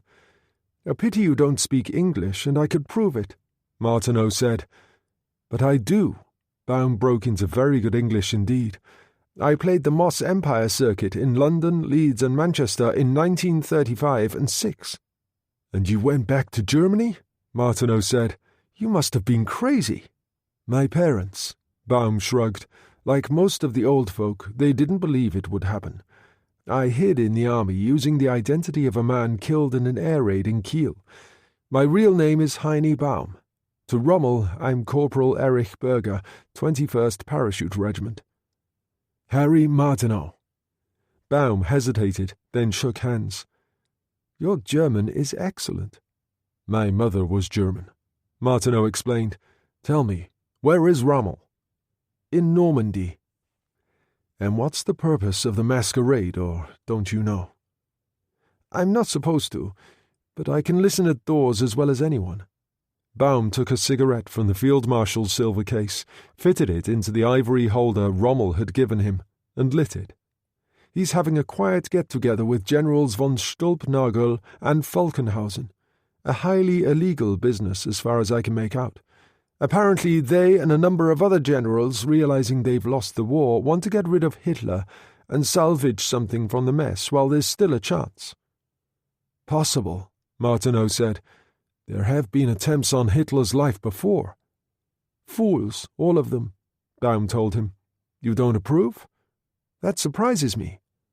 They've lost the war anyway. It's only a question of time, so there's no point in their scheming. By the time that mad bastard Himmler's finished with them, they'll be hanging on hooks. Not that it would worry me. Most of them helped Hitler to power in the first place." "That's true. On the other hand, I'm a German as well as a Jew. I've got to know Rommel pretty well in the past few days. He's a good man. He's on the wrong side, that's all. Now you know all about me. What about you? What are you doing here?" Martineau told him briefly about Kelso, although omitting, for the moment, any mention of the Operation Overlord connection. When he was finished, Baum said, "I wish you luck. From the sound of it, it's going to be tricky trying to get him out by boat. At least I fly out tomorrow night. A nice, fast exit." Martineau saw it then, the perfect answer to the whole situation. Sheer genius. "Tell me," he said, "once back you'll be returned to your regiment?" I should imagine so. Which means you'll have every chance of having your head blown off during the next few months because the invasion's coming and your paratroopers will be in the thick of it. I expect so. How would you like to go to England instead? You've got to be joking, Baum said in astonishment. How could such a thing be? Just think about it. Martineau got up and paced around the room. What's the most useful thing about being Field Marshal Erwin Rommel? You tell me. The fact that everyone does what you tell them to do. For example, tomorrow evening you go to the airport to return to France in the little Storch you came in. So what? There's a Ju-52 transport up there, the mail plane, due to leave for France around the same time. What do you think would happen if Field Marshal Rommel turned up just before takeoff with an SS Standartenführer, a wounded man on a stretcher, a young Frenchwoman, and commandeered the plane? What do you think they'd say? Baum smiled. Not very much, I imagine. Once in the air, Martineau said, and the nearest point on the English coast will be no more than half an hour's flying time in that mail plane. My God, Baum said in awe, you really mean it? Do you want to go to England or don't you? Martineau asked. Make up your mind. Of course, if you hadn't met me, you'd have gone back to France to rejoin the Field Marshal, and who knows what would happen. Another mad plot to kill the Führer fails, which would mean an unpleasant end for Erwin Rommel. I suspect that might also apply to anyone connected with him, and, let's face it, the Gestapo and Himmler would find you very suspect indeed. You really do have a way with the words, Baum told him. Martineau lit a cigarette. Even if you survive, my friend, Berlin will resemble a brickyard before long. The Russians want blood, and I think you'll find that the Allies will stand back and let them get on with it. He peered out through the curtains. No, I really do think my alternative is the only option that would make sense to an intelligent man. You could make an excellent living selling insurance, Baum told him. As it happens, I used to have a cousin in Leeds, which is in the north of England, Yorkshire to be precise.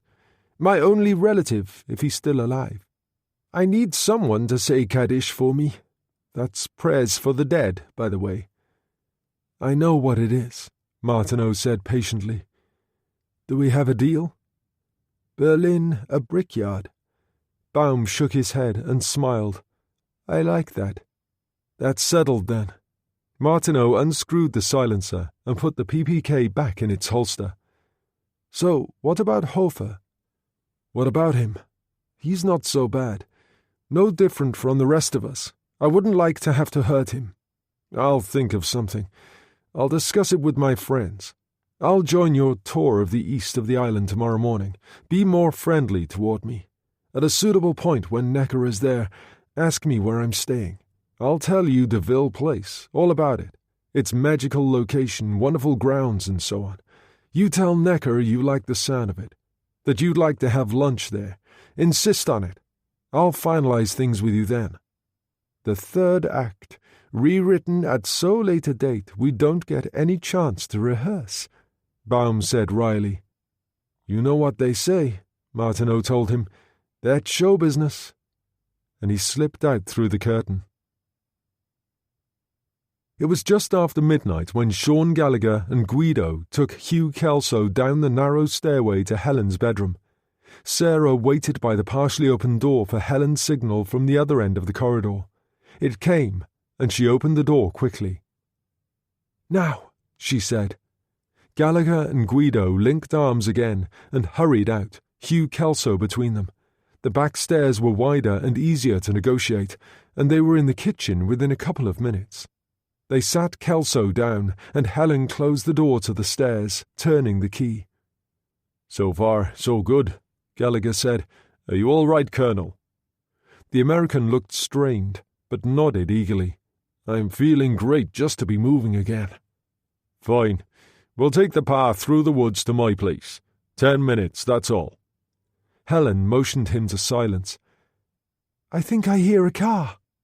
They waited, and Sarah hurriedly turned down the lamp, went to the window, and drew the curtains as a vehicle entered the yard outside. It's Harry, she said. Helen turned up the lamp again, and Sarah unbolted the back door for him. He slipped in and closed the door behind him. After events at Mont de la Roque, he was on a high, full of energy, and the excitement was plain to see on the pale face shadowed by the SS cap. "What is it, Harry?" Sarah demanded. "Has something happened?" "I think you could definitely say that, but it can wait until later. Ready to go, are we?" "As ever was," Kelso said. "Let's get it done, then." "Sarah and I will go on ahead to make sure everything's ready for you," Helen said as she took a couple of old Macs down from a peg, gave one to the girl and put the other one on herself. She turned the lamp down again, opened the door, and she and Sarah hurried across the yard. Gallagher and Guido linked hands, and Kelso put his arms around their necks. "Right," Martineau said. "Here we go. I'll lead the way. If anyone wants a rest, just say so." He stood to one side to let them go out, closed the door behind him, and they started across the courtyard. The pale moonlight filtered through the trees, and the track was clear before them, the night perfumed with the scent of flowers again. Sarah took Helen's arm. For a moment there was an intimacy between them, and she was very aware of that warm, safe feeling she had known in the time following her mother's death, when Helen had not only been a strong right arm, but the breath of life to her. "What happens afterward?" Helen said. "When you get back?" "Assuming that we do."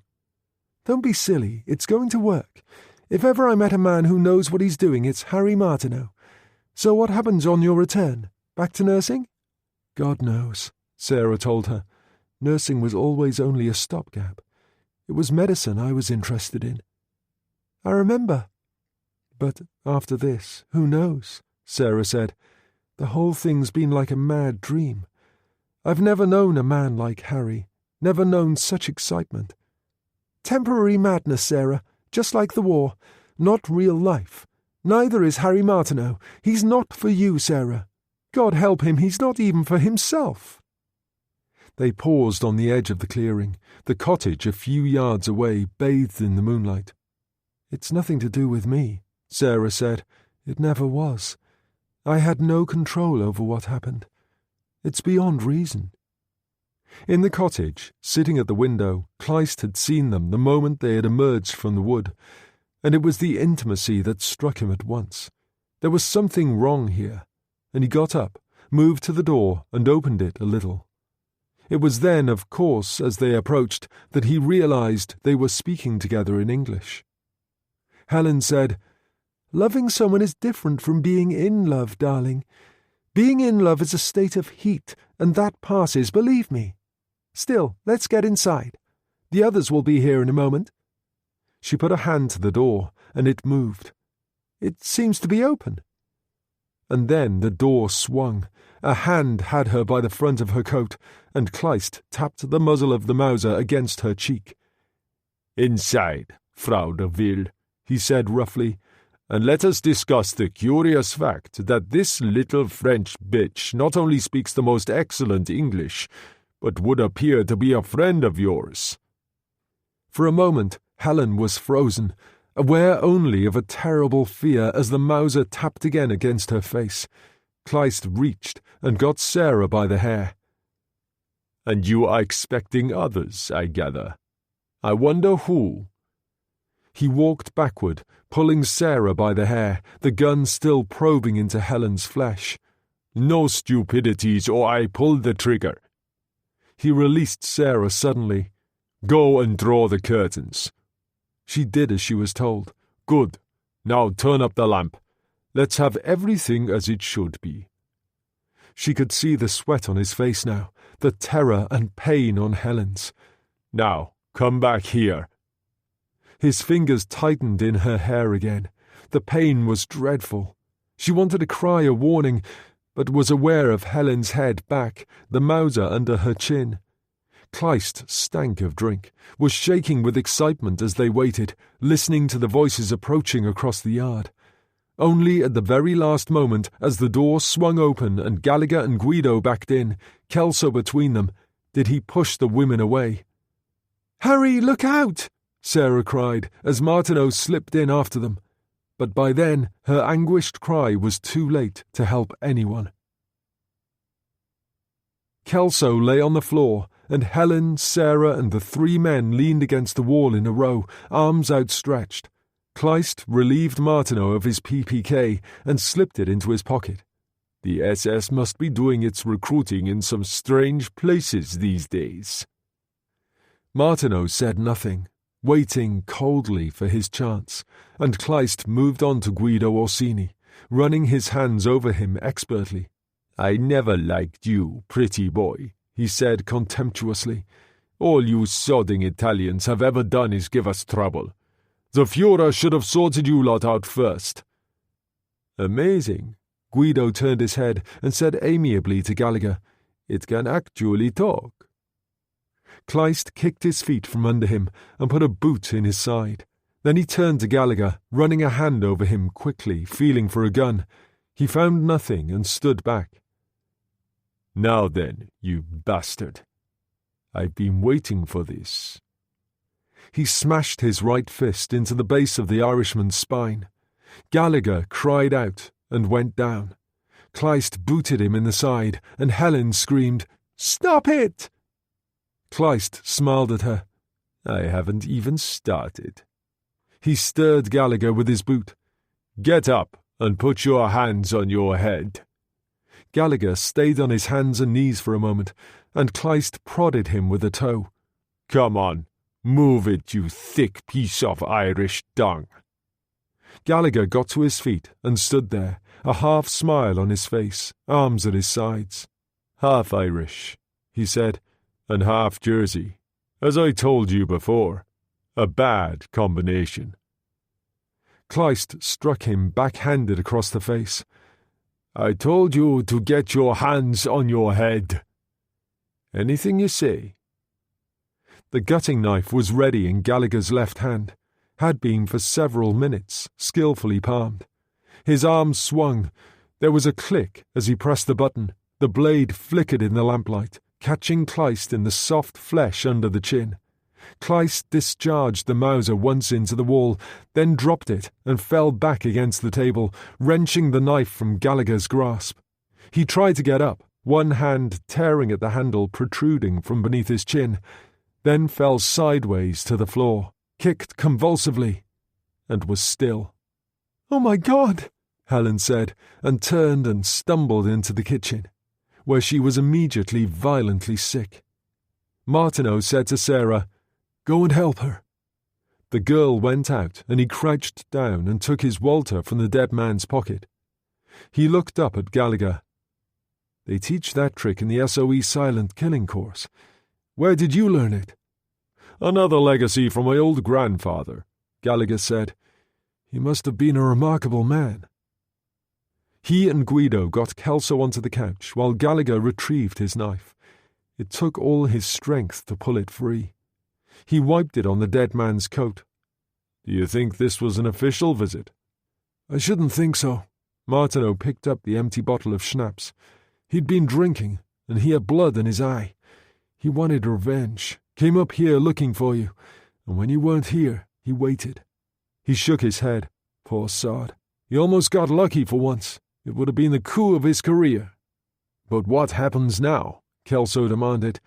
"This could ruin everything. I mean, a Gestapo man doesn't turn up for work. They start looking." "No need to panic." Martineau picked up a rug and covered Kleist. "There's always a way out. First, we find his car. It's bound to be parked nearby." He nodded to Guido and Gallagher and led the way out. It was Guido who found the Renault within 10 minutes and whistled up the others. Martineau and Gallagher joined him. "Now what?" Guido asked. "Kelso's right. If Kleist doesn't turn up for work in the morning, Muller will turn this island inside out," Gallagher said. "So, what do we do?" "Give him to them," Martineau said crisply. "He was drunk and ran off the road in his car. It's as simple as that." "Preferably over a cliff," Guido put in. "Exactly." Martineau turned to Gallagher. "Have you anywhere suitable to suggest? Not too far, but far enough for there to be no obvious connection with here." "Yes," Gallagher said. I think I've got just the place. Good. You lead the way in the Renault, and I'll follow in the Kugelwagen. Shall I come? Guido asked. No, Martineau said. You hold the fort here. I'll go up to the house and get the Kugelwagen. You two take the Renault back to the cottage and put Kleist in the boot. He turned and hurried away through the wood. When Martineau arrived back at the cottage, they already had Kleist's body in the boot of the car, and Gallagher was ready to go. Martineau asked, "How long will it take us to get to this place?" "The far side of Lamoille Point." Gallagher unfolded an old pocket touring map of the island. "About 15 or 20 minutes at this time in the morning." "Are we likely to run into anybody?" "We have an honorary police system out here in the parishes, and they don't turn out to work for the enemy unless they have to." "And the Germans?" "The odd military police patrol. No more than that. We've every chance of driving to Lamoille without seeing a soul."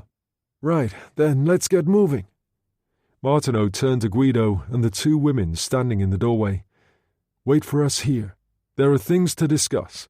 And he drove away. Gallagher was right. Their run from Noirmont to Woodbine Corner and along the main roads to Red Houses passed without incident. No sign of another vehicle all the way along La Route Orange and moving towards Corbière Point. Finally, Gallagher turned into a narrow lane. He stopped the Renault and got out. "There's a strong point down there on our right at Corbière, an artillery battery on the left toward Lamoille Point. The area up ahead is clear, and the road turns along the edge of the cliffs about 200 yards from here. It's always been a hazard. No protecting wall." "All right," Martineau said. "We'll leave the Kugelwagen here." He got a can of petrol and stood on the running board of the Renault as Gallagher drove along the bumpy road between high hedges. They came out on the edge of the cliffs, going down into a small valley, a defile on the left running down to rocks and surf below. "This will do," Martineau hammered on the roof. Gallagher braked to a halt, got out and went around to the boot. He and Martineau got Kleist out between them, carried him to the front and put him behind the wheel. Gallagher had left the engine running. As he shut the door, the dead man slumped forward. "All right?" Gallagher demanded in a low voice. "In a minute." Martineau opened the can and poured petrol over the front seat and the dead man's clothes. "Okay, let him go." Gallagher released the handbrake, leaving the engine in neutral, and turned the wheel. He started a push, and the Renault left the track, moving across the grass. "Watch yourself," Martineau called, and struck a match and dropped it through the open passenger window. And then, as the Renault bumped over the edge, orange and yellow flame blossomed. They turned and ran back along the lane, and behind them there was a grinding crash, and then a brief explosion. When they reached the Kugelwagen, Martineau said, "You get down in the back, just in case."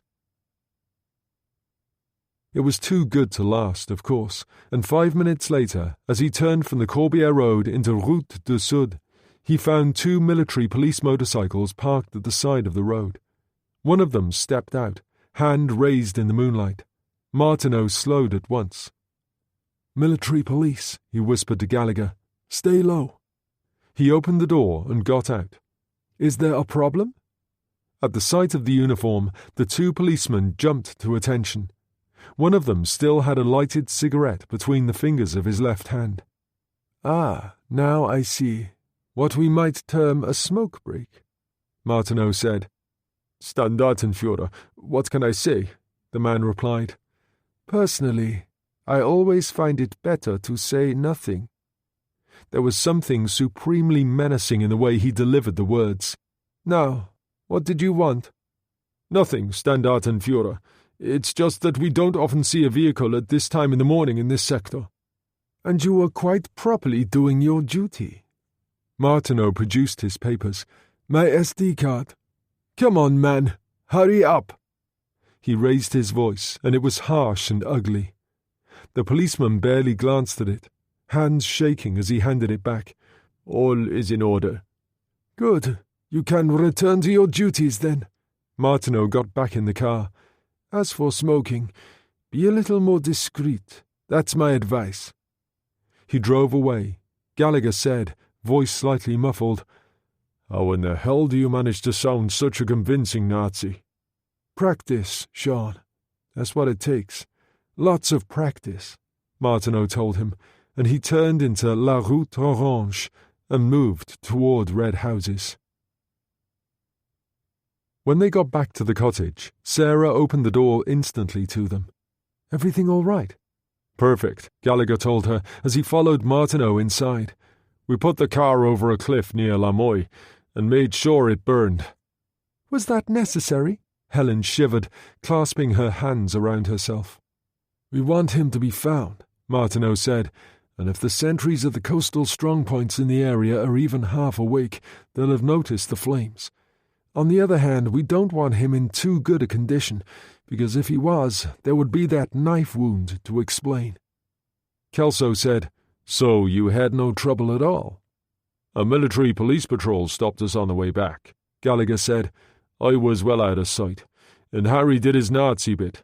No problem."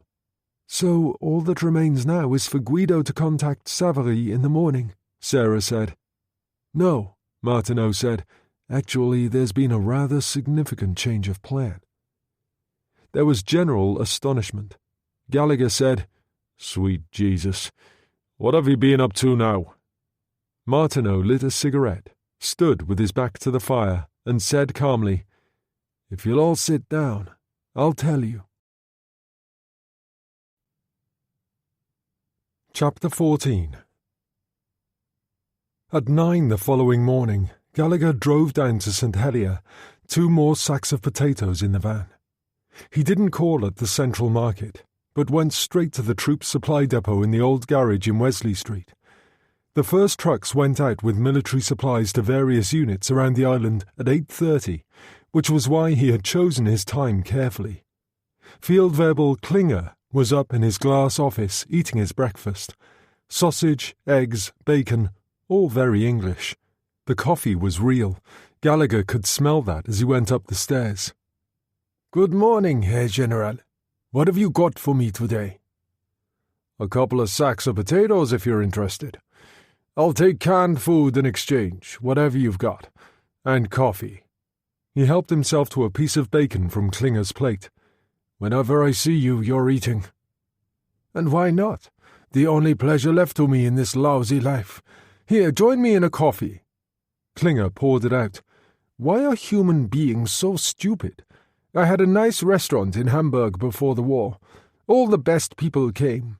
My wife does her best, but more bomb damage last week, and no compensation." "And worse to come, Hans," Gallagher told him. "They'll be on the beaches soon, all those Tommies and Yanks, and heading for the fatherland, and the Russians coming the other way. You'll be lucky to have a business at all. Those Reichsmarks you keep hoarding won't be worth the paper they're printed on." Klinger wiped a hand across his mouth. "Don't. You'll give me indigestion with talk like that so early in the morning." "Of course. This kind of money never loses its value." Gallagher took a coin from his pocket, flicked it in the air, caught it, and put it down on the table. Klinger picked it up, and there was awe on his face. "An English sovereign?" "Exactly," Gallagher said. "A gold sovereign." Klinger tried it with his teeth. "The real thing?" "Would I offer you anything less?" Gallagher took a small linen bag from his pocket and held it up tantalizingly. "Another 49 in there." He placed the bag on the table, and Klinger spilled the coins out and touched them with his fingers. "All right, what do you want?" "A sailor's uniform. Kriegsmarine," Gallagher told him. "No big deal, as our American friends say. You've got stacks of them in store here." "Impossible," Klinger said. "Absolutely." "I'd also expect boots, reefer coat and cap. We're doing a play at the parish hall in St. Brelade. Very good part for a German sailor in it. He falls in love with this Jersey girl, and her parents—" "Stop this nonsense," Klinger said. "Play? What play is this?" "All right," Gallagher shrugged. "If you're not interested." He started to pick up the coins, and Klinger put a hand on his arm. "You know the GFP at Silvertide would be very interested to know what you wanted with a German uniform, Herr General." Of course they would. Only we're not going to tell them, are we? I mean, you don't want them nosing around in here, Hans. All that booze and cigarettes in the cellar, and the canned goods. And then there's the coffee and the champagne. Stop it! I know it's spring now. Gallagher carried on relentlessly, but it still can't be too healthy on the Russian front, serving with a penal battalion. The threat was plain in his voice, and the prospect too horrible to contemplate. Klinger was trapped, angry that he'd ever got involved with the Irishman. Too late to cry about that now. Better to give him what he wanted and hope for the best. All right, I hear you. Klinger scooped up the sovereigns, put them in one of his tunic pockets. I've always loved the theatre. It would be a privilege to assist. I knew I could rely on you, Gallagher told him. Here are the sizes. And he pushed a piece of paper across the desk. At 10 o'clock, the cavalcade left Septembertide and drove to Beaumont and Belle Royal, and then along Victoria Avenue to St Helier. The first stop was Elizabeth Castle. The tide was out, and they parked the cars opposite the Grand Hotel and clambered on board an armoured personnel carrier, which followed the line of the causeway across the beach, its half-tracks churning sand. Once the tide is in, the causeway is under water, Herr Field Marshal, Necker told him.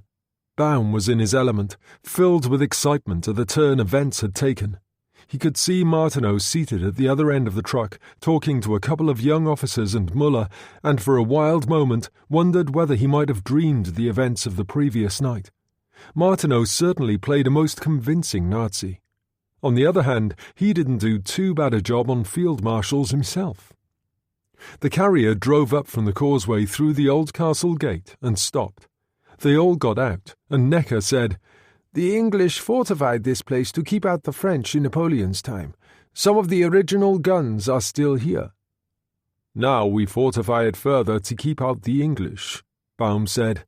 There's irony for you. As he led the way along the road to the moat and the entrance to the inner court, Martineau moved to his shoulder. As a matter of interest, Herr Field Marshal, Sir Walter Raleigh was governor here in the time of Queen Elizabeth Tudor. Really? Baum said. An extraordinary man. Soldier, sailor, musician, poet, historian. Who also found time to introduce tobacco to the Western world, Martineau reminded him. For that alone he should have a statue in every major city, Baum said. I remember the Italian campaign in 1917, a terrible time. I think the only thing that got us through the trench warfare was the cigarettes. He strode on ahead, Martineau at his shoulder, talking animatedly, and Hofer trailed anxiously behind with Necker. An hour later, after a thorough inspection of every gun and strong point Baum could find, they returned to the personnel carrier and were taken back across the beach to the cars. On the cliffs near Lamoille Point, a group of field engineers hauled on a line, helping the corporal on the other end walk up the steep slope. He came over the edge and unhooked himself. The sergeant in charge of the detail gave him a cigarette. You don't look too good. Neither would you. He's like a piece of badly cooked meat, the driver down there. Any papers? Burned along with the rest of his clothes. The car is a Renault, and I've got the number. The sergeant wrote it down. The police can handle it now. He turned to the other men. All right, back to the post, you lot. Mont Orgueil at Gorey, on the east coast of Jersey, is probably one of the most spectacular castles in Europe. The Germans had garrisoned it with coastal artillery batteries. In fact, there were 2 regimental headquarters situated in the castle. Baum visited both of them, as well as conducting his usual energetic survey. In the observation post, which had been constructed on the highest point of the castle, he stood with a pair of field glasses and looked across at the French coast, which was clearly visible. He was, for the moment, slightly apart from the others, and Hofer moved to his shoulder. Is everything all right? Baum asked, the glasses still to his eyes. Vogel seems to be pressing his attentions, Hofer said softly. He wanted to talk, so I let him, Baum replied. I'm keeping him happy, Major. I'm trying to keep them all happy. Isn't that what you want?" "Of course," Hofer told him. "Just don't take it the wrong way. You're doing fine. Just be careful, that's all." Necker moved up to join them, and Baum said, "Fantastic, this place. Now I would like to see something in the country. The sort of strong point one might find in a village area." "Of course, Herr Field Marshal." "And then some lunch." "Arrangements have been made. The officers' mess at Battle HQ were hoping to entertain you." "No, Necker. Something different, I think. I'd like to see the other side of island life. Vogel tells me he's billeted at some manor house called the Ville Place. You know it?" "Yes, Herr Field Marshal. The owner, Mrs. Helen de Ville, is married to the Signor, who is an officer in the British Army. A most charming woman." "And a delightful house, according to Vogel. I think we'll have lunch there. I'm sure Mrs. de Ville won't object, especially if you provide the food and wine." He looked up at the cloudless blue sky. A beautiful day for a picnic. "As you say, Herr Field Marshal. If you'll excuse me, I'll go and give the orders." 10 minutes later, as the cavalcade of officers moved out through the main entrance to where the cars waited, a military police motorcyclist drove up. He pulled in beside Greiser, who sat behind the wheel of Muller's Citroën. Greiser read the message the man handed him, then got out of the car and hurried across to Muller, who was talking to a couple of officers. Martineau, standing nearby, heard everything. "The bloody fool," Muller said softly, and crumpled the message up in his hand. "All right, we'd better get moving." He went to Necker, spoke briefly to him, and then got into the Citroën. It moved away quickly, and Martineau walked over to Necker. "Muller seemed agitated." "Yes," Necker said. "It would seem one of his men had been killed in a car accident." "How unfortunate." Martineau offered him a cigarette. "Allow me to compliment you on the way you've handled things at such short notice." "We do what we can. It's not every day a Rommel comes visiting." "On the other hand, I expect you'll heave a sigh of relief when that Storch of his takes off tonight. Is he leaving before or after the mail plane?" "In my opinion, he should make the flight under cover of darkness. The mail plane usually leaves at 8 for the same reason." "Don't worry, Major," Martineau smiled. "I'm sure he'll see sense. I'll speak to him personally about it." On a wooded slope in the parish of St. Peter with distant views of St. Owen's Bay, the Field Marshal visited a complex of machine gun nests, talking to gun crews, accepting a cigarette here and there. With the men, he was a sensational success. Necker had to admit that, although God alone knew where all the energy came from. They had visited every part of the defence complex, were circling back through the wood, when an extraordinary incident took place. They came out of the trees, Baum in the lead. Below them, a gang of slave labourers worked on the track. They were the most wretched creatures Baum had ever seen in his life, dressed for the most part in rags. "What have we here?" he demanded. "Russians, Herr Field Marshal, plus a few Poles and Spanish Reds." No one below was aware of their presence, especially the guard who sat on a tree trunk and smoked a cigarette, his rifle across his knees. A cart emerged from the lower wood, pulled by a rather thin horse, a young woman in a headscarf and overalls leading it. There was a little girl of 5 or 6 in the back of the cart. As they passed the road gang, she tossed them several turnips. The German guard shouted angrily and ran along the track after the cart. He grabbed the horse by the bridle and brought it to a halt. He said something to the woman, then walked to the back of the cart, reached up and pulled the child down roughly. He slapped her face, and when the young woman ran to help her, knocked the woman to the ground. Baum did not say a word, but went down the hillside like a strong wind. As he reached the track, the guard's hand rose to strike the child again. Baum caught him by the wrist, twisting it up and around. The guard turned, the anger on his face quickly replaced by astonishment, and Baum punched him in the mouth. The guard bounced off the side of the cart and fell on his hands and knees. "Major Necker," the Field Marshal said.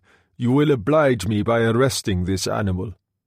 He ignored them all, turning to the young woman and the child clutching her. "Your name, Fraulein?" he asked in English. Jean le Couture. "And this is?" Baum picked the child up. My sister Agnes.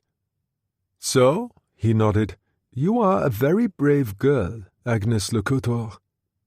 He put her up in the cart again, turned and saluted the young woman courteously. "My deepest regrets." She gazed at him, bewildered, then grabbed the bridle and led the horse away along the track. Just before they disappeared from view into the trees, the child raised an arm and waved. There was general laughter from all the officers present. Baum turned and said to Necker, "Honour being satisfied, I suggest we adjourn to the Deville place for lunch." Muller stood on the edge of the cliff with Greiser and looked down at the wreck of the Renault. There was a fire, Greiser told him. From what the engineer sergeant I spoke to says, he's pretty unrecognizable. I can imagine, Muller nodded. All right, make arrangements with them to get the body up sometime this afternoon. We'll need a post-mortem, but discreetly handled. We must keep the drunkenness factor out of it. He turned away and Greiser said, But what was he doing out here? That's what I can't understand. So far, the only thing we do know is that he was drinking heavily last night. Check with military police for this area, just in case someone saw his car, Muller told him. I'll have to get back to the official party now, so I'll take the Citron. You'll have to commandeer something from the military police. The moment you have any information at all, let me know. The mess sergeant and his men, who had descended on Deville Place from the officers' club at Bagatelle, brought ample supplies of food and wine. They simply took over, carrying tables and chairs from the house, covering them with the white linen tablecloths they had brought with them, working very fast.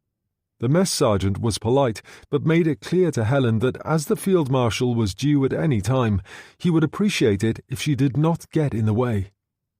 She went up to her bedroom, searched through the wardrobe, and found a summer dress in pale green organdy. From happier days. As she was pulling it over her head, there was a tap on the door, and Sarah came in. Getting ready to play hostess? I don't have much choice, do I? Helen told her. Even if he was the real thing. She brushed back her hair and fitted ivory side combs. Sarah said, You look very nice. And so do you. Sarah was wearing a dark coat and tiny black hat, the hair swept up. We do our best. I'll be glad when it's all over. Not long now, love.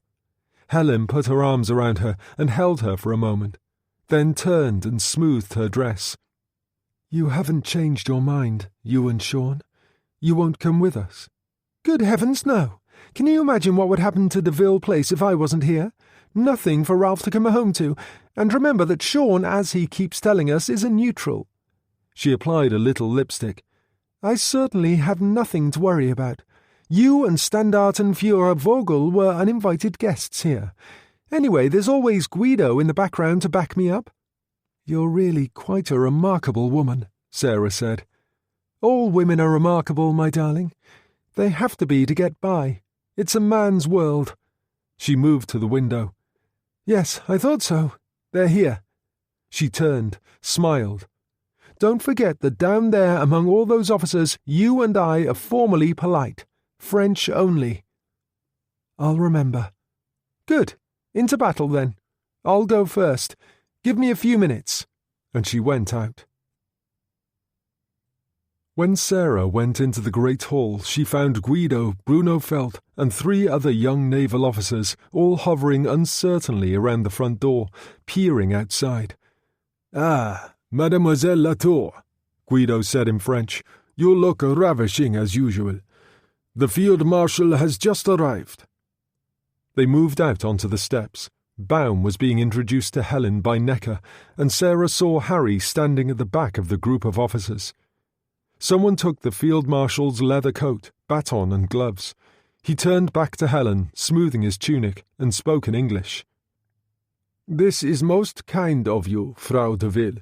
A gross imposition, but I felt I wanted to see for myself one of your famous Jersey manor houses. The Ville place comes highly recommended. Quite modest compared to some, Herr Field Marshal. St. Owen's Manor, for example, is much more spectacular. But this is delightful, truly delightful. The gardens, the flowers and palm trees, and the sea down there. What a fantastic colour. He offered her his arm gallantly. And now, if you would do me the honour, a little lobster, some champagne. Perhaps we can forget the war for a while. Difficult, Herr Field Marshal, but I'll try. She took his arm, and they walked across the grass to the tables. The afternoon started off well. Guido Orsini asked permission to take photos, which the Field Marshal graciously agreed to, posing with the assembled officers, Martineau standing next to him. The whole affair was obviously a huge success. Necker, on his fourth glass of champagne, was standing by the drinks table with Hofer and Martineau. I think he's enjoying himself. Hofer nodded. Most definitely. A marvellous place, and a most charming hostess. However reluctant, Martineau commented acidly, but too well-bred to show it. The English upper classes are always the same. Perhaps, Necker said coldly, and understandably so. Her husband, after all, is a major in the British Army. And therefore an enemy of the Reich. But then I hardly need remind you of that. Martineau picked up another glass of champagne and walked away. Sarah was surrounded by the naval officers, and Guido was taking a photo. She waved, and Martineau joined them. Please, Max, she said, we must have a photo together. He laughed lightly and handed his glass to Bruno. Why not? The others moved to one side, and he and Sarah stood there together in the sunshine. She felt strange, remembering what Helen had said, her hand tightening on his arm as if trying desperately to hold on. Guido smiled. That's fine. Good. Martineau retrieved his champagne from Bruno. And now I must speak to the Field Marshal. You'll look after Anne-Marie for me, Lieutenant, he said to Guido, and walked away. He'd noticed Muller arrive, rather later than everyone else. He was standing talking to Necker, and behind him a military police motorcycle drove up with Greiser in the saddle. Martineau paused, watching. Greiser got off, pushed the motorcycle up on its stand, and approached Muller, who made his excuses to Necker and moved away, listening to what the sergeant had to say. After a while, he looked around as if searching for someone. When he found Martineau, he crossed the grass toward him. I wonder if I might have a few words in private, Standartenführer. Of course, Martineau said, and they moved away from the others, walking toward the trees. What can I do for you? My man Kleist was killed last night. A messy business. His car went over a cliff at Lamoille. Not good, Martineau said. Had he been drinking? Perhaps, Muller replied cautiously. The thing is, we can't think of any convincing reason for him having been there. It's a remote sort of place. A woman, perhaps, Martineau suggested. No sign of another body. A mystery, then. But what has it to do with me? Martineau knew, of course, what was to come. We ran a routine check with the military police patrols in that sector, in case they'd noticed his car. And had they? No. But we have got a report that you were stopped in your Kugelwagen en route du Sud at approximately 2 o'clock this morning. Correct, Martineau told him calmly. But what has that to do with the matter in hand? To get to the area of Lamoille, where Kleist met with his unfortunate accident, it would be necessary to drive along route du Sud, then take the Corbière road. Do get to the point, Muller. The Field Marshal is expecting me. Very well, Standartenführer. I was wondering what you were doing there at 2 o'clock in the morning. It's quite simple, Martineau said. I was about my business, under direct orders of the Reichsführer, as you well know. When I return to Berlin, he will expect a report on what I found here in Jersey. I'm sorry to say it will not be favourable. Muller frowned. Perhaps you could explain, Standartenführer. Security, for one thing, Martineau told him, or the lack of it. Yes, Muller. I was stopped by a military police patrol en route du Sud this morning. I left Deville Place at midnight, drove through St. Peter's Valley up to the village and along to Grève de Lec. Just after 1 o'clock I reached L'Etaque at the north end of St. Owen's Bay, having taken a back lane around Les Landes, a defence area, am I right? Yes, Standartenführer. And the places all have important military installations? True. I'm glad you agree. I then drove along the bay to Corbière Lighthouse, and was eventually stopped en route du Sud by 2 military policemen who appeared to be having a smoke at the side of the road. You do get the point, don't you, Muller? His face was hard and dangerous. I drove around this island in the early hours of the morning close to some of our most sensitive installations, and only got stopped once. He allowed his voice to rise so that officers nearby turned curiously. Would you say that was satisfactory? No, Standartenführer. Then I suggest you do something about it. Martineau put his glass down on a nearby table. And now I think I've kept the Field Marshal waiting long enough. As he walked away, Greiser joined Muller. What happened? Nothing very much. He says he was on a tour of inspection. Says that in 2 hours of touring the west of the island he was only stopped once en route du Sud. Do you believe him, Herr Captain? Oh, it fits well enough, Muller said. Unfortunately, we're back with that policeman's nose of mine. He was in the area, that's a fact, and I hate coincidences. So, what shall I do? When they get poor old Willie's body up, get it straight in for a post-mortem. If he was awash with schnapps when he died, at least it will show, and we'll know where we are. All right, Herr Captain. I'll see to it. Greiser went back to his motorcycle, mounted, and rode away quickly. Baum, talking to Helen and a couple of officers, turned as Martineau approached. Ah, there you are, Vogel. I'm in your debt for suggesting my visit to such a delightful spot. A pleasure, Herr Field Marshal. Come, we'll walk a while, and you can tell me how things are in Berlin these days. He took Helen's hand and kissed it. You'll excuse us, Frau de Ville. Of course, Herr Field Marshal.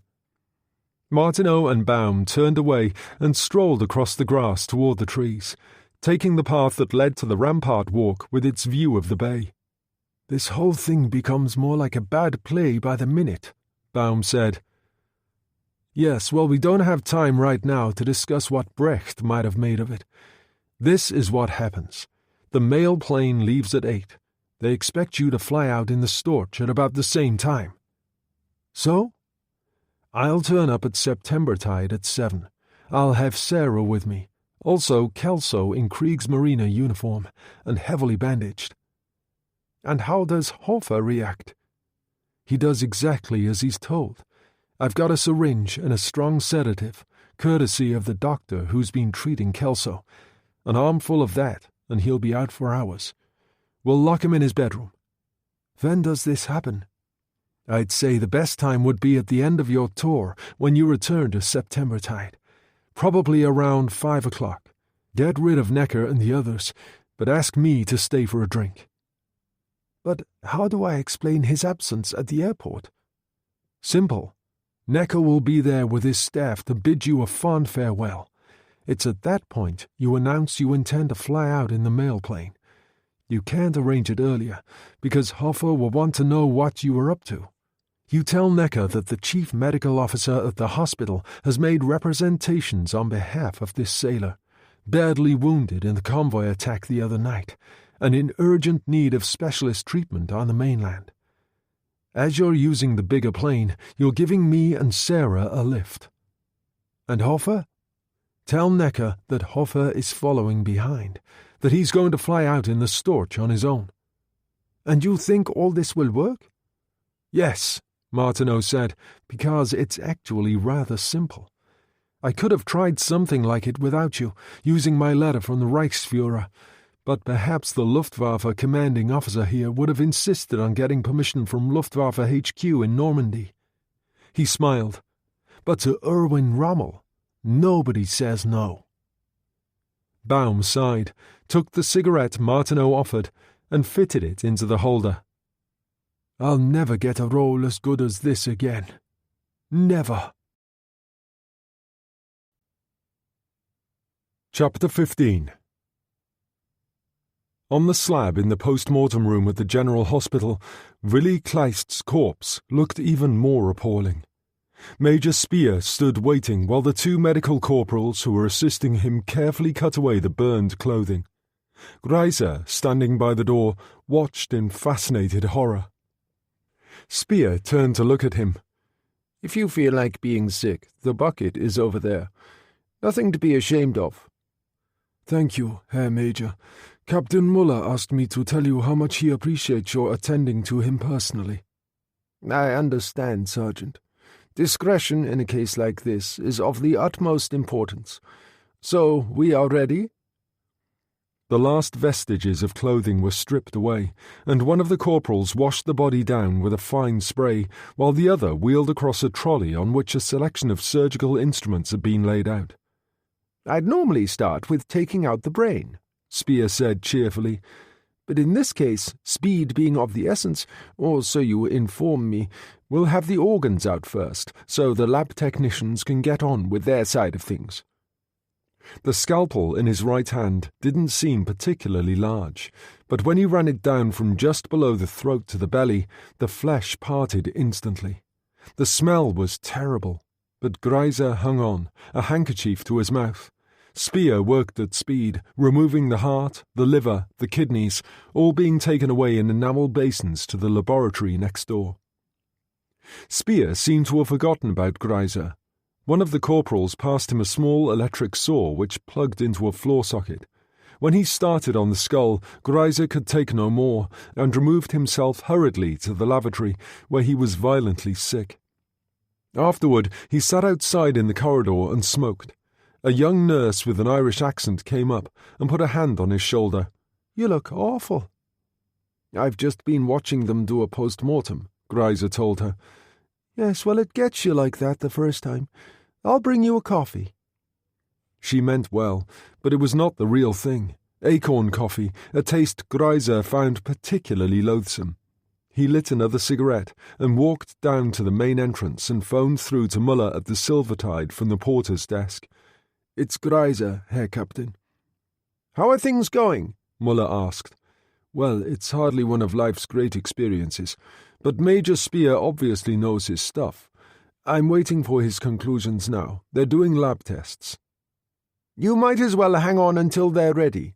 An interesting development. I've had your brother on the phone from Stuttgart. He's heard from this Neumann woman in Berlin, the one who works in the Reichsführer's office at the Chancellery. And? She's never heard of Vogel. She's kept her inquiries discreet for the moment. Of course, as your brother points out, these special envoys of Himmler are mystery men to everyone else. Yes, but you'd think someone like Lotte Neumann would have at least heard of him, Greiser said. What are you going to do? Think about it. As soon as Speer's ready with those results, give me a ring, and I'll come around myself to see what he has to say. It was just before 5 when the cavalcade of cars returned to Septembertide. Baum and Hofer got out, and Necker joined them with 1 or 2 officers. Martineau stood at the back of the group and waited. "A memorable day, Major," Baum said. "I'm truly grateful." I'm pleased everything has gone so well, Herr Field Marshal. How long does it take to the airport from here? No more than 10 minutes. Good. We'll see you up there sometime between 7:30 and 8. Necker saluted, turned and got back into his car. As the officers dispersed, Baum and Hofer turned to the front door and Martineau stepped forward. Might I have a word, Herr Field Marshal? Hofer was immediately wary, but Baum said cheerfully, "Of course, Standartenführer. Come in." At that moment, Haider, the platoon commander, appeared in the gateway and saluted. "Is there anything I can do for you, Herr Field Marshal?" What about the cook we had last night? I'll send him over. Not for half an hour, Haida.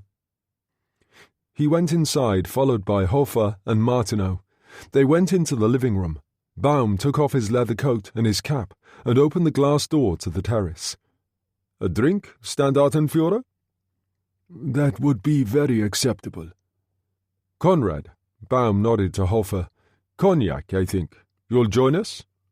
He fitted a cigarette to his holder, and Martineau gave him a light as Hofer poured the drinks. What an extraordinary view, Baum said, looking down at St. Aubyn's Bay. In peacetime, with the lights on at night down there, it must resemble Monte Carlo. Wouldn't you think so, Conrad? Perhaps, Herr Field Marshal. Hofer was nervous and trying not to show it, wondering what Vogel wanted.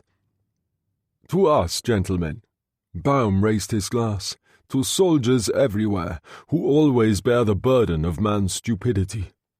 He emptied his glass, smiled, and said in English, All right, Harry, let's get on with it. Hofer looked totally bewildered, and Martineau produced the Walter with a Carswell silencer from his trenchcoat pocket. It would be stupid to make me shoot you. Nobody would hear a thing. He removed the Mauser from Hofer's holster. Sit down. Who are you? Hofer demanded. Well, I'm certainly not Standartenführer Max Vogel any more than Heine here is the Desert Fox. Heine? Hofer looked even more bewildered. That's me, Baum said. Heine Baum. Erich Berger was killed in an air raid on Kiel. I took his papers and joined the paratroops. But why? Well, you see, Herr Captain, I happen to be Jewish, and what better place for a Jew to hide? My God, Hofer said hoarsely. Yes, I thought you'd like that. A Jew impersonating Germany's greatest war hero. A nice touch of irony there. Hofer turned to Martineau. And you? My name is Martineau, Lieutenant Colonel Harry Martineau. I work for SOE. I'm sure you've heard of us. Yes. Hofer reached for his glass and finished the rest of his brandy. I think you can say that.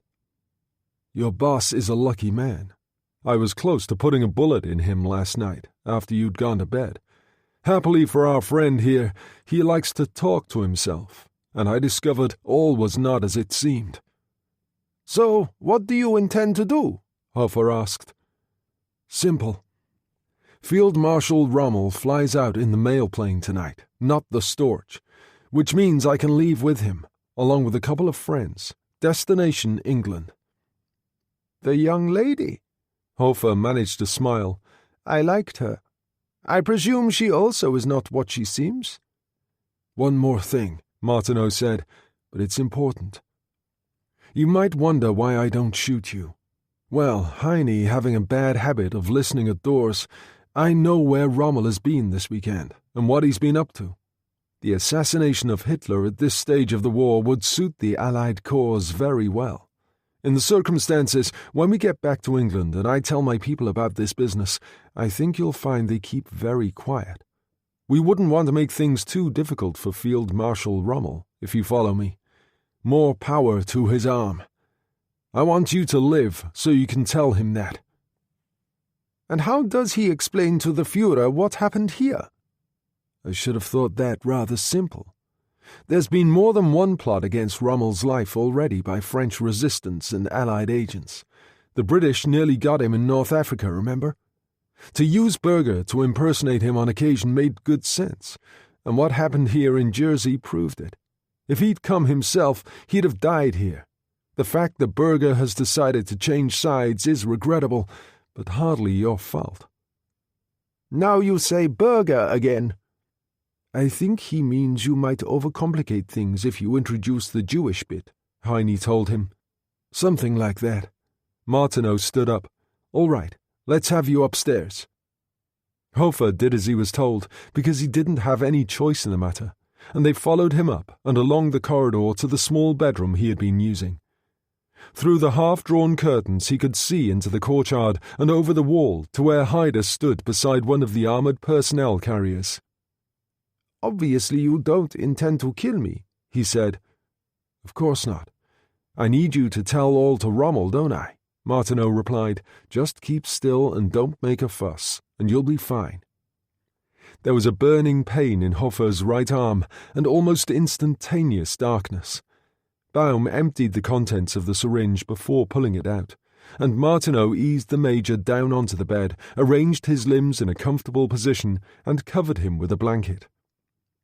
They went down to the hall. Martineau said, 7 o'clock. As he opened the front door, the cook corporal from the night before walked across the courtyard. Baum said, I'll see you later then, Standartenführer. He turned and walked back inside to the living room, and the corporal followed. At your orders, Herr Field Marshal.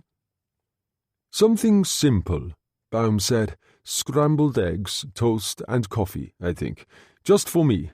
Major Hofer isn't feeling too well. He's having a rest before we leave. In Gallagher's cottage, he and Martineau eased Kelso into the Kriegsmarine uniform, while Sarah stayed discreetly out of the way in the kitchen. Gallagher cut the right trouser leg so that it would fit over the cast. "How's that?" he asked. "Not bad." Kelso hesitated, then said awkwardly, "There's a lot of people putting themselves on the line because of me." "Oh, I see," Martineau said. "You mean you deliberately got yourself blown over the rail of that LST in Lime Bay?" "No, of course not." "Then stop agonizing," Martineau told him, and called to Sarah, "You can come in now." She entered from the kitchen with 2 large bandage rolls and surgical tape. She went to work on Kelso's face and head, leaving only one eye and the mouth visible. "That's really very professional," Gallagher said. "I am a professional, you fool," she told him. He grinned amiably. "Jesus, girl, I bet you look great in that nurse's uniform." Martineau glanced at his watch. It was almost 6 o'clock. "We'll go up to the house now, General. You keep an eye on him. I'll be back with the Kubelwagen in an hour." He and Sarah left, and Gallagher went into the hall and came back with a pair of crutches. "Present for you." He propped them against the table. "See how you get on." Kelso pushed himself up on one leg, got first one crutch under an arm and then the other. He took one hesitant step forward, paused, then moved on with increasing confidence until he reached the other side of the room. "Brilliant," Gallagher told him. "Long John Silver to the life. Now, try again." "Are you certain?" Muller asked. "Oh, it's quite definite," Speer said. "I'll show you." The brain slopped about in the enamel basin, and he turned it over in gloved hands. "See the pink discoloration at the base? That's blood. And that's what gave me the clue. Something sharp sheared right up through the roof of the mouth into the brain. Is it likely such an injury would be explained by the kind of accident he was in?" "Oh, no," Speer said. "Whatever did this was as razor-sharp as a scalpel. The external flesh of the face and neck is badly burned, and I can't be certain, but if you want my opinion, he was stabbed under the chin. Does that make any kind of sense?" "Yes," Muller said. "I think it does." "Thanks very much." He nodded to Greiser. "Let's go." As he reached the door and opened it, Speer said, "Oh, one more thing." "What's that?" "You were quite right. He had been drinking heavily. I'd say, from the tests, about 1.5 bottles of spirits." On the steps outside the main entrance of the hospital, Muller paused to light a cigarette. "What do you think, Herr Captain?" Greiser asked. "That another word with Standartenführer Vogel is indicated, Ernst, so let's get moving." He got into the passenger seat of the Citroën. Greiser slid behind the wheel and drove away. In the kitchen at Deville Place, Sarah, Helen and Martineau sat around the table. The door opened and Guido came in with a bottle. "Warm champagne," he said. "The best I can do." "Are you certain the place is empty?" Sarah asked. "Oh, yes. Bruno was the last to leave. They're all on tonight's convoy to Granville. Kriegsmarine headquarters haven't come up with a new assignment for me yet." He pulled the cork and poured champagne into the 4 kitchen glasses Helen provided.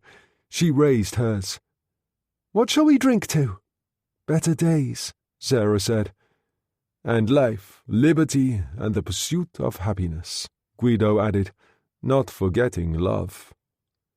"You wouldn't." Sarah kissed his cheek and turned to Martineau. "And you, Harry? What do you wish?" "One day at a time is all I can manage." He finished the champagne. "My God, that tastes awful." He put down the glass. "I'll go and get Kelso now. Be ready to leave when I get back, Sarah." He went out, got into the Kubelwagen and drove away, taking the track down through the wood. At the same time, 200 yards to the right, the Citroën carrying Muller and Greiser moved along the road to Deville Place and turned into the courtyard. In the bedroom, Sarah put on her hat and coat, turning to check in the mirror that her stocking seams were straight. She freshened her mouth with lipstick and made a face at herself in the mirror. "Goodbye, little French tart. It's been nice knowing you." At that moment she heard a car outside and glanced out of the window and saw Muller get out of the Citroën. It was trouble. She knew that instantly. She opened her handbag. The PPK was in there, but also the little Belgian automatic Kelly had given her. She lifted her skirt and slipped the smaller gun into the top of her right stocking. It fitted surprisingly snugly. She smoothed down her coat and left the room. Muller was in the hall talking to Helen, Greiser over by the entrance. Guido was standing by the green baize door leading to the kitchen. As Sarah came down the stairs, Muller looked up and saw her. "Ah, there you are, mademoiselle," Helen said in French. "Captain Muller was looking for the Standartenführer. Do you know where he is?" "I've no idea," Sarah said, continuing on down. "Is there a problem?" "Perhaps." Muller took her handbag from her quite gently, opened it, and removed the PPK, which he put in his pocket. He handed the bag back to her. "You've no idea when he'll be back?" "None at all," Sarah said. "But you are dressed to go out." "Mademoiselle Latour was going to take a walk in the grounds with me," Guido put in. Muller nodded. "Very well. If the Standartenführer isn't available, I'll have to make do with you." He said to Greiser, "Take her out to the car." "But I protest," Sarah started to say. Greiser smiled, his fingers hooking painfully into her arm. "You protest all you like, sweetheart. I like it." And he hustled her through the door. Muller turned to Helen, who managed to stay calm with difficulty. "Perhaps you would be good enough to tell Standartenführer Vogel on his return that if he wishes to see Mademoiselle Latour, he must come to the Silvertide." And he turned and walked out. Kelso was doing quite well with the crutches. He made it to the Kubelwagen under his own steam, and Gallagher helped him into the rear seat. "Nice going, me old son." Martineau got behind the wheel, and Guido emerged from the trees on the run. He leaned against the car, gasping. "What is it, man?" Gallagher demanded. "Muller and Greiser turned up. They were looking for you, Harry." "And?" Martineau's face was very pale. "They've taken Sarah. Muller says if you want to see her, you'll have to go to the Silvertide. What are we going to do?" "Get in," Martineau said, and drove away as the Italian and Gallagher scrambled aboard. He braked to a halt in the courtyard, where Helen waited anxiously on the steps. She hurried down and leaned in the Kubelwagen. "What are we going to do, Harry?" "I'll take Kelso up to Septembertide to connect with Baum. If worst comes to worst, they can fly off into the blue together. Baum knows what to do." "But we can't leave Sarah," Kelso protested. "I can't," Martineau said, "but you can, so don't give me a lot of false sentimentality. You're what brought us here in the first place, the reason for everything." Helen clutched his arm. "Harry!" "Don't worry, I'll think of something." "Such as?" Gallagher demanded. "I don't know," Martineau said, "but you keep out of it. That's essential. We'll have to go." The Kugelwagen moved away across the yard, and the noise of the engine faded. Gallagher turned to Guido. "Get the Morris out, and you and I will take a run down to the Silvertide." "What do you have in mind?" Guido asked. "God knows. I never could stand just sitting around and waiting, that's all." Martineau drove into the courtyard at Septembertide and braked to a halt. He helped Kelso out, and the American followed him, swinging between his crutches. The door was opened by the corporal. As they went in, Baum appeared from the sitting room. "Ah, there you are, Vogel. And this is the young man you told me about." He turned to the corporal. "Dismissed. I'll call you when I want you." Baum stood back, and Kelso moved past him into the sitting room. Martineau said, "There's been a change of plan. Muller came looking for me at Deville Place. As it happens, I wasn't around at the right moment, but Sarah was. They've taken her to the Silvertide." "Don't tell me. Let me guess," Baum said. "You're going to go to the rescue." "Something like that." "And what about us?" Martineau glanced at his watch. It was just after 7. "You and Kelso keep to your schedule. Getting him out of here is what's important." "Now, look here," Kelso began, but Martineau had already walked out.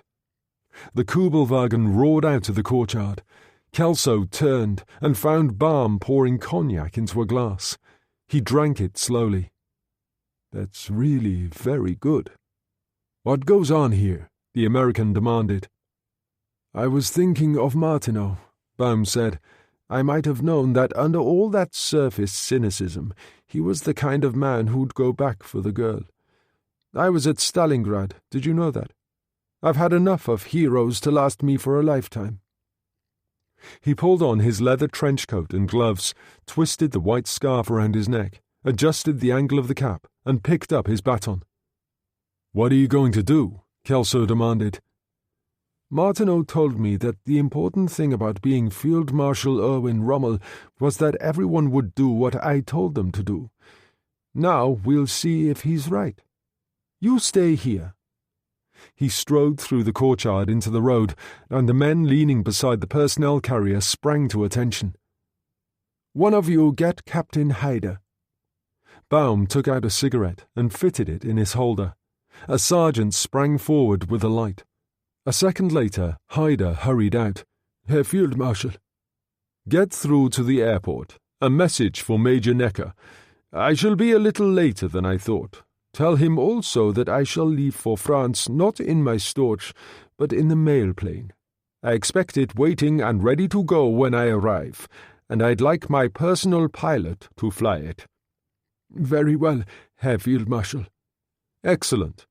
I need them all fully armed and ready to go in 5 minutes.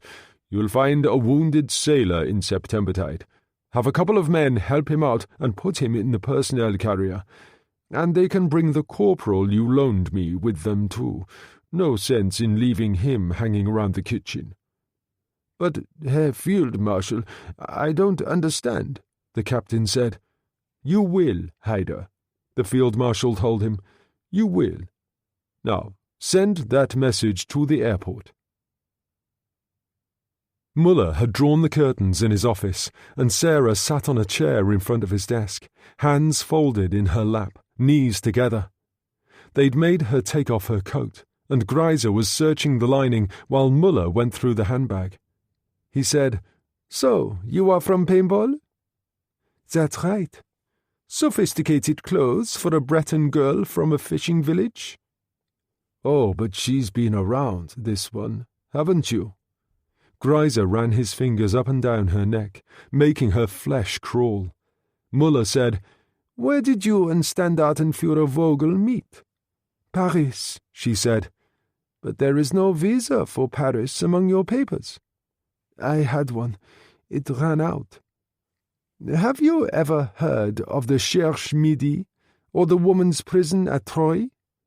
Bad places for a young woman like you to be." "I don't know what you're talking about. I've done nothing," she said. Her stomach contracted with fear. Her throat was dry. "Oh, God, Harry," she thought.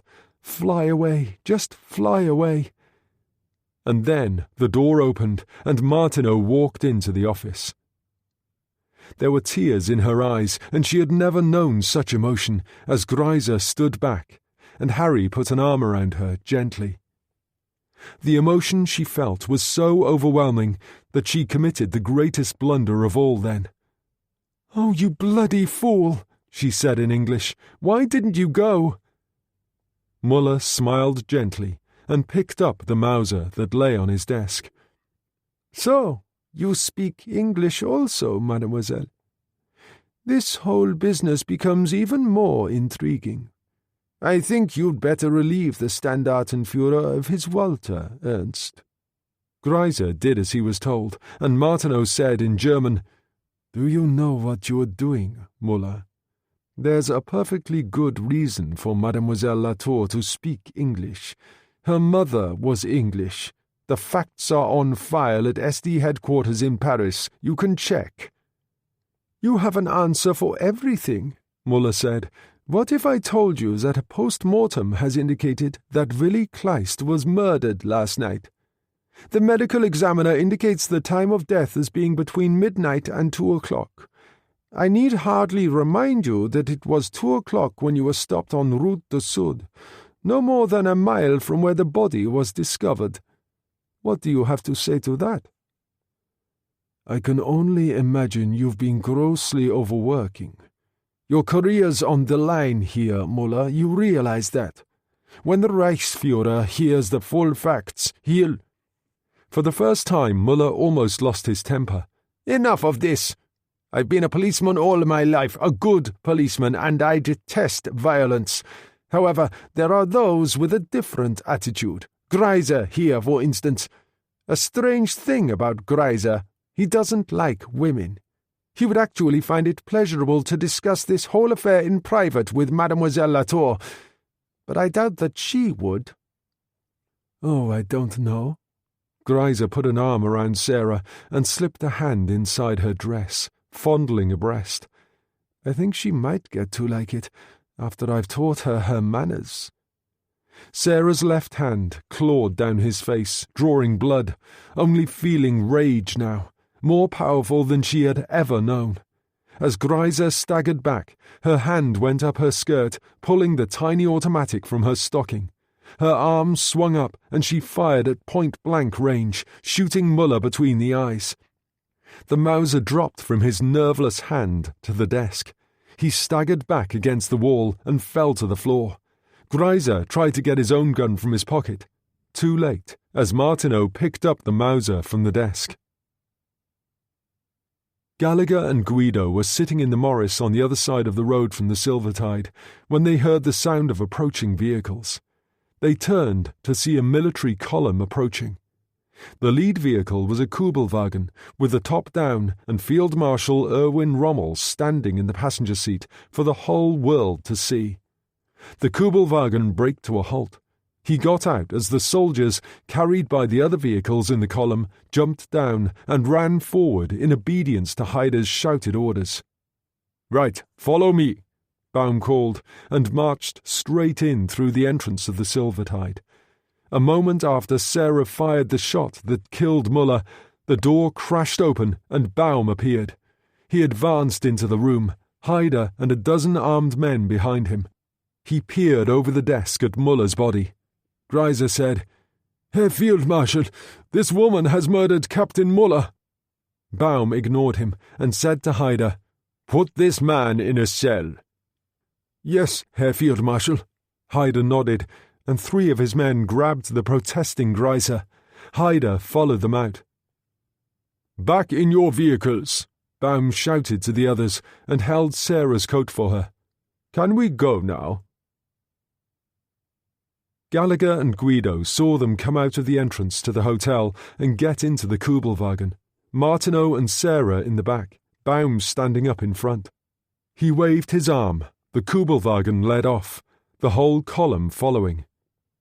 "Now what do we do?" Guido asked. "Jesus, is there no poetry in you at all?" Gallagher demanded. "We follow them, of course. I wouldn't miss the last act for anything." At Septembertide, on the bed in the small room, Conrad Hofer groaned and moved restlessly. The sedative the doctor had given Martineau was, like most of his drugs, of pre-war vintage, and Hofer was no longer completely unconscious. He opened his eyes, mouth dry, and stared at the ceiling, trying to work out where he was. It was like awaking from a bad dream, something you knew had been terrible and yet already forgotten. And then he remembered, tried to sit up, and rolled off the bed to the floor. He pulled himself up, head swimming, and reached for the door handle. It refused to budge, and he turned and lurched across to the window. He fumbled with the catch, and then gave up the struggle and slammed his elbow through the pane. The sound of breaking glass brought the 2 soldiers Captain Hyder had left on sentry duty at Hingweth next door running into the courtyard. They stared up, machine pistols at the ready, a young private and an older man, a corporal. "Up here!" Hofer called. "Get me out! I'm locked in!" He sat on the bed, his head in his hands, and tried to breathe deeply, aware of the sound of their boots clattering up the stairs and along the corridor. He could hear voices, saw the handle turn. "There's no key, Herr Hofer," one of them called. "Then break it down, you fool," he replied. A moment later, the door burst open, crashing against a wall, and they stood staring at him. "Get Captain Hyder," Hofer said. "He's gone, Herr Major." "Gone?" Hofer still had difficulty thinking clearly. "With the Field Marshal, Herr Major. The whole unit went with him. We're the only 2 here." The effects of the drug made Hofer feel as if he were underwater, and he shook his head vigorously. "Did they leave any vehicles?" "There's a Kubelwagen, Herr Major," the corporal told him. "Can you drive?" "Of course, sir. Where does the Herr Major wish to go?" "The airport," Hofer said, "and there's no time to lose. So help me downstairs and let's get moving." Chapter 16. At the airport, the Luftwaffe honor guard waited patiently as darkness fell. The same group of officers who had greeted the Field Marshal on his arrival now presented themselves to say goodbye. The Storch was parked on the far side of the Ju-52, which awaited its illustrious passenger some 50 yards from the terminal building. Necker paced up and down anxiously, wondering what on earth was going on. First of all, that extraordinary message from Hyder at Mont de la Roque about the mailplane, and now this. 20 minutes past 8, and still no sign. Then there was the sudden roar of engines, the rattle of a half-track on concrete. He turned in time to witness the extraordinary sight of the armoured column coming around the corner of the main airport building, the Field Marshal standing up in the Kubelwagen at the front, hands braced on the edge of the windshield. The column made straight for the Junkers. Necker saw the Field Marshal wave to Saucer in the cockpit, who was looking out of the side window. The centre engine of the plane coughed into life, and Rommel was turning and waving, barking orders. Soldiers leapt from the trucks, rifles ready. Necker recognised Hyder, and then saw a bandaged sailor being taken from the personnel carrier by 2 soldiers who led him to the Junkers and helped him inside. The whole thing had happened in seconds. As Necker started forward, the Field Marshal came to meet him. It was noisy now as the Junkers' wing engines also started to turn. To Necker's further astonishment, he saw, beyond the Field Marshal, Standartenführer Vogel and the French girl dismount from the personnel carrier and go up the short ladder into the plane. Baum was enjoying himself. The ride up from the Silvertide had been truly exhilarating, and he smiled and put a hand on Necker's shoulder. "My deepest apologies, Necker, but I had things to do. Young Hyder was good enough to assist me with his men. A promising officer." Necker was truly bewildered. "But, Herr Field Marshal," he began. Baum carried on. "The chief medical officer at the hospital told me of this young sailor wounded in some convoy attack the other night, and badly in need of treatment at the burned unit in Rennes. He asked me if I'd take him with me. Of course, in the state he's in, we'd never have got him into the Storch. That's why I need the mail plane." And Standartenführer Vogel? He was going back tomorrow anyway, so I might as well give him and the young woman a lift. He clapped Necker on the shoulder again. But we must be off now. Again, my thanks for all you've done. I shall, of course, be in touch with General von Schmettau to express my entire satisfaction with the way things are in Jersey. He saluted and turned to go up the ladder into the plane. Necker called, But, Herr Field Marshal, what about Major Hofer? He should be arriving any minute, Baum told him. He'll leave in the Storch as arranged. The mail plane pilot can fly him across. He scrambled inside the plane. The crewman pulled up the ladder and closed the door. The Junkers taxied away to the east end of the runway and turned. There was a deepening roar from the 3 engines as it moved faster and faster, a silhouette only in the gathering gloom, and then it lifted, drifting out over St. Owen's Bay, still climbing. Guido had parked the Morris a couple of 100 yards along the airport road. Standing there beside it, they saw the Junkers lift into the evening sky and fly west to where the horizon was tipped with fire. The noise of the engines faded into the distance, and Guido said softly, "My God, they actually pulled it off." Gallagher nodded. "So, now we can go home and get our story straight for when all the questioning starts." "No problem," Guido said, "not if we stick together. I am, after all, an authentic war hero, which always helps." "That's what I love about you, Guido. Your engaging modesty," Gallagher told him. "Now, let's move. Helen will be getting worried." They got into the Morris, and Guido drove away quickly. A Kubelwagen passing them a moment later, coming the other way, driving so fast that they failed to see Hofer sitting in the rear seat.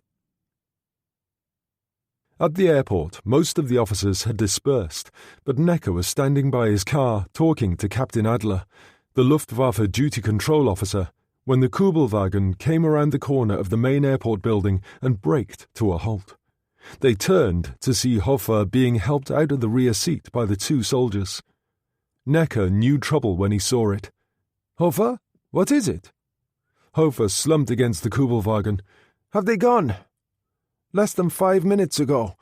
The Field Marshal took the mail plane. He said you'd follow in the Storch. He took his own pilot." "No," Hofer said. "Not the Field Marshal." Necker's stomach contracted. So many things that had worried him, and yet he took a deep breath. "What are you saying?" "That the man you thought was Field Marshal Rommel is his double, a damned traitor called Berger who's thrown in his lot with the enemy. You'll also be happy to know that Standartenführer Max Vogel is an agent of the British Special Operations Executive. So is the girl, by the way. The wounded sailor is an American colonel." But Necker, by now, was totally bewildered.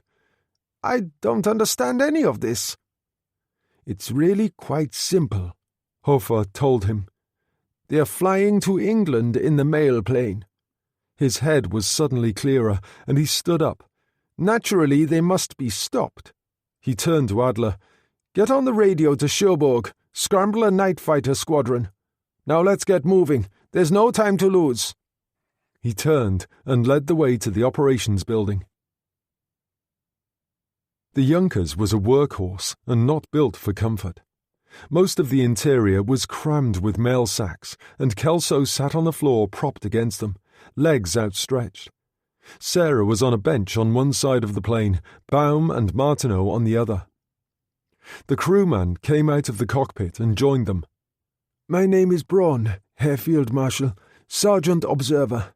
If there is anything I can get you, we have a thermos flask of coffee and—" "Nothing, thank you." Baum took out his cigarette case and offered Martineau one. "And Oberleutnant Saucer would take it as an honor if you would care to come up front." "You don't have a full crew? Just the 2 of you?" Martineau inquired. "All that's necessary on these mail runs, Standartenführer." "Tell Oberleutnant Saucer I'll be happy to take him up on his offer a little later. I'll just finish my cigarette," Baum said.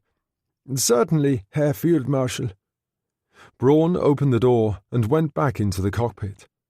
Baum turned to Martineau and smiled. 5 minutes? That should be about right. Martineau moved across to sit beside Sarah. He gave her his lighted cigarette. Are you all right? Absolutely. You're sure? You mean, am I going through hell because I just killed a man? Her face was very calm. Not at all. My one regret is that it was Muller instead of Greiser. He was from under a stone. Muller was just a policeman on the wrong side. From our point of view? No, Harry, she said. Most wars are a stupidity. This one isn't. We're right and the Nazis are wrong. They're wrong for Germany and they're wrong for everyone else. It's as simple as that. Good for you, Kelso said. A lady who stands up to be counted. I like that. I know, Martineau said. It's wonderful to be young. He tapped Baum on the knee. Ready? I think so. Martineau took his Walter from its holster and gave it to Sarah. Action stations. You'll need that to take care of the observer. Here we go.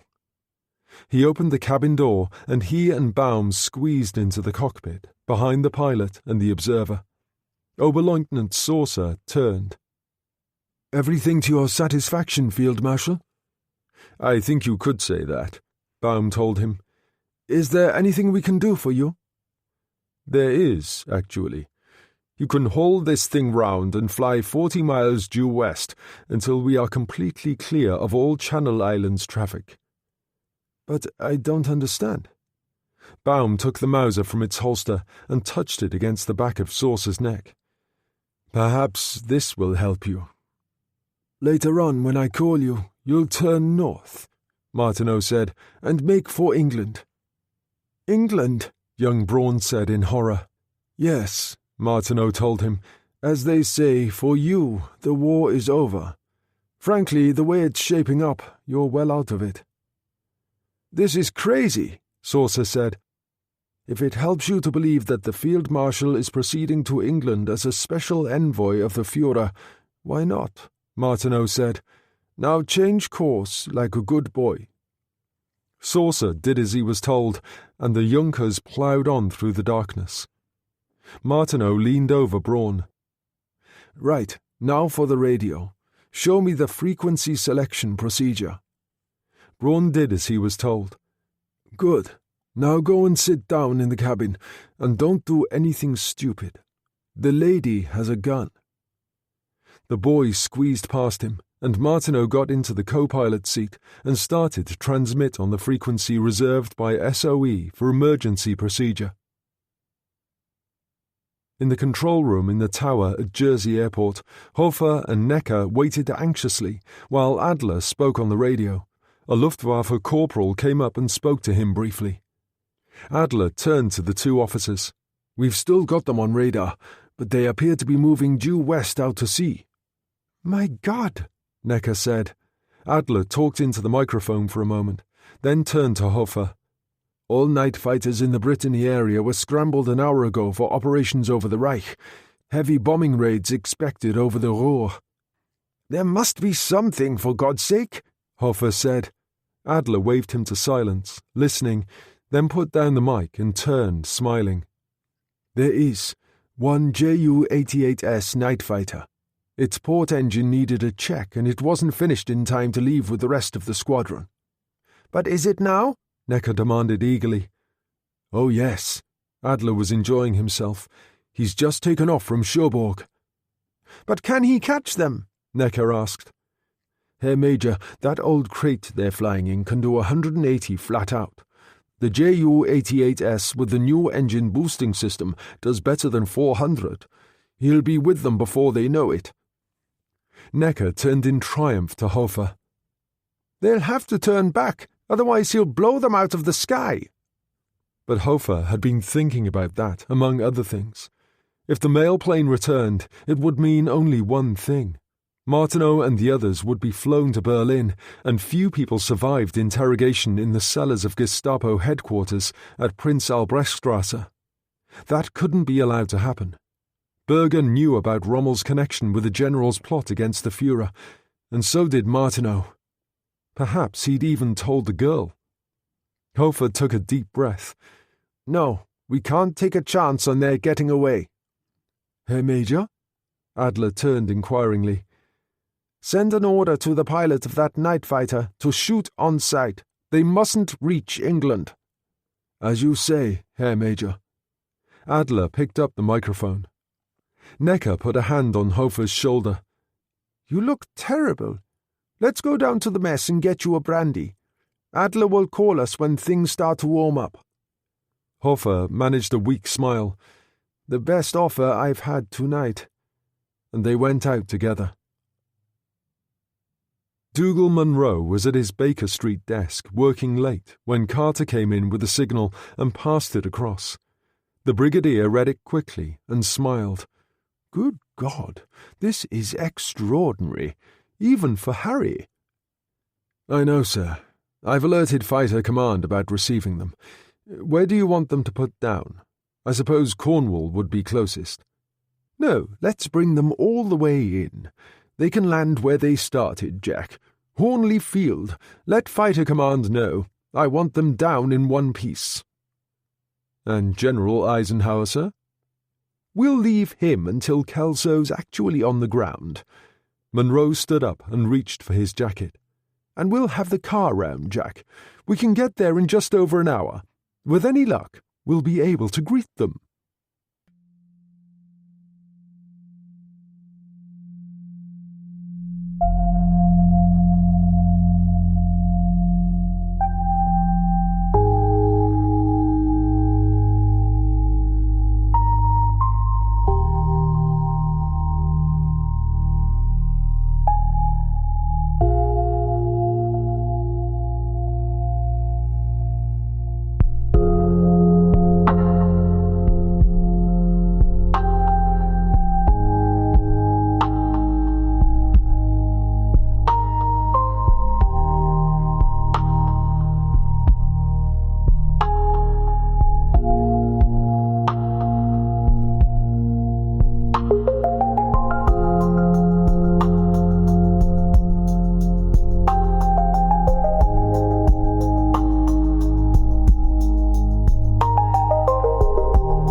In the mail plane, the atmosphere was positively euphoric, as Martineau left Heine Baum in the cockpit to keep an eye on Saucer and joined the others.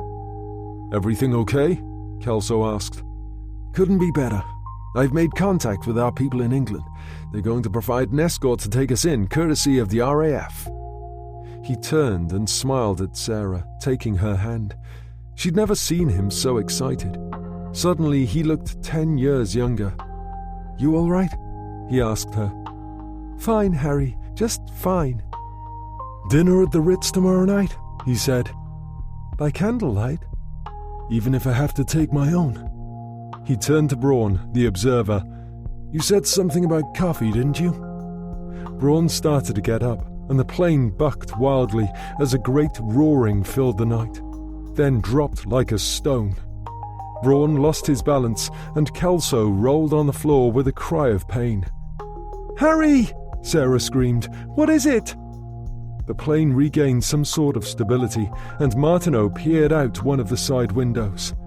100 yards away on the port side, flying parallel with them, he saw a Junkers 88S, one of those deadly black twin-engined planes that had caused such catastrophic losses to RAF Bomber Command in the night skies of Europe.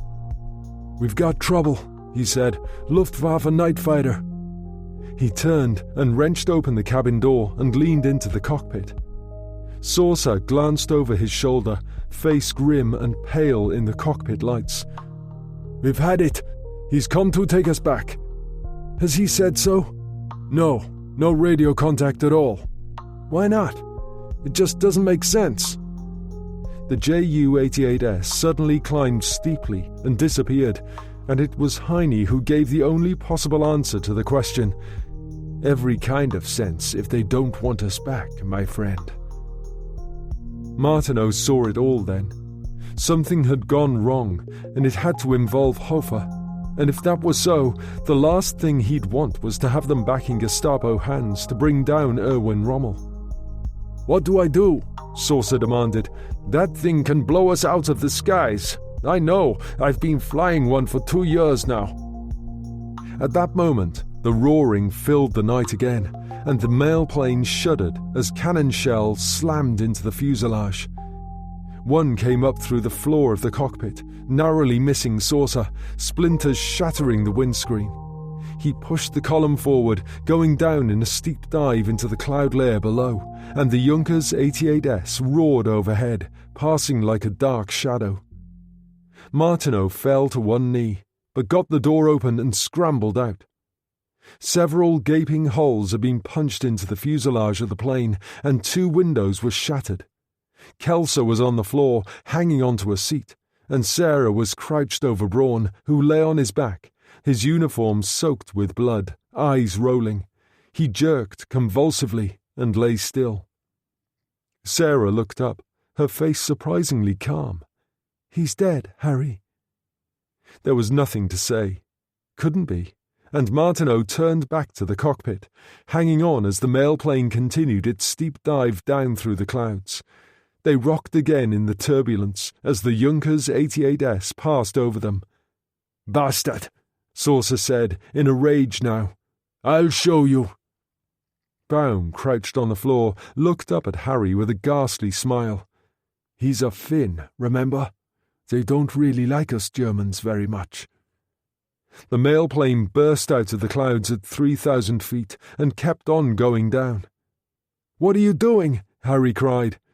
"Can't play hide and seek with him in that cloud. He'd get us for sure.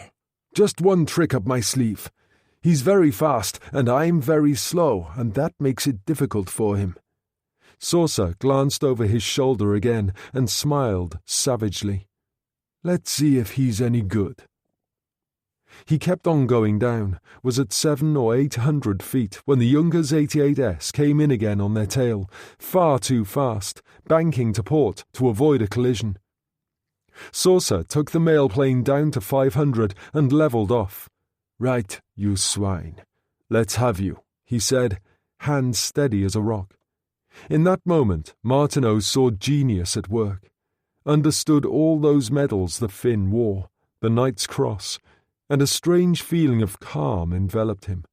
It was all so unreal. The lights from the instrument panel, the wind roaring in through the shattered windscreen. And when it happened, it was over in seconds. The Junker 88S swooped in on their tail again, and Saucer hauled back the column and started to climb. The pilot of the Junkers 88S banked steeply to avoid what seemed like an inevitable collision, but at that height and speed had nowhere else to go but straight down into the waves below. Saucer's face was calm again. "You lost, my friend," he said softly, and eased back the column. "All right, let's get back upstairs." Martineau pushed back the door and glanced out.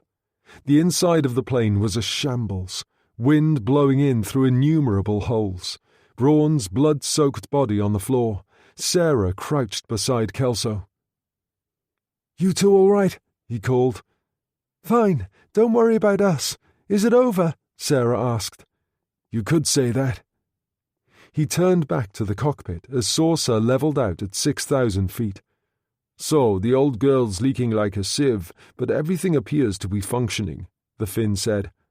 "Let's try the radio." Martineau squeezed into the co-pilot seat. He twisted the dial experimentally, but everything seemed to be in working order.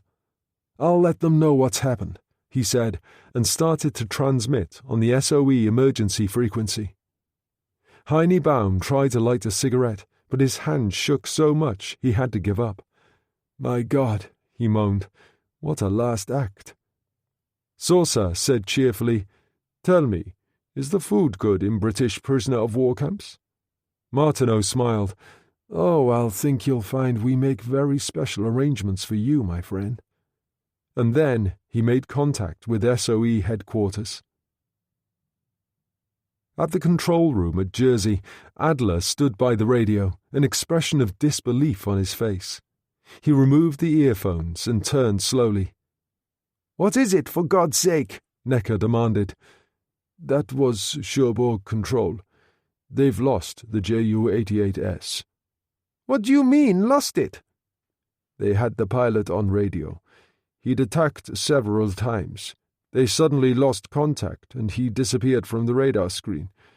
They think he's gone into the drink." "I might have known," Hofer said softly. "A great pilot, Saucer. An exceptional man. I should know. I chose him myself. And the mail plane?" "Still on radar, moving up channel toward the English coast. No way on earth of stopping her." There was silence. A flurry of rain drifted against the window. Necker said, "What happens now?" "I'll leave in the Storch at dawn," Hofer told him. "The pilot of the mail plane can fly me. It's essential I get to Field Marshal Rommel as soon as possible." "And what then?" Necker asked. "What happens when Berlin hears about this?" "God knows, my friend." Hofer smiled wearily. "A bleak prospect.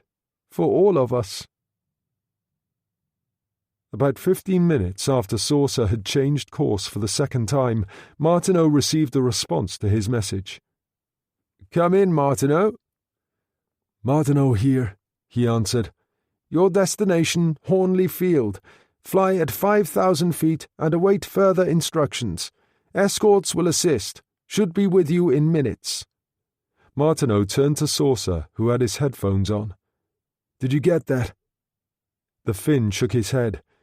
"I don't understand English." Martineau translated, then crouched down beside Baum. "So far, so good." Baum sat up and pointed. "Look out there." Martineau turned and saw, in the moonlight, a Spitfire take station to port. As he turned to check the starboard side, another appeared. He reached for the co-pilot's headphones. A crisp voice said, "Martineau, do you read me?" "Martineau here." "You are now 20 miles east of the Isle of Wight. We're going to turn inland and ascend to 3,000. I'll lead, and my friend will bring up the rear. We'll shepherd you right in." "Our pleasure." He translated quickly for Saucer and sat back. "Everything okay?" Baum asked. "Fine. They're leading us in. Another 15 minutes or so. That's all." Baum was excited. This time, when he took a cigarette from his case, his hand was steady. I really feel as if I'm breaking out of something. I know, Martineau said. Do you really? I wonder. I was at Stalingrad. Did I tell you that? The greatest disaster in the history of the German army. 300,000 down the drain. The day before the airstrip closed, I was wounded in the foot. I flew out in a good old Ju-52 just like this. 91,000 taken prisoner, 24 generals. Why them and not me? I spent years trying to find answers to questions like that, Martineau told him. And did you? Not really.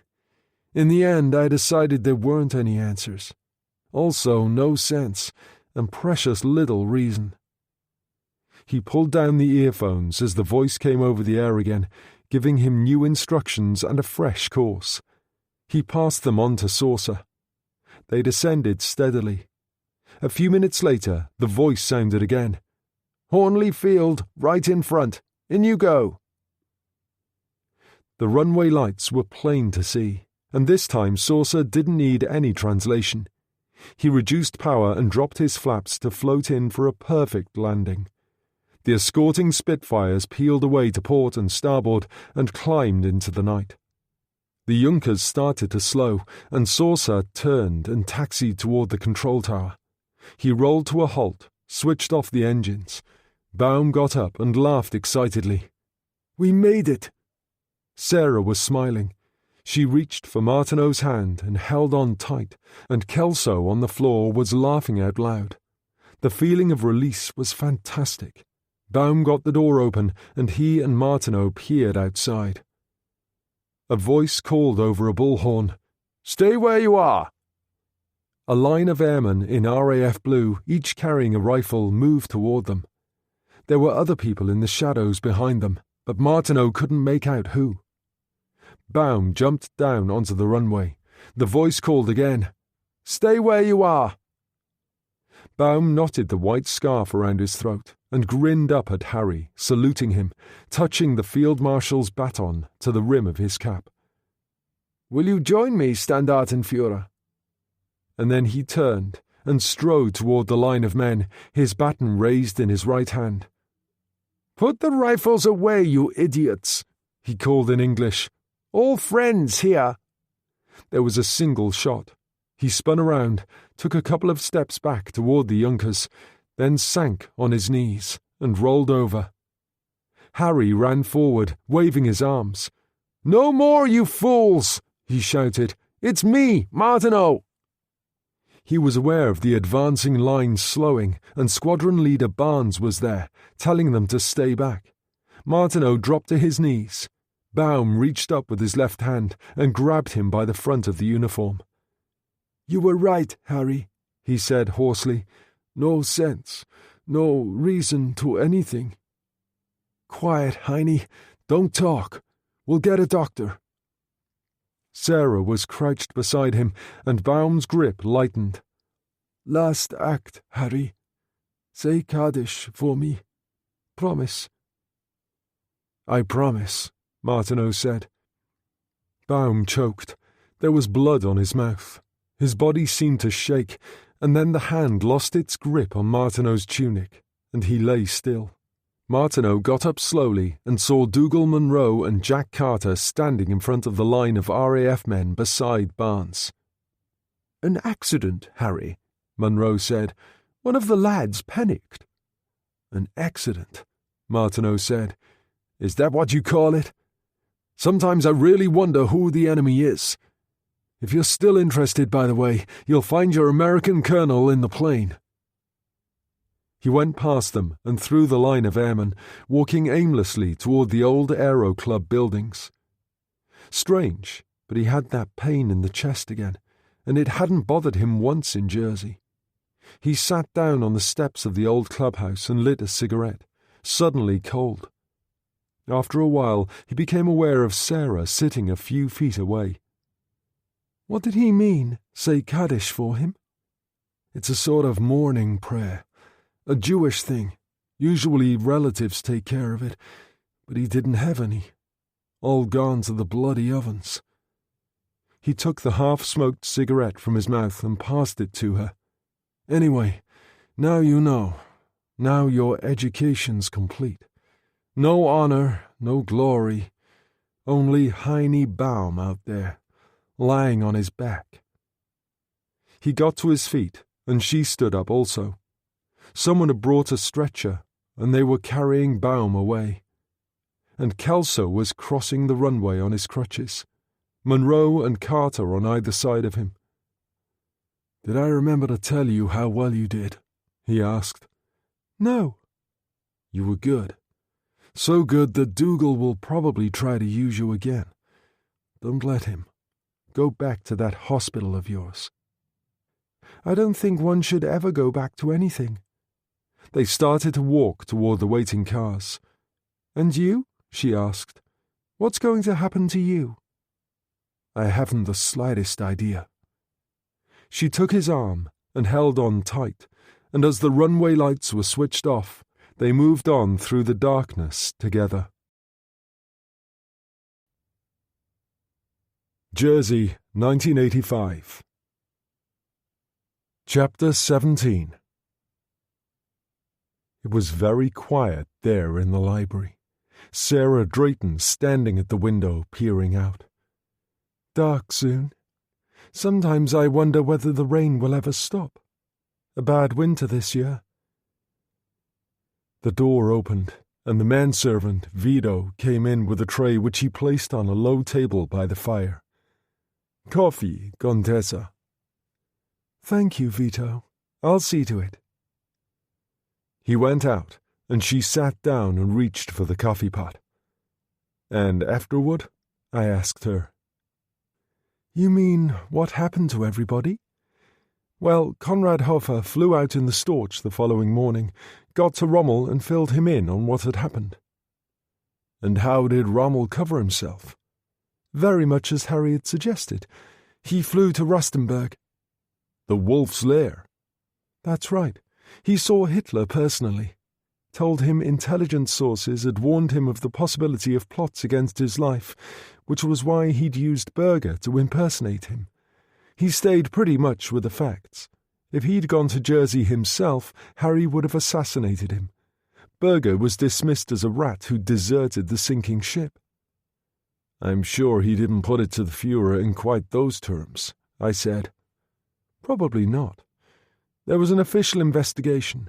I read the Gestapo file on the case a few months after the war ended. They didn't come up with anything very much. They knew nothing about Hugh Kelso, remember, and what made the story so believable from Rommel's point of view was Harry himself." "I don't understand," I said. "Remember that Harry had gone to some pains to tell Hofer who he was, and that meant something concrete to the Gestapo. They had him on file, had been after him for a long time. Remember, they only just failed to get their hands on him after that business at Lyon when he shot Kaufmann." "So Rommel was believed?" "Oh, I don't think Himmler was too happy, but the Führer seemed satisfied enough. They drew a veil over the whole thing. Hardly wanted it on the front page of national newspapers at that stage in the war. The same thing applied with our people, but for different reasons." "No publicity?" "That's right." "In the circumstances," I said, "the accidental shot that killed Heine Baum was really rather convenient. He could have been a problem." "Too convenient," Sarah said flatly. "As Harry once said to me, Dougal Munro hated loose ends. Not that it gave anyone any problems. With D-Day coming, Eisenhower was only too delighted to have got Kelso back in one piece, and our own intelligence people didn't want to make things difficult for Rommel and the other generals who were plotting against Hitler." "And they almost succeeded," I said. "Yes, the bomb plot in July later that year. Hitler was injured, but survived." "And the conspirators?" "Count von Stauffenberg and many others were executed, some of them in the most horrible of circumstances." "And Rommel?" 3 days before the attempt on Hitler's life, Rommel's car was machine-gunned by low-flying Allied planes. He was terribly wounded. Although he was involved with the plot, it kept him out of things in any practical sense." But they caught up with him. In time. Someone broke under Gestapo torture and implicated him. However, Hitler didn't want the scandal of having Germany's greatest war hero in the dock. He was given the chance of taking his own life on the promise that his family wouldn't be molested. I nodded. And what happened to Hofer? He was killed in heavy fighting near Caen not long after D-Day. And Hugh Kelso? He wasn't supposed to return to active duty. That leg never fully recovered, but they needed his engineering expertise for the Rhine crossings in March 45. He was killed in an explosion while supervising work on the damaged bridge at Remagen. A booby trap. I got up and walked to the window and stared out at the rain, thinking about it all. Amazing, I said. And the most extraordinary thing is that it never came out. The whole story. There was a special reason for that, she said. The Jersey connection. This island was liberated on the 9th of May 1945, the 40th anniversary in a couple of months' time. It's always been an important occasion here, Liberation Day. I can imagine. But after the war it was a difficult time. Accusations and counter-accusations about those who were supposed to have consorted with the enemy. The Gestapo had actually hunted down some of the people who had sent them anonymous letters denouncing friends and neighbours. Those names were on file. Anyway, there was a government committee appointed to investigate. And what did it find? I don't know. It was put on hold with a special 100-year security classification. You can't read that report until the year 2045. I went back and sat down again. What happened to Helen DeVille, Gallagher and Guido? Nothing. They didn't come under any kind of suspicion. Guido was taken prisoner at the end of the war, but Dougal Munro secured his release almost at once. Helen's husband, Ralph, returned in bad shape. He'd been wounded in the Desert Campaign. He never really recovered and died 3 years after the war. Did she and Gallagher marry? No. It sounds silly, but I think they'd known each other too long. She died of lung cancer 10 years ago. He followed her within a matter of months. He was 83 and still one hell of a man. I was with him at the end. I was wondering, I said, about DeVille Place and September Tide. Would it be possible to take a look? I'm not sure, she said. Jersey has changed considerably since those war years. We're now one of the most important banking centres in the world. There's a great deal of money here and a considerable number of millionaires. One of them owns DeVille Place now. Perhaps I could arrange something. I'm not certain. I'd been putting off the most important question. She knew that, of course, would be expecting it. And you and Martineau? What happened there? I was awarded the MBE, Military Division. The reason for the award unspecified, naturally. For some reason, the Free French tossed in the Croix de Guerre. And the Americans? Didn't they come up with anything? Good God, no. She laughed. From their point of view, the whole episode had been far too uncomfortable. They preferred to forget it as quickly as possible. Dougal Munro gave me a job on the inside at Baker Street. I couldn't have said no even if I'd wanted to. He'd made me a serving officer in the WAF, remember? And Martineau? His health deteriorated. That chest wound from the Lyon affair was always trouble, but he worked on the inside at Baker Street also. There was a lot on after D-Day. We lived together. We had a flat within walking distance of the office at Jacob's Well Mansions. Were you happy? Oh, yes, she nodded. The best few months of my life. I knew it couldn't last, mind you. He needed more, you see. Action. That's right. He needed it in the way some people need a drink, and in the end, it did for him. In January 1945, certain German generals made contact with British intelligence with a view to bringing the war to a speedier end. Dougal Munro concocted a scheme in which an Arado operated by the enemy aircraft flight was flown to Germany by a volunteer pilot, with Harry as passenger. As you know, the aircraft had German markings, and they both wore Luftwaffe uniforms. And they never got there. Oh, but they did. landed on the other side of the Rhine where he met the people concerned and flew back, and disappeared. There was a directive to Fighter Command to expect them. Apparently the message hadn't been forwarded to the pilots of one particular squadron. A blunder on the part of some clerk or other. Dear God, I said, how trivial the reasons for disaster can sometimes be. Exactly, she nodded. Records showed that an Arado was attacked by a Spitfire near Margate. Visibility was very bad that day, and the pilot lost contact with it in low clouds. It was assumed to have gone down in the sea. Now we know better. There was silence. She picked a couple of logs from the basket and put them on the fire. And you? I said. How did you manage? Well enough. I got a government grant to go to medical school. They were reasonably generous to ex-service personnel after the war. Once I was qualified, I went to the old Cromwell for a year as a house physician. It seemed fitting somehow. For me, that's where it had all started. And you never married? It was a statement, not a question, and her answer surprised me, although I should have known by then if I'd had my wits about me. Good heavens, whatever gave you that idea? Guido visited London regularly. One thing he'd omitted to tell me was just how wealthy the Orsini family was. Each year I was at medical school, he asked me to marry him. I always said no. And he'd still come back and try again. In between his other marriages, 3 in all, I gave in at last on the strict understanding that I would still work as a doctor. The family estate was outside Florence. I was partner in a country practice there for years. So you really are a Contessa? I'm afraid so. Contessa Sarah Orsini. Guido died in a car crash 3 years ago. Can you imagine a man who still raced Ferraris at 64 years of age? From what you've told me of him, I'd say it fits. This house was my parents'. I'd always hung on to it, so I decided to come back. As a doctor on an island like this, it's easier to use my maiden name. The locals would find the other rather intimidating. And you and Guido, were you happy? Why do you ask? The fact that you came back here, I suppose, after so many years. But this island is a strange place. It has that kind of effect. It pulls people back, sometimes after many years. I wasn't trying to find something I'd lost, if that's what you mean.